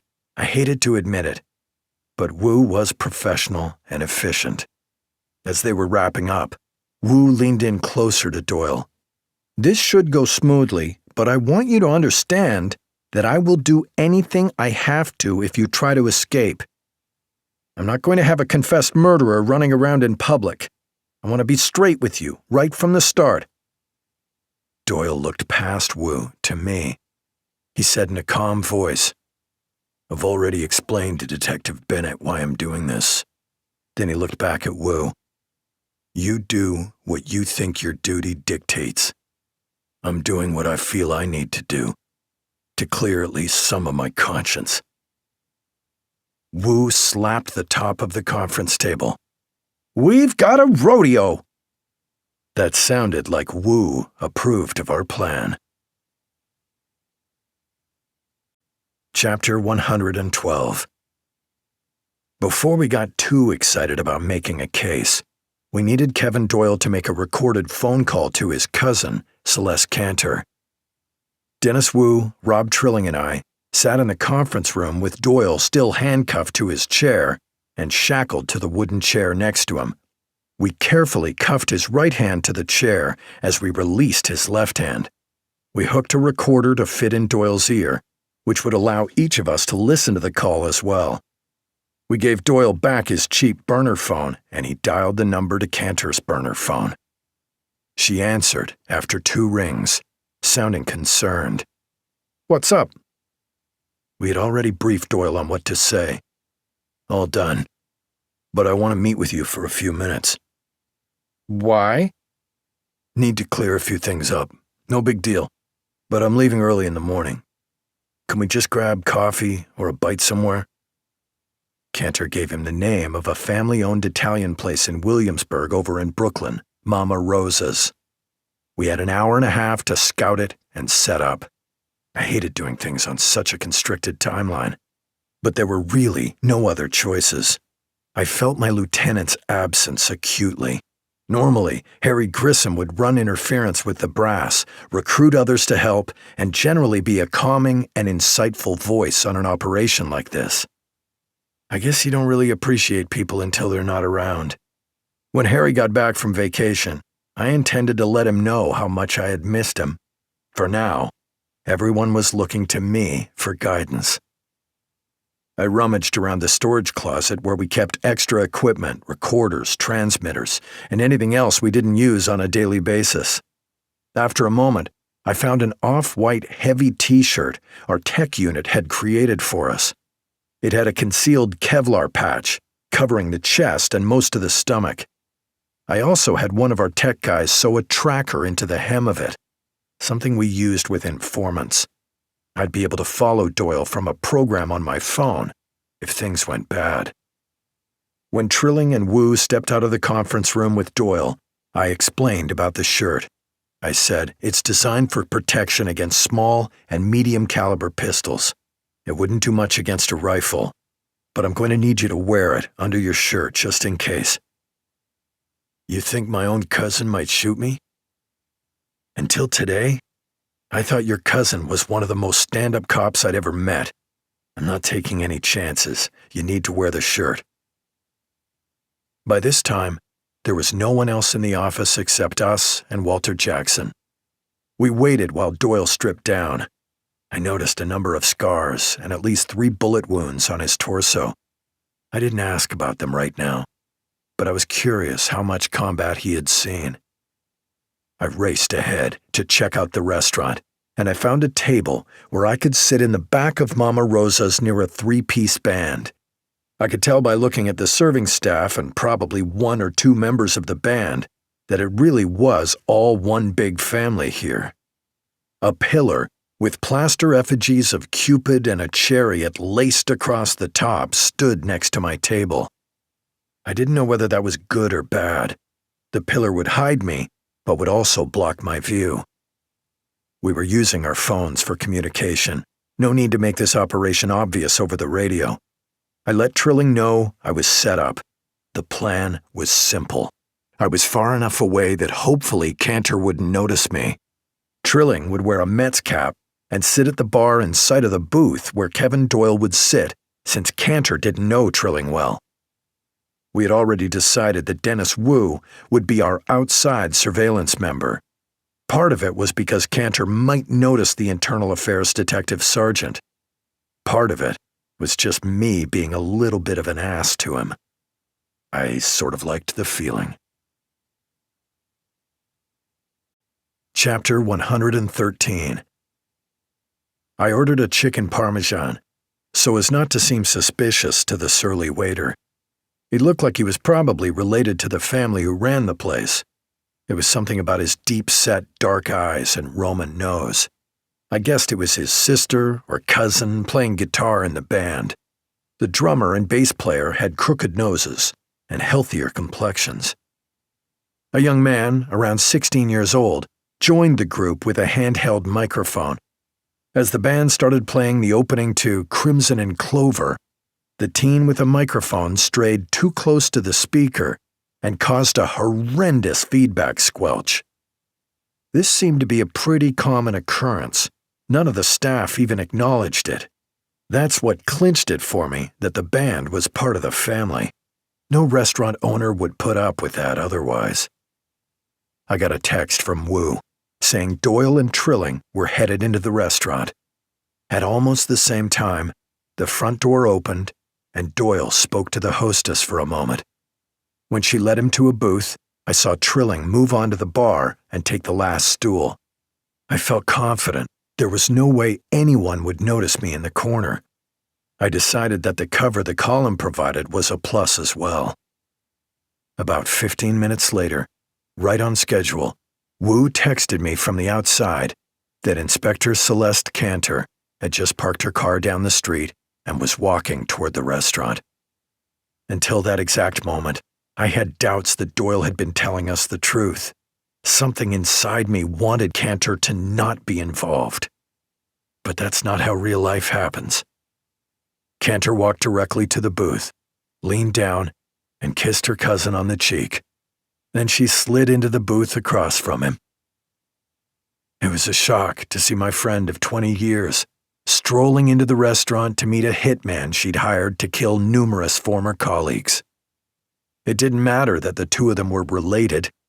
Cantor was part of this scheme, and there was no way I was going to let her get out of this restaurant unless she was under arrest. I felt like I had to make this right for all the dead retired cops. I casually slipped an earpiece into my right ear. I could hear everything that was said in the booth. So could Trilling and Dennis Wu. We had a small transmitter in Doyle's front pocket. The others would key off of whatever I did. When I made my move toward the booth, Trilling was to join me from the bar. Wu's job was to secure the outside in case Cantor tried to run. It was a simple plan. But every cop knows a plan can go sideways awfully fast. Or as the old saying goes, everyone has a plan until they get punched in the face. I was hoping to avoid anything like that. Chapter 114. I had a good position behind the column. I was tucked away, but could still see Celeste Cantor and Kevin Doyle at their booth. I had an earpiece to listen in. Anytime someone's conversation is being monitored and recorded, I get anxious, waiting to hear if the suspect will incriminate themselves. It was no different tonight. Even with the distracting band a few feet from me, I could hear the conversation clearly over my earpiece. I listened to them chat for a minute, catching up about family and their childhood memories. It was like any normal conversation between two adult cousins. Then, Doyle switched the conversation to business. He said, "I'm done with the job you gave me. All the retirees, as well as the drug runners." Cantor didn't answer immediately. Finally, she said, "What happened with Bennett?" "We never really got a chance with him." "I haven't heard from Joe. He's not answering his phone. How was it working with him?" Doyle shrugged. I haven't seen him since we bailed on catching Bennett at his office. But I gotta tell you, you shouldn't associate with those kinds of guys. He's a disgrace. Because of what he does for a living? Because of what comes out of his mouth. That seemed to satisfy her. The waiter came over, but Cantor dismissed him quickly, telling him to bring 2 waters and 2 glasses of house red. Out of the blue, Doyle mumbled, "I didn't like killing cops." Cantor reached across and patted his arm. I know. I didn't like it either. But we have to look toward the greater good. Think what I can accomplish on the city council. Think where that might lead. We both grew up here. It's not the same city that we knew. I can change that. That doesn't make it right. No. No, it doesn't. But it was necessary. I'm sorry you had to be involved, but you're the only one I could trust. She looked at Doyle for a moment, then said, Is there any chance Bennett knows anything? Doyle shrugged. How would I know? When exactly did you plan on leaving the city? Like I said, tomorrow morning. Cantor didn't say anything for a moment. She was thinking. Then she said, I know Bennett. He won't give up.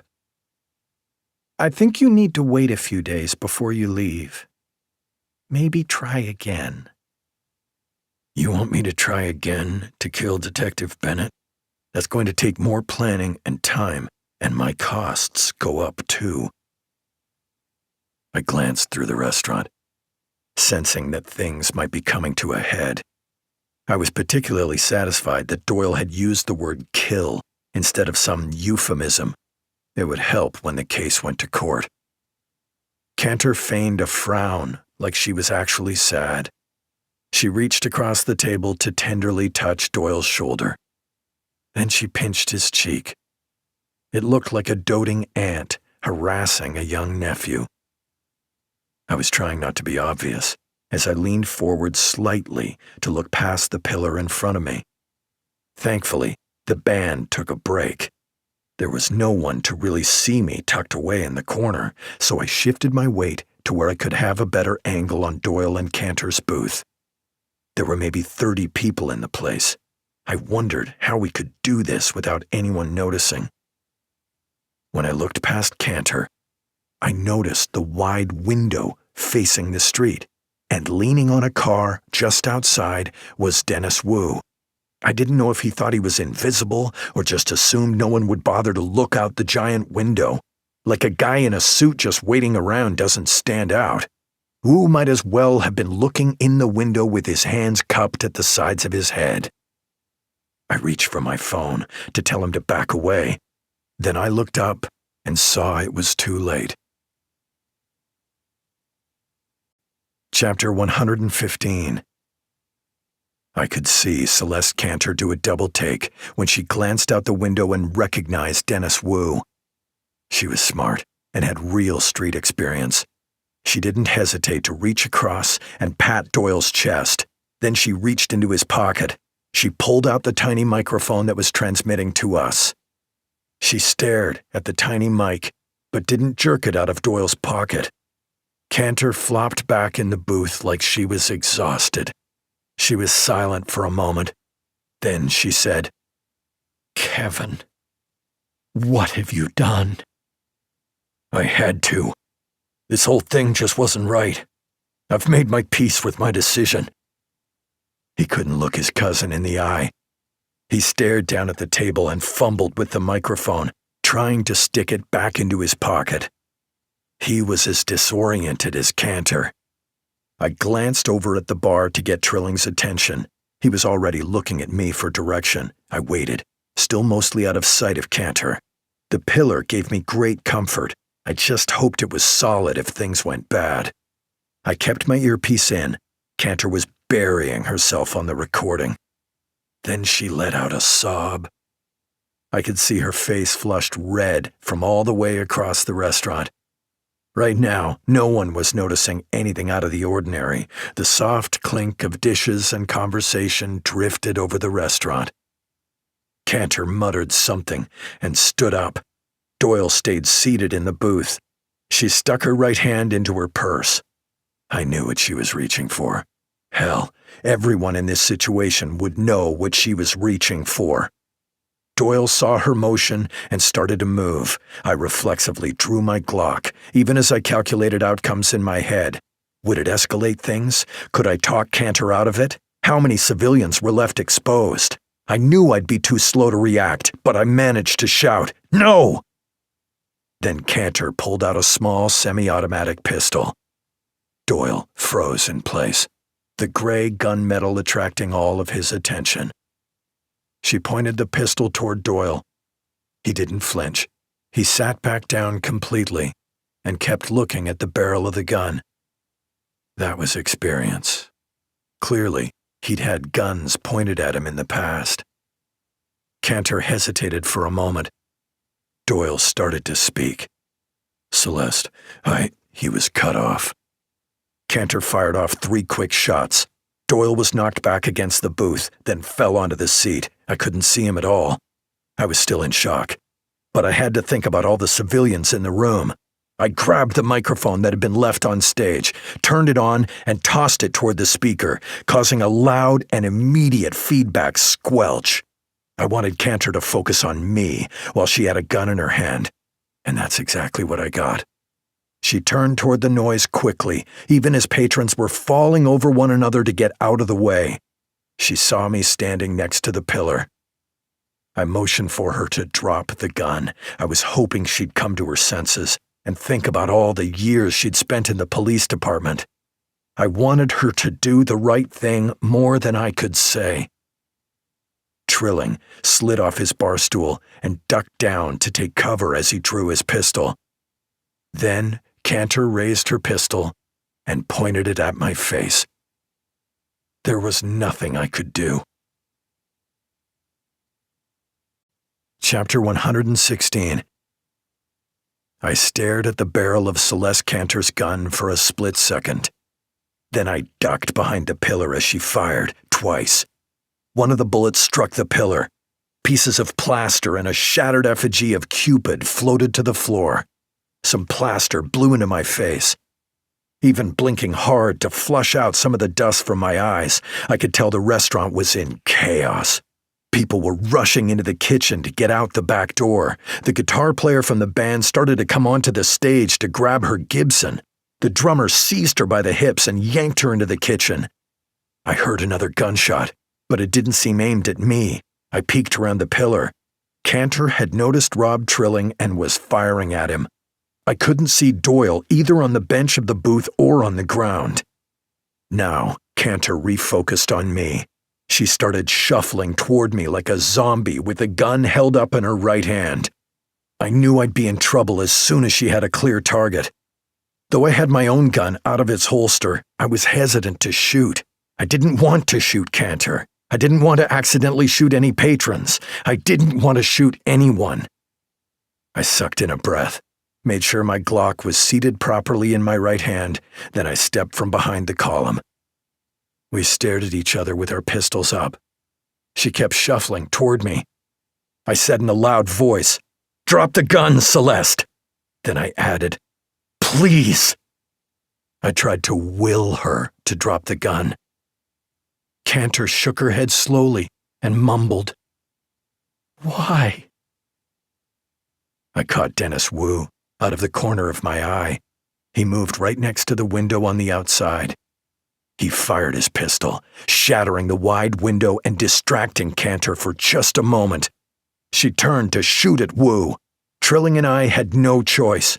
We both fired our pistols at exactly the same time. Chapter 117. The gunfire from Rob Trilling and me only made the chaotic situation worse. There were at least 8 injured people in the restaurant that I could see. Most had been hurt in the stampede to get out.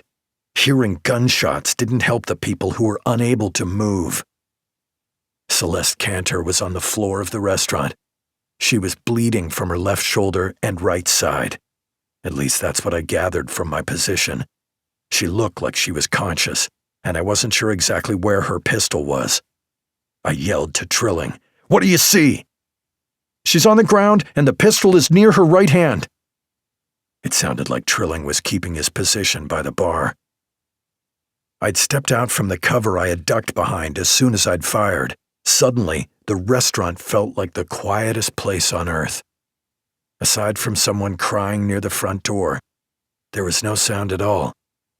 A piece of glass dropped from the window Wu had shot out. It fell like the blade of a guillotine and sounded like a car crash in the quiet restaurant. An overturned chair was on the floor between Cantor and me. She made a sound, and as I stepped closer, I could see the pistol just past her right hand. Her eyes seemed to focus. She reached for the gun. I leapt over the chair and landed a couple of feet away. She grasped the pistol in her right hand and immediately stuck the barrel under her chin. I literally fell on top of her. My free hand wrapped around her wrist. She felt remarkably strong, but I wasn't sure if it was real or I was imagining it because I was so frightened. I managed to yank the gun a few inches from her chin at the same time she pulled the trigger. The sound of the pistol firing was stunning. The fact that it was only a few inches from my face and ears compounded the effect. I couldn't hear anything as I wrestled the gun completely away from Cantor. After reholstering my own gun, I dropped the magazine on hers and pulled back the slide, ejecting the round that was in the chamber. I secured her gun in my belt as my senses slowly started to return to normal. Finally, I had a chance to check Cantor's wounds. The shoulder wound wasn't bleeding too badly. I immediately applied pressure to the bullet hole in her side. That one was oozing blood way too fast. I used both hands and leaned into it. Trilling came over to check on me, but I shouted for him to help the customers on the ground. Wu hustled in and started helping Trilling with a teenage girl who appeared to be pretty badly hurt. She was crying, and her leg was bent at an awkward angle. Cantor cleared her throat and stared up at me. I could see that her pupils were dilated. She might have been going into shock. She mumbled something. I leaned down slightly, hoping to hear her better. She said, Mike, what have I done? I screwed up so bad." Blood continued to pour out of her wound. It seeped between my fingers and started pooling on the floor. I told her to hang on, help would be on the way soon. But Celeste Cantor just started drifting off. I looked over at Trilling and Wu. They appeared to have the young woman settled and calmed down. At almost the same time, we all seemed to remember Kevin Doyle. I jerked my head toward the booth as Trilling's and Wu's heads snapped in that direction as well. The booth was empty. Chapter 118. There was a clear trail of blood leading from the booth to the front door. Kevin Doyle had run out of the restaurant during all the confusion. I grabbed the first responding uniformed officer. He had a first aid kit with him and was able to put a bandage on Celeste Cantor's shoulder wound, which seemed to help stem the flow of blood. Then he took over in trying to keep her worst side wound in check until EMTs arrived. Then I went to Trilling and told him we were going after Doyle. Dennis Wu said, "I'll come with you guys." I said, "I appreciate the attitude, I really do, but you need to direct things here, Wu. There will be a ton of cops and paramedics rolling in here with a lot of questions." Wu just nodded and immediately turned to help a woman who had suffered some sort of cut across her face. I brought up the phone app for the tracker we'd sewn into the hem of the shirt I had given Doyle. It took a second to catch the signal. Trilling followed me out of the restaurant and onto the sidewalk. I turned to Trilling and said, "Looks like he's a couple of blocks over that way." I pointed to the southwest. We jogged in the direction the tracker sent us. Now he's staying in one place. He might be hiding behind a dumpster. I turned to look at Trilling. I wanted him to know how serious I was. We take this one as carefully as possible. He may not have a gun, but he's still really dangerous. He might be setting up some kind of ambush for us, or at least anyone who might be following him. I couldn't help but notice that while I was panting a little bit during our jog, Trilling was not. He followed what I was saying and nodded. We turned a corner and were immediately met by a crowd of young people. A haze of pot smoke covered the corner. I slid to a stop and asked the first young man I saw, "Did you see a guy in a blue shirt run past here?" I didn't want to depend on unproven technology completely. Eyewitnesses were still pretty important. The 20-something man said, "Sure, man. He gave us some weed." He held a giant joint right in front of my face. I turned and started to jog again, mumbling, "Jackass." A girl in the group grabbed Trilling by his arm. She said in sort of a loud voice, "Hey, good looking." Trilling tried to squirm away. I slowed down to see if he needed help. Then the girl leaned in and said in a quieter voice, "He ran down that way. Don't say anything to my friends." Trilling nodded and broke into a run as soon as she let go of his arm. The signal from the tracker showed that we were getting very close. I said to Trilling, "He's right around the corner." We both pulled out our duty weapons, and Trilling broke off to the other side of the alley. I took a quick peek around the corner and saw that it was a wide alley with dumpsters on both sides. I used the building's wall as cover. Across the alley from me, Trilling was carefully doing the same thing. The app on my phone told me Doyle was within 50 feet. I came around the corner, now using a dumpster to cover me. I froze when I saw a man standing in the middle of the alley. He was talking to someone sitting on a small crate. The man was animated as he spoke to the other person. He wore an old members-only jacket. I stepped from behind the dumpster and said, "Police, don't move!" The man in the alley immediately raised his hands. I couldn't completely see the other person. I said, "Step all the way into the alley. Let me see your hands." My heart was pounding in my chest. The other man stepped into the alley next to his friend. He wasn't Kevin Doyle either. I holstered my pistol and motioned for the men to lower their hands. As I eased closer, I realized that under his jacket, the man wore the white t-shirt I had given Doyle. I looked down at my tracking app on the phone. It confirmed my suspicions. I asked the man where he'd gotten the shirt. I had him open his jacket so I could see it better. There was a bullet hole in the chest that had hit the Kevlar patch. 2 more holes were lower on the shirt. Both had passed through the fabric.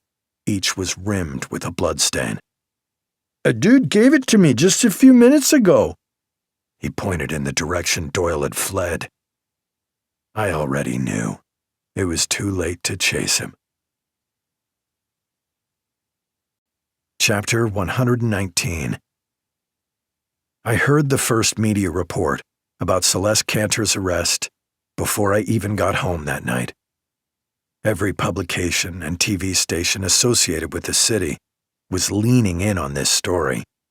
I didn't blame them. It was a big deal. But I noticed the pieces on the story had more gusto than usual. The media loved to bring up police misbehavior almost as much as they like to ignore great police work. It is something cops had to come to terms with a long time ago, especially me. I wondered if Harry Grissom's travel companion, Lois Frang, regretted not being in the city for this.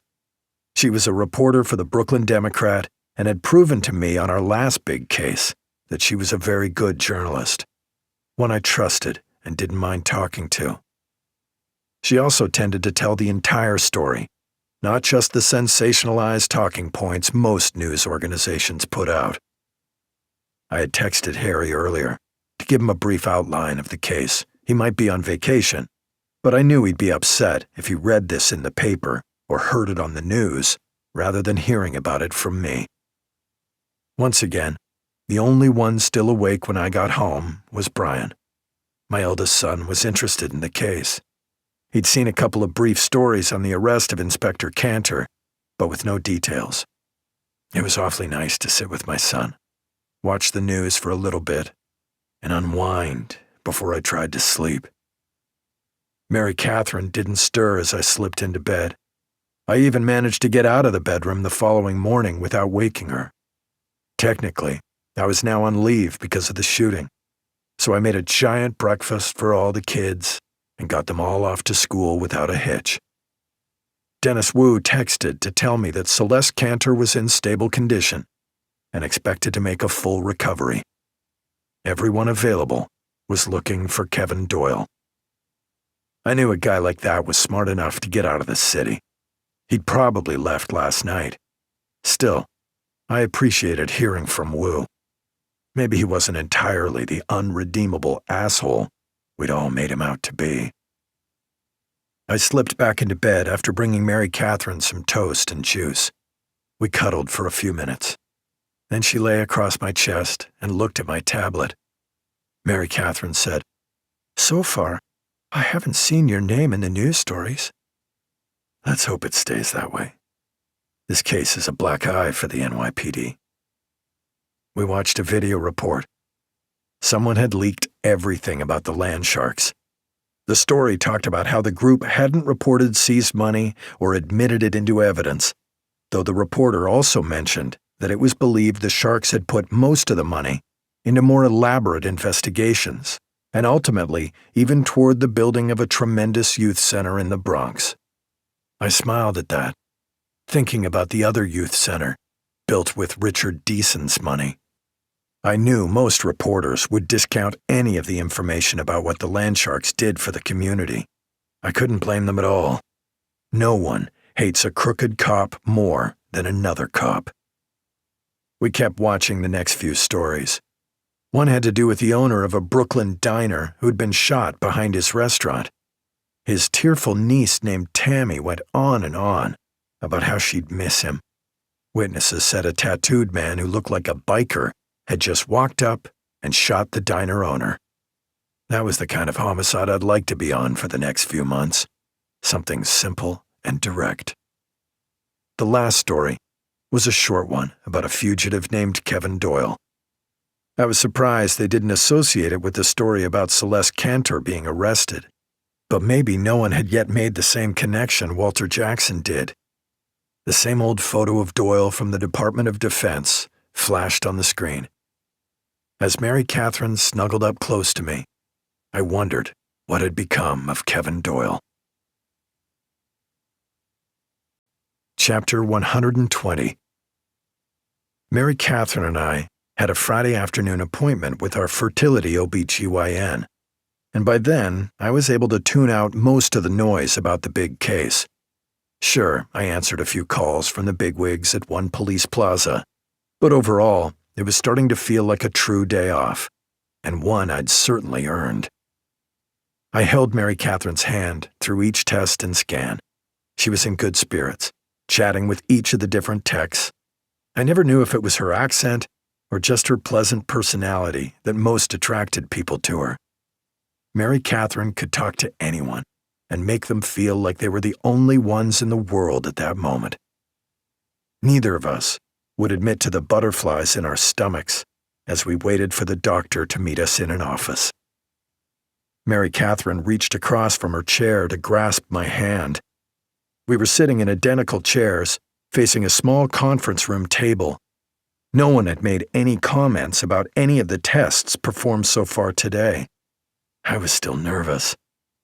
Mary Catherine's stomach gurgled so loudly that I inadvertently turned my head. She shrugged and gave me that beautiful smile. "I guess I'm a little hungry, and God knows what else is going on inside this belly." She patted her stomach.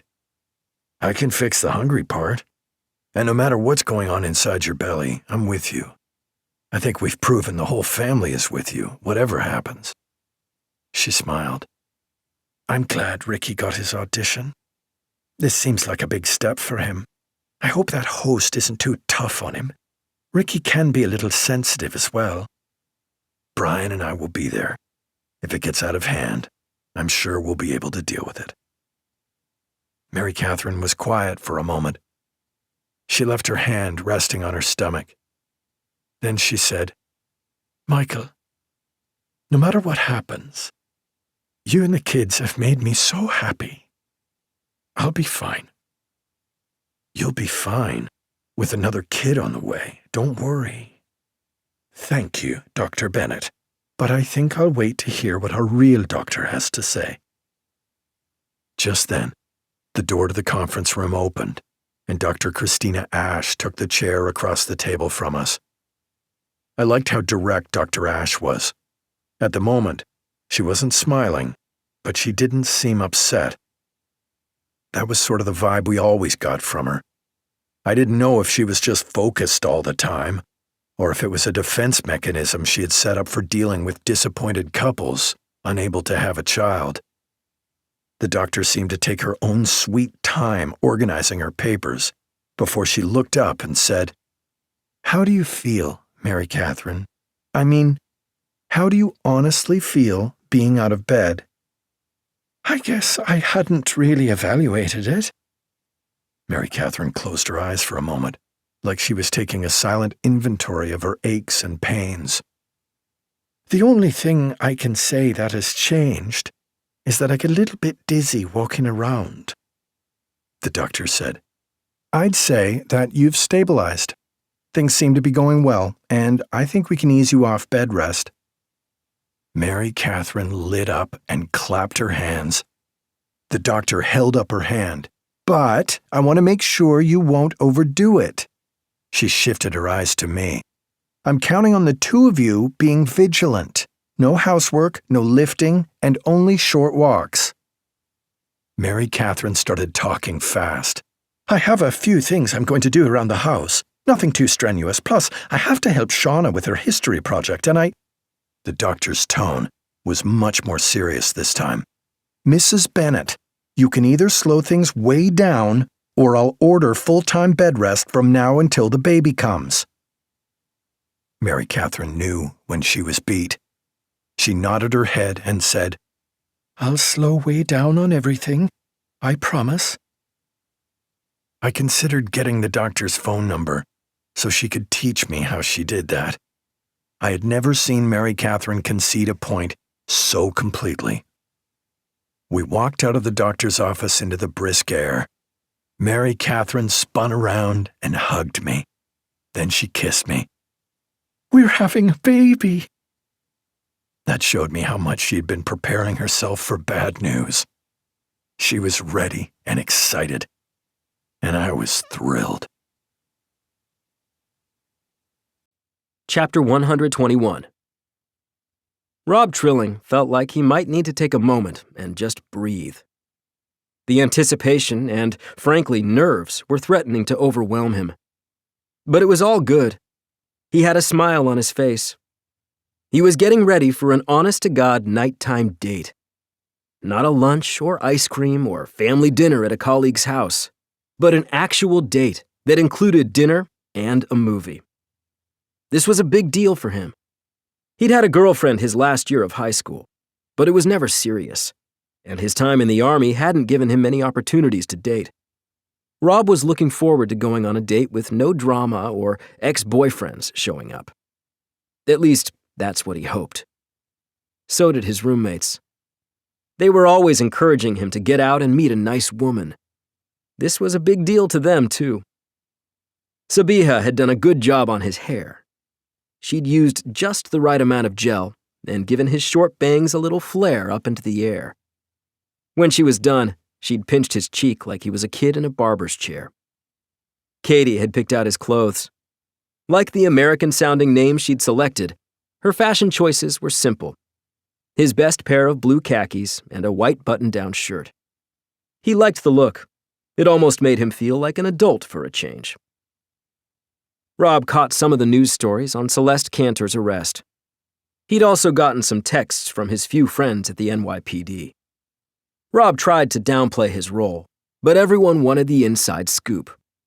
It didn't take much for people to figure out that if Trilling was on leave, he'd probably been one of the officers involved. Rob appreciated one of the local TV stories about the incident, which used eyewitness testimony to describe how Detective Michael Bennett had purposely stood up to draw fire away from patrons at the restaurant. The other stories on the news were about a Brooklyn diner owner being shot, and, lastly, the possibility of a cold snap approaching. Rob realized he'd been focusing on the TV because he was nervous, just a step from actually being scared. He didn't know why. It was just a movie and dinner. He'd even made reservations at a sushi place a few blocks away. His grandpa always called sushi bait, but Rob had really developed a taste for it. His roommates scurried around the apartment, cleaning up any mess, no matter how small. He appreciated their interest in him having a good evening. Katie said, "We wait in bedroom, no?" "No. This is your apartment too. We're done hiding." Then he looked around at all 5 of the women. "Except for hiding from Mr. Kazanjian. I don't want us to lose the apartment." That earned smiles and giggles all around. There was a knock at the door. Rob took a moment to check himself in the only mirror in the living room. He glanced over at his roommates. A couple of them gave him a thumbs up. Then Sylvia slapped him on the butt and pushed him toward the door. Rob took a deep breath, turned the knob, and opened the door. The smile on Juliana Bennett's face made his knees go weak.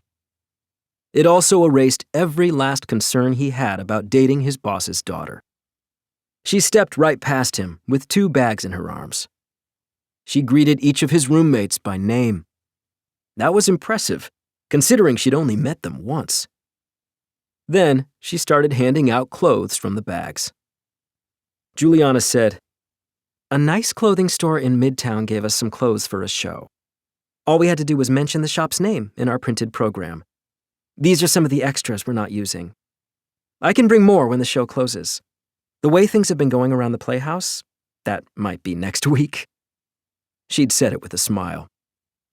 Rob watched as the girls absolutely flipped over the new clothes. Rob was glad he had told Mariah, the paramedic, that he couldn't see her anymore. She seemed to take it okay. She understood. She even said, "I saw how your partner's daughter looked at you." Rob didn't admit to anything. Once the clothes were distributed, Juliana came over, gave Rob a peck on the cheek, and said, "You ready? I'm starving." Rob Trilling was going on a date.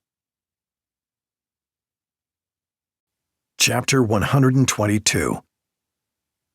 Although initially I hadn't been in favor of Ricky trying out for this crazy cooking show Rising Chefs, I appreciated driving into Brooklyn with Ricky and Brian on Saturday for his audition. It got me away from what had turned into the near-constant news coverage of Celeste Cantor's arrest and the revelations about the land sharks. Ricky hadn't said much on the drive over. The normally personable and chatty teenager gazed out at the cityscape and kept his thoughts to himself. I'd already given him the "I'm proud of you no matter what" speech. I just wanted him to have some fun. The studio was in a new 5-story building in Brooklyn Heights, not far from the bridge. The lobby alone was awe-inspiring, with 40-foot ceilings, enormous potted trees, and modern art placed strategically around the atrium. As we signed in at the security desk and walked back toward the studio, I realized what a big deal this was. There was a huge staff and things were busy. I would have said things were cooking, but I didn't want to become Walter Jackson with the puns. A production assistant led us to the studio where Rising Chefs would be filmed. The lighting immediately caught my eye. It was soothing, but also illuminated everything well. I wished I could replicate it in our apartment. Nearly a dozen workers scurried around the set, making sure everything was just right. As soon as we stepped into the studio, I noticed that the other participants had their mothers with them, mostly younger mothers, all of them attractive mothers. The actual participants were a mix of male and female. I turned to the young woman who'd led us to the studio. Think I missed the memo that said no dads or big brothers allowed? She smiled. Then she cut her eyes back and forth to make sure no one was listening before she said, Chef Chino appreciates pretty women. Sometimes when these young chefs miss out on their first auditions, they and their mothers get invited back to try again. She smiled, but I sensed she wasn't happy with the situation. That might have been why she'd confessed it to me.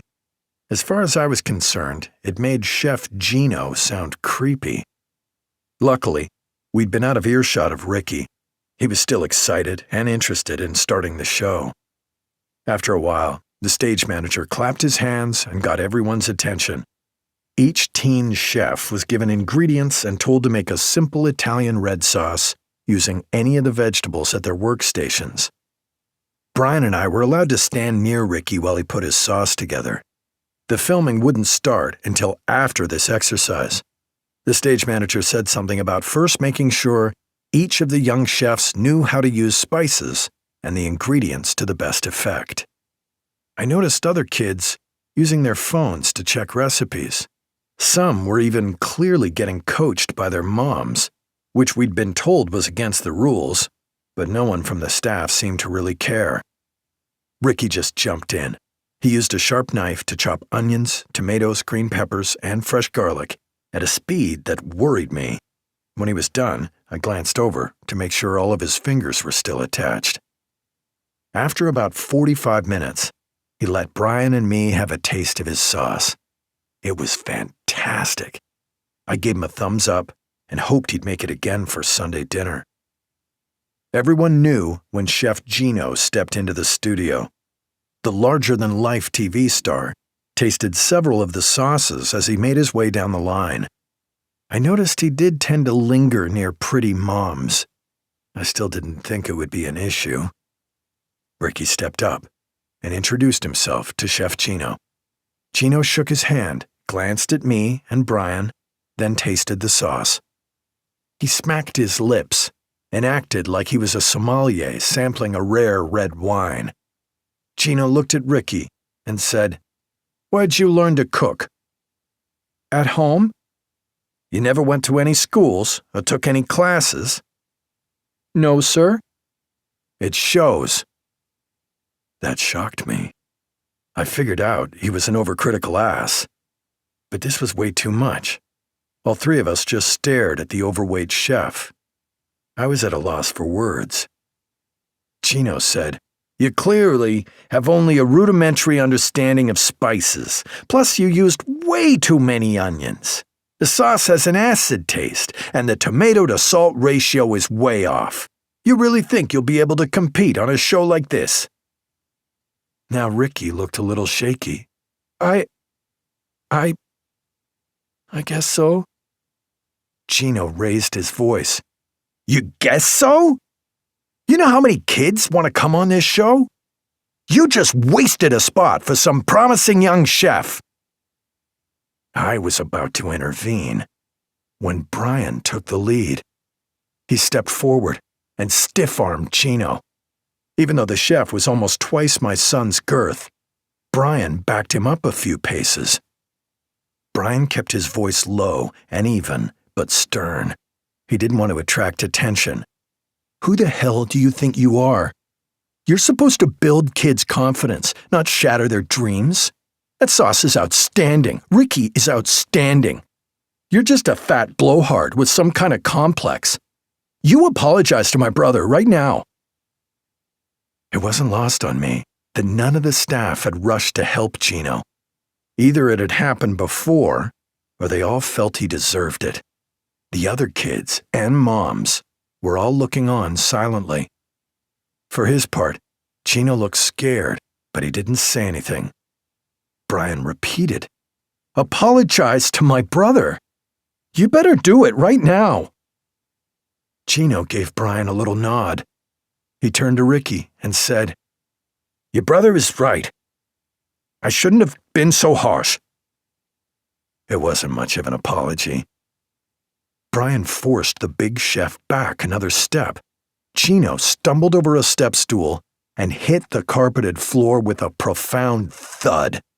He just sat there, like his bulk was balancing him on the floor. Brian looked at me and said, "We should probably leave." I said, "I agree." Ricky slipped off his apron and casually tossed it onto his workstation. Brian and I followed him out of the building silently. Once we were outside, Ricky turned to Brian and said, "Thanks, Brian. I needed you to stand up for me so I could stand up for myself. I know now that guy's full of crap. I'd rather the family like my cooking than the whole world." The smile that spread across my face was so wide, it physically hurt for a moment. Chapter 123.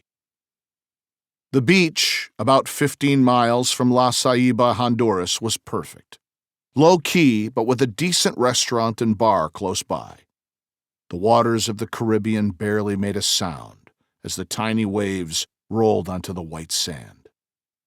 Kevin Doyle stretched his whole body as he lay on the lounger under an oversized umbrella. When he moved a certain way, he felt a twinge of pain in his left side. Under his lightweight shirt, Doyle still wore bandages to cover the wounds of the bullet that had entered the side of his abdomen and exited through his back. A second superficial hole sat near his belly button. The bullet must have clipped part of the Kevlar and fallen out as he was running away from the restaurant. He also still had a giant bruise from the bullet that had been stopped by the Kevlar in the shirt Bennett had given him. His friend Amir had said Doyle was lucky the more damaging bullet hadn't hit any vital organs. Amir had been the one to provide Doyle with first aid the night his cousin shot him. Then the shady Israeli had helped Doyle get out of the city safely. Doyle had taken a circuitous route to Honduras. He decided, while he was here, to treat it like an extended vacation. He had rented a room through Airbnb under the name Douglas Mauser. So far, he'd spent most mornings sitting in the same lounger, gazing out at the beautiful water. Doyle had no interest in resuming his former profession. He had money stashed all over the world, and he was shocked at how cheaply he could live well here. He smiled at the pretty waitress from the little hotel bar. She knew to bring him a Coke Zero every hour or so. She said in broken English, "You like a rum runner?" Doyle smiled and shook his head. He didn't think he needed to tell her that he couldn't drink alcohol for a few more weeks because the antibiotics and pain pills probably wouldn't mix well with rum. She winked at him, and he couldn't help but watch her walk across the sand to the small tiki bar. He had a wild thought as he watched her walk away. Could she be a better Tammy? As long as she didn't want him to murder anybody.